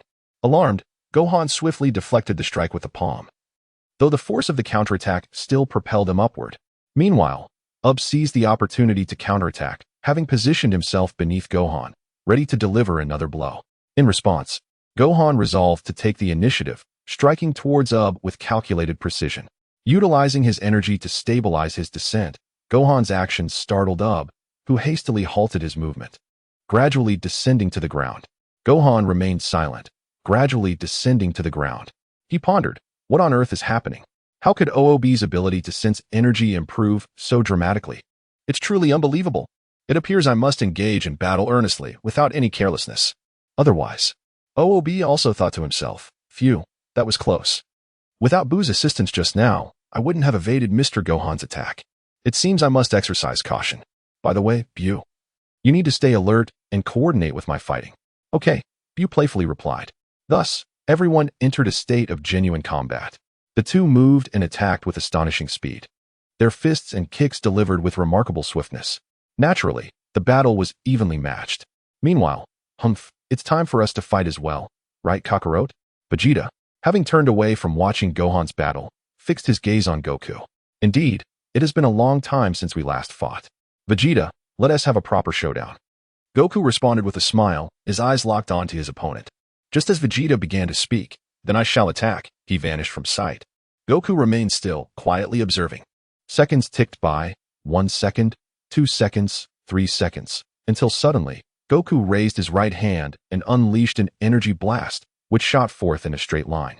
Abruptly, a shadow materialized in front of him. Goku swiftly waved his hand, bringing the figure to a halt. It was none other than Vegeta. Yet, in that fleeting moment of pause, Vegeta was taken aback, beads of sweat forming on his brow as he slowly turned his head. Indeed, Goku had already positioned himself behind him, pressing down with his hand. He unleashed another energy blast, only for it to pass through Vegeta's body. What? Is that the afterimage technique? Wukong was secretly astonished, and at the same moment, Vegeta appeared before him. With palms united, he unleashed a cerulean energy wave, declaring, "Prepare yourself, Kakarot." As the energy wave approached within a mere foot of him, Wukong swiftly reacted, pressing downward with both hands to utilize gravity, forcing the energy wave downwards before propelling himself upwards. A tremendous explosion ensued, with gas swirling rapidly. "Ah, that was truly perilous," Wukong remarked, wiping the sweat from his brow, feeling a pang of fear. "Not over yet." Suddenly, a voice echoed, followed by another energy wave erupting beneath Wukong.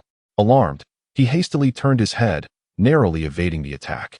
Yet, another figure appeared before him, Vegeta, who launched a powerful punch at Wukong's chest. What? Realizing the imminent danger, Wukong quickly crossed his arms and in shape to shield against the blow, but still found himself pushed back, creating a distance of about 10 meters between them. "Indeed, Kakarot, your power has significantly increased," Vegeta remarked, his fist tingling from the impact. "Yes, of course. You have also made considerable progress," Wukong replied slowly, lowering his arms. "Is the warm-up battle over? Then let the real fight commence." Vegeta grinned, stepping forward. "Indeed, so be on your guard," Wukong responded with a smile. Then, in a flash, the two vanished, instantly attacking from the east, leaving behind mere afterimages, only to reappear at the south, north, and east again, unleashing a continuous wave of energy. As the days passed, 1, 2, 3, they emerged from the gravity chamber, their battle suits tattered and torn, exuding an aura of formidable strength. Indeed, their power had visibly escalated, incomparable to their former selves. Truly, it was said, a scholar's worth is recognized after 3 days. Chapter 21. The divine intuition of Tenki's concern. The scene transitioned to a familiar planet, our Earth. Beneath the azure sky, wisps of white clouds drifted, verdant mountains and flowing waters thrived, teeming with life, while humanity continued to live in tranquility. Since the catastrophic destruction and massacre wrought by the malevolent dragon event, humanity has become more reserved, diligently working to gradually restore the environment to its former state. Yet, akin to the coexistence of light and darkness, the tranquility of these days conceals the nascent stirrings of turmoil. At the edge of the divine realm, a figure with greenish skin, known as Tiendi, stands in silent contemplation. His accustomed right hand grips his divine staff, planted firmly before him, as he gazes intently at the people below. Though his expression appears satisfied, a faint trace of anxiety lingers. His finely arched brows are knitted together, forming a pronounced frown upon his forehead. Can such days endure? Tiendi exhales softly, lifting his gaze to the pale blue expanse above, murmuring to himself, "Perhaps I am yet unable to fulfill my divine responsibilities," he muses with a wry smile, mocking his own sense of inadequacy. However, his introspection is abruptly interrupted by a hurried voice that shatters his solitary reverie, and his countenance darkens to an ashen hue. Something is amiss. Something is terribly wrong, a familiar voice exclaims, followed by the sight of Mr. Bobo, clad in traditional Sudanese attire, rushing towards him, a paper clutched in his hands. Tiendi's expression transforms dramatically as he recognizes the significance of the document. Alas, Divine One, the analytical report has been released, and it aligns with your forebodings. Their target is indeed Earth. Mr. Bobo stammers, his voice tinged with palpable dread as he processes the alarming information before him.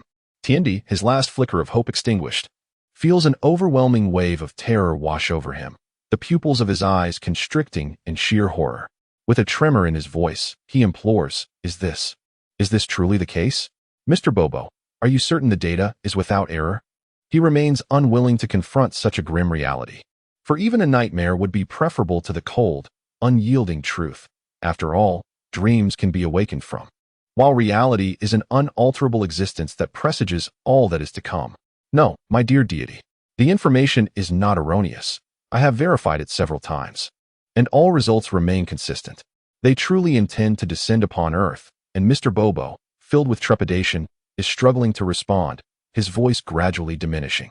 Upon hearing this unequivocal truth, Tiendi did not lose his composure. Rather, it seemed that from the depths of extreme fear emerged a burgeoning resolve. He gently closed his eyes, exhaling a profound sigh, and lamented weakly, "The calamity has indeed arrived. As the deity of earth, I remain utterly powerless to effect any change." It appeared as though Tian was berating himself, a bitter smile etched upon his youthful visage. Mr. Bobo, perceiving the gravity of the situation, gazed at the despondent Tian in silence, calling upon the divine title with an unrecognizable voice, yet at a loss for words to inspire him. Can we abandon hope? Can we truly relinquish our efforts? Tian opened his sorrowful eyes, and after a brief period of silence, they shone with a resolute divine light. In an unwavering tone, he declared, "Even if Gohan and the others have departed, I shall endure. As the deity of earth, I will safeguard our planet." Clenching his fists, his pale nails pierced into his palms, trembling as blue blood began to seep through. But can I truly alter this fate? As he recalled the dire circumstances, Tian's burgeoning faith was once again shattered, leaving him engulfed in confusion and uncertainty. Mr. Bobo seemed to recollect something and called out repeatedly to the dazed Tian. When he received no response, he approached gently, placing a sturdy hand on Tian's shoulder, and pointed towards the temple behind him, saying, "Divine One, we still possess a chance, over there." After a moment of dazed contemplation, Tian weakly turned to Bobo, then followed his gaze, pondering for a brief moment. Suddenly, hope illuminated his eyes as he exclaimed, "A chance? Yes, we still have hope. How wonderful, Mr. Bobo. We have the time chamber. We still have hope." Mr. Bobo nodded in agreement, and within Tian's hopeful divine light, he too glimpsed the dawn of victory. Chapter 21. The Deity's Intuition and Tian's Worry, Part 2. Meanwhile, in another familiar locale, a setting from the first volume of the Dragon Ball saga, in the vast expanse of golden sands, the sun blazed high in the sky, and it seemed as though only the blue heavens and white clouds existed. In this sparsely populated wasteland, gentle breezes occasionally swept through, stirring waves of heat interspersed with a hint of coolness. Not far away stood a small hill, approximately 5 to 6 meters in height, with openings at both the top and bottom, beside which loomed 4 prominent characters, tempered through trials. At that moment, a figure was seen beneath, diligently repairing a vehicle. His braided hair cascaded down his back, and sweat soaked his shirt, revealing his robust physique. "Master Lepin, Yamcha." At that moment, a hurried shout pierced the air, and a furry creature resembling a raccoon sprang forth from a burrow, its blue fur contrasting with a pale gray underbelly. It was Ewer. Upon hearing the call, a figure turned around, wiping the fine beads of sweat from his forehead with his right forearm, revealing a prominent cross-shaped scar on his face. It was the long-lost Leping, who languidly inquired, "What is it, Ewer?" "Ah, yes, Master Leping. I just saw that the bandits who have been robbing major banks over the past half-month are now heading in that direction, approximately 3 kilometers from here," Ewer exclaimed, pointing southeast with an antiquated telescope that seemed disproportionate to his small stature, barely containing his excitement. "Oh, really? What a bunch of fools to walk straight into a trap," Leping remarked, wiping the grime from his hands and flashing a radiant smile. "Then let us proceed." "Yes, Master Leping. Ha ha ha. Those policemen are truly dim-witted. They've made it so easy for me to seize 100 billion. We shall never have to worry again. Ha ha ha," boomed a burly man, laughing uproariously as he hurled a bottle aside. "Indeed, brother, you are a master. Even Mr. Satan would surely be no match for you. Who in this world dares to oppose you?" A middle-aged man with beady eyes flattered. "Yes, that old fool is no longer effective." The gathering erupted in laughter, a total of 13 voices joining in. However, the tragic irony of joy turning to sorrow unfolded swiftly, as they reveled in their mirth. A chilling voice cut through the atmosphere, causing the band of outlaws to tense up, their faces turning pale as they scrambled for their weapons. "What are you laughing at?" The sudden inquiry startled them, and to their disbelief, they beheld a figure floating before them, obscured by the sunlight behind. Only a small object hovered beside him. After a brief silence, someone screamed, "A ghost!" A timid individual cried out, collapsing in terror. "Are you an idiot? Can't you see he is a person with a shadow and feet?"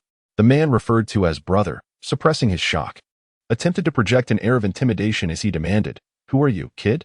Are you tired of living? Leave? I have come to settle matters with you." The figure replied flatly. A voice from beside him echoed in agreement, "Indeed." It was Leping and Ewer. "Eliminate us? Ha ha ha. You claim you will come to deal with us? How utterly deluded." The burly man laughed in rage, shaking his shoulders as he glanced at his companions, seemingly mocking the fool before them. The others joined in the laughter. "Well then, I shall entertain you."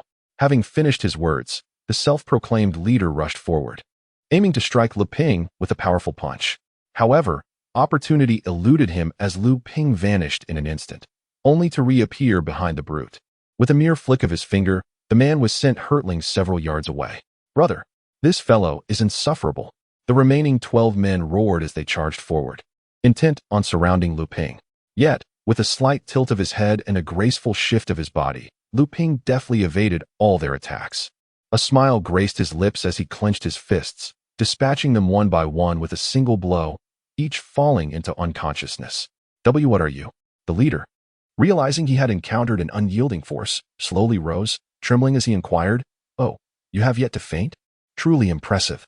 Lu Ping regarded him with mild surprise, taken aback by the man's resilience. In a moment of distraction, the brute retrieved a capsule from his person, swiftly pressing it to transform into a rocket launcher. He aimed it at Lu Ping, bellowing, "Prepare to die," and activated the device, launching a homing missile towards him. "Is that so?" Lu Ping chuckled softly, choosing not to evade, instead bracing himself for the oncoming assault. With a thunderous explosion, vibrant fireworks erupted, sending a fireball outward. The leader was flung several meters away, while the others were thrown back over 20 meters, escaping the brunt of the blast, though the heat was palpable. "Young Master Lu Ping," Yuer cried out in panic, uncertain if Lu Ping had fortified his defenses against such an attack.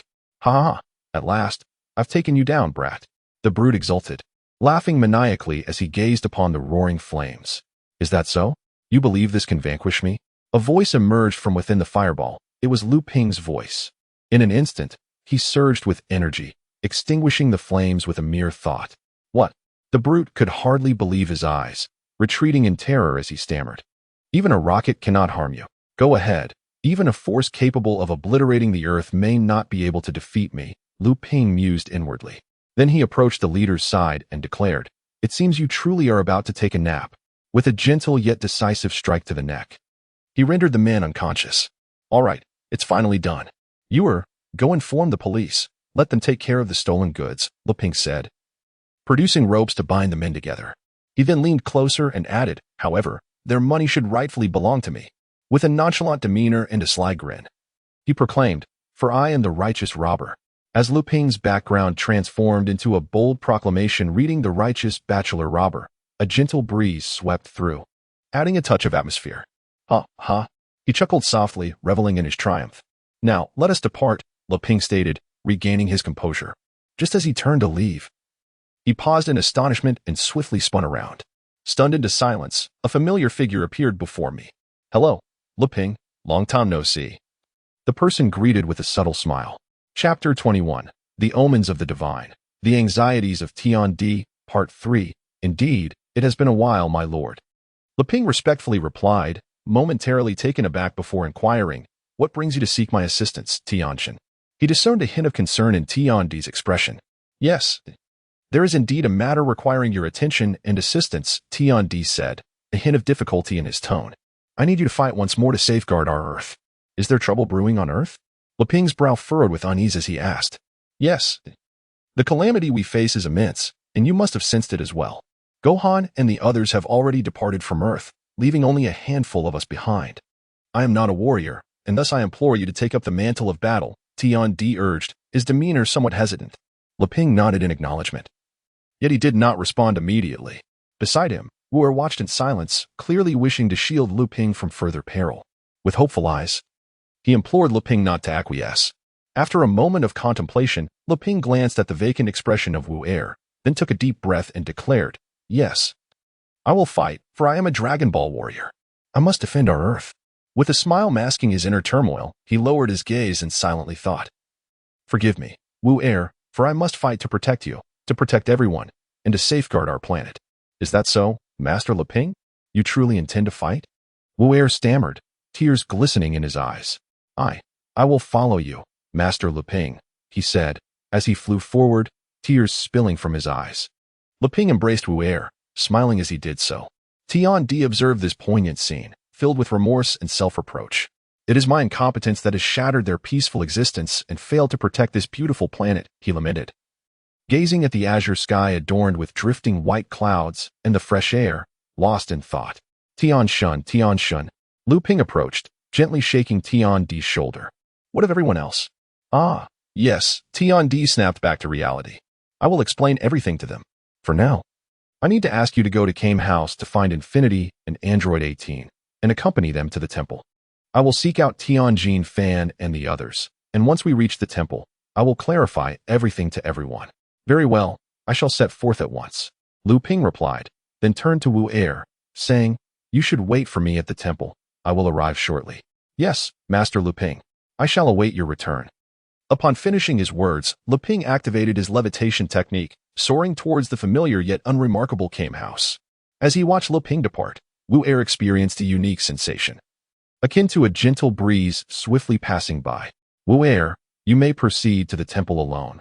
There, Mr. Popo will clarify everything for you. I must now seek out Tianjin Fan and the others, Tian Di remarked, glancing at Wu Er. Yes, Lord God. Wu Er replied.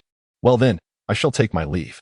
Please be cautious, Tian Di said with a hint of regret, before also employing his levitation technique and flying towards a specific destination. Dad, Mom, are you not tired? You have been fighting here for such an extended period, Marlin observed, watching the battle between Krillin and Android 18. Meanwhile, Old Turtle had long since curled up, hiding in a corner, trembling with fear. Oh, really? Krillin and Android 18 halted their swift movements. Let us take a break for a moment, Krillin suggested with a smile. I shall fetch you some drinks, Marlin said knowingly as he entered Kame House. And be sure to bring an extra bottle, Krillin called out, chuckling. Is that so? All right. Marlin replied with a hint of confusion as he continued inside. Haha, this little one, so concerned for us, must have some request, Krillin remarked with a wry smile. She has just been spoiled by you, indulging her every whim, Android 18 teased in response. Hee, just like you. Do you feel that? Someone is approaching us. Could it be him? It has been quite a while since we last met, Krillin said, a bittersweet smile masking the scars of time. It has indeed been far too long since we last saw him. Chapter 21. The divine intuition of Tian Di's worries. Android 18 nodded with a smile. Just then, a voice echoed in the air. With a whoosh, a figure swiftly traversed the sky, stirring up 2 rows of towering waves upon the sea, finally landing on Kame Island. Hello everyone. Lu Ping greeted with a smile. I trust you all are in good health. Ah, so it truly is you, Lu Ping. Hello, it has been so long. Krillin exclaimed with excitement, remembering their past training together. At that moment, Marlin emerged, surprised to see Lu Ping, but courteously said, Hello, Uncle Lu Ping, as he handed out drinks, understanding the implications of his parents' earlier words. Old Turtle, hearing the familiar yet strange voice, peeked out, and, upon seeing Lu Ping, felt a surge of joy within. Laughter and chatter ensued among everyone. Lu Ping, your arrival suggests that you seek us for a purpose, does it not? Krillin inquired. Lu Ping's demeanor shifted to one of seriousness as he replied, Indeed, I have come at the behest of the god, with the intention of finding you all to journey to the temple together. Is it Tian Di? What business does he have with us? On the 18th. She inquired with keen interest. Indeed, I am also unaware of the specifics. All I know is he mentioned that our planet is facing another calamity and wishes for us, the Z fighters, to unite in its defense. Tien and the others are also set to join. Lu Ping, getting straight to the point, remarked, Is something about to happen again? The old turtle, who had been quietly observing, stepped forward, asking, Is that so? I have heard it is a significant disaster. Lu Ping, feeling perplexed, responded, Really? Another disaster? Shall we set off then? Krillin looked at his daughter and said, Marin, you should come to the temple as well. Oh, really? But it sounds rather dull there. Marin pouted, feigning a glum expression. Please don't be like that. This is for your safety, 18 reassured her, fully aware of her daughter's sentiments. In the temple, your safety will be greatly enhanced. Trust me, just go there. All right, I understand, Marin acquiesced, seeing her mother had spoken. Then let us depart now, Krillin declared, but suddenly recalling something, he added, By the way, what about you, old turtle? What do you plan to do? I will remain here. After all, it has been many years, the old turtle replied, and I will help Master Wu Tian look after the place. Is that so? Well then, see you later. Take care of yourself, Krillin nodded in response. Now we shall be off. Goodbye. With that, Krillin soared into the air, gliding through a beam of light, clearly visible against the azure sky. 18, Lu Ping, and Marin followed suit, ascending towards the small island temple in the sky. Upon reaching the temple, The sky was perpetually a vibrant blue, adorned only by scattered white clouds. "Oh, everyone is almost here." Tian, who had just returned to the temple, turned and smiled, awaiting their arrival. Indeed, moments later, 4 figures landed gracefully at the temple. Tian and Kairatsu turned their heads, sensing their friend's arrival. Their faces blossoming with joy as they exclaimed, "How is everyone? Krillin, Loping, 18, Marin? Is that Tian and Kairatsu?" Krillin recognized their voices and gazed at the imposing figure before him, who bore 3 eyes, alongside the floating pale-faced child, his long-lost comrades. Upon seeing each other, emotion surged as tears sparkled in the eyes of Liu Ping, Kaiatsu, Krillin, and Tien. The Z fighters had finally reunited, excluding Goku, who had chosen to stay at Tien's home. Observing this heartwarming scene, Tien felt a wave of emotion wash over him. He smiled initially, but soon his expression shifted to one of solemnity as Mr. Popo shouted, "Indeed, Heavenly God!" This exclamation halted everyone in their tracks as they turned to see Mr. Popo approaching, holding a dazzling white piece of paper.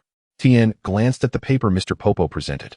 His demeanor instantly grew grave, and the others recognized the gravity of the situation.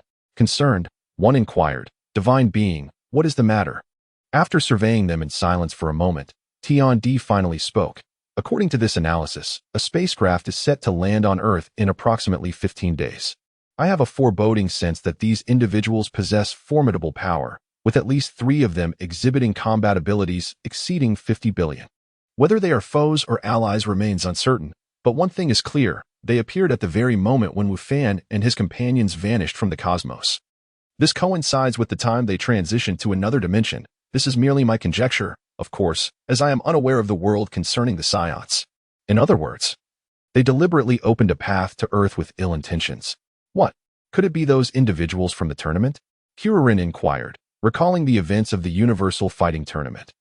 "This is not entirely clear, but I do sense an unsettling premonition. Earth is once again on the brink of conflict." Tian Di trembled as he spoke. "This could be our greatest challenge yet." Fear and anxiety gripped the group, their brows furrowed and eyes wide with concern, fully aware of their own insignificance. Was it despairing terror? They all closed their eyes, while the beautiful sky starkly contrasted the looming darkness of the future. Chapter 22. A moment of respite before battle. As the door to the gravity chamber swung open, 2 figures, radiating an intense aura, darted down the long corridor, startling the patrolling personnel. Though they could not discern the appearance of these individuals, they were nonetheless intimidated by the force they exuded. If only they had known that these 2 were moving so slowly due to overwhelming hunger, their expressions would have been even more remarkable. Wukong and Vegeta exchanged knowing smiles, while Gohan and OOB nearby found themselves in an awkward predicament. However, as a chorus of protests emanated from their stomachs, they could only affirm the actions of Goten and Trunks, for those 2 shadowy figures had unmistakably been them. Perhaps to spur Goten and Trunks on, Wukong and Vegeta decreed that they must forego breakfast that morning and insisted that they could only leave the gravity chamber after battling in their normal states and determining a victor, effectively meaning their training would not conclude until midday of the 4th day. This round of rigorous training would leave an indelible mark on Goten and Trunks, with Vegeta astonishingly increasing the gravity to 500,000 times that of Earth. In a frenzied sprint, Goten and Trunks traversed several kilometers in mere seconds, suddenly bursting through the doors ahead and lunging towards the dining table, their eyes glowing with an eerie green light as they ravenously devoured the food before them.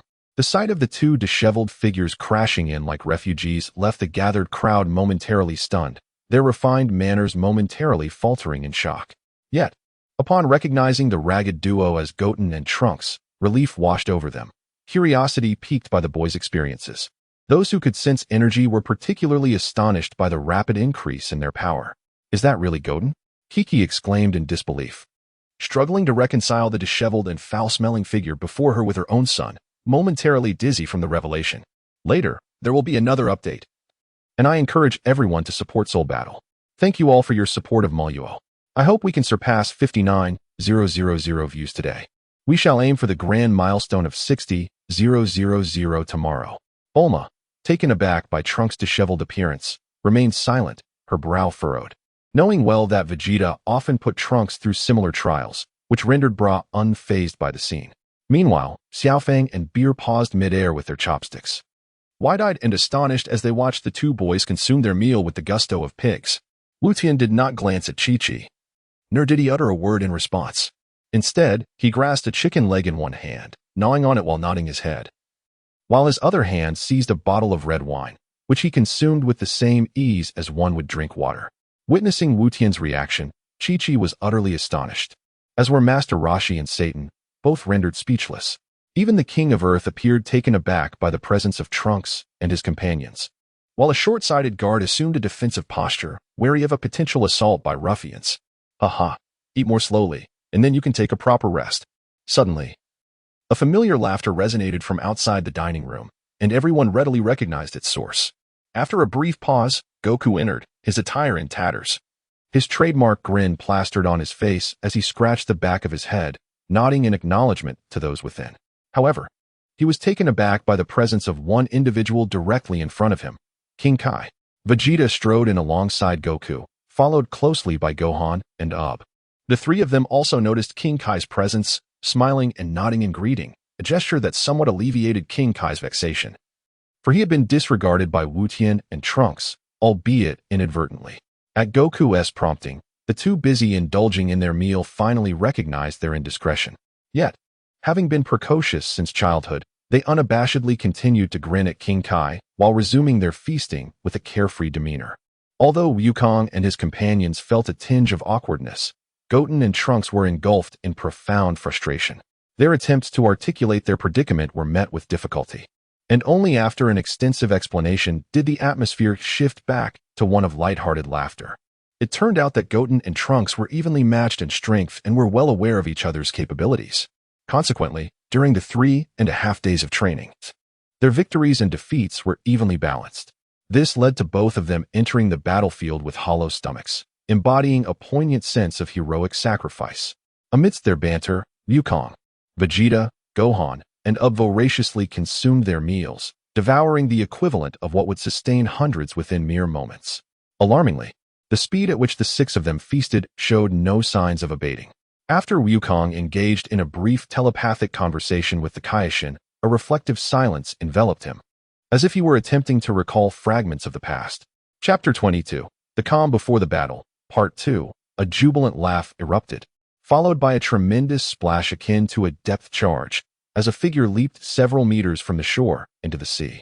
The cascading waves sparkled like crystal under the radiant sun, revealing a fleeting glimpse of a delicate rainbow. "Here I come, dear ocean." Following that joyous exclamation, another individual joined the fray, plunging into the water. The splashing waves engulfed the first figure's head, causing a comedic struggle for breath, thus initiating a comical life and death battle. "Trunks, is that not enough for you?" Goten did not exert any power. He merely used his palms to push up the waves, launching a surprise attack on the newly steady Trunks. The latter stumbled and lost his balance, yet like a fish darting through water, he retaliated with a burst of energy, countering with a wave that splashed Goten, causing him to choke. "Kid, are you tired of living, daring to ambush me?" Trunks exclaimed with a laugh. And thus the two began to wrestle in the shallow sea. Their antics drew bewildered stares from onlookers, who scrutinized the identity of these two young boys, questioning if this was indeed the legendary back-to-back mountain. "Oh my god." Bra, clad in a striking swimsuit, swam nearby, observing her older brother's childish behavior with a gentle forehead slap, exuding a sense of resignation. Just as Bra lamented the tussle between Goten and Trunks, another voice rang out. "Oh ocean, ocean, how I adore you." The dark-skinned OOB, wearing only swim trunks, displayed his robust physique as he leaped several feet into the air, arms outstretched in a star shape, descending powerfully onto the sea's surface. This created an even larger splash, crashing towards Goten and Trunks, who, in their annoyance, turned their mutual animosity towards OOB, seemingly oblivious to their hostility. OOB harbored no destructive intent. He merely sought to unwind. Leaning back, he playfully splashed the water, hands behind his head, feet kicking at the waves, eyes closed, reveling in the warm morning sun, completely unaware of the impending calamity that loomed. In a moment of perfect understanding, Goten and Trunks exchanged knowing glances and nodded in unison. In an instant, Trunks vanished, while Goten leaped gracefully, landing behind OOB. With a swift motion, he seized OOB's arms, locking them in place. OOB, startled, widened his eyes only to be met with Trunks' mischievous grin. In one hand, Trunks held a palm-sized crab, while with the other, he clutched OOB's waistband. OOB gasped in shock, desperately attempting to free himself, yet he was unable to summon his strength in time. As he realized the impending calamity, his face turned pale. Just then, Bra's voice rang out like a celestial melody, filling OOB with an overwhelming sense of relief. "You fool! Is there anything more disrespectful?" Trunks froze mid-action, turning to glance at his sister a few meters away. His face flushed with embarrassment as he quickly released his hold on OOB's waistband, casually tossing the crab behind him. It vanished into the sky, leaving only a distant glimmer in its wake. Goten, his cheeks flushed with embarrassment, released his hold on Obu and submerged himself beneath the water's surface, vanishing from Bra's view in a manner akin to a thief in the night. Trunks, witnessing Goten's clever escape, chose to follow suit and descended into the depths. Meanwhile, Obu floated on the water's surface, his dark complexion tinged with a hint of red. He dared not meet Bra's captivating gaze and, in a flurry, averted his eyes, opting to retreat beneath the waves to evade the awkward situation. Bra was indeed irked. She crossed her arms over her ample chest, casting a glare at the trio who had retreated 100 meters away. She couldn't deny that among them was her elder brother. Little Fong and Bayer, who had followed closely behind, shared a secret laugh, with little Fong, clad in a mini swimsuit, dramatically cradling her belly. At that moment, not far off, a pair of lustrous eyes fixated on the scene. The diving mask sparkled under the sun, and beneath the bald head was a leering visage, drooling with desire. Master Rashi. He gazed at the three figures before him, correcting himself to note there were truly only two worthy of his attention, as little Fong was still too much a child. As he pondered, a chilling wave of dread washed over him, rendering him drenched in sweat and breathless, compelling him to mechanically glance toward the source of that piercing gaze.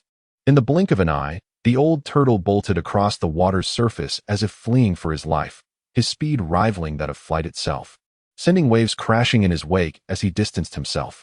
He had identified the owner of that menacing gaze, none other than Vegeta. Cursing himself, Master Rashi muttered prayers for divine protection, recalling that Vegeta was not one to spare others. The potential for a sudden energy blast loomed ominously, leaving him with no choice but to resort to the utmost strategies of survival. Yet, as fate would have it, his fears were unfounded, though he remained thoroughly rattled. Gasping for breath at a distance, silently invoking the aid of the gods. Chapter 22. The Calm Before the Battle, Part 3. Tomorrow, the 26th, is the birthday of Moluo. The day he confesses his feelings to the girl he has secretly admired for 3 years. Simultaneously, The Legend of the Dragon Ball Emperor is scheduled for release on April 26th, having only signed the contract with the publisher last Thursday. It wasn't until this week that the book received a recommendation, leading to unexpectedly favorable results. Thus, today marks the final day of activity for The Legend of the Dragon Ball Emperor on the new book potential rankings. At this juncture, I hope many readers will lend their robust support to Moluo on this last day of the new book rankings, empowering him to boldly declare to my goddess that he is a writer cherished by many readers. A gentle click to bookmark or a recommendation would be the greatest support for Moluo, and I extend my heartfelt gratitude to you all. Understanding the character of Master Rashi. Everyone merely chuckled, as they were well aware that the lecherous old man always adhered to the principle of not partaking in what he is unfamiliar with. Meanwhile, Mr. Satan had long distanced himself from the main group, currently displaying his muscular physique on a stage, striking poses reminiscent of a multitude of brawny men to elicit repeated cheers from the young maidens, subsequently casting a cold, penetrating gaze around while boastfully exaggerating his feats. Gohan, observing his father-in-law with a wry smile, could not help but admire the latter's remarkable ability to disguise himself. Having affixed a wig with strong adhesive and exaggeratedly adorned his chest with a tuft of hair, the King of Earth had not come to this place for leisure. Adhering to principles of safety, he remained resting within the palace. Vegeta, having successfully intimidated Master Rashi, began to revel in the sun's rays, reclining on the beach while quietly channeling his inner energy to better adapt to the formidable power he currently possessed. Nearby, Chi-Chi and Bulma sat beneath a sunshade, their youthful exuberance long faded, engaged in casual conversation and sharing laughter, seemingly a rare moment of relaxation. Gohan found himself free from scholarly duties and the constant tension brought on by the presence of enemies. After gesturing to Beer and Launch, he nodded at his current companions, rising gracefully to stroll along the shallows. Amidst the joyful cheers of the surrounding crowd, Gohan, yearning for peace, felt a profound sense of comfort enveloped in the warmth of this serene day. It is now Friday, and tomorrow marks the 6th update on Saturday. If you have any tickets, do throw them towards Moluo, as the collection numbers are rather disheartening. Goku, noticing the antics of Goten and his companions, chuckled while scratching his nose, but soon adopted a serious demeanor, addressing the Supreme Kai beside him through mental communication. Supreme Kai, how much do you know about the Saiyans and the beings known as the Saiyans? Suddenly hearing Goku's inquiry, the Supreme Kai forced a strained smile, furrowing his brow in contemplation, and replied, I reflect upon all past events, yet I cannot find any relevant records. My tenure as Supreme Kai has only spanned a mere 5 million years. In comparison to the Grand Supreme Kai's lengthy service, my knowledge regarding this cosmic martial arts tournament is rather limited. I have merely encountered references in ancient texts regarding a cosmic tournament that occurs every 10 million years. Does such a competition truly exist? Although Wukong is a single-celled organism, he is far from a simpleton. Having weathered numerous storms, he naturally possesses a heightened sensitivity to certain matters. In the murmurs of the dragon's words, Wukong speculated whether this cosmic catastrophe might unfold during the upcoming tournament, and he found himself perplexed by the ancestral origins of the Saiyans. Even though Vegeta and Gohan exchanged no words, Wukong understood their deep concern regarding the downfall of the Saiyan race. Just as Grit had mentioned, it would be prudent to keep the secrets between the Saiyans and the Sai Crown hidden from Vegeta for the time being. Wukong, being aware of Vegeta's temperament, refrained from discussing this matter with anyone else. Before coming here, he had inquired with his ancestors about certain aspects of the tournament, but regrettably, his ancestor revealed that he had been sealed away at that time and lacked clarity regarding the circumstances of the martial arts competition. The Supreme Kai wore a pained expression, as he was still quite young for his role as the latest Supreme Kai, and the former Grand Supreme Kai had already passed away, leaving him unable to ascertain the accuracy of the events. Just as Wukong was troubled by this ambiguous response, the Supreme Kai seemed to recall something, his face reflecting astonishment as he said, Long ago, I visited the Grand Supreme Kai's planet and stumbled upon some information. Over 4 million years ago, a group of beings from beyond the universe suddenly invaded the underworld, devastating 1/5 of it within a day. However, when they attempted to assault the realm of the gods, they were severely injured by a formidable force and subsequently vanished from the cosmos. Upon hearing this, Wukong's mind immediately conjured images from recent days, and with a grave demeanor, he inquired, was it the demon realm? What could have led to such a decline? Supreme Kai, is there no basis for this? Wukong's inquiry was not a challenge to the Kaishin's competence. After all, during their conversation the previous night, the Kaishin had shared insights regarding ancient texts. Throughout the cosmos, several catastrophic events had transpired, leading to the destruction of most historical records, and even the realm of the Kaishin was not immune. Presently, none of the deities in power had existed for over 10 million years, rendering them incapable of grasping the secrets contained within those lost texts. Wukong's initial thoughts gravitated towards the demon realm, merely connecting it to recent unexpected occurrences. Indeed, based on current signs, even if the demon realm had once experienced a period of decline, it must have been relatively brief. Now, however, the demon realm had shed its previous silence and approached the world with an audacious demeanor, thus becoming a primary suspect. Chapter 22, The Respite Before Battle, Part 4. The second update. I humbly request your support and recommendations. The demon realm? The Kaishin was momentarily taken aback. As the supreme authority of the cosmos, he was well aware of the recent stirrings within the demon realm. However, he had not anticipated that Wukong would directly encounter a prominent figure from the current demon hierarchy. He regarded Wukong with a peculiar expression.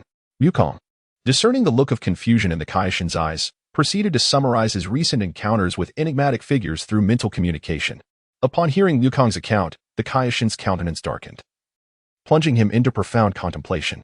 For the information Wukong relayed was far graver than what the Kaishin had previously possessed. The demon realm had begun to launch an offensive against the cosmos. Could it be the fabled 7 kills?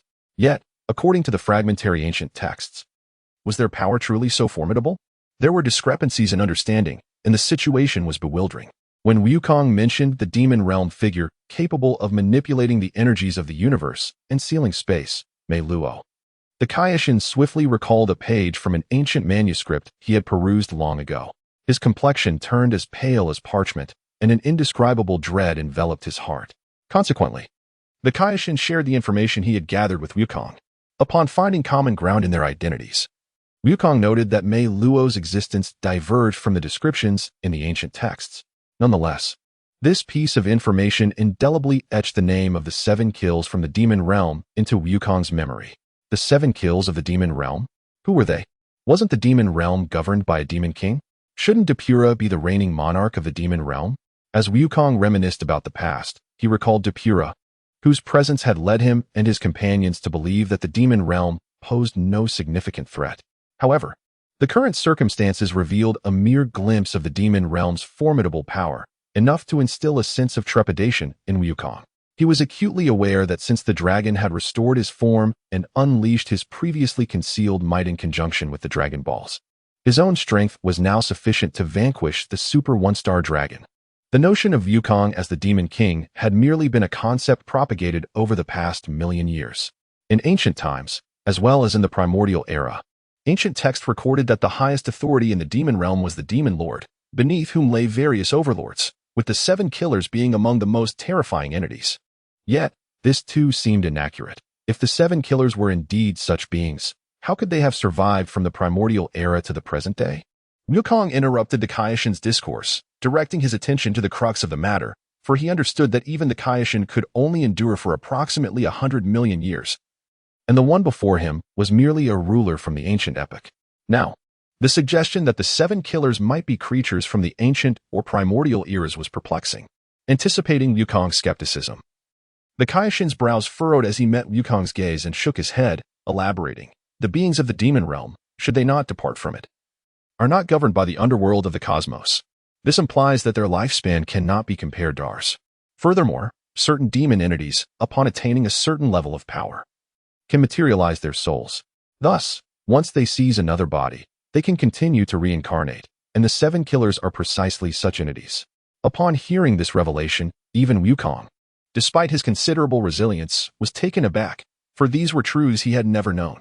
Had it not been for the Kaishin's insights into ancient texts, he would have never fathomed the existence of such secrets within the demon realm. Yet, the questions remained abundant. Just as Wukong was about to inquire further, the Kaishin seemed to perceive his thoughts and directly provided the ensuing answer. The demon star you once encountered is indeed a planet within the demon realm. And if the records are accurate, it serves as the home world of one of the 7 killers. The beings residing on that planet possess powers that far exceed those of Depura, and their existence is capable of unleashing a cataclysm upon the universe. Upon hearing the news, Wukong inhaled sharply, recalling that if the malevolent star had truly descended upon Earth in those years of frail power, any random demon could have obliterated the entire planet. From the profound shift in Wukong's expression, the Kaishin discerned his thoughts and, in a tone laced with playful relief, remarked, however, according to the records, the malevolent star is encased in powerful seals. Since its departure from the demon realm, the creatures within have been unable to escape the confines of their celestial body, nor can they unleash their full potential. Thus, they have not brought about a catastrophic disaster to the universe, which is not to be feared. Wukong remained unconvinced, swiftly recalling the events he had experienced in recent days, attempting to uncover more secrets within the nuances of every detail. However, when the enigmatic black mist flashed through his mind, Wukong's expression shifted dramatically. A look of profound shock etched upon his face. Could it be? Wukong's brow tightened into a furrow, his oceanic eyes radiating a profound brilliance, yet his heart surged with uncontainable excitement. Chapter 23, The Mysterious Woman. Drofeng Part 1. Third update. On a distant celestial body, it appeared that a brutal massacre had just transpired.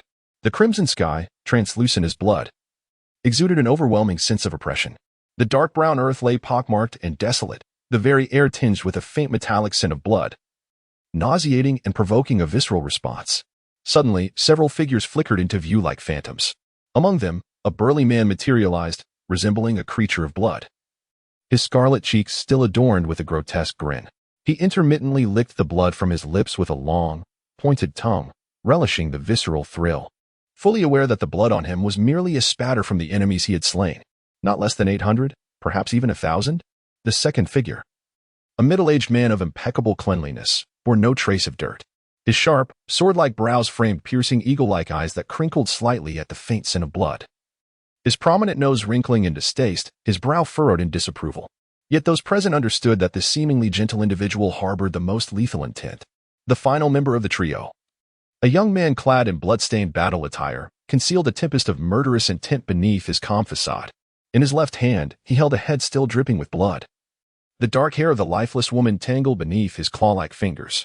The ethereal shadows revealed her beauty, yet her wide, terrified eyes and contorted features indicated that the young man had slowly tortured her spirit before delivering the final blow.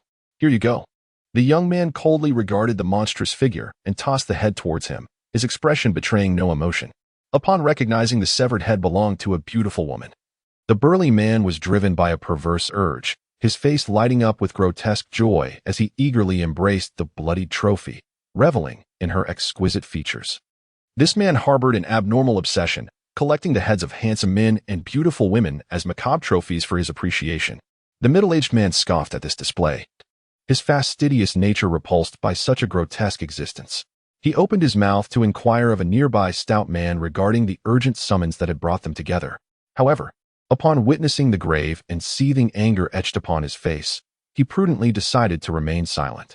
The young man and the burly figure also sensed the disquieting tension, exchanging silent glances as they awaited their leader's command. "Brother, what on earth has transpired?" After a prolonged silence, the trio could not extract any information from the burly middle-aged man, prompting him to inquire bluntly, as he preferred straightforwardness over circumlocution. This abrupt question shattered the silence, causing the man addressed as second brother to take a deep breath, masking the fury in his eyes with a veil of sorrow, gradually reopening his previously shut eyes. He dropped a bombshell. "Third brother, fourth brother, seventh brother, and ninth brother are all dead, slain by the fiend, Saiyajin." The revelation struck the other three like a thunderclap, particularly affecting the young man, whose initial shock swiftly morphed into a seething rage, compelling him to consider fleeing. This was due to the fact that his biological elder brother was the so-called fourth brother, placing him as the youngest among their sworn 12 brothers. Designated as the 12th member, collectively they were known as the 12 Killers, each identified by a month from January to December, commanding 10,000 members of an assassination unit each. At this moment, the four present were the second brother, February, the sixth brother, June, the 10th brother, the burly man, and the 12th brother, December. "Stop!" Second brother's booming voice resonated like thunder, echoing across the land for miles, causing the young man, who had been about to flee, to tremble involuntarily, a force compelling him to halt. In the following instant, the other three pursued him, signaling for him to regain his composure. The fierce glare they directed at him forced the young man to acquiesce, albeit with a body trembling in defiance. "Second brother, must we remain silent? Not only will my elder brother, third brother, suffer unrest, but so too will seventh brother and ninth brother. I refuse to accept this." The young man's fury surged, distorting his previously calm demeanor into a fierce snarl. As he uttered these defiant words, an astonishing aura emanated from him, signaling his vow of vengeance. Suddenly breaking through second brother's imposing aura, the young man attempted to escape, only to be thwarted by a powerful gust of wind generated by second brother's palm, restraining him once more. Second brother bellowed, "This is our elder brother's command. He has decreed that we must not provoke Saiyajin, nor her." The ferocity of second brother's admonition momentarily quelled the young man's wrath, restoring a sliver of rationality, though his expression remained one of profound grief, acutely aware of the constraints imposed by his elder brother's orders. In the brief silence that ensued, the handsome middle-aged sixth brother, having discerned the essence of the situation, remained stoically composed despite his sorrow for the fallen comrades.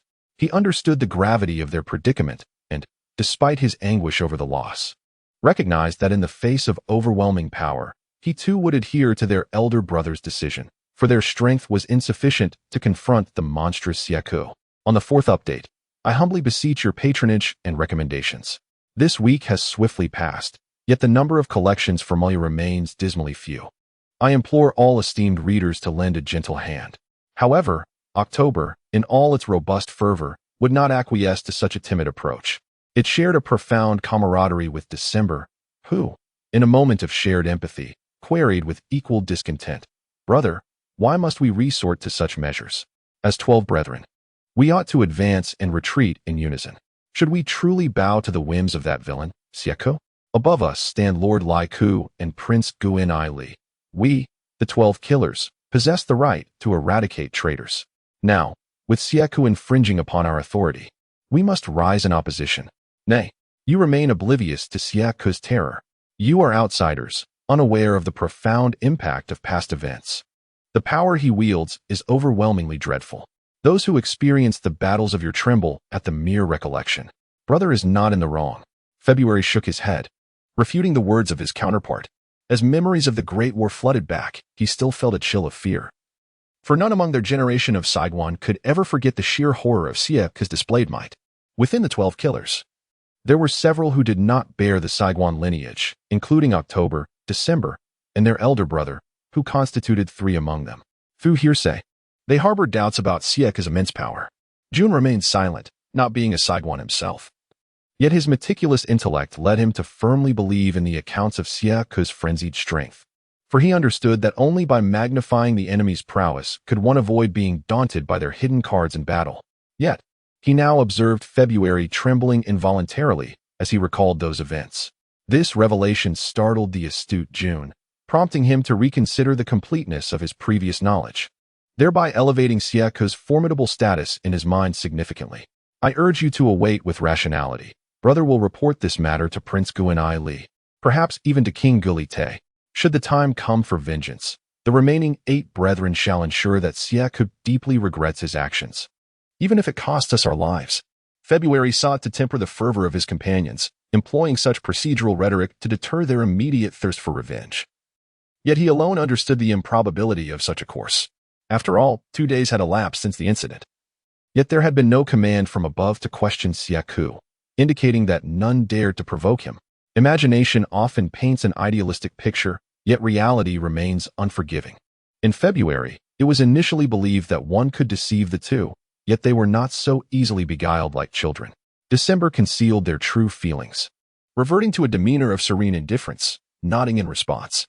Meanwhile, the formidable October, understanding the nuances of the situation, chose to remain silent. He was not of inferior intellect and, while observing the environment, discerned the shifts within February's heart. Consequently, he refrained from direct confrontation, opting instead for a tacit approach of waiting. Seeing his companions momentarily calmed, February felt a sense of relief and articulated, "The elder brother has issued a command for us to depart immediately, leaving the remaining tasks to our subordinates. Do you have any objections?" The 3 nodded in agreement, though each harbored their own thoughts, resulting in another brief silence enveloping the atmosphere. Amidst this moment of contemplation, the youth suddenly broke into a knowing smile, the curve of his grin signifying imminent victory. Earlier, in a moment of connection, October had conveyed telepathically, "Upon our return, I shall assist you in dealing with her, transforming her head into my finest masterpiece, driving Jack into utter madness." Chapter 23. The Mysterious Woman Driafin 3. First update. A solitary figure darted along the coastline, with sheer cliffs to the left. Under the relentless forces of nature, the gentle waters had eroded the hard rocks, leading to the accumulation of fine white sand along the shore, interspersed with mottled, colorful shells, glistening in the sunlight. The light sea breeze caressed the face, and Gohan reveled in the coolness of summer. In this deserted locale, he savored the tranquility, for he had always cherished peace in moments of solitude. The world appeared as a perfect haven of harmony. As Gohan contemplated this answer, a bittersweet smile graced his lips. Reflecting on the events of these past years, he experienced a whirlwind of emotions, complexity, confusion, liberation, or perhaps even a sense of falsity. Before the incident with the evil dragons, Gohan had dedicated himself to enhancing his strength with the noble intention of protecting Earth. Yet, he alone understood that over the past 2 decades since the Buu saga, his power had been eclipsed by his father. This realization was not born from a desire to claim the title of the world's strongest. He was well aware that such aspirations had never crossed his mind. However, on the fateful day when Baby launched his attack, the tranquility that had long enveloped Gohan's heart was reignited, accompanied by a profound sense of self-reproach. Once, his strength had far surpassed that of his father. But during the 7 years leading up to Buu, Goku had diligently trained day and night, ultimately surpassing Gohan in his Super Saiyan 3 form. In that same year, however, Gohan had relinquished his role as the primary protector of Earth, although he had made considerable progress over the span of 20 years. It was only upon facing Baby that he realized how drastically his father had outpaced him. Even Vegeta had grown significantly stronger. Perhaps it was ironic that he possessed extraordinary talent, yet harbored a yearning for peace that repelled the notion of war. Caught in this contradiction, he found it impossible to devote himself to arduous training, shunning the approach of conflict, and consequently, he could not aspire to the pursuit of power. Nonetheless, this mindset was shattered during the evil dragon incident, which fundamentally challenged his long-held beliefs. Even if one desires a semblance of peace, the world does not permit such selfishness. He remained painfully vulnerable, with nearly all battles resting solely on his father's shoulders. Unbeknownst to him, Gohan had lost his unwavering faith in Goku. It was not that he wished for his father to forfeit the title of the universe's strongest. Rather, he could not bear the thought of perpetually being the one in need of protection. Yet, it was all too late. The evil dragons had vanished. But the Dragon Balls would also fade from existence, and with them, his father departed alongside the blue dragon's shadow. The silent agony weighed heavily upon Gohan, for he bore the deepest sorrow. His father's ultimate demise was a consequence of his own failures. Had it not been for the old Kai sacrificing his life to restore Goku, Gohan would have been forever haunted by guilt. Though it was said that only Goku could withstand the power of the evil dragons, who among them could deny that had Gohan truly matured? Even if he did not surpass Goku, he would undoubtedly have been the most formidable ally, potentially altering the course of fate itself. No one blamed Gohan. Yet he was not as carefree as Goten and Trunks. He understood far more. Goten and Trunks possessed astonishing talents, yet they could not compare to his own. Although they too had squandered significant time, was not his responsibility the greatest of all? Gohan smiled affirmatively at his own inquiry, bearing an undeniable responsibility. Over the past 6 months, unbeknownst to anyone, he exerted tremendous effort, training his body with even greater fervor than Vegeta. However, due to the prolonged weakness of his physique, the growth he achieved during this period was significant yet modest. Between the Baby incident and the Evil Dragon saga, his strength had ascended 2 tiers through numerous battles. While the fervent training in the preceding months elevated his power by 1 tier, bringing him to the brink of a Super Saiyan transformation. This dedication was a manifestation of his sense of responsibility, and Gohan concealed his true emotions beneath a facade of laughter, even offering words of encouragement to Dent. Yet in solitude, he relentlessly chastised himself, perpetually pursuing greater strength to protect the Earth in place of his father. During this time, Gohan recognized a transformation within himself. More importantly, the unwavering desire for peace had begun to fracture and waver. What he never anticipated was the sudden reappearance of his father. Driven by instinct, Gohan's mindset shifted in that moment, subconsciously relinquishing the burden of safeguarding the Earth, transferring that intangible responsibility back to his father. At that instant, Gohan experienced a turmoil of emotions. It was not merely a crisis of faith and peace, but also a burgeoning aversion to his own perceived weakness. Yet, he found himself tormented by an innate disdain for the pursuit of power, desiring only to cherish those around him. The role of a savior was not one he wished to undertake. He felt neither the desire nor the necessity to do so. Moreover, he understood that such an endeavor could invite calamity, and being inherently selfish, Gohan believed himself to be no exception. As his heart underwent yet another transformation, the internal conflict within Gohan deepened. Nevertheless, he continued to conceal his true feelings, maintaining a cheerful demeanor on his face. However, while lost in contemplation, a melodious and ethereal voice stirred his senses. "May I sit beside you?" In a moment of astonishment, Gohan snapped back to reality, his gaze drawn to an enchanting beauty before him. Her skin, as smooth as jade, radiated a pearly brilliance, and her tall, graceful figure was adorned in a delicate azure gown. The strands of her dark hair danced in the sea breeze, and her sweet smile stirred the hearts of all who beheld her. Chapter 23. The Mysterious Woman, Drofeng, Part 4. Second update. At this instant, even Gohan found himself momentarily entranced. However, true to the legacy of Goku, he harbored no impure thoughts, quite the opposite of Goten. He was merely captivated by the ethereal beauty before him, for it was the first time he had encountered such exquisite femininity. Gohan stood momentarily frozen, the very essence of his breath's restraint halting in that instant. Should he have been ambushed by another, this would undoubtedly have been the most perilous moment for him. Her exquisite smile remained unchanged, as one hand gracefully swept aside her flowing tresses while the other gently adjusted the lace of her swaying gown. The porcelain-like complexion of her face flushed with a hint of bashfulness, accentuating her appearance like glistening droplets of water.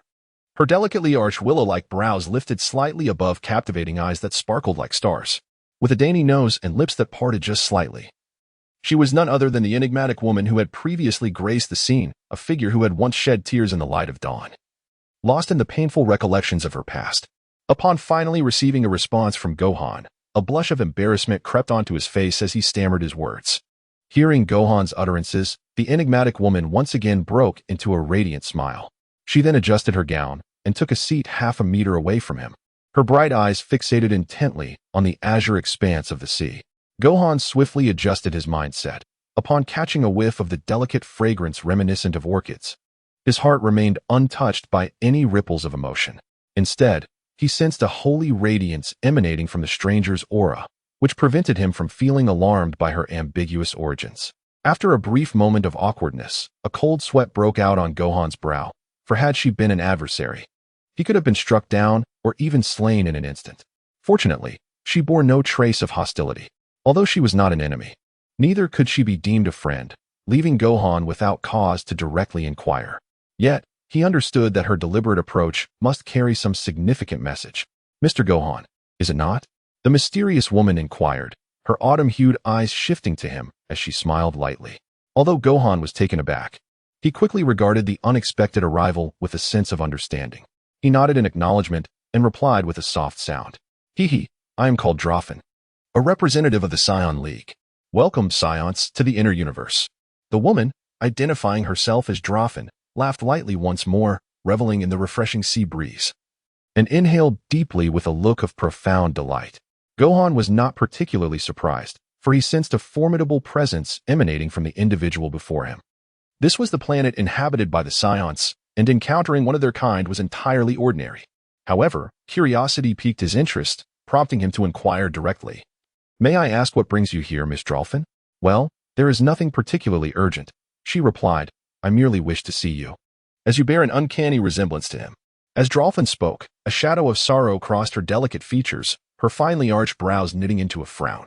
"Him?" Gohan's curiosity was further ignited, having observed the subtle shift in the mysterious woman's demeanor. Yet, Drawfin did not fully clarify, instead diverting the conversation with, "I hope that you two can become friends." Noting Gohan's resigned expression, Drawfin chuckled lightly. "You must have noticed the grand array that separates our inner and outer universes. I am unaware of its origins. Despite my childhood curiosity, I have never been able to find any information on it. How does the world beyond perceive it?" Her words struck a chord, and although Gohan's expression remained unchanged, a tempest of unease surged within him. The enigmatic woman had openly acknowledged her ignorance regarding the array's origins, suggesting that even the inner universe lacked clarity on the matter. This revelation was laden with implications. Gohan discerned the true intent behind Drawfin's words, prompting her to smile and continue. "I yearn to see the world beyond. Unfortunately, I have never had the opportunity. Could you share with me what lies beyond? Please forgive my inquisitiveness," she added.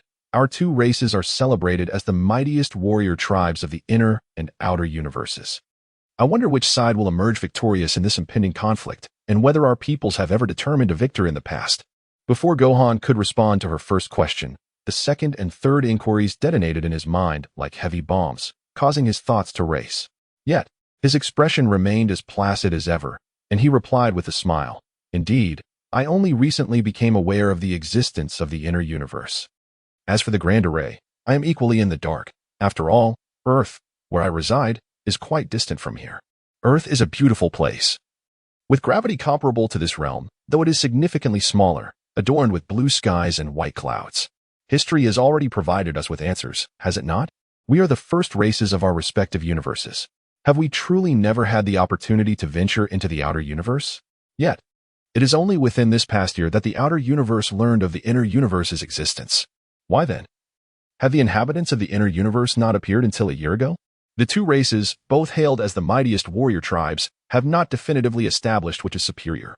Surely, there are hidden complexities at play. I had expected a considerable disparity, as the Luofan displayed a facade of disappointment.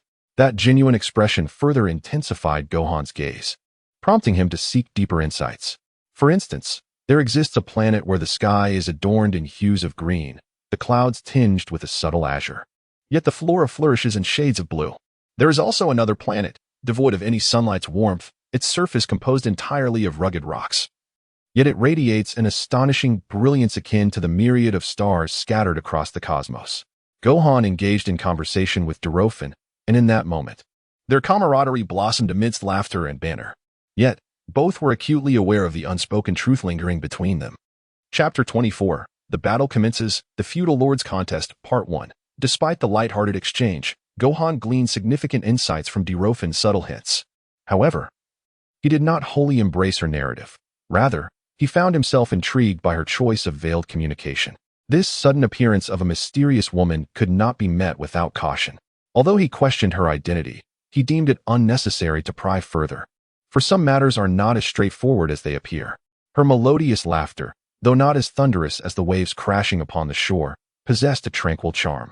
As Gohan recounted his adventures in outer space, the amusing, perilous, and even awkward moments from his past elicited inexplicable laughter from Dorofin, which left him somewhat perplexed. During their conversation, Dorofin's mind frequently wandered to a figure who seemed both familiar and distant. His character and growth starkly contrasted with Gohan's. Yet their life beginnings bore a striking resemblance.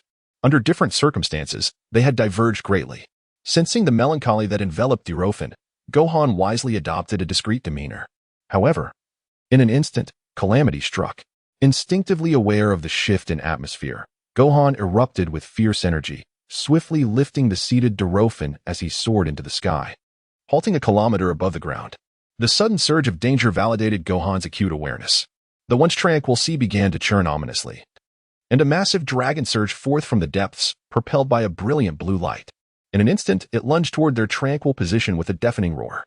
Realizing that the threat was far from over, Gohan released Dorofin and swiftly turned, unleashing a powerful punch that generated a formidable energy wave, shattering the stone dragon that had coalesced from the cliff below. At that moment, Dorofin recognized the imminent peril. Though she possessed considerable strength, it paled in comparison to the level of combat unfolding before her. She understood Gohan's unspoken signals, hovering beside him. Yet the sudden turn of events sent a jolt through her. Her porcelain skin drained of color, and a flicker of panic and regret danced in her beautiful eyes. For she knew that the assault now loomed directly before her, and those tasked with her protection had undoubtedly perished. The assailants were intent on her demise. Gohan's gaze narrowed as he focused on the two unfamiliar figures appearing before him. After the battle with Krillin, he had come to understand that some individuals possessed the ability to harness the elemental forces of nature or other forms of celestial energy.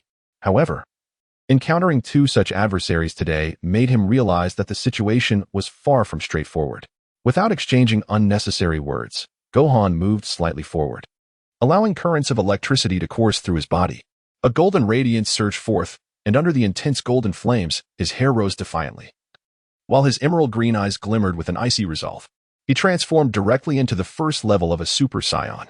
"Whoever you are, vacate this place at once," the burly man shouted, suppressing a flicker of fear as he beheld Gohan's transformation. The two figures were none other than the members of the Kill Guard, October and December. Unlike his brash companion, the young man remained composed. Upon witnessing the shift in energy around them, he discerned that their opponent was extraordinary. Even without the ability to sense energy, his keen intuition warned him that the prey before him possessed the capability to retaliate. Suddenly hearing the man's words, Gohan furrowed his brow, confirming that they were not targeting him directly. Yet, this revelation ignited his curiosity regarding the identity of the mysterious woman, while simultaneously instilling a sense of caution about the truths lurking behind this encounter. "Mr. Gohan," Delphine said, her thin red lips pressed together. She too recognized the potential horrors of this situation and sought to explain promptly, but Gohan interrupted her. "I understand. It's nothing to worry about." As soon as he spoke, it became evident to all that a confrontation was inevitable. October, unable to contain his fiery temper, summoned a flicker of brown energy in his right arm, shattering the rocky cliffs below. In mere moments, an immense fist made of rock, measuring 10 zhang, hurtled toward Gohan's side. Gohan has undoubtedly chosen an appropriate battleground. Now positioned high in the sky, he significantly diminishes the potency of his opponent's water-based powers. As he observes the impending heavy strike, an astonishing aura erupts from his entire being. He extends his right hand forward, unleashing a golden beam of light that shatters his adversary's fist in their clash. However, October sneers coldly, while December simultaneously counters with a ki blast. As Gohan extinguishes the energy with his left hand, October's shattered right hand reconstitutes itself, delivering a swift blow that catches Gohan off guard. During the explosive encounter with December, October seizes the advantage of obscured vision to launch his attack. Gohan is taken aback, as the subtle aura emanating from his foe, utilizing the power of stone, is nearly imperceptible. Suddenly, he witnesses a massive stone fist breach the flames and strike before him. With a thunderous crash, Gohan crosses his arms in defense. Yet the immense force still propels him backward. Although Drolfin, positioned behind him, is also affected by the shockwave.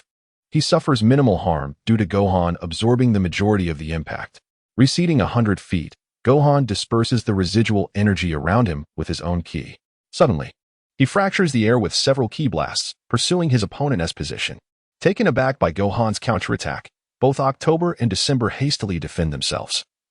Yet each is still forced to retreat 1,000 meters from 3 devastating ki blasts, with the young man spitting blood but his eyes burning with fervor. October is equally shaken, as his right arm has become the primary target of the onslaught.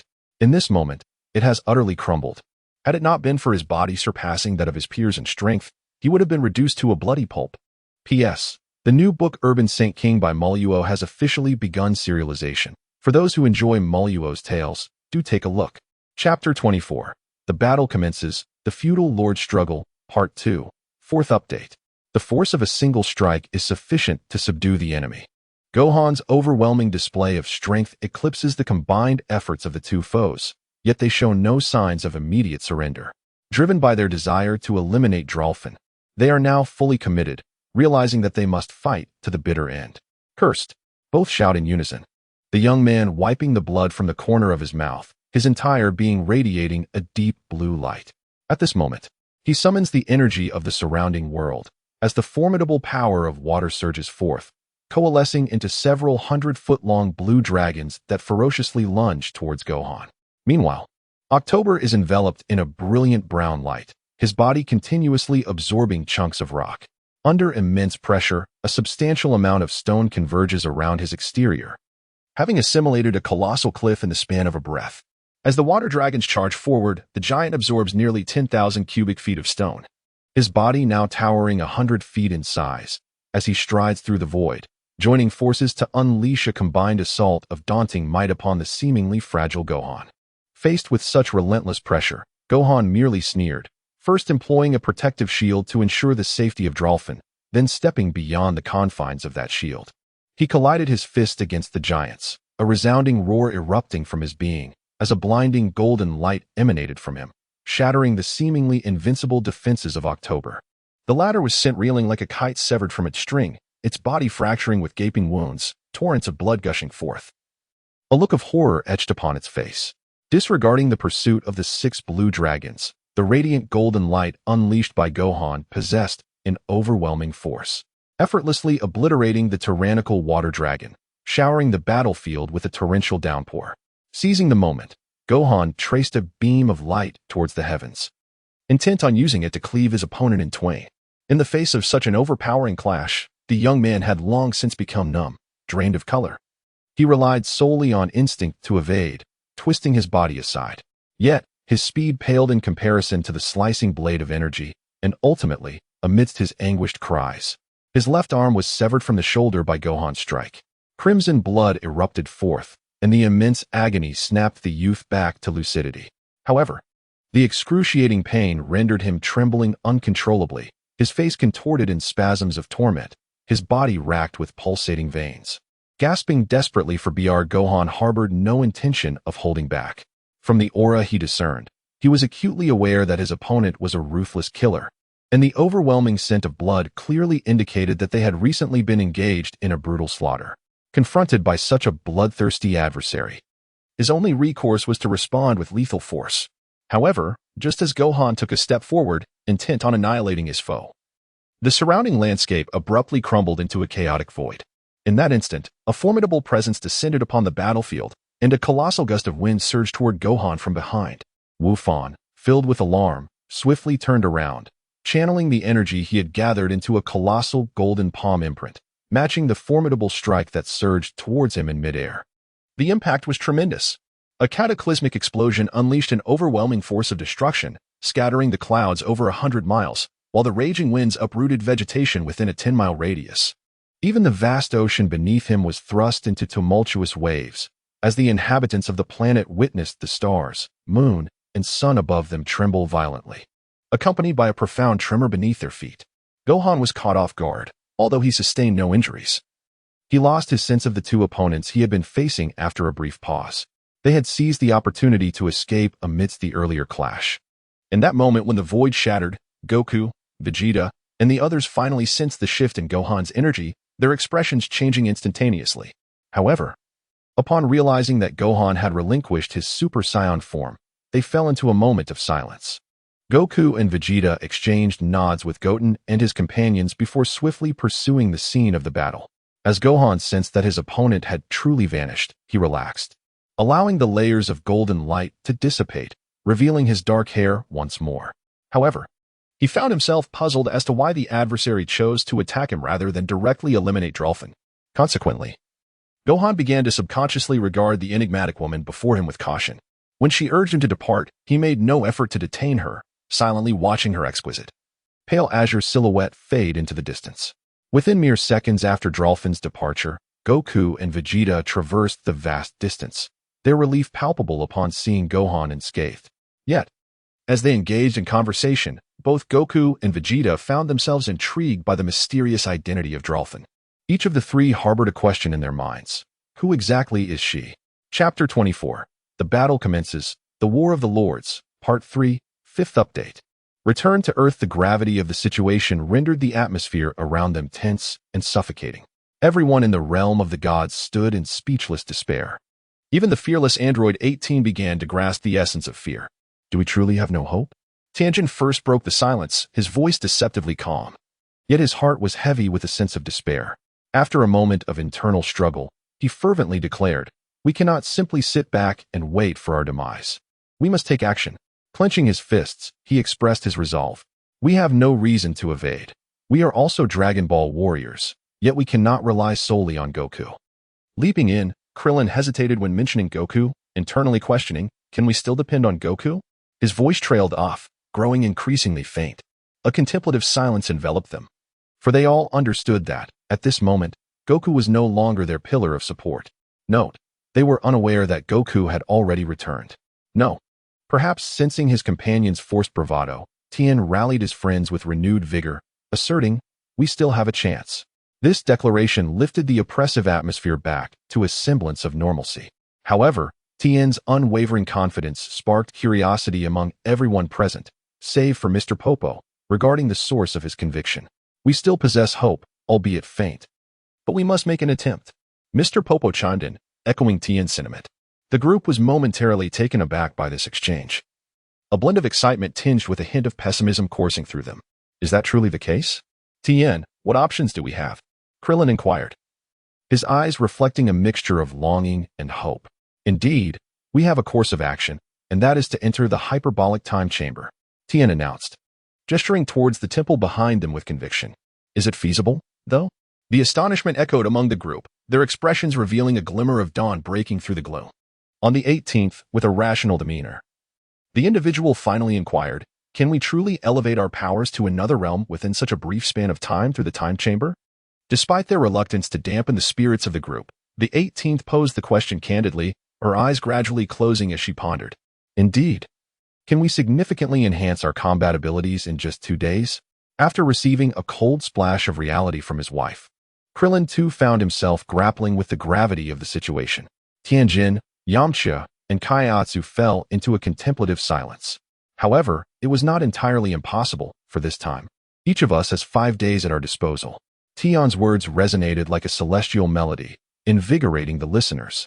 Yet, recalling past events, he continued, "Due to the previous destruction of the time chamber by Majin Buu and Super Saiyan 3 Gotenks, as well as Mr. Piccolo's dismantling of the entrance, I made necessary adjustments.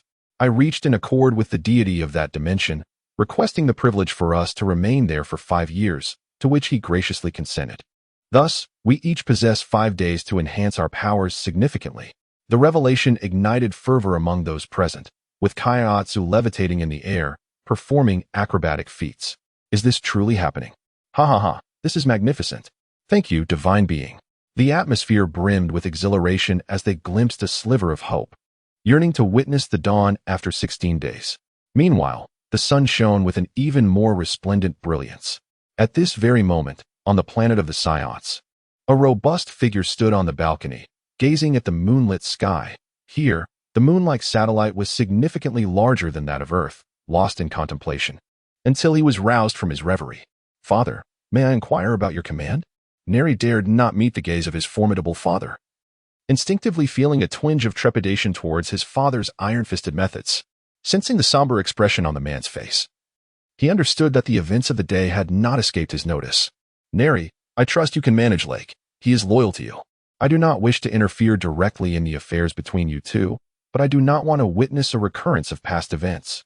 Grit's unyielding presence bore down on Neri, causing beads of sweat to form on his brow. He instinctively replied, "Yes, I am aware of the matters regarding Lake and Zack. Since I have not issued any orders, you should not be so wary of Zack. Have you already forgotten the chaos of those bygone days?" The mere mention of his father's recollection of Zack's frenzied battles sent a chill down Neri's spine. If Lake truly intends to provoke Zack, I advise you to withdraw from this conflict. Zack is one of my most valued subordinates, and I wish to see him unharmed. Even so, you may not be able to inflict any damage upon him. Furthermore, I implore you to keep the matter of the assassination concealed, lest the Saiyans harbor any suspicion towards us. Our true adversaries do not lie among them. Upon hearing the thunderous words of Grit, Neri was acutely aware of the significant repercussions of this surprise attack, and it was the first time he witnessed his father's fury. "Indeed," Neri replied respectfully. But after a moment of contemplation, he added, "Father, our scans indicate that Goku and Vegeta's powers have significantly increased." "Yes, I am aware," Grit responded, his expression softening as he reflected on their remarkable progress within merely 3 days. They truly embody the essence of Saiyajin. Yet is it wise to speak thus? Especially regarding Goku, whose power remains an enigma. It matters not. Everything is still within my control. Do not dwell on it too much. Tomorrow marks the commencement of the tournament. We must remain vigilant against them. What about those who previously attacked Vegeta? Indeed, they are the ones we must be cautious of. I hope they do not disrupt the proceedings of the tournament. By the way, what has become of the others? Grit shifted the topic, posing an unusual question. There has been no movement. The Elder Council remains unchanged. Neri refrained from elaborating, as he sensed an unsettling undercurrent. Have there been no traces of Shadow at all? Can we not ascertain their whereabouts? It cannot be confirmed, but various signs suggest that Shadow has seemingly departed from the inner universe. Is that so? Could it be that they have ventured to Earth? Grit's eyes gleamed with profound light as he chuckled. "Earth, what shall we do?" Neri inquired with urgency. "Nothing of great concern. It is nightfall. You should retire and rest." "Yes, I shall take my leave." After bowing, Neri briskly exited the chamber. Grit then turned his attention back to the desolate moon hanging in the sky. Chapter 24. The battle commences. The feudal lord's conflict. Part 4. Time flowed ceaselessly, and suddenly the sky brightened. The crimson sun had replaced the pale moon, casting a resplendent ruby hue to the east. Goku and his companions were fully prepared, awaiting their departure. For today marked the day of the grand tournament, and the participants residing here had largely gathered to embark towards the colossal celestial body where an extraordinary battle would unfold. "Goku, we cannot accompany you to the tournament venue. The planet's gravity is exceedingly intense, so take care of yourself. I entrust Goten and Gohan to your care," Chi-Chi tenderly admonished while holding Goku's hand. However, those present could discern the underlying truth in Chi-Chi's fierce gaze. Her concern was primarily for the safety of Goten and Gohan. Her affectionate eyes essentially served as a warning to Goku, should anything befall her sons. "You must know how to resolve the situation, correct?" It was an overtly protective and threatening gesture. Everyone shared their thoughts on Kiki's perspective. "Well, it's not a big deal. We will only be there for 8 days, they remarked, referring to the 5 days of preliminary rounds to select the top 64, followed by 3 days for the final competition. After 8 days, we shall meet again." Goku chuckled, scratching his head. "Although you cannot be there in person, you can still watch our matches via the live broadcast. Indeed, there exists a device that transmits the event via satellite, allowing every planet in this space to witness the competition simultaneously. Nonetheless, you must exercise caution," Bulma advised, exchanging glances with Vegeta and Trunks, who echoed her sentiment. "It's merely a competition. What's the fuss? Vegeta responded coolly, crossing his arms dismissively. Yes, Mom, it's just a competition. It might even be quite enjoyable. Trunks added in agreement. Dad and my brother will be fine. You needn't worry, Mom, Bra reassured. Grandpa, you must secure that championship title and become the greatest in the universe. Xiao Fang exclaimed, clasping her delicate hands in anticipation as she gazed at Goku. Very well. I shall give it my all. Goku replied, clenching his fists in determination. Now let us embark. Master Roshi proclaimed with an unusual seriousness. I wish everyone a triumphant return. With spirits high, they boarded the spaceship, which slowly sealed its doors before launching forth with great momentum toward the sacred venue of the Universal Fighting Tournament. What kinds of battles await them? Goku's competitive spirit surged, trembling with excitement, his eyes sparkling with anticipation for the matches and formidable opponents ahead. What powerful beings will we encounter? Goten asserted confidently, Father, we are Saiyajins, recognized as the rulers of the universe. Few can surpass us. He seemed quite pleased with the fruits of their recent training. No, Goten, be cautious. There have been those who could easily defeat me before, Vegeta countered, his grip tightening with resolve. I will not be bested by them again. However, I too am eager to discover what other strong warriors exist in the universe. Indeed, Uncle Vegeta, Goten replied softly, sensing he had touched on a sensitive topic. In any case, we must remain vigilant. Right, Mr. Gohan? Having been bullied by Goten and Trunks, exhibited signs of evasion towards them, and being a rather mature child of modest means, he preferred conversing with Gohan. Yes, we should exercise caution, Gohan replied calmly, though he refrained from mentioning the existence of Drolfin to Goku and Vegeta, as he did not wish to divert their focus from other potential shifts in the tournament's dynamics. Just then, the spacecraft jolted violently as they approached the planet, the immense gravity causing it to sway. Nevertheless, it ultimately descended safely to the ground, restoring the previous calm. Is gravity truly this formidable? Trunks' expression darkened, and after a moment of contemplation, he remarked, it's quite similar to what we experienced during our training. Gohan was already well aware of the situation, displaying little in the way of surprise. Meanwhile, Goku and Vegeta, seemingly unfazed, casually opened the door to behold the stony landscape, far harder than diamond, of this transformed planet. Here, verdant hills and azure skies met with wispy white clouds, yet the delightful songs of birds were conspicuously absent. They all stepped out, observing the figures before them, each moving with remarkable agility, their expressions calm, yet exuding an unsettling aura. Goten and Trunks stood in speechless awe, finally grasping the vastness of the universe, recognizing the presence of many hidden talents. Obyu, having embraced Goku's teachings, felt an exhilarating surge of passion, yet just as he yearned for the impending battle, a sudden shift occurred within him. At that moment, a voice shattered the silence. Attention all participants, please enter the arena. The competition will commence in 10 minutes. Please be advised. All eyes turned towards the colossal structure ahead, reminiscent of the World Martial Arts Tournament venue, yet sprawling over an impressive area of 10,000 square meters. A profound respect welled up within them, and the blood of warriors began to stir. Inside this grand edifice, a significant contest was about to unfold, one that would determine the universe's number one, meaning the victor would guide the course of the next 10 million years. In this era, who would reign supreme? Chapter 25. The battle commences. The Warlords Contest. Part 5. The clear sound of bells resonated through the air. Ding, ding, ding. After 10 million years, the clarion call of battle echoed once more. Everyone's gaze was fixed upon the enormous clock above, as the wheel of history aligned at this singular moment, igniting the fervor for combat among the masses. 10 million years had slipped by, and within the vast river of history, how many truths had been sealed and buried? What remnants had the once mighty left behind? Nothing at all. Though a ruler may preside for 1,000,000 years, no one can exist eternally. Acquiring the title of the universe's strongest does not shield one from the relentless passage of time. This irony is striking, for no matter how formidable one may become, they remain mere puppets of fate or history.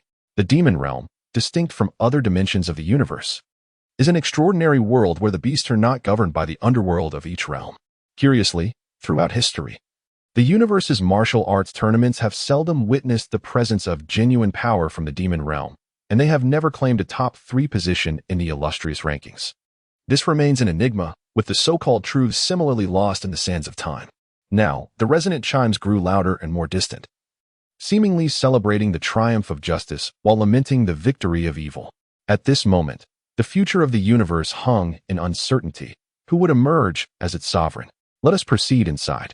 Goku's body trembled with anticipation, feeling the exhilarating rush of blood surging within him. With a gentle smile, he turned to his companions and began to stride toward the entrance. Indeed, everyone answered in unison, closely following behind Wukong.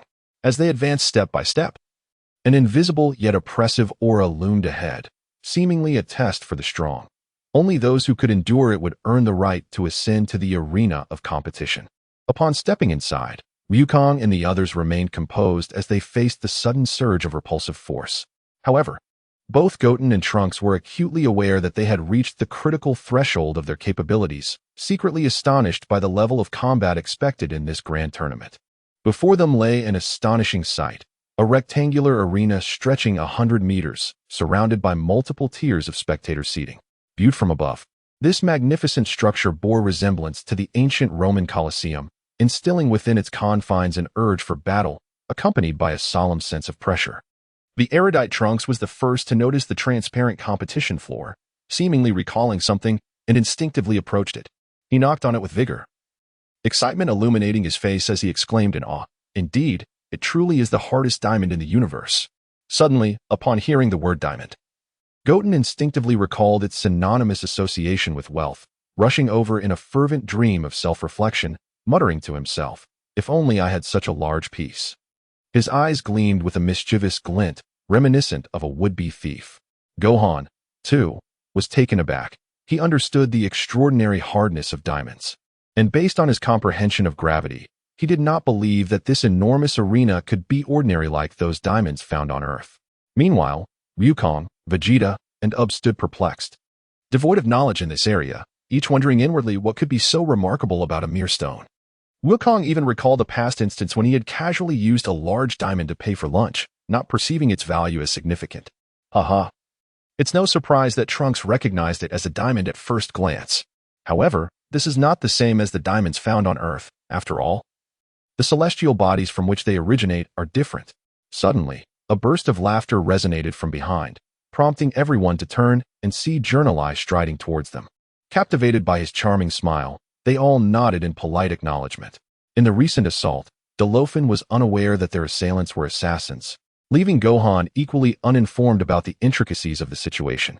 However, instinctively, Gohan began to distance himself from Journalai after their conversation. Similarly, Vegeta and Goku shared the same sentiment, though they continued to smile politely. Journalai, perceiving the unspoken thoughts of those present, offered a faint smile before elaborating. Due to the immense gravity of this planet, it can be said to be the densest celestial body in both inner and outer space. Consequently, the hardness of materials here far surpasses that of other planets. In other words, the hardness of diamonds is the most formidable substance in the cosmos. Oh, really? Goku, possessing a modicum of knowledge about diamonds, could not resist his instinctive curiosity, inquiring, how much damage did past tournaments inflict upon it? As you can see, this is a new arena, for the old one has been utterly destroyed. As far as we know, only the last tournament was capable of completely obliterating it. Journalai indicated towards the vast arena ahead. Chapter 25. The battle commences. The Lord's Contest, 7. Chapter 3. Ah, so that's how it is, Trunks responded, stroking his chin, while the others gradually comprehended the purpose of the observation chamber through Journalai's introduction. As they conversed, a robust individual, presumably the steward, approached Journalai, stating, "Young master, all preparations have been completed, and the king has arrived at the command platform. The match is about to begin." Journalai regarded the sturdy young man before him and replied, "Is that so? Everything is in order, Dick. Allow me to introduce you to our esteemed guests, the Saiyans. Please ensure they are well informed about all aspects of this grand event. I shall now seek my father. I trust this matter to you." "Yes, your highness." The young man named Dick bowed respectfully as Journalai departed, then turned to Goku and the others, saying, "Feel free to ask me anything. I will share all that I know. You are also a fighter, are you not?" Trunks ventured first, feeling a sense of camaraderie with the amiable young man. "Indeed. Though I am not particularly adept at combat, I lack the brilliance that you Saiyans possess," Dick replied with a smile. "Haha, strength is not always so clearly defined," Goku remarked, though upon noticing Dick's slight discomfort, he decided to inquire about a more pertinent topic. You must have information regarding the competitors in this tournament, correct? Yes, however, we are unable to disclose detailed information about the participants to outsiders. What we can provide is a brief introduction to the contestants prior to the matches. Indeed. Such information is necessary. Gohan nodded in agreement with Dick's statement. How many contestants will there be in this tournament? Vegeta, with a wry smile, took note of Goku's blunt remarks and thus sought to inquire in a more tactful manner. There are 896 participants. Within the inner universe, there are 332, while the outer universe comprises 564. However, the number of individuals gathered at the competition venue reaches several thousand. The preliminary round aims to select 56 warriors for the semifinals, among whom few, along with the king and the young master, will advance directly. Gohan fell silent upon hearing this revelation, as he unexpectedly found no mention of the formidable Jack in the response, which was quite intriguing to him. The pressure Jack exerted was indeed greater than that of Jinyu. In this regard, does each galaxy, of which there are 4 in total, host 141 warriors? Goten pondered aloud after a brief calculation. Not quite. Our selection is based on their combat prowess. The Eastern Galaxy boasts 176 warriors, the Western 192, the Southern 180, while the Northern Galaxy has only 84. And the Demon Realm contributes 12. The Northern Galaxy possesses merely 84 warriors. Trunks and Goten queried, given that Earth belongs to the Northern Galaxy. This is indeed the case, as the combat standards there are not particularly elevated. However, your powers are distinct. The Saiyans are extraordinary. Dick did not underestimate the familiar figures before him. According to the information at his disposal, they possessed considerable fighting capabilities. Recent celestial phenomena had many pointing fingers at Goku, and Dick's conjectures were not far from the truth. Will figures from the Demon Realm also partake in battle? The situation appears rather grim. Goku recalled the persistent provocations from the Demon Realm, stirring a twinge of anger within him. Gohan and his companions had gleaned some knowledge of the Demon Realm from Goku's words, and thus held a certain trepidation towards the 12 mentioned. Vegeta, filled with genuine ire, reflected on his past humiliating defeat against an opponent. Now, with his powers significantly enhanced, he felt capable of a rematch, especially after being deceived so thoroughly by that magical punch. Indeed, such is the situation, as the Demon Realm has always participated in this grand tournament, albeit they dare not act recklessly. Vegeta remarked with his hands on his hips, his tone icy. Meanwhile, Ub remained silent, standing there, lost in thought. What is the matter? You? What troubles you so? Ub silently questioned the corpulent being within. I do not know. It feels as though I have been here before. A long time ago, and now I sense an invisible oppression. Is that so? What shall we do? We are one and the same, Ub anxiously replied, his mind racing. Could this affect the competition? I am uncertain, came the silence in response. After a period of preparation, all arrangements were complete. The competitors and those capable of attending the event took their seats in the resting area. The competition was about to commence. Chapter 25. The battle begins. The War of the Lords, Part 8. A resounding voice echoed throughout the venue, the speaker being the king of the realm. Instantly, the entire assembly erupted in fervor, only to be quelled in an instant. All the warriors swiftly took their seats in the audience, their speed rivaling that of Goten. At that moment, a colossal screen in the northern section illuminated, showcasing a sophisticated intelligent computer. The numbers and figures within it spun incessantly, eagerly anticipating the appearance of all present. Indeed, the screen eventually stabilized, revealing 2 figures alongside the inscription, God Stada of Planet K in the North Galaxy X versus Warrior Sutton of Planet are in the South Galaxy N. As the subtitles emerged, the arena was simultaneously graced by the presence of the 2 combatants, one clad in divine attire, tall and imposing, while the other stood bare-chested, with yellow hair and a robust physique. Commence! In an instant, both figures vanished from sight, yet the spectators remained unfazed. Observing the unfolding battle, Goku exclaimed with delight, incredible. Even under such immense gravity, their speed is astonishing. The warriors of the cosmos are truly unfathomable. The dazed OOB, recovering from the judgment of the aura, approached and gazed at the conflict outside. The arena was alive with shock waves of air, reverberating with the rapid sounds of their movements. Suddenly, the 2 fighters' speeds diminished, revealing Sutton in pursuit of Stada, only to accelerate in a split second, overtaking Stada with the intent to deliver a powerful blow. Stada, however, remained unfazed, swiftly conjuring a ki blast with his hand in an attempt to preemptively strike Sutton. Left with no choice, Sutton retaliated with his own ki attack, which soared out of the venue. Due to the overwhelming gravity, the ki blast detonated upon striking the ground, emitting a blinding light and a furious gust of wind. Yet it merely singed the earth without causing significant destruction. Both warriors halted, standing in the arena. Warm-up complete. It's time to fight, Sutton declared. I have yet to unleash the full power of the World Tree.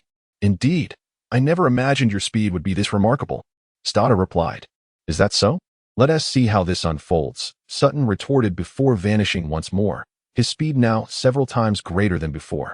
Stada merely smiled, then leaped backward just as a ki attack struck the spot he had occupied moments earlier. Upon landing, Stada utilized the recoil to propel himself forward, aiming a kick towards Sutton. Faced with the urgency of the situation, Sutton raised his left hand to block Stada's right leg, simultaneously launching a punch with his right hand towards Stada's body. What? Sida sensed impending danger and swiftly raised his hands to shield himself from the oncoming attack. Yet the force of the impact sent both him and Sutton sprawling. However, Sutton quickly regained his composure and pursued Sida with fervor. As Sida turned to face him, the overwhelming force primarily bearing down on him, he found himself confronted by Sutton. In a moment of panic, he clenched his fists tightly, channeling his energy to amplify his strength and activate his protective shield. The sheer power of the impact sent Sutton reeling backward. Is this your strength? Sutton exclaimed, a cold sweat breaking out on his forehead as he regarded Sida. Indeed, this is my prowess. Come, I believe you have yet to unleash your full potential, Sida replied. Have you noticed? I initially thought I wouldn't need to exert my full strength in the first match, but that is no longer the case. Sutton, too, suddenly surged with newfound strength, though confusion lingered in his mind. The outcome was becoming increasingly clear. Vegeta, observing the match intently, discerned the truth as both fighters revealed their true capabilities. The deity is destined to win. He has even fully unleashed his power, yet he already surpasses his opponent. Others nodded in agreement with Vegeta, yet Dick, standing nearby, watched them with a furrowed brow, his expression pensive. It was Sida who launched the first attack, swiftly maneuvering behind Sutton and landing a powerful blow to his back. Sutton, refusing to back down, turned to retaliate but was thwarted. He unleashed a barrage of energy blasts. Yet Sida fortified his own energy, neutralizing them all. In an instant, Sutton vanished, reappearing beneath Sida, leaping to strike at his chin, but Sida had already evaded, crouching beneath Sutton to deliver a devastating blow to his abdomen.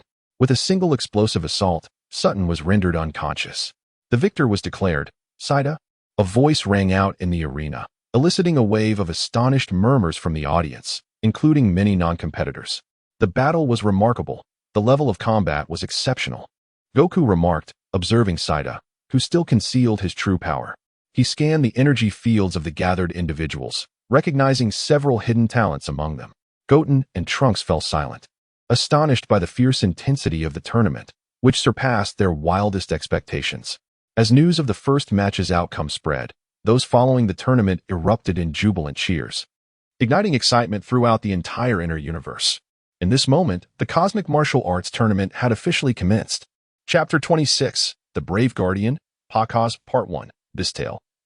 The Legend of the Dragon Ball Emperor emphasizes the narrative structure and the portrayal of fervent battles, which may not align perfectly with a traditional novel style.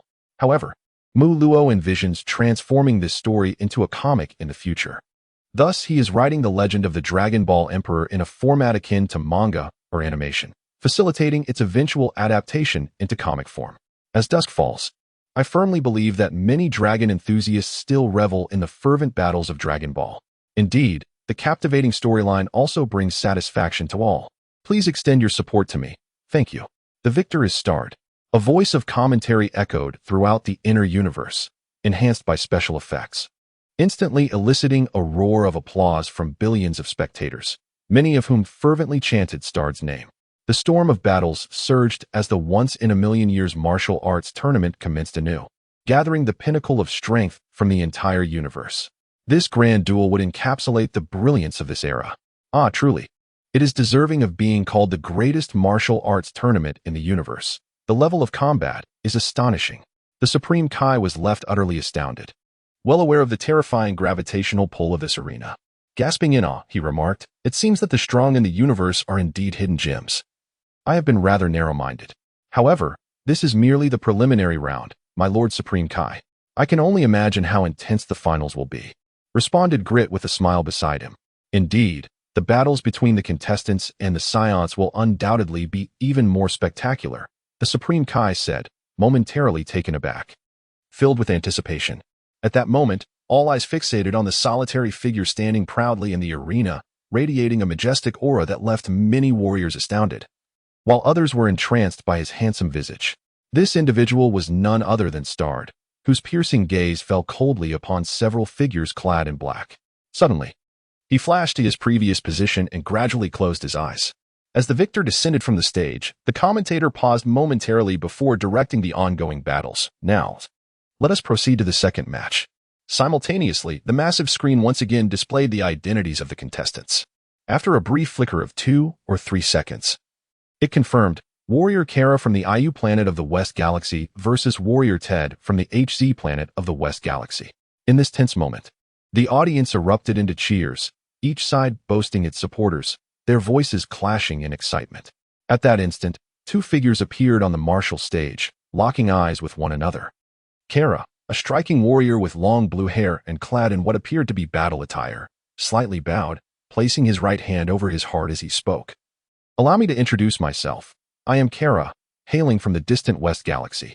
My goal here is to challenge and surpass all opponents, vying for the title of the strongest in the universe." "Oh, really? Well, I too am here for that very purpose.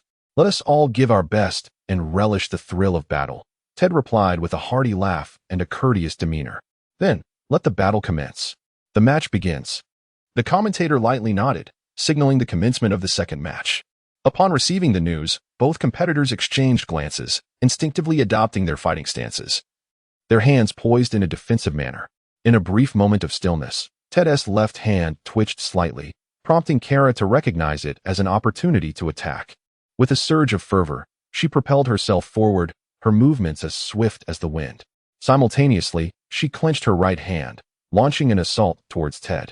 The latter's expression shifted instantly as he sensed the imminent danger, but realized he had no time to evade. In a desperate attempt, he leaned back, striving to create distance for a counterattack. Ultimately, Ted managed to dodge Kara's punch. However, she relentlessly pursued him. Just as she was about to close the gap, Ted seized the moment to counterattack, swiftly flipping onto his hands and propelling his feet upward. Kara sensed the impending threat and attempted to slow down. Yet inertia proved challenging to overcome. In a critical moment, she unleashed a ki blast towards the ground. Although its force was modest, the resulting airflow lifted her just in time to evade Ted's feet. Meanwhile, Ted had already positioned himself above Kara, aiming to strike her from behind with the momentum of his descent. Startled, Kara quickly turned her body, only to find her opponent nearly in front of her. With time running short, she crossed her hands in a defensive posture, forming a cross to withstand the fierce blow. Nevertheless, the sheer impact sent her crashing to the ground, her hands bracing against the platform, causing the entire arena to tremble. Remarkably, the platform exhibited no signs of cracking, its defensive strength truly formidable. In this fierce contest, Ted afforded Kara no respite, continuing his downward assault with the force of his dive. Sensing the urgency, Kara gripped the ground firmly and executed a powerful 360-degree spin to evade Ted's strike. Simultaneously, as she landed, she utilized the reaction force to launch a forward attack, her fist aimed directly at Ted's chest. Chapter 26, The Brave, the Guardian of Pakaz, Part 2. Wait, what? Ted suddenly became aware of the danger, hastily bringing his hands together to block Kara's punch. Yet, the force behind this attack was overwhelming, generating rippling shockwaves through the air that sent Ted staggering several paces back, while Kara gracefully rolled and landed smoothly. At this juncture, both fighters locked eyes, enveloped in a contemplative silence regarding the ensuing battle. "Well, it seems you truly possess remarkable strength, young man. Your power is impressive. However, you should strive even harder, for in my estimation, your strength and speed could be enhanced threefold. Otherwise, you shall find yourself defeated by me," Ted remarked with a smile. Observing Kara. "Oh, is that so?" Kara echoed with a smile of his own. "We shall only discover that after the battle, won't we?" With that, Kara's figure became somewhat indistinct, her attack speed noticeably increasing, Yet Ted remained resolute, steadfastly positioned without a hint of trepidation. Suddenly, with a leap, he vanished. And in the very instant that followed, his previous position erupted in a catastrophic explosion, a wave of energy unleashing a terrifying torrent of flames. It was futile. A voice echoed, that of the handsome Carla, who appeared instantaneously at Ted's right side, aiming for a decisive blow. Yet reality thwarted his attempt. What lay before him was merely a fleeting illusion. In a flurry, he turned to glance downward, only to find Ted standing atop the combat platform. While the energy strike hurtled toward him, in a moment of panic, Carla unleashed an energy blast of his own, and the two attacks collided mid-air, igniting a spectacular explosion of fire. Amidst the shockwave, Carla clenched his eyes shut, shielding them from the blinding light, yet simultaneously relinquishing his observation. At that moment, Ted had already positioned himself above him, delivering a crushing blow with his elbow to Carla's back. The overwhelming force surged through him, even tearing a gaping hole in his battle attire, sending Carla crashing onto the platform with a thunderous impact. Regaining consciousness, Carla rose abruptly, wiping the blood from the corner of his mouth as he gazed at Ted above him, his expression calm yet silent. "Oh, you truly are resilient. Enduring such a heavy blow without significant harm. Are you attempting to conserve your strength? Next time, I shall give it my all," Ted remarked, equally astonished. "Is that so? Yet I have no intention of being defeated by you. Regardless, I am not fond of that battle state," Carla murmured to himself, clenching his fists. "That battle state? Are you capable of transforming?" Ted inquired, his surprise evident. "Indeed," Carla replied, a faint smile playing on his lips as he suddenly concentrated his energy, causing the air to crackle and burst forth. In the tumultuous surge of energy, his form underwent a dramatic transformation. His previously slender physique became robust, his height increasing by over 30 centimeters, though his features remained unchanged. "What? This is your battle state?" Ted gasped as he sensed the overwhelming surge of energy, his expression shifting to one of horror. "Yes, for I am not particularly fond of my current muscular form. It is rather unappealing," Carla remarked, touching his arms, which rivaled those of the formidable Beau. Ted's expression shifted dramatically, a sense of foreboding washing over him. "Then let us engage in battle," Carla said with a smile. "This is overwhelmingly powerful. I can only imagine. His strength has increased at least tenfold. Indeed, he is formidable. His combat power may well exceed trillions. And he likely has yet to unleash his full potential," Vegeta mused, arms crossed, grinning at the opposing strength. "The universe is truly vast, concealing numerous powerful beings." Gohan was lost in contemplation.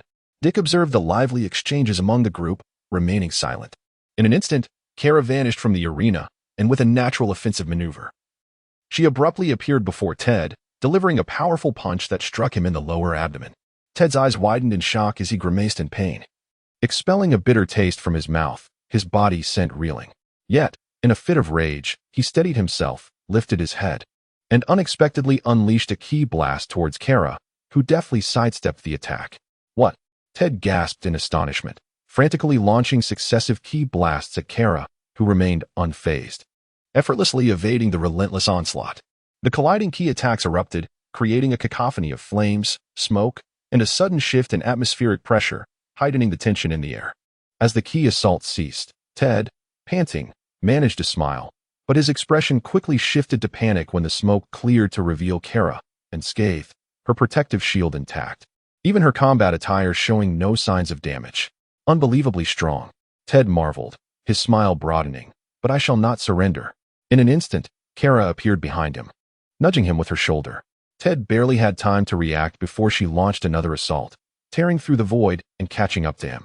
She struck his shoulder and neck with her knee, then vanished, reappearing on the arena platform, her raised right hand perfectly positioned to catch the falling Ted, delivering a single blow that rendered him unconscious. The crowd erupted in astonished cheers, their excitement reverberating throughout the space. Chapter 26, The Brave Guardian of Pakaz, Part 3, the third update. While the cosmic fighting tournament raged on, in another familiar setting, thick golden clouds loomed above, where a small palace floated. Inside the hall, a colossal figure resembling a bull demon faced the audience, adorned with a purple-blue hat emblazoned with a large character for Yama. It was none other than the Lord of Hell, King Yama. Suddenly, a small blue-faced specter rushed into the hall, its frantic voice shattering the previously tranquil atmosphere. "Oh, what brings you here in such a fluster?" King Yama inquired. his fierce gaze fixed on the intruder as he prepared to rise. "Why, Your Excellency King Yama," the little specter stammered. "Frisia, Cell, Baby, and Super 17 wish to attend the cosmic fighting tournament. They are currently wreaking havoc in hell and seek your command." The specter trembled under Yama's intense gaze, but respectfully conveyed the urgent news. "Oh, is that so? A troublesome bunch indeed. Very well. I am curious to witness the battles as well. Gather them here immediately," Yama replied, his anger subsiding as he stroked his beard thoughtfully.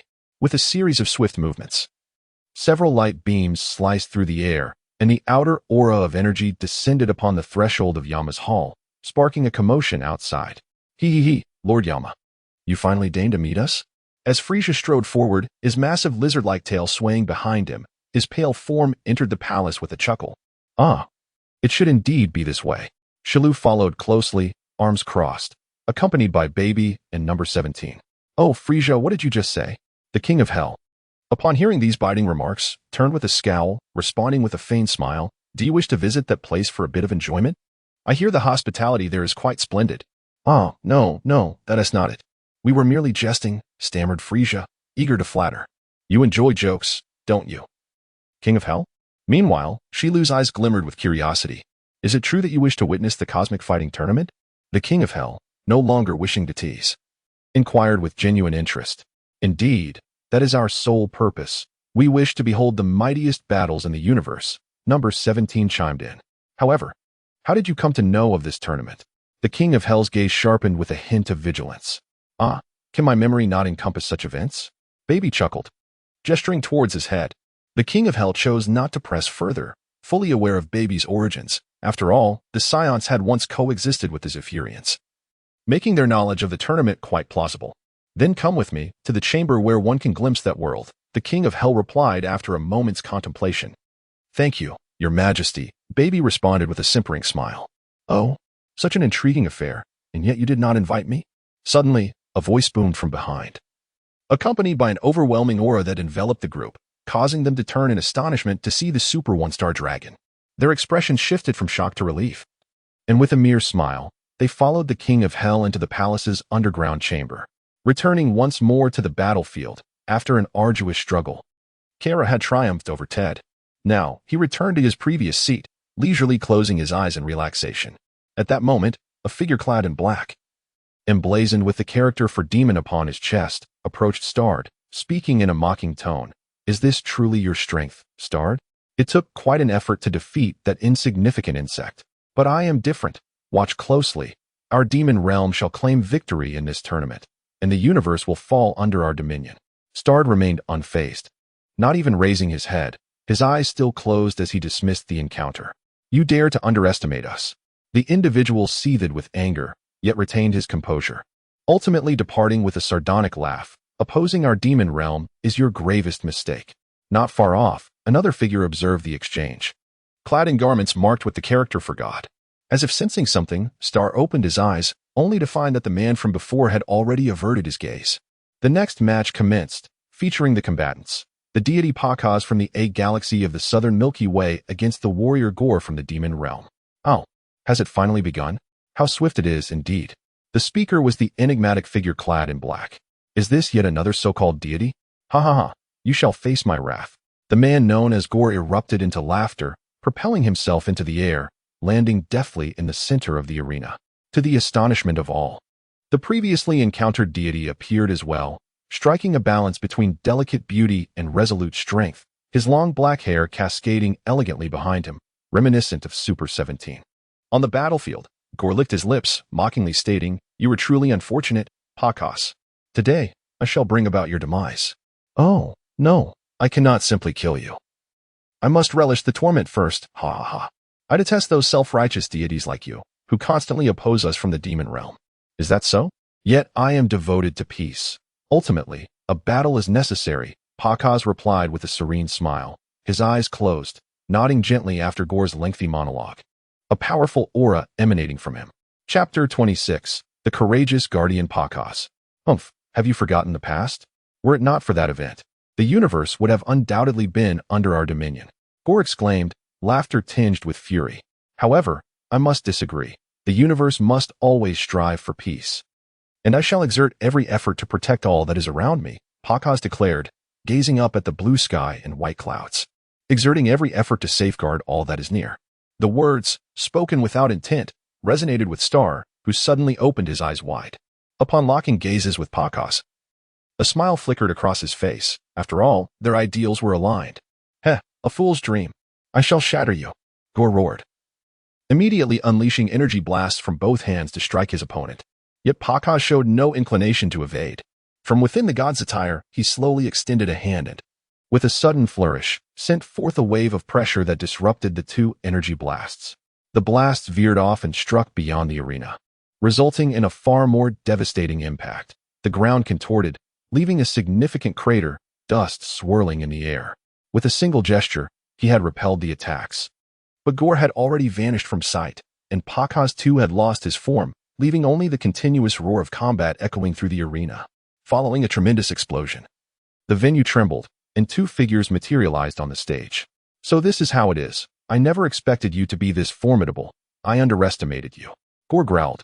In that case, I eagerly anticipate your resistance. I shall tear you apart. Oh, is that so? Are you about to transform? Beast Gore. Pakaz replied coolly, unfazed. You actually know my identity, huh? Does that not spell despair for you? Indeed. You should be aware that I am the third strongest among the new generation of the demon realm. Gore laughed heartily, only to have his expression contort into a grotesque visage, transforming from human to beastly form, his skin gradually shifting to a deep crimson hue. A single horn sprouted from his forehead, his muscles swelling with newfound strength, veins prominently coursing through his body, his physique rivaling that of Broly. Is this your true form? Pakaz maintained his composure, unperturbed, and remarked, Your power is indeed formidable, yet I suspect your speed must be lacking. After a moment of silence, Gore sneered menacingly, Then your attacks shall have no effect on me. Ultimately, your attempts to evade will lead to your defeat. Oh, is that so? Then watch closely.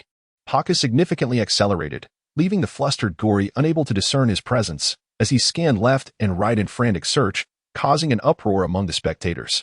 Wu Tian and Trunks were equally astonished, their expressions shifting as they found themselves unable to perceive his movements. Even Gohan could barely keep pace. Fool, right before your eyes, Vegeta remarked impulsively, disdain evident in his voice upon realizing the opponent hailed from the demon realm, and he was further taken aback by the so-called third strongest. Indeed, Pakaz appeared instantaneously before Gore, delivering a powerful punch to his abdomen, the force so immense that his fists sank halfway in. Gore was sent flying, spitting out blue blood, his eyes widening in shock. Stopping in his tracks, Gore wiped the blood from the corner of his mouth and gasped, You little rascal. Fixing his gaze on Pakaz, beams of light shot from his eyes, aiming to obliterate his adversary, yet Pakaz swiftly dodged. However, the martial arena was scorched, and the surrounding area was obliterated, vanishing without a trace. Gore continued to unleash his eye beams towards Pakaz, who elegantly evaded each strike, maintaining an air of composure. Yet, this chaos endangered the spectators, panic erupting among them. We must conclude this swiftly, Pakaz thought, accelerating once more, leaving Gore in a state of disarray, unable to track his movements. Soon, a cold smile crept across Pakaz's face as he spun rapidly, executing a 360-degree attack, the twin beams of lethal light swirling destructively around him. Ha ha ha, come at me. Gore laughed maniacally. Fall. However, an enraged voice sharply interrupted Gore's wild laughter. Pakaz appeared directly above Gore, diving down with a powerful punch aimed at his head. The immense pressure reverberated throughout the venue, shaking it significantly, causing the martial arena to dent 2 centimeters for the first time. Caught off guard by the sudden impact, Gore could only emit a piercing scream as his body trembled violently, ceasing his earlier assault and slowly collapsing into unconsciousness. After a brief silence, the crowd erupted into jubilant cheers, and soon the entire venue resonated with applause. In this epic battle between gods and demons, the victor was Pakaz. Chapter 27, Conspiracy and Battle, the spread of evil at this moment, for figures clad in dark garments rose, gazing contemplatively at the fallen Gore. What a foolish waste. Daring to boast of being the third strongest from the demon realm. The familiar voice echoed again, unmistakably belonging to the one deemed worthless by Qingluo. He truly has no reason to exist. It seems we can dispose of him first. Another voice conveyed through mental communication. He indeed. A loyal dog to Shalu has no need to linger for long. It tarnishes the honor of our lineage. After all, his ancestors were once prominent figures in the demon realm. Hearing his companions disparage the turncoat Gory, another individual smirked, though he felt a twinge of apprehension at the mention of the lineage's ancestors. After all, during that era, he was the foremost figure beneath the 7 killing lords, his power and status vastly eclipsing those of Yan's and Mingjia. Perhaps Shalu merely sought to forge alliances with the forces of the demon realm. Presently, Shalu and Lord Marrow stood at odds, while Qinglu maintained a neutral stance. It appeared the demon realm was not as tranquil as it seemed. Another individual, after deep contemplation, arrived at this conclusion. I understood, otherwise, he would not have been so eager to suppress me so swiftly. Fortunately, my father is truly a worthless man, which has dulled their perception of me, allowing me to survive under their gaze as a mere fool. Yet, I vow that one day, he shall regret his arrogance. The earlier figure spoke with indignation, then slightly inclined his head towards a third individual, signaling him to eliminate Goryai, who promptly vanished in response. Is he acting so quickly? Wouldn't that alarm the prey? Another person expressed his doubts, his naturally magnetic voice melodious, yet distinctly male. No trouble at all. Yan's and Mingjia are still gravely injured, while we too have fully recovered. Should we eliminate that fool now, it may provoke our friends into confrontation with them. In that case, we could seize the opportunity to break free from Shalu's control and enhance our own power by vanquishing those two later. Upon hearing the term friends, the other man smiled knowingly. For indeed, the enemy of my enemy is my ally. As the two reveled in their scheming, another figure clad in black interjected, "My lord, how shall we arrange matters in this situation?" He pressed his palm against his chest and bowed respectfully. "Oh, is it Gister? This is nothing. Merely an unexpected turn of events," replied the magnetic-voiced man, his eyes closed. "And what of Lord Marrow's side?" Gister inquired, his head bowed. "Nothing of concern. This trivial matter need not be reported to Lord Marrow. By the way, how are the injuries of those two?" The magnetic-voiced man asked again, for he was well aware that Gister was one of his most loyal followers. "They have healed around 70 to 80%. But my subordinates speculate their strength has only returned to 30%, Gister reported. "Oh, they have recovered so swiftly?" Another figure in black expressed surprise, his thoughts growing heavier. "Yes, Your Majesty," Gister replied with utmost respect, and his answer revealed for the first time the identity of the magnetic-voiced man, the current king of the demon realm. Upon receiving Gister's report, the magnetic-voiced man was momentarily taken aback, but after exchanging glances with the king of the demon realm, they devised the optimal combat strategy, their eyes sparkling with intensity. Then, Gister, prepare for your match and inform Teva to refrain from eliminating Goryai for the time being, the king commanded, his eyes narrowing, exuding a chilling aura of lethal intent. Understood. In an instant, Gister vanished, leaving behind a vacant space. The enigmatic figure of the magnetic man also turned his head, casting a curious glance towards the observation room, his gaze lingering on a familiar silhouette. Sun Wukong. Suddenly, a chilling aura of menace converged towards him. Wukong abruptly raised his head, his earlier excitement replaced by a grave demeanor, for he too recognized those cold, indifferent eyes, reminiscent of a past encounter. Chapter 27, Conspiracy in Battle, The Spread of Evil, Part 2, a second update.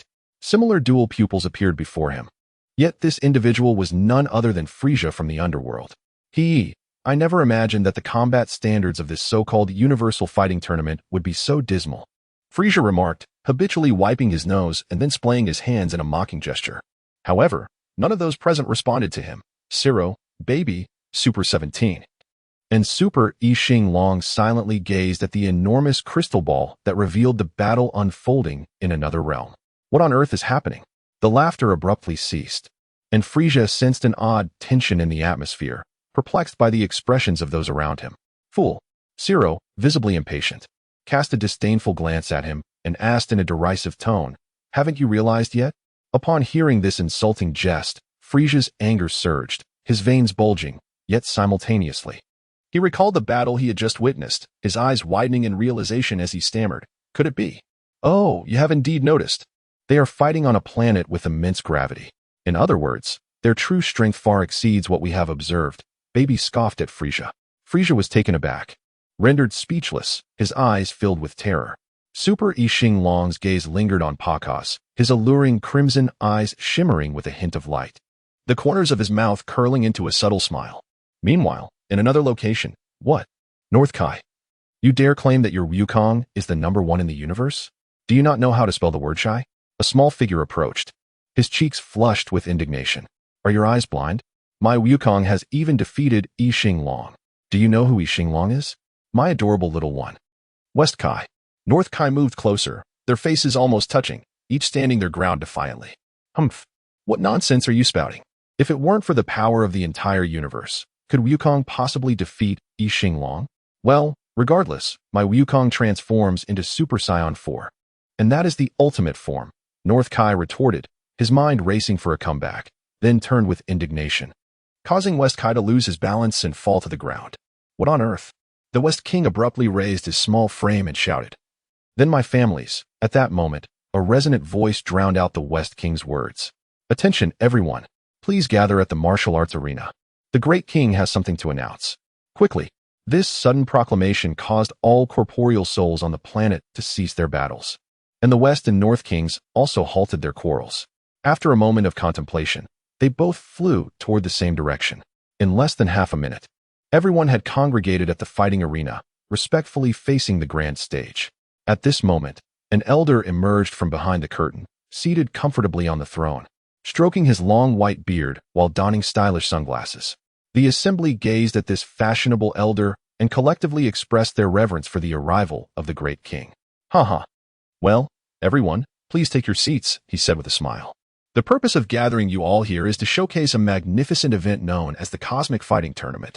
The Great King, while stroking his lengthy white beard, chuckled and, to the astonishment of the crowd, pressed a remote control that opened a portal in the arena, revealing a large crystalline cube suspended in midair.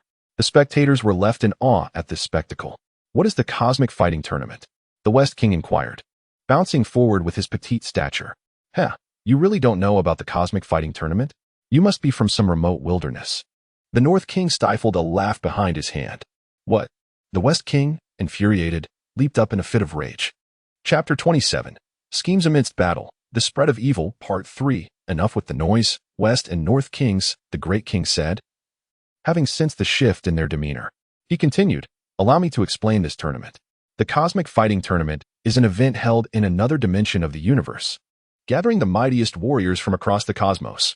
It determines the strongest warrior, one whose status could rival my own.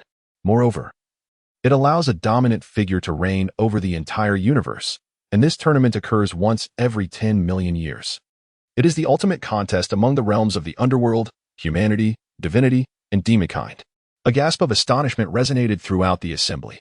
Feeling incredulous, the West King cautiously approached and asked, Great King, is this tournament truly real? Indeed, it should be, the Great King replied. However, I have only held the position of Great King for 400,000 years, so I am not fully aware of the details. Furthermore, I heard from my predecessor that the last tournament was so powerful that even the divine realm was affected. Unfortunately, the records documenting that event have been lost for 750,000 years. Is that so? The North King interjected, nudging the West King aside as he stepped forward to inquire.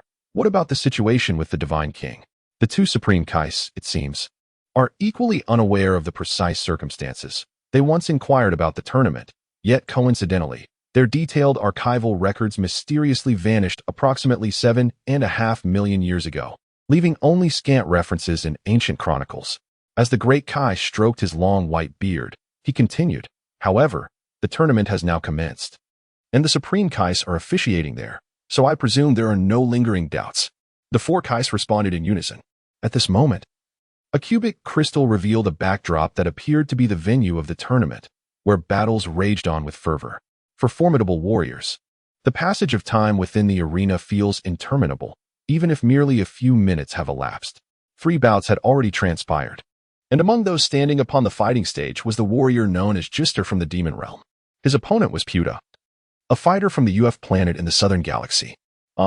You are quite resilient, aren't you? Puta, was it? I did not expect you to remain standing after enduring so many of my assaults, Gister remarked, wiping the blood from the corner of his mouth, where Puta had counterattacked. A devilish grin revealed his bloodthirsty madness. Meanwhile, Puta was gasping for breath, his expression tinged with despair. What should I do? My opponent is truly formidable. I have exerted all my strength, yet it feels as though he is merely toying with me. This demon is too powerful. As blood flowed profusely from his wounds, Puta's eyes gradually dimmed, and his consciousness began to fade. Trunks observed the recent battle in silence, beads of cold sweat forming on his brow as he thought. Gister is overwhelmingly strong, far surpassing the previous warrior, Gory. Even I can only glimpse his shadow. His speed exceeds my own.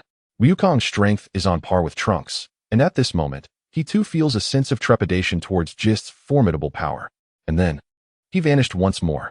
Wu Tian gazed down at the arena, exclaiming in astonishment. Indeed, Gister had vanished from sight, but almost simultaneously, Puta was flung away, propelled by an explosive force. Gister's assault targeted his face, and Puta clutched his slightly concave features, struggling in agony. Yet, soon he released his grip, beholding Gister, who approached like a specter. His eyes widened in terror, yet he was rendered immobile, as Gister unleashed a powerful punch to Puta's abdomen, forcing him to double over. Almost immediately, Gister followed up with an uppercut that shattered Puta's jawbone, distorting his features and causing a torrent of blood to erupt, launching his body skyward. As Puta ascended, he coughed up blood repeatedly, the brutal strike to his abdomen having severely injured his internal organs. Gister's attacks were relentless. Before Puta could recover from the spillage of blood, Gister struck his chin once more, subjecting him to an unbearable barrage. Chapter 27, Conspiracy in Battle, The Spread of Evil, Part 4. Puta extended his arms, unleashing a defensive barrier that shattered in the air. Harnessing the storm, he attempted to stabilize himself and repeatedly directed his energy downward in strikes against Gister. Yet, Gister showed no inclination to evade. Instead, he too opened his arms, activating a protective shield. The dark violet barrier absorbed all energy attacks, extinguishing them silently, like pebbles sinking into water.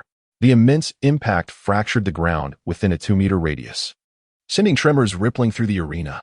After a minute of incessant bombardment, Puta finally exhausted his strength, gasping for air as he collapsed onto the ground, his body yielding and falling forward. This is truly dire. My strength is almost depleted. Even the energy for levitation has vanished. Puta pressed his hands against the platform, blood mingling with sweat as fatigue overwhelmed him, making it difficult to continue the fight. Observing that Puta's assault had ceased, Gister lowered his shield, a cold smile forming on his lips as he remarked, "You have failed." Puta, panting, attempted to utter words of surrender, but before he could express his capitulation, a flash of purple-black light rendered it too late.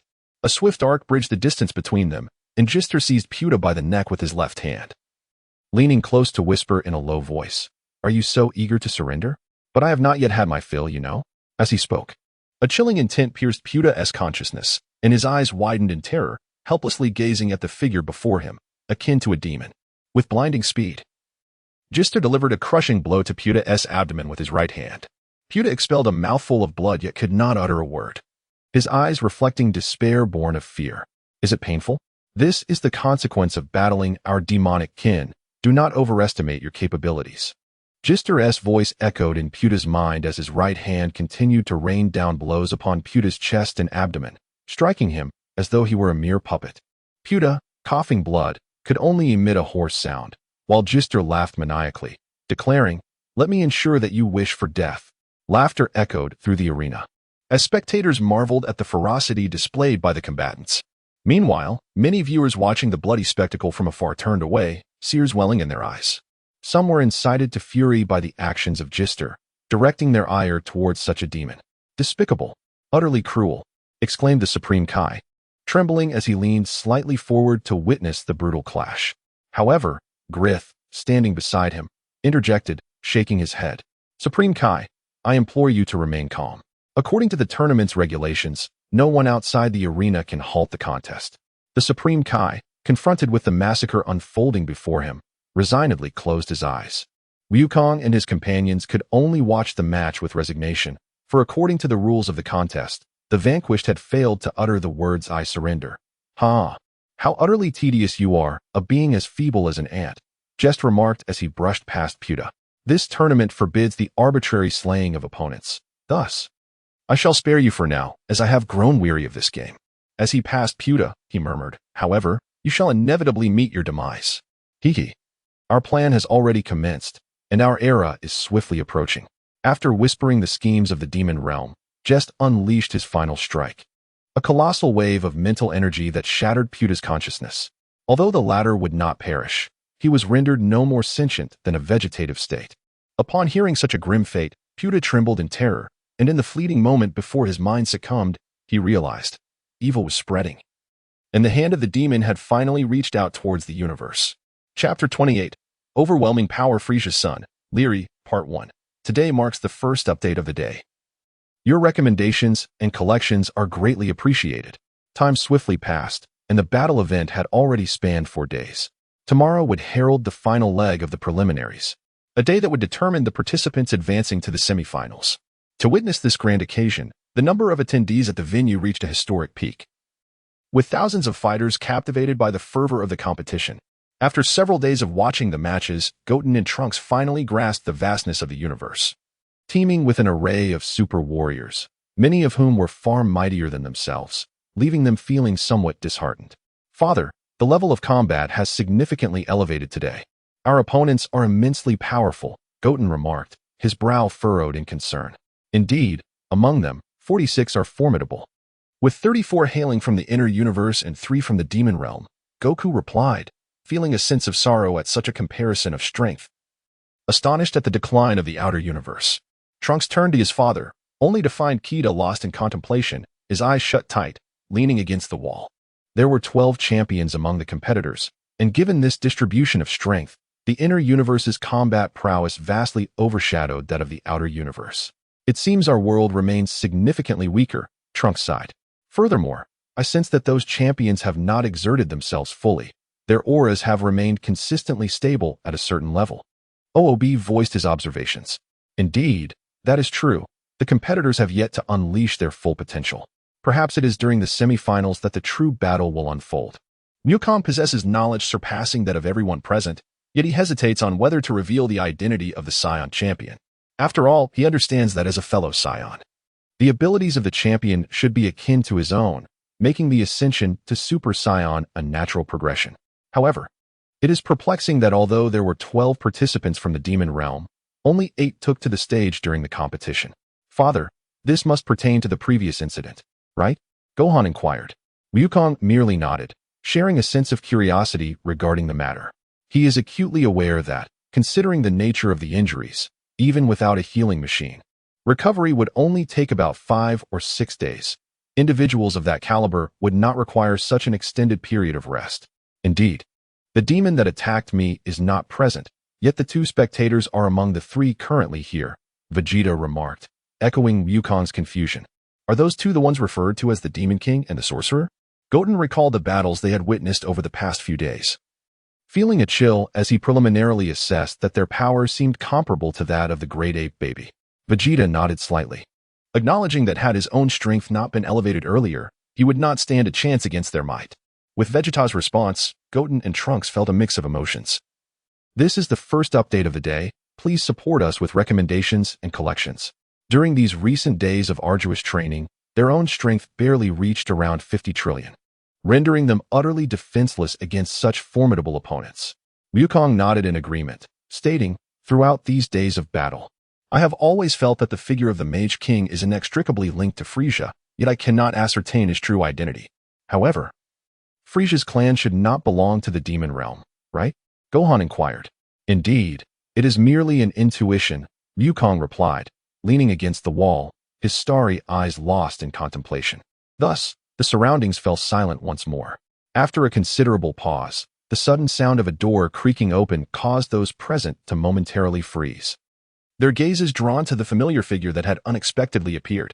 Striding in with an agile gait was Pakaz, a deity from the outer universe. He seemed to be aware of the confusion among those present, and, with a smile, addressed them directly. Perhaps I can provide clarity on the matter of the Mage King and the demon realm. His words were startling, causing Wukong and the others to change expressions, while Vegeta instinctively assumed a defensive stance. They regarded the unfamiliar individual with caution, as they were well aware that some beings in the universe possessed the ability of telepathy, capable of delving into the thoughts of their adversaries since learning about the abilities of the Supreme Kai. It seems I have overstepped, Pakaz said, recognizing his abruptness. For this, I apologize. I have some important matters to discuss with you, so I hope you can forgive my intrusion into your minds. Pakaz understood that he had been too forward and sincerely adjusted his demeanor and stance. You truly comprehend these matters, Wukong said, gazing skeptically at the composed Pakaz. Yet he sensed no malevolent aura emanating from him, prompting him to ask, regarding the demon realm, I possess knowledge that surpasses even that of Lord Supreme Kai. Pakaz's words detonated like a cannonball. This time, no one responded, for it was evident from his tone that Pakaz was prepared to unveil the hidden truths. Although Frisia's clan is indeed not of the demon realm, we must be aware that if a person sells their soul to the devil, they may very well become a member of the demon realm. That figure in black is such a person. However, I must note that I cannot ascertain the identity of this individual. Furthermore, above the Mage King and the Demon King, there exist two additional figures. Vegeta observed as Pakaz's gaze lingered on him, instantly comprehending the inquiry and nodding in acknowledgement. Indeed, the two who previously attacked you are among the 12 esteemed rulers of the demon realm, specifically the Mage Kings Mingjia and Yanxi. The individual of Frisia's lineage you encountered earlier is merely a newly appointed Mage King. Chapter 28. Overwhelming Power. Frisia's Son, Lily, Part 2, 12 Mage Kings. The group was astonished. They had learned from Wukong of the existence of 7 formidable demon beasts in the demon realm. Yet now the mention of 12 Mage Kings raised profound questions. What intricate hierarchy truly existed within the demon realm? In the realm of the demon world, the formidable 7 kills Lord Oob initiated the discourse. Among those present, only Goku possessed the keenest ability to sense energy, with Oob being a close second. On the day of Goku's return, Oob had perceived an overwhelming surge of demonic energy not far from his location. However, shortly thereafter, that entity vanished, leaving in its stead 2 lesser magical beasts, which have now been confirmed as the 12 Law Kings. This revelation rekindled Oob's recollection of the demonic being and prompted a reference to the 7 Kills Lord. 7 Kills Lord. It appears that the Lord of the Kai has shared some insights with you, remarked Pakaz, slightly startled but quickly regaining his composure. He continued, the 12 Law Kings are subordinate to the 7 Kills Lord. In ancient times, 7 Kills Lord commanded the entire demon realm following the demon sovereign. However, after a series of relentless battles between the demon world and the external realm, both the 7 Kills Lord and the 12 Law Kings withdrew due to the grave depletion of the demon realm's vitality. Does this mean that the current ruler of the demon realm is the one known as Depura? Oh, so you are acquainted with Depura. Indeed. He was once the Demon King, Pakaz explained. However, that was a millennium ago. He was controlled by a dark sorcerer named Babidi and became his subordinate. It is said that over 20 years ago, he was slain by a being known as Majin Buu. As the name Majin Buu was uttered, the expressions of those present subtly shifted, while Goten and Trunks exchanged knowing smiles, observing Oob's growing unease. The current king of the demon realm is likely that figure clad in black. Yet, do not underestimate him. His power far exceeds that of Depura. Pakaz solemnly introduced the existence of the Demon Lord, oblivious to the underlying intricacies. We are well aware of these events, as they transpired on our Earth. Where we ultimately triumphed over Buu, Trunks interjected, struggling to suppress a grin. Unintentionally, Trunks' remarks sent a ripple of shock through Pakaz, who stared wide-eyed at the group before him. Earth, could it be that you are the legendary Saiyajin? Pakaz finally comprehended, his bewilderment transforming into astonishment. Indeed, we are Saiyajin, Goten replied with a smile. Pakaz shifted his gaze, observing Goku, Vegeta, and Gohan, all of whom nodded in affirmation. In that moment, Pakaz found himself momentarily dazed, scrutinizing the individuals before him. Noticing the casually swaying tail behind Goku, he took a deep breath, breaking the silence with a chuckle. Ah, very well then. This simplifies matters. I can divulge everything to you. What does everything entail? Goku inquired. Pakaz looked directly at Goku and said, allow me to introduce myself. I am the deity of the A-star system within the Southern Galaxy, a fact you all are already aware of. My domain encompasses the very area that leads to the entrance of the demon realm. There exist 3 such regions, with one guardian being the deity, called Stada. The remaining one is the god who was recently vanquished by the cloaked figure. The revelation of this secret sent shockwaves through the crowd, leaving everyone, including Vegeta, wide-eyed with astonishment, his keen gaze momentarily ablaze with intensity. After a brief moment of contemplation, Pakaz continued, our mission is to oversee the activities of the demon realm, safeguarding its entrances and exits to prevent any disturbances from emerging. We shall heed no one but the commands of the Supreme Kai. During the last confrontation with Bu, we were unable to eliminate him ourselves due to our duty to protect the region, thus leaving you to engage in battle. Vegeta inquired. Then why is the demon realm permitted to participate in this martial tournament? Because this tournament is of universal significance. Even the demon realm holds the right to partake. Additionally, there is a peculiar phenomenon. As the tournament approaches, the defenses at the entrance to the demon realm weaken, allowing formidable beings from that realm the opportunity to escape and join the fray. What do you mean by the weakening of the defenses? Goku asked, his brow furrowed in confusion. Indeed, the defensive force can be described as a sealing barrier, one that has existed since the ancient era, supposedly sealed by the Super Saiyans. We merely need to channel our power annually to maintain its longevity. A barrier? Super Saiyans? The others gasped in astonishment. Precisely. However, the current situation is somewhat unique. The malevolent forces of the demon realm have surged dramatically overnight. You must have sensed Gistar's power. It was originally a mere 50 trillion, yet now what? His power has escalated so drastically. What on earth is happening? Goten pressed, seeking clarity. I cannot ascertain the specifics, but I can sense an immensely powerful dark force emanating from a distant realm, growing exponentially. I suspect this dark energy resonates with the demons, causing their strength to escalate. What is this formidable dark force, and why have I not felt it? Goku inquired urgently, recognizing the gravity of the situation. The propagation of that force is slow, hence why you may not have perceived its spread so swiftly. As we are tasked with monitoring the demon realm, our sensitivity to such powers is unparalleled across the cosmos. A heavy silence enveloped the group, their apprehension toward the unknown adversary palpable. The cloaked figure you speak of was the first to breach the demon realm after the barrier weakened, and we have since discovered that he swiftly ascended to become the sovereign sorcerer of the realm. He is a formidable foe. After a brief pause, he closed his eyes again, sighing deeply. This is all I know. I sincerely hope that you Saiyans can lend us your strength to vanquish the demon realm. Rest assured, we will prevail. Trunks clenched his fists, yet Gohan pondered more deeply, remaining silent beside him. Noticing Gohan's expression, Pakaz stepped closer and inquired, Mr. Gohan, might you accompany me for a brief stroll outside? The unexpected proposition caused a slight pause among those present, and all eyes turned toward Gohan, who hesitated momentarily before responding. Sure. Pakaz, leading the way, halted and gazed at the luminous full moon above, remarking, another full moon. By the way, I've heard that during such nights, you Saiyans gain strength and transform into giant apes. Is that correct? Gohan, following closely behind, also paused to admire the moonlit sky and replied, indeed. But only Saiyans with tails can undergo that transformation. Oh, is that so? I have been informed that your Saiyan nature is inherently combative and somewhat ruthless. Is that not true? Gohan acknowledged, it can be rather fierce at times. Uncertain of Pakaz's intentions, he listened attentively. However, Pakaz continued, yet, I can see your heart is kind. Your yearning leans toward peace. In your world, you wish to avoid conflict, fearing that it may cost you something invaluable. Am I correct? Turning to Gohan with a smile, Pakaz discerned his thoughts with remarkable clarity. Gohan's eyes sparkled with a newfound light upon being so understood. Pakaz then elaborated, but Gohan, you must realize that what we often lose in battle is far less than what we forfeit by abstaining from it.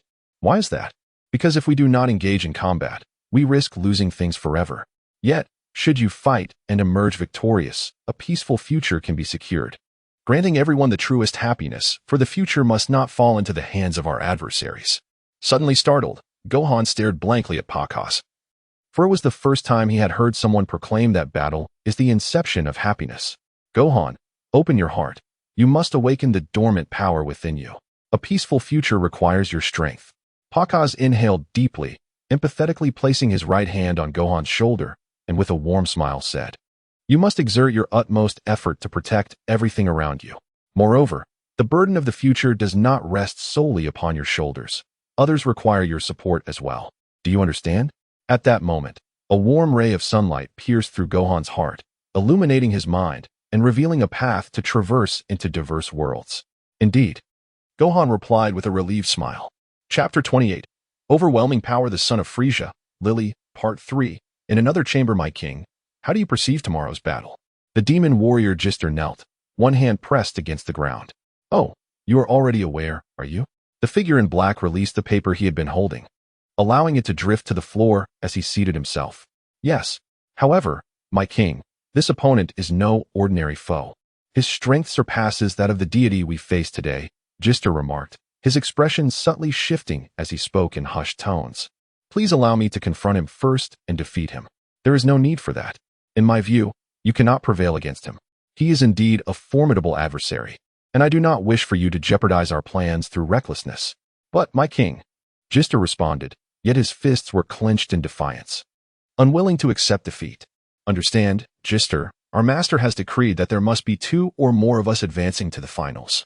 I, alongside the Demon King, can secure this opportunity, but you must be vigilant regarding Mingjia and Yan's, as they too wish to stir the waters. Thus, I cannot permit any missteps on your part. Only then will our plans progress as intended. The figure in black, cognizant of his subordinate's thoughts, spoke with unwavering clarity. Yes, I acknowledge my error. I shall take my leave now, my king. Gister rose and exited the chamber. In that moment, silence enveloped the room, and the atmosphere grew ominously tense. The figure in black finally removed his mask, yet cloaked in the moonlight, his visage remained obscured. However, a smile could be discerned on his face. His keen eyes fixated on the paper strewn upon the ground, which unmistakably bore Pakaz's information. Time swiftly passed. Now it was the final day of the preliminaries, and half of the matches had already concluded, with contenders starred and Gister having advanced. The ongoing battle was between the figure in black and Pakaz. After a rapid and relentless exchange, the arena had sustained significant damage from their clashes. Standing upon the battlefield, the 2 individuals, separated by over 20 meters, remained locked in a silent gaze. Pakaz, sensing the overwhelming pressure bearing down upon him, attempted to inquire, "Who are you truly? And why have you succumbed to the demon clan, becoming the sorcerer of the demon realm?" The figure dressed in black chuckled softly, playfully tracing a finger along the tip of his nose, and mockingly remarked, "Is it truly necessary to inform you?" Pakaz's expression tightened as the vaguely familiar voice reverberated in his ears. However, both individuals quickly fell into silence, their gazes locked in a mutual search for the opportune moment to strike. In an instant, they vanished from sight, leaving only a swirl of debris at their previous positions, which converged towards the center of the arena with a swift gust of air. Suddenly, they reappeared in the middle of the platform, their elbows colliding with a resounding force. The pressure unleashed a tremendous shockwave that pressed down upon the arena, creating a 2-meter-wide crater, causing the surrounding venue to tremble. Without hesitation, the 2 engaged in close combat, exchanging relentless attacks and defenses that sent shockwaves rippling through the air. In a fleeting moment of distraction from the figure in black, Pakaz unleashed a burst of energy. Yet, the black-clad opponent swiftly accelerated, evading the attack while simultaneously retreating from Pakaz's reach. Observing the increase in his adversary's speed, Pakaz responded by intensifying his assaults, launching energy projectiles from both hands. As the black figure came to a halt, he found 2 energy blasts hurtling towards him, prompting him to grasp them with both hands and forcefully neutralize their power. He then raised his gaze to Pakaz, a sinister grin spreading across his face. The onlookers were astonished, Pakaz included, but he quickly regained his focus and relentlessly fired more energy blasts at the figure in black. Surprisingly, the latter did not evade. Instead, he waved his hands, absorbing each energy projectile effortlessly, dissipating them in a cloud of dust that surrounded him. Recognizing the moment had arrived, Pakaz swiftly closed the distance, plunging into the dust with his fist poised to strike. However, as Pakaz evaded the assault, he retaliated with a strike of his elbow, aiming for the abdomen of the figure cloaked in black. However, the figure swiftly intercepted the attack with his left palm, absorbing the force yet being momentarily staggered, retreating 10 paces with a grim expression. Chapter 28. Overwhelming Power, the Son of Frisia, Lily, Part 4. At the same moment, the figure in black extended a single finger towards him, and with a whoosh, unleashed a beam of light that traveled at a speed far surpassing Pakaz's energy blast. Sensing the imminent danger, Pakaz hastily employed a maneuver to evade, yet the figure seized the opportunity to intensify his assault, emitting beams of light at an unrelenting pace. While Pakaz continued to twist and turn to avoid the onslaught, onlookers Gohan, Goku, and Vegeta watched in astonishment, their eyes wide in disbelief. Vegeta trembled with rage, stammering, It's him. The technique of Frisia. Indeed, the speed of this energy attack was unparalleled, reminiscent of Frisia's techniques employed on Namek. Gohan, too, discerned the gravity of the situation, voicing his confusion. Goten observed the scene with a sense of helplessness as he watched Vegeta and Gohan. But soon his attention shifted to the unfolding events on the martial arts stage, prompting him to exclaim loudly, "Look!" Indeed, the battle upon the stage had escalated. With their speed reaching new heights, even Goten and Trunks could only catch a fleeting glimpse of their strikes.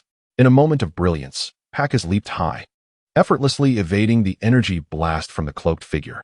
The cloaked figure ceased its attack, only to vanish and reappear beside Pacus, igniting a fierce close-quarters combat. However, Pacus had significantly increased his strength, allowing his speed to surpass that of the cloaked figure. A powerful punch struck the figure's mask, shattering it with a resounding impact. Sending the cloaked figure crashing off the martial arts stage, back turned to Pacus. Seizing the opportunity created by the defensive lapse, Pacus dove towards the cloaked figure, who made no significant movement, merely aligning the index and middle fingers of his right hand together, emitting a yellow glow from the tips, while his left foot subtly pivoted to the right. As Wukong discerned the silhouette of the figure clad in black, an ominous feeling enveloped him. Pacus, bewildered and shaken, recognized the impending danger and attempted to react, but it was already too late. In that moment, the black-clad figure executed a swift rotation, his right hand slicing diagonally upward. A golden radiance traced a semicircular arc, ricocheting toward Pacus before vanishing in an instant. What was that? Pacus widened his eyes in terror, turning to glimpse behind him. In his frantic attempt to evade, he merely grazed his face, but the situation behind him was dire. Several planets detonated simultaneously. The blinding brilliance of the explosions eclipsed the sunlight, affecting even the venue itself. The audience area was rent asunder, and the diamond-like combat stage was cleaved, revealing a long, smooth fissure that instilled dread in the hearts of onlookers. Boom! After a brief pause, a thunderous roar reverberated throughout the competition arena, as debris cascaded to the ground. Enveloped by a cloud of dust, the earth trembled ominously beneath them, invoking a sense of alarm. Ha ha ha, what a magnificent display of fireworks. Are you frightened, O so-called divine being? Ha ha ha, but I have yet to unleash my full potential. The figure in black taunted, gazing at the stunned Pacus with a deranged grin. What technique was that? The force was minimal, yet the destructive capability and speed were astonishing, leaving Gohan in shock. Vegeta's eyes narrowed in intensity, while Goten, Trunks, and Ub felt their hearts race with trepidation. It must be, yes, undoubtedly, it is Frisia's technique. Wukong sensed something amiss. Again, Frisia? Vegeta's fury intensified. Indeed. During my battle with him, he employed this very technique, effortlessly cleaving Namek in two. Wukong felt a chill of fear. Damn you, you fiend, wreaking such havoc. I shall bring you down. Pacus seethed, clenching his fists, his nails piercing his palms. Crimson droplets of blood dripped onto the combat stage, seemingly heralding something ominous. Is that so? But you must possess the strength to defeat me. Before your defeat, allow me to reveal my true form. For it is time to declare war on someone. Ha ha ha. The figure in black chuckled softly, slowly unfastening his cloak to reveal a body of purple and blue hues. Discarding the damaged mask onto the stage with a thud. At the moment the mask struck the ground, Wukong, Gohan, and Vegeta gasped in horror. A cold sweat breaking out upon them, for before their eyes stood none other than Frisia. Yet this being was larger and possessed strength far exceeding that of Frisia himself. The figure chuckled darkly, his laughter resonating with a sinister echo, and declared, "Indeed, I am Frisia's son. My name is Riley. The beautiful universe, we have returned." Ha ha. As his manic laughter reverberated, he turned to face Wukong, exclaiming, "Our era is about to dawn again, Son Goku." Chapter 29. The Revenge Scheme. The puppet master in the somber realm of the underworld, a nauseating laughter echoed, unmistakably familiar. Who else could it be but Frisia? Radiating with the exuberance of a spring breeze, he beamed as he beheld his son effortlessly vanquishing the few formidable deities in the universe, undeniably affirming the supremacy of the Frisia lineage among the cosmic elite. Ha ha ha. I never expected it to be truly Lily. Splendid. With your combat prowess, you have decisively defeated those detestable Saiyan apes. Frisia exclaimed, his fists clenched in excitement, eyes narrowed with a predatory glint. Beside him, Silly observed Frisia's indiscretion without uttering a word, turning away in exasperation at Frisia's ignorance while focusing intently on the flickering screen above. However, His mind was preoccupied with contemplation. Is this truly Frisia's son, Lily? But is his power truly that formidable? This is 100 times stronger than what Frisia described. No, it seems even more than that. What could be the reason for such a transformation? The cerulean-skinned baby also watched the recent battle, his body trembling involuntarily, as he recognized that Lily's strength now surpassed his own, and there seemed to be no limit to it. The long-haired Super 17, arms crossed over his chest, remained motionless, gazing at the screen. Upon hearing Frisia's self-satisfied remarks, he slightly furrowed his brow and remarked coldly, like father, like son, indeed, Mr. Frisia. What? Frisia, though naive, was not foolish. He clearly perceived the scorn in Super 17's words, which ignited his fury. He could only spit out a retort, vehemently expressing his inner dissatisfaction. After all, he knew he was far from being a match for 17, and even in his rage, with veins bulging, he clenched his trembling hands, glaring at him with gritted teeth. 17, initially disinclined to engage, calmly addressed Frisia, saying, "Indeed, your son's power is extraordinarily formidable. But you must also understand that the power of that monkey is not to be underestimated. As of now, he is far from being merely a one-shot fighter in his Super Saiyan 4 form." He gestured with his thumb towards the adjacent Super Shenron, alluding to Goku's incredible strength. In light of Goku's powerful resurgence, it was evident that no secret remained hidden forever. The underworld had become aware of the return of that warrior god, particularly among these former adversaries who remained vigilant for any news regarding Goku. At that moment, Frisia grasped 17's implication, and his anger began to simmer down. Though he still turned away, fixated on the screen, his eyes glimmering with confusion. Is this truly Lily now? It cannot be a mistake. But what has caused his power to soar to such heights? According to previous comparisons, his strength should not be this elevated, so what has transpired in the world outside? Damn it, this cursed hell. Frisia mused darkly as he slightly turned his head to gaze upon the formidable figure of the King of Hell, who wielded the power of life and death without any strength of his own. Listening to the dialogue between them, the King of Hell, resting his chin on his hand, sighed in resignation, thinking, these fellows are truly bothersome.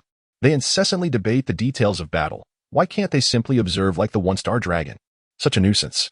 Could that power I felt earlier merely be an illusion? Indeed, no one paid much attention to the one-star dragon, who remained as still as a statue, replaying the fragments of Lily's previous battle in his mind, pondering deeply. Transitioning to the divine realm, witnessing the fervent battle that had just transpired, those present erupted in cheers. Even the Grand Supreme Kai raised his voice in support of Pacus. However, upon sensing the skeptical glances directed his way, he couldn't help but blush, sitting up straighter and clearing his throat, using the moment to disguise his embarrassment. Yet, another individual harbored a different sentiment, trembling slightly as he heard Lily speak. This person was the North Kai. At that moment, the North Kai's body quivered instinctively, his expression grave as he recalled past events. Is this truly Lily? How can he have returned? I distinctly remember he vanished from the North Galaxy after the Wesley Games. Moreover, his power has surged remarkably. How could this be? What on earth is happening? Oh, the South Kai, seated beside him, noticed the North Kai's trembling form and, with a mischievous grin, inquired, North Kai, what troubles you? Do you know this fellow named Lily? You seem quite frightened. How dramatic. The North Kai, momentarily interrupted in his thoughts by the question, heard the taunt, but, unlike his usual self, refrained from retorting immediately, instead muttering softly, Yes, I know Lily. He is from the Frisia lineage, the son of the demon king Frisia. Initially believing he was speaking of a significant figure, the South Kai's disdain grew upon hearing that Lily was merely a descendant of Frisia. Nevertheless, he feigned interest, saying, Oh, I see. So he is a descendant of Frisia. No wonder he possesses such strength.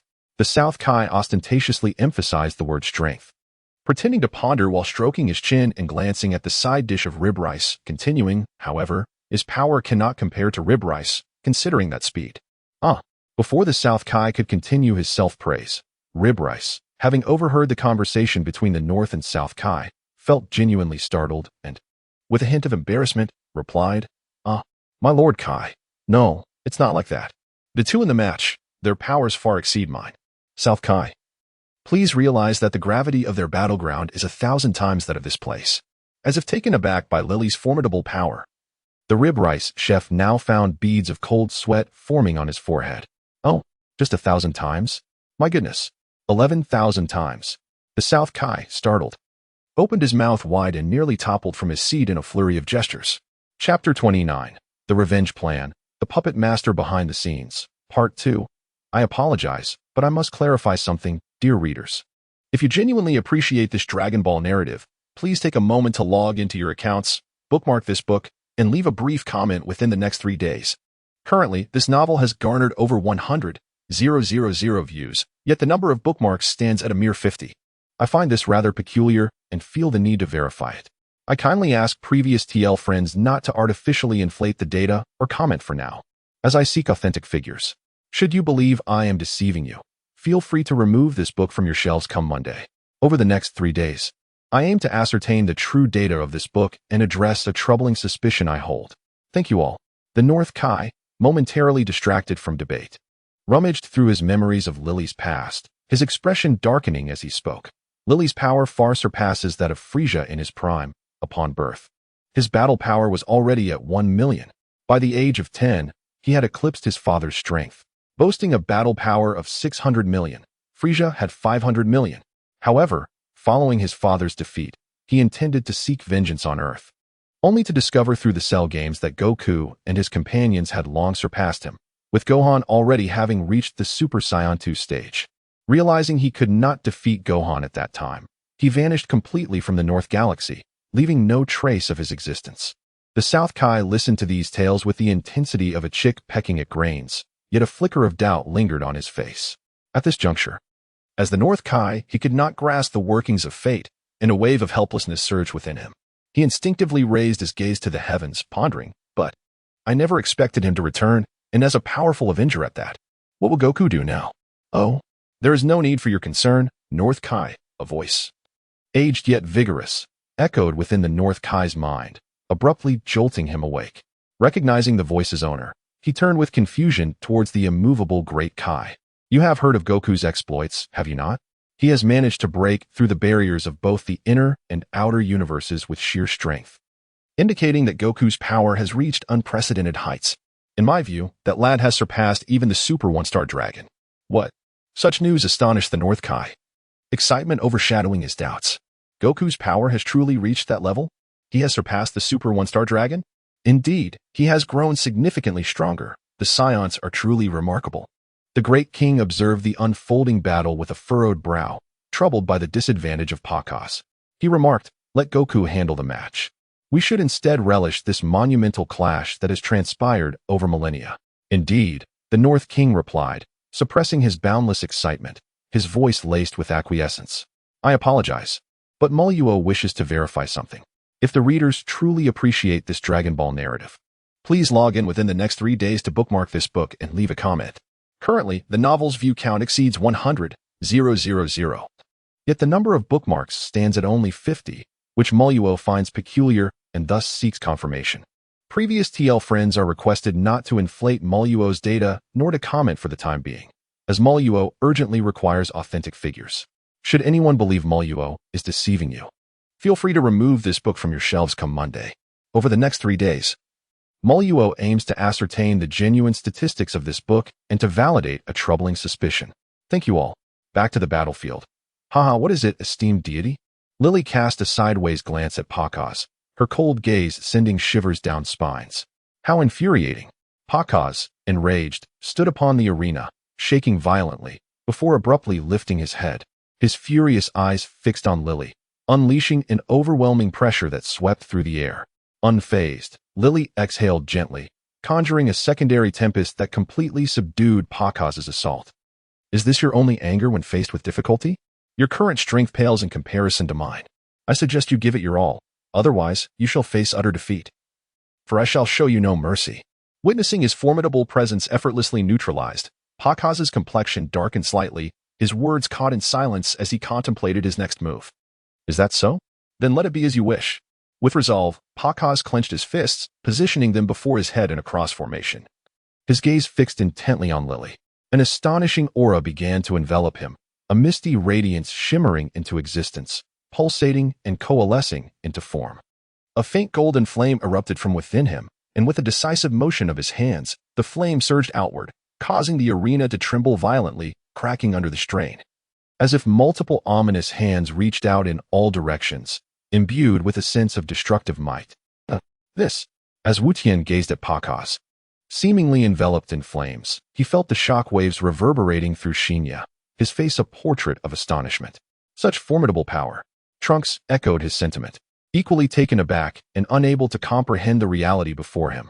His strength is nearly half that of Super Saiyan 4. Even Gohan and Vegeta fell silent, sensing the overwhelming force, finally witnessing the true grandeur of the universe beyond. Yet Goku remained unfazed, his focus unwaveringly locked onto Lily, a hint of unease stirring within him. "Oh, is this your true power?" he mused. "Indeed, it is quite impressive, stronger than I anticipated." Lily tilted her head, a cryptic smile gracing her lips, unmistakably laced with mockery. Pakaz detected an underlying issue in her words, but pressed on. "You are merely bluffing, Lily." "Oh, is that so? Yet you are mistaken, for my power far exceeds this," Lily declared with a smile, raising 2 fingers and deliberately elevating her voice, casting a fleeting glance at Goku, as if to challenge him. The spectators were left in stunned disbelief. Even Frieza from the underworld appeared momentarily dazed. Surprising, isn't it? Perhaps you never envisioned such a spectacle. However, I shall grant you the privilege of witnessing this. Lily clenched her fists, channeling her energy as she prepared to unleash her might. Now, behold what true fear entails. With a sudden tightening of her grip, her muscles surged, radiating a brilliant violet-blue glow. Her physique expanded, edges sharpening, akin to Gula, yet with an additional 30 centimeters of pointed protrusions at her elbows and knees. In an instant, all who sensed her presence were awestruck. Beneath that violet-blue aura, Goku discerned a faint, sinister black flame, causing his heart to race with trepidation at such an enigmatic and overwhelming power. The Grand Kai opened his eyes wide, his brows furrowing, as his deep-set gaze sparkled with intensity, though his expression was one of grave concern. As her power expanded, the atmospheric pressure shifted dramatically, and the violet-blue glow erupted violently, generating a fierce shockwave that fractured the arena, splintering outward with a level of destruction far surpassing that of Pakaz. The audience struggled to breathe under the pressure, their eyes filled with shock and fear as they beheld Lily, now radiating an aura of battle readiness that obliterated any remnants of her previous charming demeanor.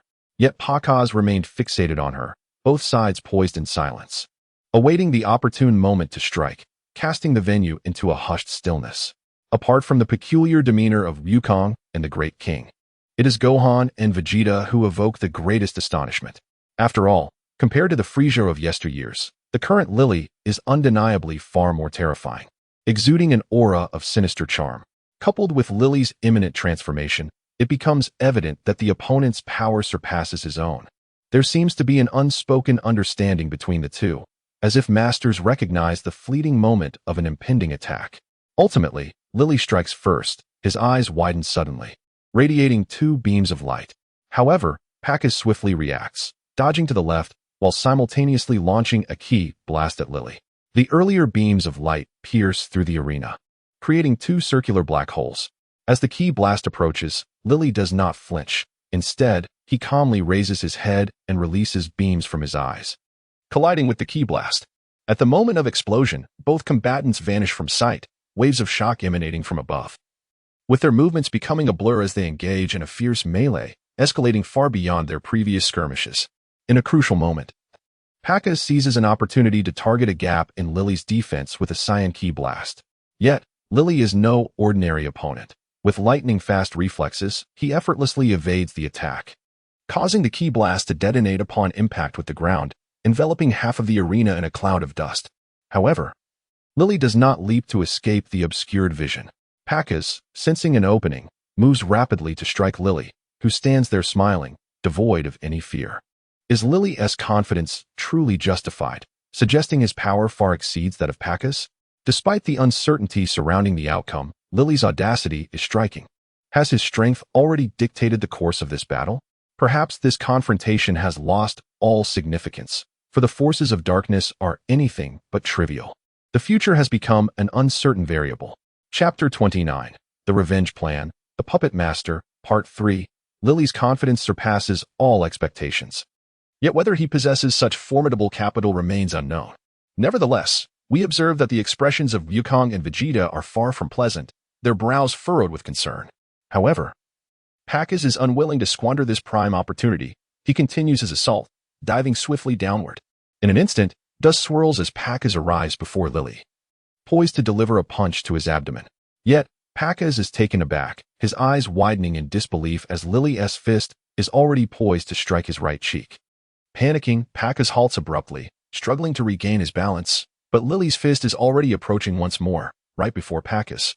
Startled, Pacus immediately bent his upper body downwards, utilizing his body's imbalance to execute an upward kick with his right foot, aiming to strike Lily's chin with a reverse hook kick.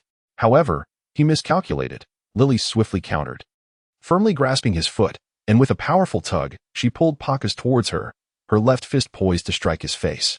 In that moment of realization, Pacus was taken aback by the imminent danger and quickly crossed his arms to shield his face. A tremendous impact reverberated throughout the venue, dispersing a considerable amount of dust. "I apologize, but I wish to verify something," Molo expressed. "If the readers truly enjoy this Dragon Ball story, please log into your accounts within these 3 days to bookmark this book and leave a comment." Currently, this novel has garnered over 100,000 views. Yet the number of bookmarks stands at a mere 50. I find this discrepancy quite odd, and thus seek confirmation. Previous TL friends are kindly requested not to inflate the data or comment for now, as I urgently require authentic statistics. If any of you believe I am deceiving you, feel free to remove this book from your shelves on Monday. Over the next 3 days, I wish to ascertain the true data of this book and validate a troubling suspicion. Thank you all. Seizing the opportunity, Pacus swiftly rotated his body, using the momentum to free himself from Lily's grip while simultaneously launching a ki blast. To evade, Lily leapt upward, instantly ascending to a height of 30 meters. Gazing down at the dissipating dust on the martial platform until it fully cleared, the venue fell into a profound silence. Note: the preceding battle transpired within a mere second. Most spectators were unaware of what had just unfolded, save for those adept at sensing ki, who understood the nature of the conflict. After 5 seconds, the dust had completely settled, revealing Pacus standing at the center of the martial platform, gazing up at Lily with astonishment. "How can you sense ki?" he inquired. Lily chuckled lightly. "Ah, it is ki, a splendid combat technique, is it not? Its sensitivity surpasses that of the eyes. My master has mentioned this before." "Master? Your master?" The crowd was once again taken aback, as they had not anticipated that Lily had an even greater backing behind her connection to the demon realm. The great king, however, displayed little surprise at this revelation, his eyes narrowing into slits, observing Lily with an intense gaze akin to the depths of the ocean. Meanwhile, both Pacus and Goku concurrently recalled the so-called limitless dark power. Just who was this being? "Enough talk, Pacus. My warm-up battle has concluded. Prepare to be utterly despaired." Lily gracefully floated upwards, her body leaning forward, then descending headfirst in a straight line towards Pacus, her speed significantly heightened compared to before, her ghostly figure gliding towards him. With ample time, Pacus leapt backward, narrowly avoiding Lily's fist, which struck the martial platform with such force that it created an 8-meter-wide crater, the deepest point measuring half a meter. Pacus soon found himself in peril once more, as Lily, having just descended upon the martial platform, appeared before him in an instant. Her fist struck him squarely in the abdomen, the force of the blow causing Pacus to spew forth blood, his expression contorted in agony. Yet, even as he was propelled backward, he endeavored to retaliate with a punch aimed at Lily's face. However, he was a step too slow. Lily's fist had already unfurled, unleashing a wave of energy that struck Pacus in the gut, propelling him away with tremendous force. He was hurled to the edge of the martial platform, where a colossal explosion erupted, sending dust and debris swirling, reducing a corner of the platform to mere fragments. As the dust settled, Pacus was seen half kneeling, one hand braced against the platform, blood trickling from his lips, his gaze somewhat vacant, panting heavily, his upper garment in tatters, and his abdomen and chest grievously wounded. Gohan observed intently, trembling with rage, his clenched fists transforming the once sturdy metal railing into mere strands of iron. His hair shimmered, subtly shifting to a golden hue. Sensing the turmoil, Goku approached and placed a hand reassuringly on Gohan's shoulder. Upon looking up, Gohan saw Goku shaking his head in resignation, which imparted a profound understanding, prompting him to close his eyes. Meanwhile, Goten and Trunks remained oblivious to Lily's assault, their demeanor having turned notably reticent. "Ha ha ha. Who would have thought your life would prove so resilient?" With merely half my strength, I find myself unable to vanquish you, Lily taunted. Her arms crossed as she regarded the beleaguered Pacas. Pacas widened his eyes in disbelief, bracing himself against Lily's oppressive energy attack. A heavy pressure bore down on his chest, threatening to unleash a torrent of blood, his gaze filled with animosity towards Lily, though he continued to gasp for breath. Yet, in a fleeting moment of calm, Pacas vanished from sight, leaving only the shattered stones around him to race forward, without a trace left behind. Humph, Lily scoffed, extending her right hand to seize Pacas's left foot as he attempted to kick her. In a swift motion, she hurled him skyward, her presence dissolving into thin air. Instantly reappearing beneath the astonished Pacas, she collided her head forcefully against his abdomen. Fortuitously, he had activated a defensive aura in time, sparing him the fate of having his abdomen pierced, yet he was still sent soaring into the air once more. As he ascended again, Pacas struggled to regain his balance, only to feel Lily's presence materialize behind him. With one hand pressing against his back, she unleashed a powerful energy blast that detonated against him, sending shockwaves reverberating across the surface. Now unsteady, Pacas found himself sprawled on the ground, barely able to prop himself up. As he lifted his head slightly, he beheld Lily standing before him. With no time to mount a defense, Lily delivered a brutal kick to Pacas's head, sending him flying through the air in an arc. In that instant, Lily's form glided ghost-like beside him, delivering a ferocious punch to his abdomen, further propelling Pacas to the edge of the platform. Yet, Lily suddenly halted her onslaught, her eyes shifting with a hint of hesitation. After a brief silence, she declared, "Never mind, I have no desire to kill you right now, for I do not wish to engage with that individual." She gestured behind her with her thumb, the implication clear. Then, Lily brought her fingers together, a gesture that startled many. Indeed, her movement was swift, and a purple aura materialized momentarily before vanishing. Subsequently, Lily turned to depart, her actions so rapid that it seemed as if nothing had changed. Pacas stood frozen in shock, utterly bewildered, for he had failed to perceive the movement of the aura. The swiftness of her strike was truly astonishing. A flash of brilliance vanished into the earth, as if nothing had ever transpired. Yet the menacing aura of destruction loomed palpably, akin to a fatal blow delivered before one's eyes. At that moment, however, he was untouched, and amidst the astonishment of the onlookers, the edge of the platform where Pacas stood suddenly crumbled, sending him plummeting below. Confusion mingled with profound shock. It became evident that Lily had merely targeted the platform, cleaving it asunder, leaving behind a terrifyingly smooth and precise incision that instilled dread in all who beheld it. Below, a gaping chasm seemed to stretch into the abyss, an ominous passage to the netherworld. In that fleeting moment, the victor was Lily. In the second battle of gods and demons, Lily overwhelmingly demonstrated the resurgence of the demon clan, and opinions regarding the outcome varied widely. While the righteous rejoiced that Pacas had not met his demise, Lily had already vanished from the platform, and the previously seated just also disappeared without a trace. Chapter 29. The Revenge Plan. The Puppeteer Behind the Scenes. Part 4. The match between Pacas and Lily had concluded, paving the way for several subsequent battles. However, none of the opponents were particularly noteworthy. Consequently, Goku and the others accompanied Star to escort Pacas to the healing chamber. In a corner, Gohan stood in silence, an expression of profound helplessness etched upon his face, emanating a chilling aura. Observing Gohan's despondency, Star approached him and softly spoke. He, perhaps long, realized he was no match for Lily and embraced the resolve of inevitable demise. Thus, he confided all that he knew to you. With a gentle hand resting on Gohan's shoulder, he smiled. Gohan gazed at Star, yet words eluded him. Upon hearing the words of Star, Wukong and Vegeta turned their gazes towards him. Star released his grip and continued. Last night, the tournament had already dispatched the personal profiles of our opponents for today's battle to the contestants. Upon learning that his adversary was Lily, Pacas fell into a prolonged silence. He later ventured out for a stroll, but upon his return, I witnessed once again the glimmer of hope in his smile. He assured me of our inevitable victory, attributing it to the assistance of you Saiyajins. He also shared with me many tales about you. How do you know me? Gohan inquired. It was Lord Kaioshin who informed us, Star replied. He mentioned that this tournament would feature you Saiyajins. Initially, we were unaware of your identities, but by a stroke of fate last night, Pacas discovered who you are. Nevertheless, he conveyed to us certain aspects about you, such as your dormant power. He spoke of your unfathomable strength displayed during the battle in the Shilu game and against Bu. The gathered crowd gasped in astonishment, Gohan included. Forgive me, Molo interjected. But I must verify something. If the readers truly appreciate this Dragon Ball narrative, I kindly request that you log into your accounts, save this book, and leave a comment within the next 3 days. Currently, this novel has garnered over 100,000 views, yet only 50 bookmarks, which Molo finds rather unusual and thus seeks to authenticate. Previous TL friends, please refrain from inflating the data for Molo and hold off on commenting for now, as I urgently require genuine statistics. If anyone believes Molo is misleading you, feel free to remove this book from your shelves come Monday. Over the next 3 days, I wish to ascertain the book's authentic data and address a troubling suspicion in my mind. Thank you all.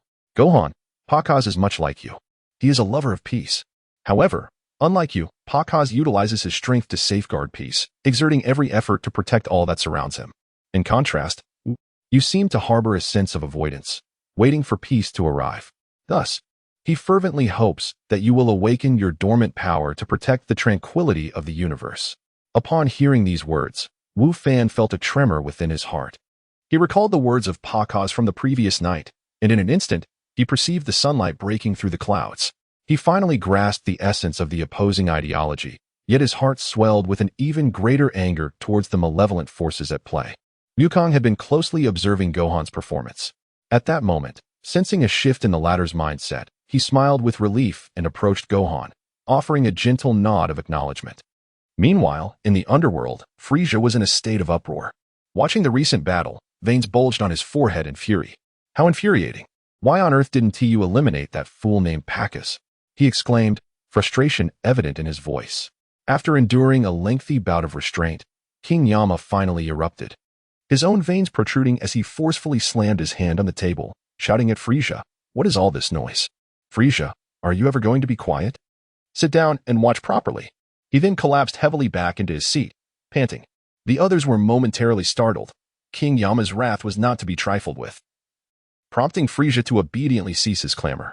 However, after a brief silence, Frieza began to stammer. Why is he so foolish? He squandered a golden opportunity. Standing nearby, Shilu overheard this and, finally exasperated, retorted, "Did you not comprehend what your son just said?" He gestured behind him, making a significant motion. "What do you mean?" Frieza pondered aloud, realization dawning upon him. Could it be Gohan? As soon as the words escaped his lips, he halted abruptly, cold sweat beading on his brow as he noticed King Yama casting him a sidelong glance, a smile playing on his lips that sent a chill down Frieza's spine. Damn it, that oversized creature, Frieza thought, clearly unwilling to yield to King Yama's authority. Anger surged within him, yet he merely clenched his fists, conceiving alternative plans in silence. Meanwhile, Bebe observed the unfolding chaos, turning away with a cold, silent smirk as he walked out. "What's the matter, Mr. Shilu? Do you have similar intentions?" Frieza, striding ahead, suddenly halted his arrogant march, turning back to regard Shilu, who appeared lost in thought. "Are you suggesting that the time for rebellion has finally arrived?" Shilu raised his head, meeting Frieza's gaze with a knowing smile. "Indeed, this is the perfect opportunity, wouldn't you agree? After all, we have endured for far too long. It is time for us to rise against it." Frieza spread his arms wide, as if to embrace the vastness of his ambitions. "Yes, that is true. I do have such intentions. However, we must consider that King Yama holds our lives in his hands. If we fail to eliminate him promptly, we will face total annihilation." Shilu crossed his arms over his chest, casting a contemplative glance towards King Yama's palace in the distance. "I understand that, which is why we must collaborate. We need to devise a surprising strategy to seize control of the situation.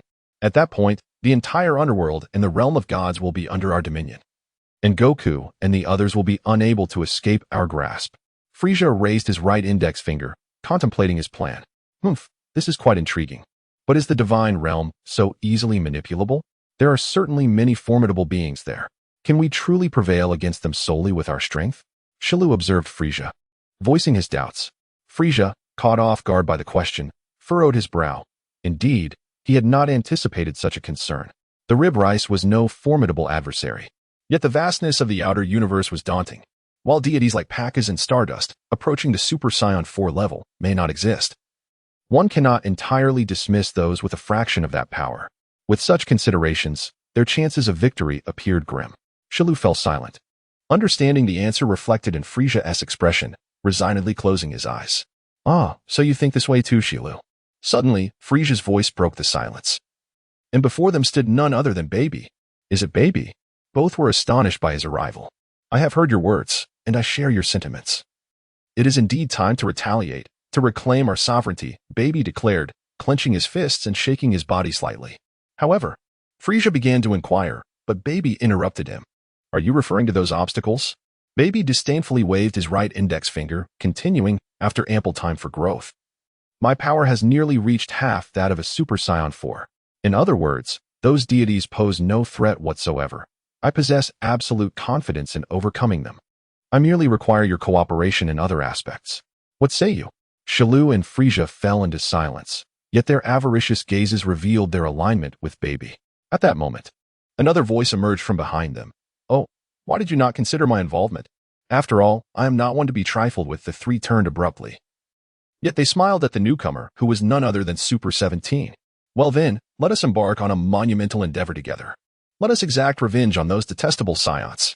Super 17 declared, halting with his hands on his hips, narrowing his eyes to affirm his resolve. Indeed. The three responded in unison to Super 17's call, smirking as they gazed disdainfully towards the realm of the King of Hell, their desires for battle and domination igniting within them. Thus, a new hellish conflict was set to commence. Chapter 30, the preliminary round concluded. The Universe's Top 64, Part 1, P.S. The new book Urban Sacred King by Moluo has officially begun serialization. For those who enjoy Moluo's stories, do not miss out. Upon traversing the desolate expanse of the desert, gentle breezes stirred layers of dust, scattering earthy remnants that exuded the essence of midsummer. The stifling heat in the air mirrored this sensation, devoid of any trace of life. Yet, at this moment, two figures moved furtively, their forms gradually drawing closer, wisps of dark energy emanating from their bodies. This malevolent essence seemed to devour the surrounding energies of the earth and sky. Who else could these beings be, if not Lily and Gister? Gister followed closely behind Lily, sharing the same enigmatic aura, yet he seemed unconcerned with the augmentation of his own power, wearing a countenance of perplexity and frustration. Suddenly, he halted, unable to restrain his curiosity any longer, and inquired, My Queen Lily, I fail to comprehend. Why did you not eliminate Pakas just now? That was clearly an opportune moment. Lily maintained a barely perceptible smile, unfazed by Gister's question as she continued her forward march, though a slight furrow of her brow betrayed her momentary silence. Unsatisfied with the lack of response, Gister hastily moved ahead to obstruct Lily's path, demanding, My Queen, what is the meaning of this?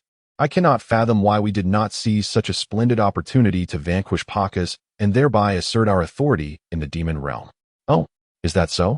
Lily paused, contemplating for a moment before teasingly retorting, What then, pray tell, is the purpose of Mingjia and Yan's? Upon hearing Lily's insinuation of taking advantage of the situation, Gister quickly grasped the underlying issue. However, given the current weakened state of Mingjia and Yan's, he believed that his queen need not be so circumspect, leaving him puzzled. Noticing Gister's confusion, Lily sought to prevent her capable assistant from succumbing to bewilderment. She shifted her previously carefree demeanor, finally revealing her paramount concern, which turned out to be a singular name, Sun Wukong. Sun Wukong, Gister exclaimed, clenching his fist in disbelief, an expression of skepticism etched across his face.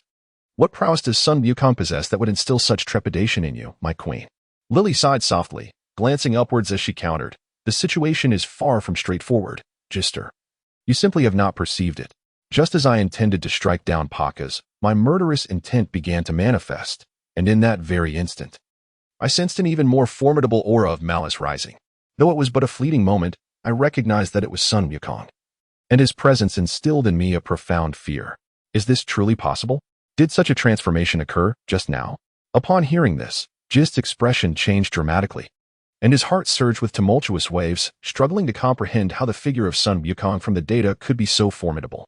Lily seemed to sense Gist's thoughts and slowly turned to continue. In my estimation, that burst of murderous intent was merely a fleeting emotional shift. Consequently, the change in aura was both significant and rapid, which is why few were able to perceive it. However, Sun Wukong surely must have noticed. Then why doesn't the king act? Gist inquired, his face heavy and pallid, filled with confusion.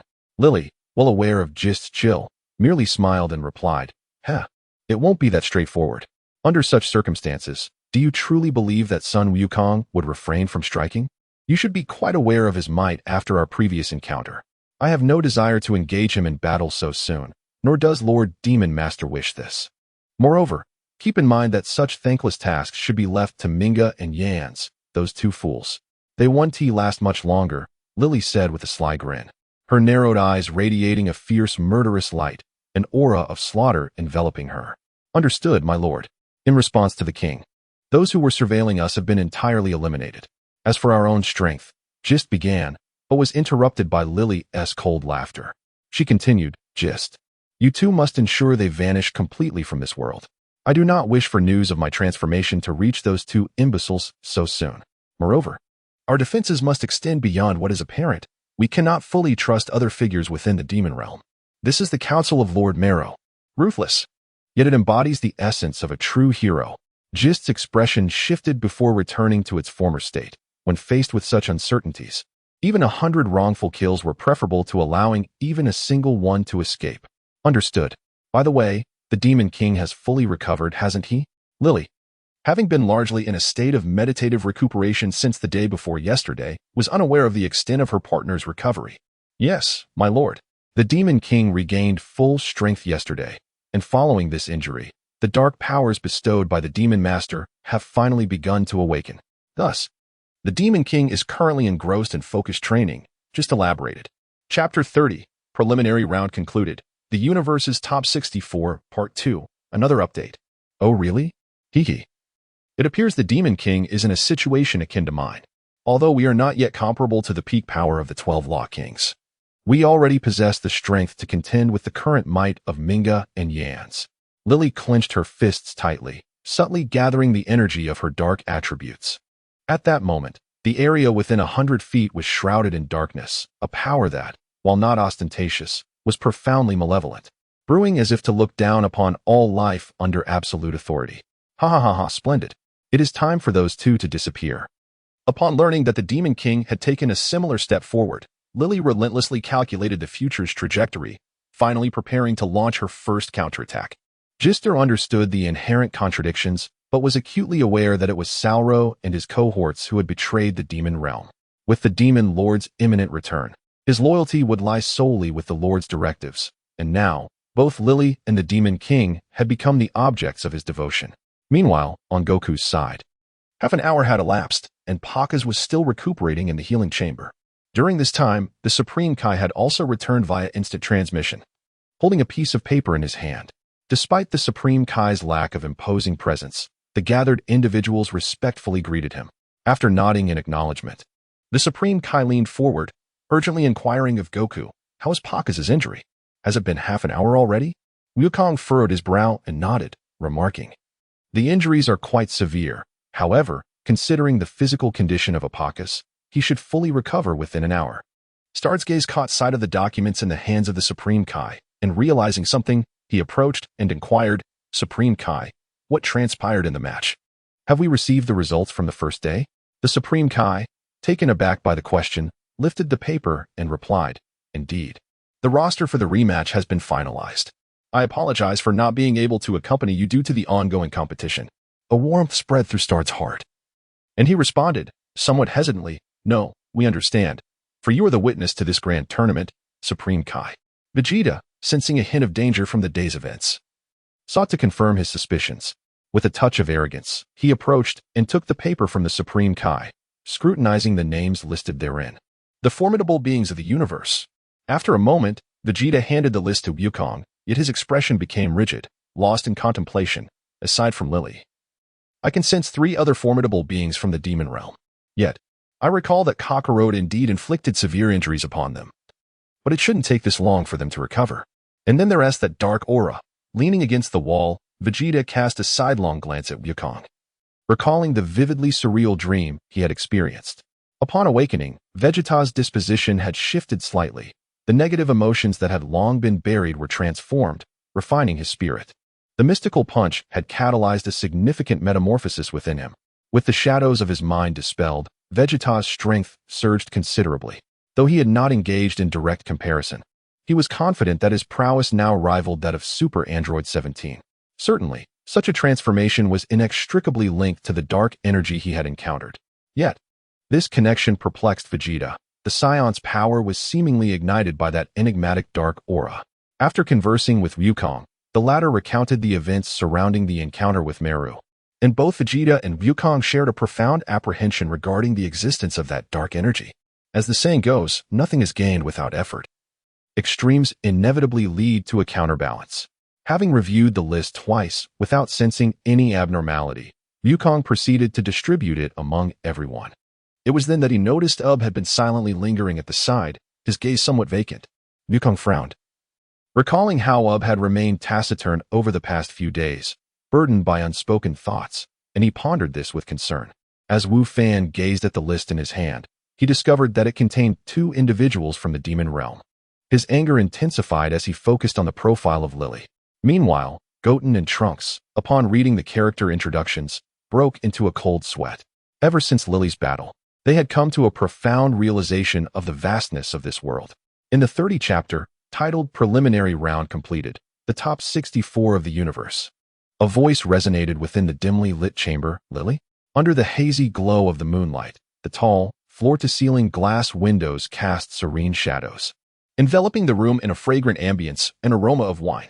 Grit held a high-stemmed glass filled with crimson liquid, watching the ripples dance upon the surface, as if seeking to unravel the mysteries within.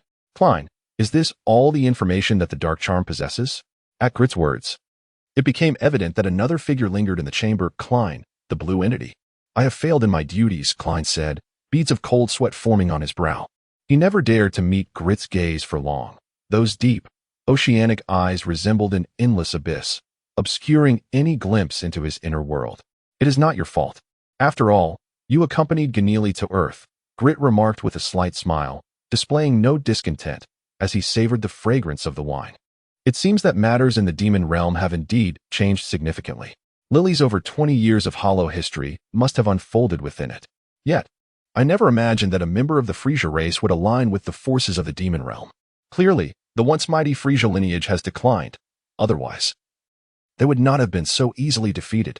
My lord, should we immediately launch an offensive against the demon realm? Klein asked, his apprehension evident. Not yet. We lack the legitimacy to claim the rights to participate in the demon realm, Grit replied, his brow twitching as if struck by a sudden thought. He waved his hand, signaling Klein to withdraw. Observing Grit's inscrutable expression, Klein felt the pressure mount.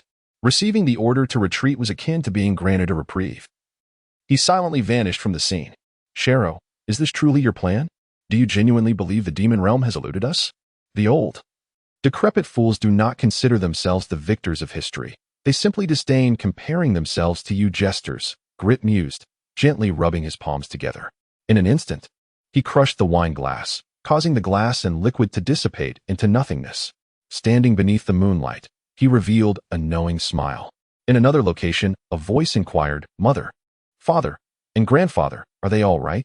Xiao Fang gazed innocently at Bai Di, her heart racing from the intense battle she had just witnessed, which had been displayed in slow motion. She looked around at the silent onlookers, with the exception of Satan, who had long since stepped outside to pursue flirtations. Even the usually lecherous turtle hermit was taken aback by the ferocity of the confrontation. From Krillin's words, he had gleaned insights about Frisia, and upon hearing Lily's arrogant declaration, the seasoned old man could not help but draw further connections. Bayer, initially furrowing her brow, was momentarily taken aback by her daughter's query. After a brief pause, she turned to Xiao Fang in a flustered manner, her eyes sparkling yet devoid of words. Is that so? Xiao Fang murmured softly, faintly grasping the complexity of the answer, and thus fell silent, nodding her little head in contemplation. Seeing her distressed granddaughter, Chi-Chi approached with gentle steps, caressing Xiao Fang's dark tresses with a tender smile. Xiao Fang, although I cannot fathom the significance of that battle, you must trust your father and grandfather. For indeed, your grandfather is the mightiest in the world. Oh no. My Gohan is the true champion. Chi-Chi once again championed Gohan, yet a faint smile flickered at the thought of Goku's indomitable spirit. Indeed, since Goku's demise during the Cell Games, the 7 years that followed had transformed Chi-Chi significantly. She no longer reprimanded Goku for his singular focus on combat, though a trace of discontent lingered. However, after the ordeal with the evil dragons, Chi-Chi finally comprehended that the existence of evil was not an inevitable consequence of Goku's presence. If Goku refrained from fighting, the world would surely meet its end.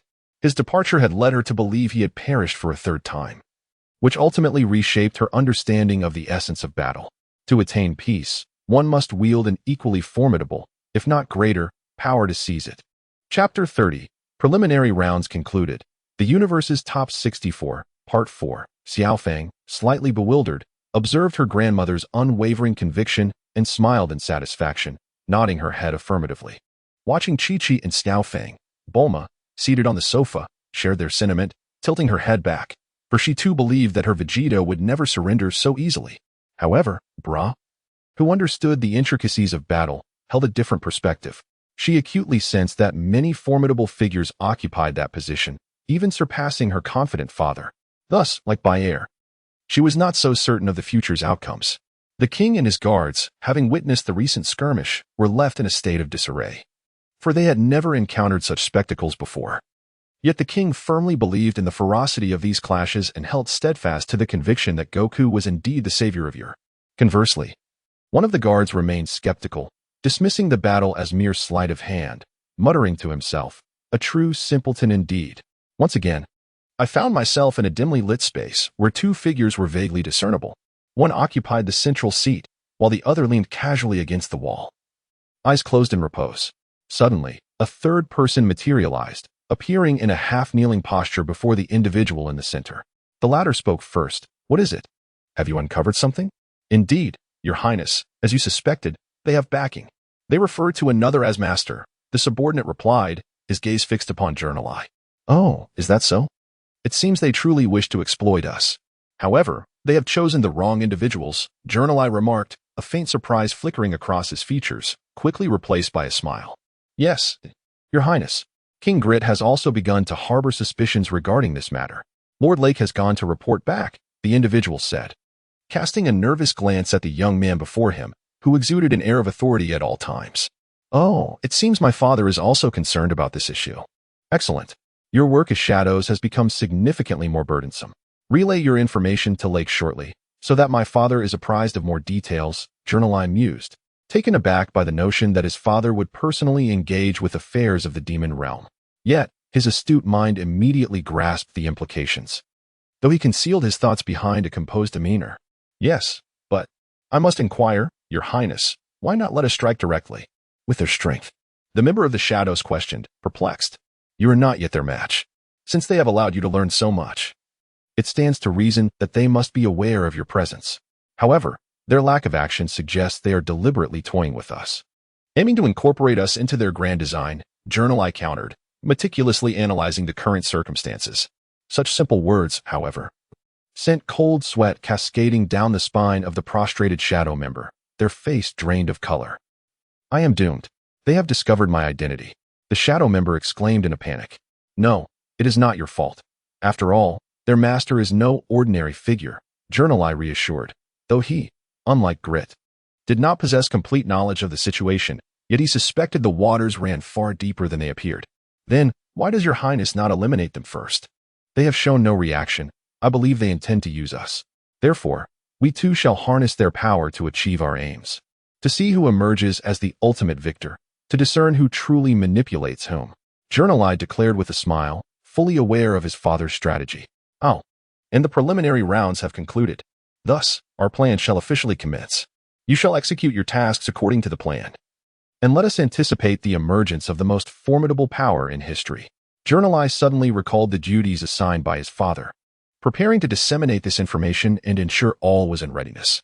"Yes, Your Highness." The member of the Shadow Charm responded with utmost respect, his voice trembling slightly before his figure grew indistinct and ultimately vanished from sight. "Zack, what is your perspective on this incident?" Journal Eye gently turned his body, gazing at the eternally unchanging Zack. "I have no interest in how the king plans. I shall proceed as I see fit." Zack slowly opened his eyes, yet beneath his sinister aura lay an undeniable sense of solitude and desolation. "What do you think of the strength of the individuals from the demon realm?" Journal Eye seemed to anticipate the initial answer but still smiled as he posed a second question. "Aside from the one who departed abruptly, I could eliminate the others within mere moments." Zack was reluctant to engage in further discourse. Upon observing Journal Eye's desire to inquire more, he preemptively departed, stirring a wisp of wind in his wake. "Is that so?" Jernirai regarded the frigidly aloof Zack, a resigned smile gracing his lips. He found it impossible to harbor any dissatisfaction towards Zack's arrogant demeanor, for it was precisely Zack's formidable power that commanded his submission. In this world, the might of one's fist determines superiority. Chapter 31. The Eve of Battle. Decisions for the Future, Part 1. The blood-red afterglow cast a reflection upon Goku's face, illuminating his fair complexion with a radiant crimson light. Yet Goku remained utterly still, his gaze fixed intently upon the distant sun, appearing somewhat dazed. "Dad, what's wrong?" Gohan, noticing Goku's distraction, approached to inquire. "Oh." Goku, startled, turned at the sound, realizing it was Gohan. Instantly, his previously stern expression transformed into a cheerful smile. "Haha. It's nothing," he said, lightly patting Gohan's shoulder a few times with his right hand. Though Gohan was acutely aware that his father was merely putting on a brave face, he understood Goku's sentiments. After all, the smile lacked the usual carefree joy, humor, and sense of hope. "Dad." Gohan surmised the cause of Goku's preoccupation, a slight furrow creasing his brow. His subdued voice failed to penetrate Goku's momentary stupor. Now, with a forced smile, Goku's expression shifted to one of seriousness as he turned to gaze out the window. "Gohan, that sunset is truly beautiful. I see it?"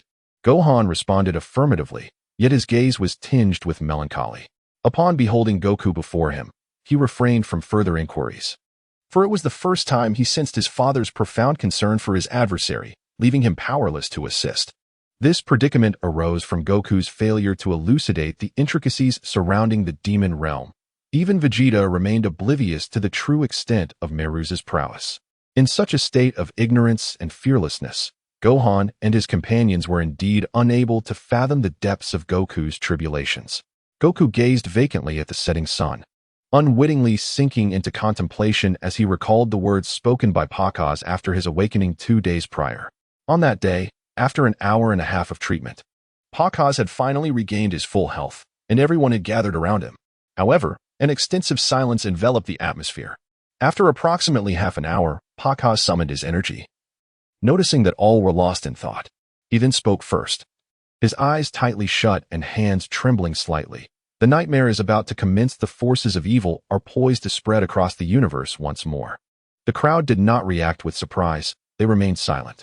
Pakaz slowly opened his eyes, revealing a dazed expression, before continuing. The malevolent forces have undergone a further transformation.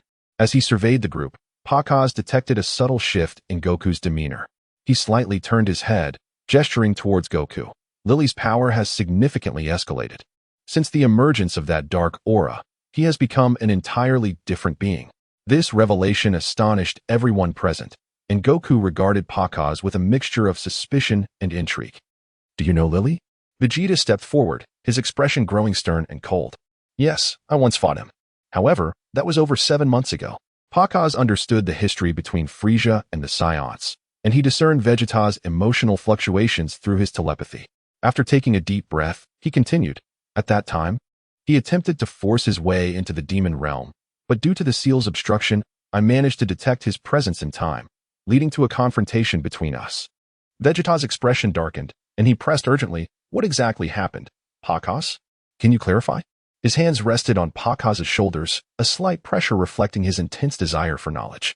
Observing Vegeta's fervent reaction, Pakaz was momentarily taken aback, but he soon grasped the gravity of the situation and elaborated. "I cannot ascertain the exact reasons behind it. What struck me as peculiar was that Lily was desperate to enter the demon realm, relentlessly counterattacking despite knowing he was no match for me. Yet, astonishingly, his power continued to rise during our battle. Ultimately, to prevent the destruction from affecting the barrier, I escalated my strength to defeat him, and following that incident, he vanished for over 2 months. The assembly was left in silent shock. Even the Supreme Kai and the other deities had not heard of such events, their astonishment palpable. At that time, did Lily exhibit any mysterious dark aura? Vegeta furrowed her brow, deeply perplexed by the truth of the matter. However, Goku grasped the issue of time and pondered, so, this happened 5 months ago. 5 months ago?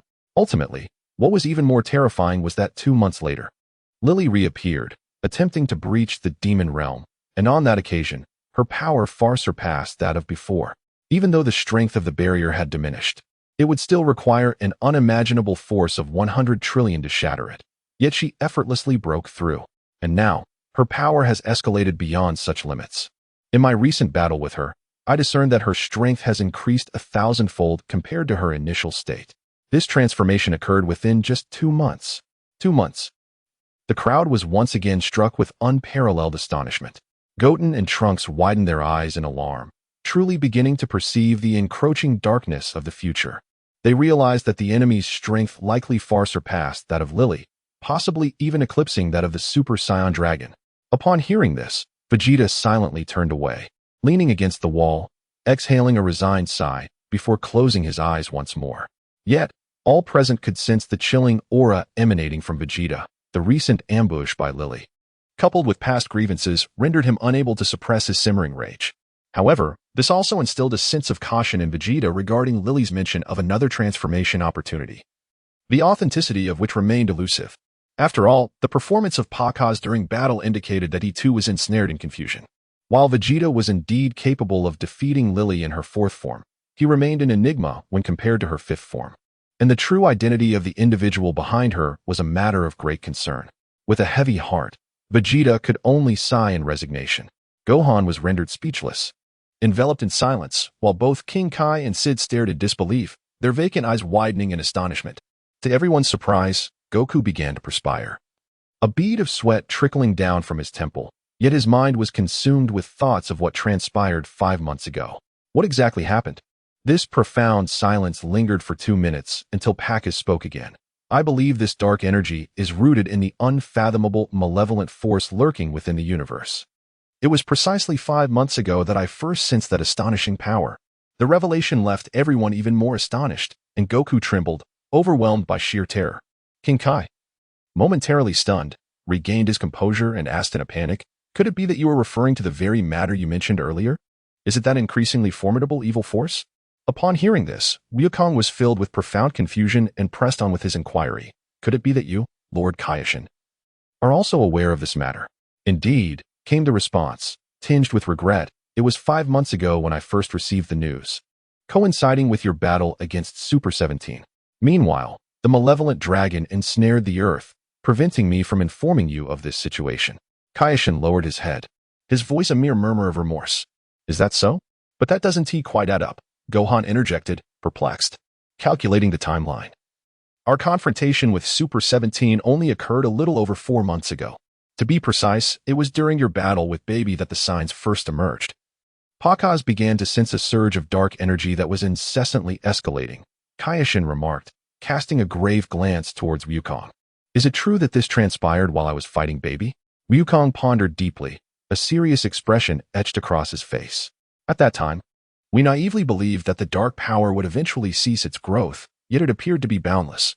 By the time we arrived here, its strength had already surpassed 100 trillion. Start added. During that interval, we endeavored to vanquish him, but astonishingly, he was able to absorb our powers, continuously amplifying his nefarious might. At this point, Star's demeanor turned somber. What lies ahead for the future?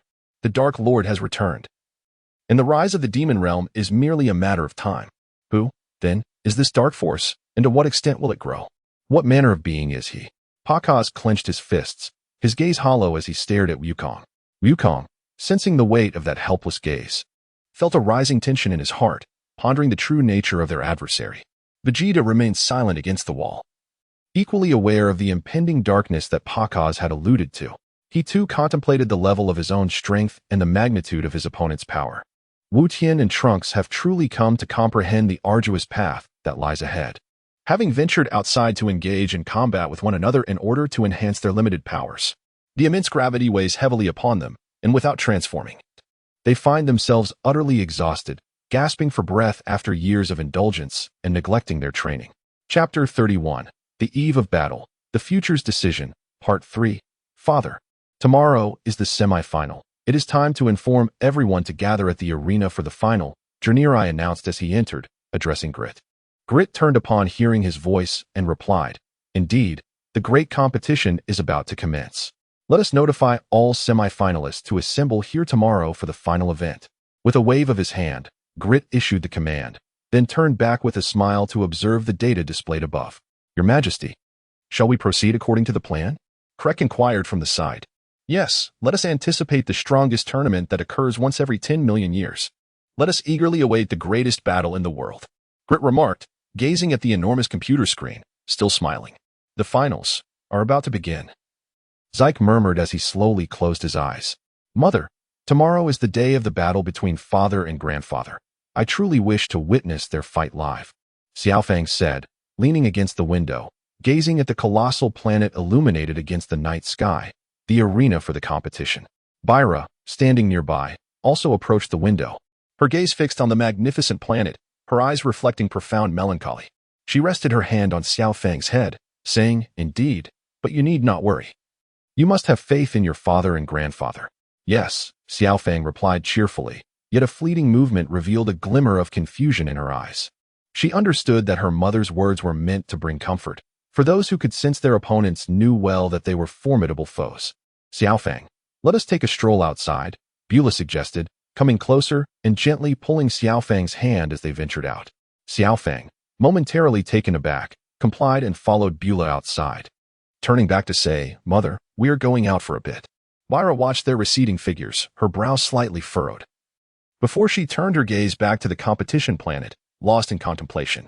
The night outside was clear, adorned with countless twinkling stars, and the massive planet loomed directly above, aligned with the sun, allowing the grand moon to create a stunning spectacle. The silvery moonlight cast a gentle glow over the dark surroundings, illuminating the features of individuals up to 20 meters away. After flying for a while in silence, the two girls inadvertently arrived at the edge of the beach, now deserted, save for the rhythmic sound of waves lapping against the shore. Breaking the silence, Beulah finally spoke, pausing in her steps, and with a meaningful tone addressed Xiaofang. You feel it too, don't you?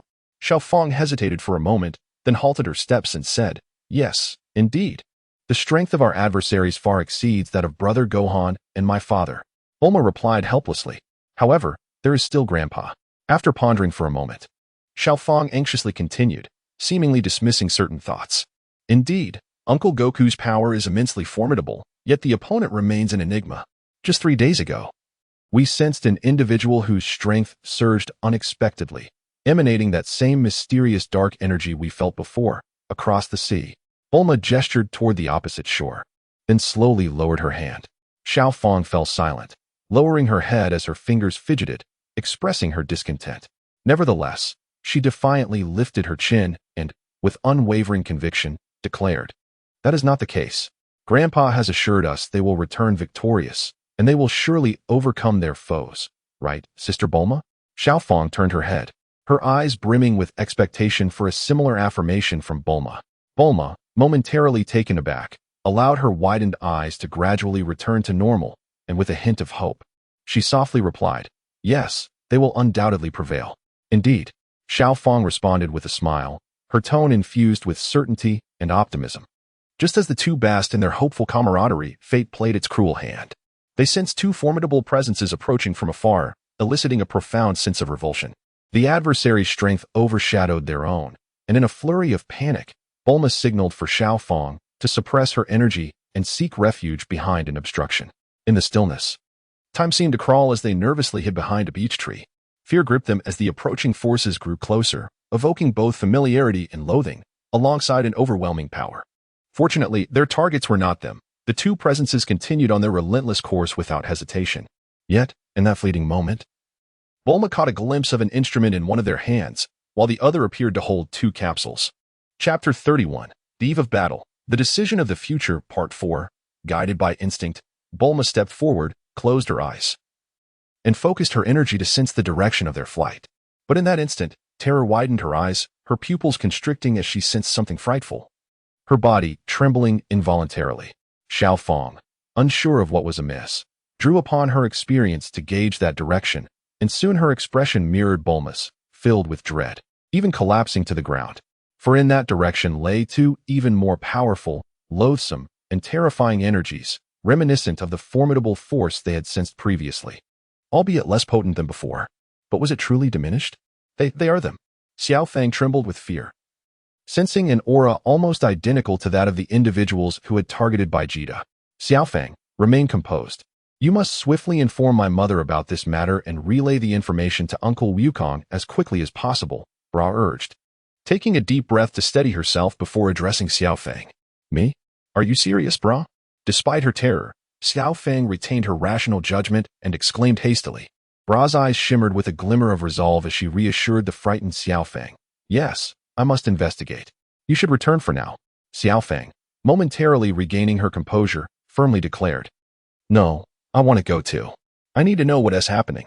Absolutely not, Bra insisted, preparing to take flight. But she was halted by a delicate hand gripping her wrist, compelling her to pause and regard the determined Xiao Fang behind her. Bra gazed intently at Xiao Fang, unable to shake off the conviction reflected in her eyes. After a moment of introspection, she nodded and soared into the sky, commencing her pursuit of the two ominous energies, transforming into a streak of light across the cosmos. With Bra's consent, Xiao Fang followed closely, quickly catching up. The two mysterious figures continued their flight, oblivious to Bra and Xiao Fang's tailing presence, unaware that they were drawing nearer. Suddenly, an instrument in one of their hands emitted a sharp sound, and the needle shifted slightly from the far left to point in a fixed direction. The two exchanged a cold, indifferent glance, their auras dissipating as they turned to survey the area behind them. Seems we have someone tailing us, and there are two energies, said the first. The second responded, indeed. However, their power is minimal and poses no threat. Let us eliminate them.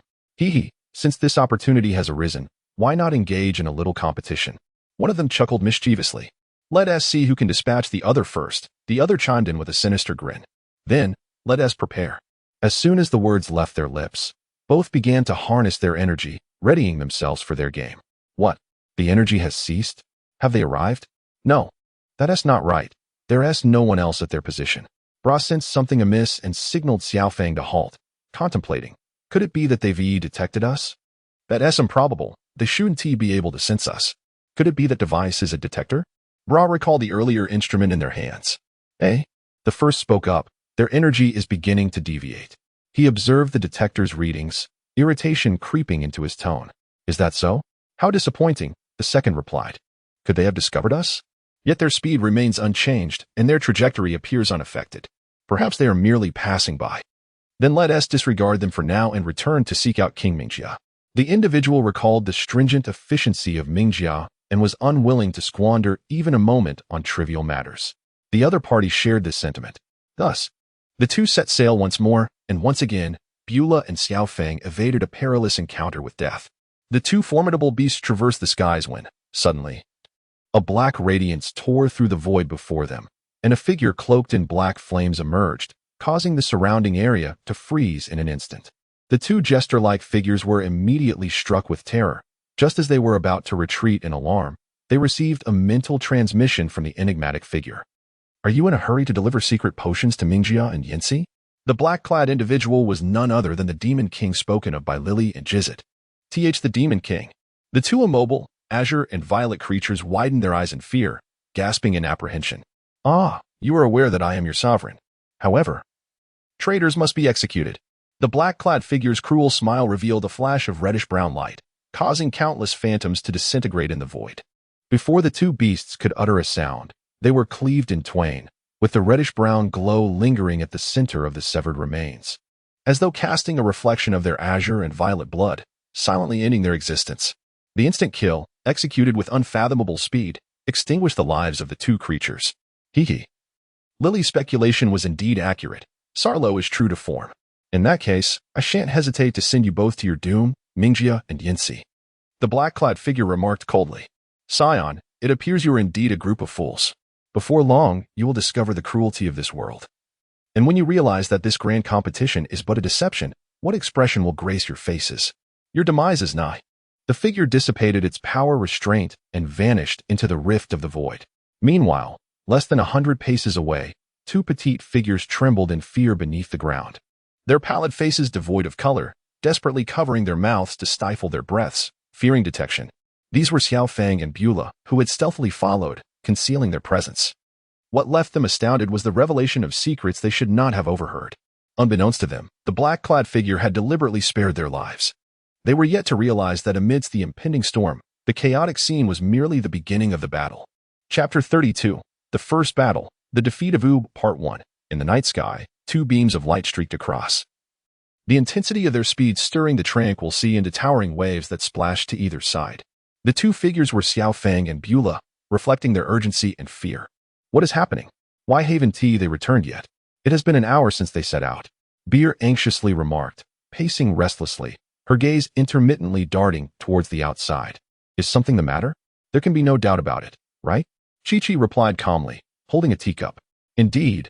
Beer, you need not worry so much. Xiao Feng is quite capable. The devil, returning from a night of revelry, declared, feigning a few punches. After all, she is the granddaughter of my esteemed master, the devil. He is not to be underestimated. Buma, sitting nearby, chimed in, yes, it's nothing to be concerned about. Beulah is with them. They are not children anymore, and it is perfectly normal for them to return a bit late from their outings. That may be true, but I still feel anxious, Beer replied. You needn't fret, Beer. They shall return shortly, as they are already on their way back, the turtle sage said with a half-smile. Engrossed in a book, which actually contained photographs of beach beauties he had clandestinely captured in recent days. Oh, is that so? Beer sensed her anxiety dissipating, indeed. Xiao Feng and Beulah were approaching. Thus, her demeanor softened. The old turtle might have sensed the tension. Beer's perception was no match for the turtle sageess, especially from a distance where her focus was scattered, causing her to sense their return later. What tomorrow holds remains a mystery as Wukong stood by the window, gazing at the night sky, pondering aloud. I wonder what Xiao Feng and the others are up to now. Father, Grit has sent a message. He said we are to gather in the control room for the conference tomorrow. Gohan hurriedly approached. Oh, is that so? Is there anything else? We don't go directly to the arena? Wukong questioned, looking at Gohan curiously. Yes, they mentioned that the arena for the semifinals is located elsewhere. So we must first assemble in the control room before proceeding to the semifinals arena, Gohan explained. Vegeta, who had been silently resting with his eyes closed, opened his cool eyes upon hearing Gohan's words, propping himself up with one hand and gradually rising with his formidable physique. I see. Then there is no cause for concern. Everyone should focus on fighting well, Wukong said, cracking his knuckles, his excitement overshadowing any nervousness. Indeed, Gohan noted, relieved to see Wukong in such a spirited state, finally lifting a weight off his heart. Goku cast a glance around and noticed that both Goten and Bloss were sprawled on the floor, exhausted from their training. As for Ub, he remained silent, his gaze vacant, as if lost in a fog of confusion. At this moment, Goku felt a stirring in his heart, accompanied by an ominous premonition. What could be troubling Ub? Two radiant arcs of light faded before the eyes of the onlookers as Xiao Feng and Bloss hurriedly dashed into the house. After a swift flight, they were panting. Yet upon entering, Xiao Feng exclaimed, something terrible has happened, Mom. We are all in danger. Her delicate hands gripped Beulah's arm tightly. Beulah, upon seeing Xiao Feng return, felt a wave of relief wash over her, but was taken aback by her daughter's alarming words, left in a state of confusion. Bloss, taking a deep breath, rushed forward and said to Bulma, Mom, we're in trouble. There's a conspiracy behind this tournament. Her eyes were filled with urgency as she looked at her mother. Bulma, startled by their revelations, found herself speechless, turning instead to gaze blankly at Chi-Chi. Master Roshi and Mr. Satan were equally perplexed, while Chi-Chi held a teacup, her hands trembling. What is going on? Beulah asked, her eyes darting anxiously to Xiao Feng. Mom, there's a sinister plot behind this tournament. Someone is conspiring to annihilate all of us Saiyans. Xiao Feng replied in a state of panic. Surely, you jest. Xiao Feng, how could anyone wish to harm you? Mr. Satan remarked boldly, while Beulah, brushing her daughter's hair gently, chuckled, Xiao Feng, that's impossible. No, it's true. Grandpa Satan. They plan to eliminate the warriors here in 4 days, aiming to eradicate us Saiyans. Xiao Feng insisted, her tone earnest and tinged with frustration as she looked at Mr. Satan, who remained incredulous. Everyone's attention shifted back to Xiao Feng, their expressions growing serious as they began to grasp the gravity of the situation, especially with Bloss's troubled demeanor. Is this truly happening? What on earth is going on? Master Roshi realized the severity of the consequences, his book slipping from his grasp, along with a photograph, as he anxiously inquired. We don't know the specifics, but we overheard a conversation while we were outside, revealing that someone is plotting against us Saiyans, Bloss explained, glancing at Master Roshi. As confusion lingered among the group, Bloss recounted Xiao Feng's harrowing experience in detail. By the end of her account, Everyone comprehended the terrifying implications of the events unfolding. What should we do? Mr. Satan asked nervously. His body trembling with fear, Chi-Chi and Beulah were also beginning to feel unsettled. We must inform Grandpa and Dad immediately, Xiao Feng declared resolutely. Indeed. As long as Goku is around, we need not fear anything, Chi-Chi replied, striving to maintain her composure, raising her fist confidently. Lost Xiao Feng. Although I am unclear about what has transpired, how shall we convey this to Goku and the others? Bulma raised a question, and a profound silence enveloped the gathering. Ah, of course. Can't we send a message to Uncle Goku through radar telecommunications from here? Bulma inquired eagerly.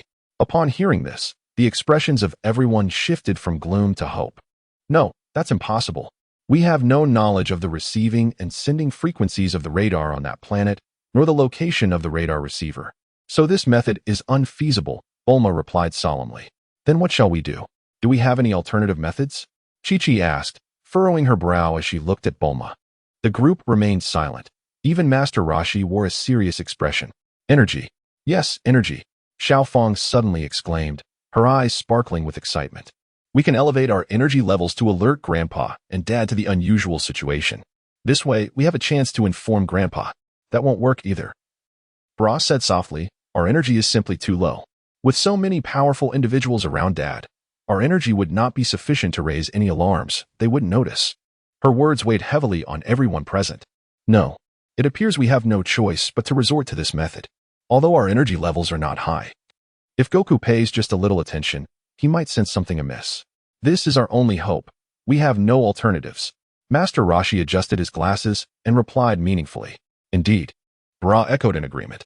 Chapter 32. The First Battle. The Defeat of OOB, Part 2. The deadline had passed, and the sun had risen high in the sky, illuminating the land below. A gentle breeze swept through, bringing with it a refreshing coolness, yet an atmosphere of tension pervaded the air. Instilling an intangible sense of oppression, the battle was officially underway. The contenders for the semifinals had gathered, having arrived at the arena for the next stage of the competition. Before them lay a battle platform that was unlike the previous one. Strictly speaking, it was a vast square pit. The base measured 1,000 meters on each side and was 200 meters deep, with jagged artistic walls that underscored the seriousness of the combat. Everyone was astonished by this arena. But what shocked them even more was the peculiar gravity here, which was significantly greater than that of the previous preliminary arena. Goten and Trunks, unable to bear the load, had already transformed into Super Saiyans. Ladies and gentlemen, welcome to our semi-final arena. As you are aware, the gravity here is 100 times greater than that of the preliminary arena.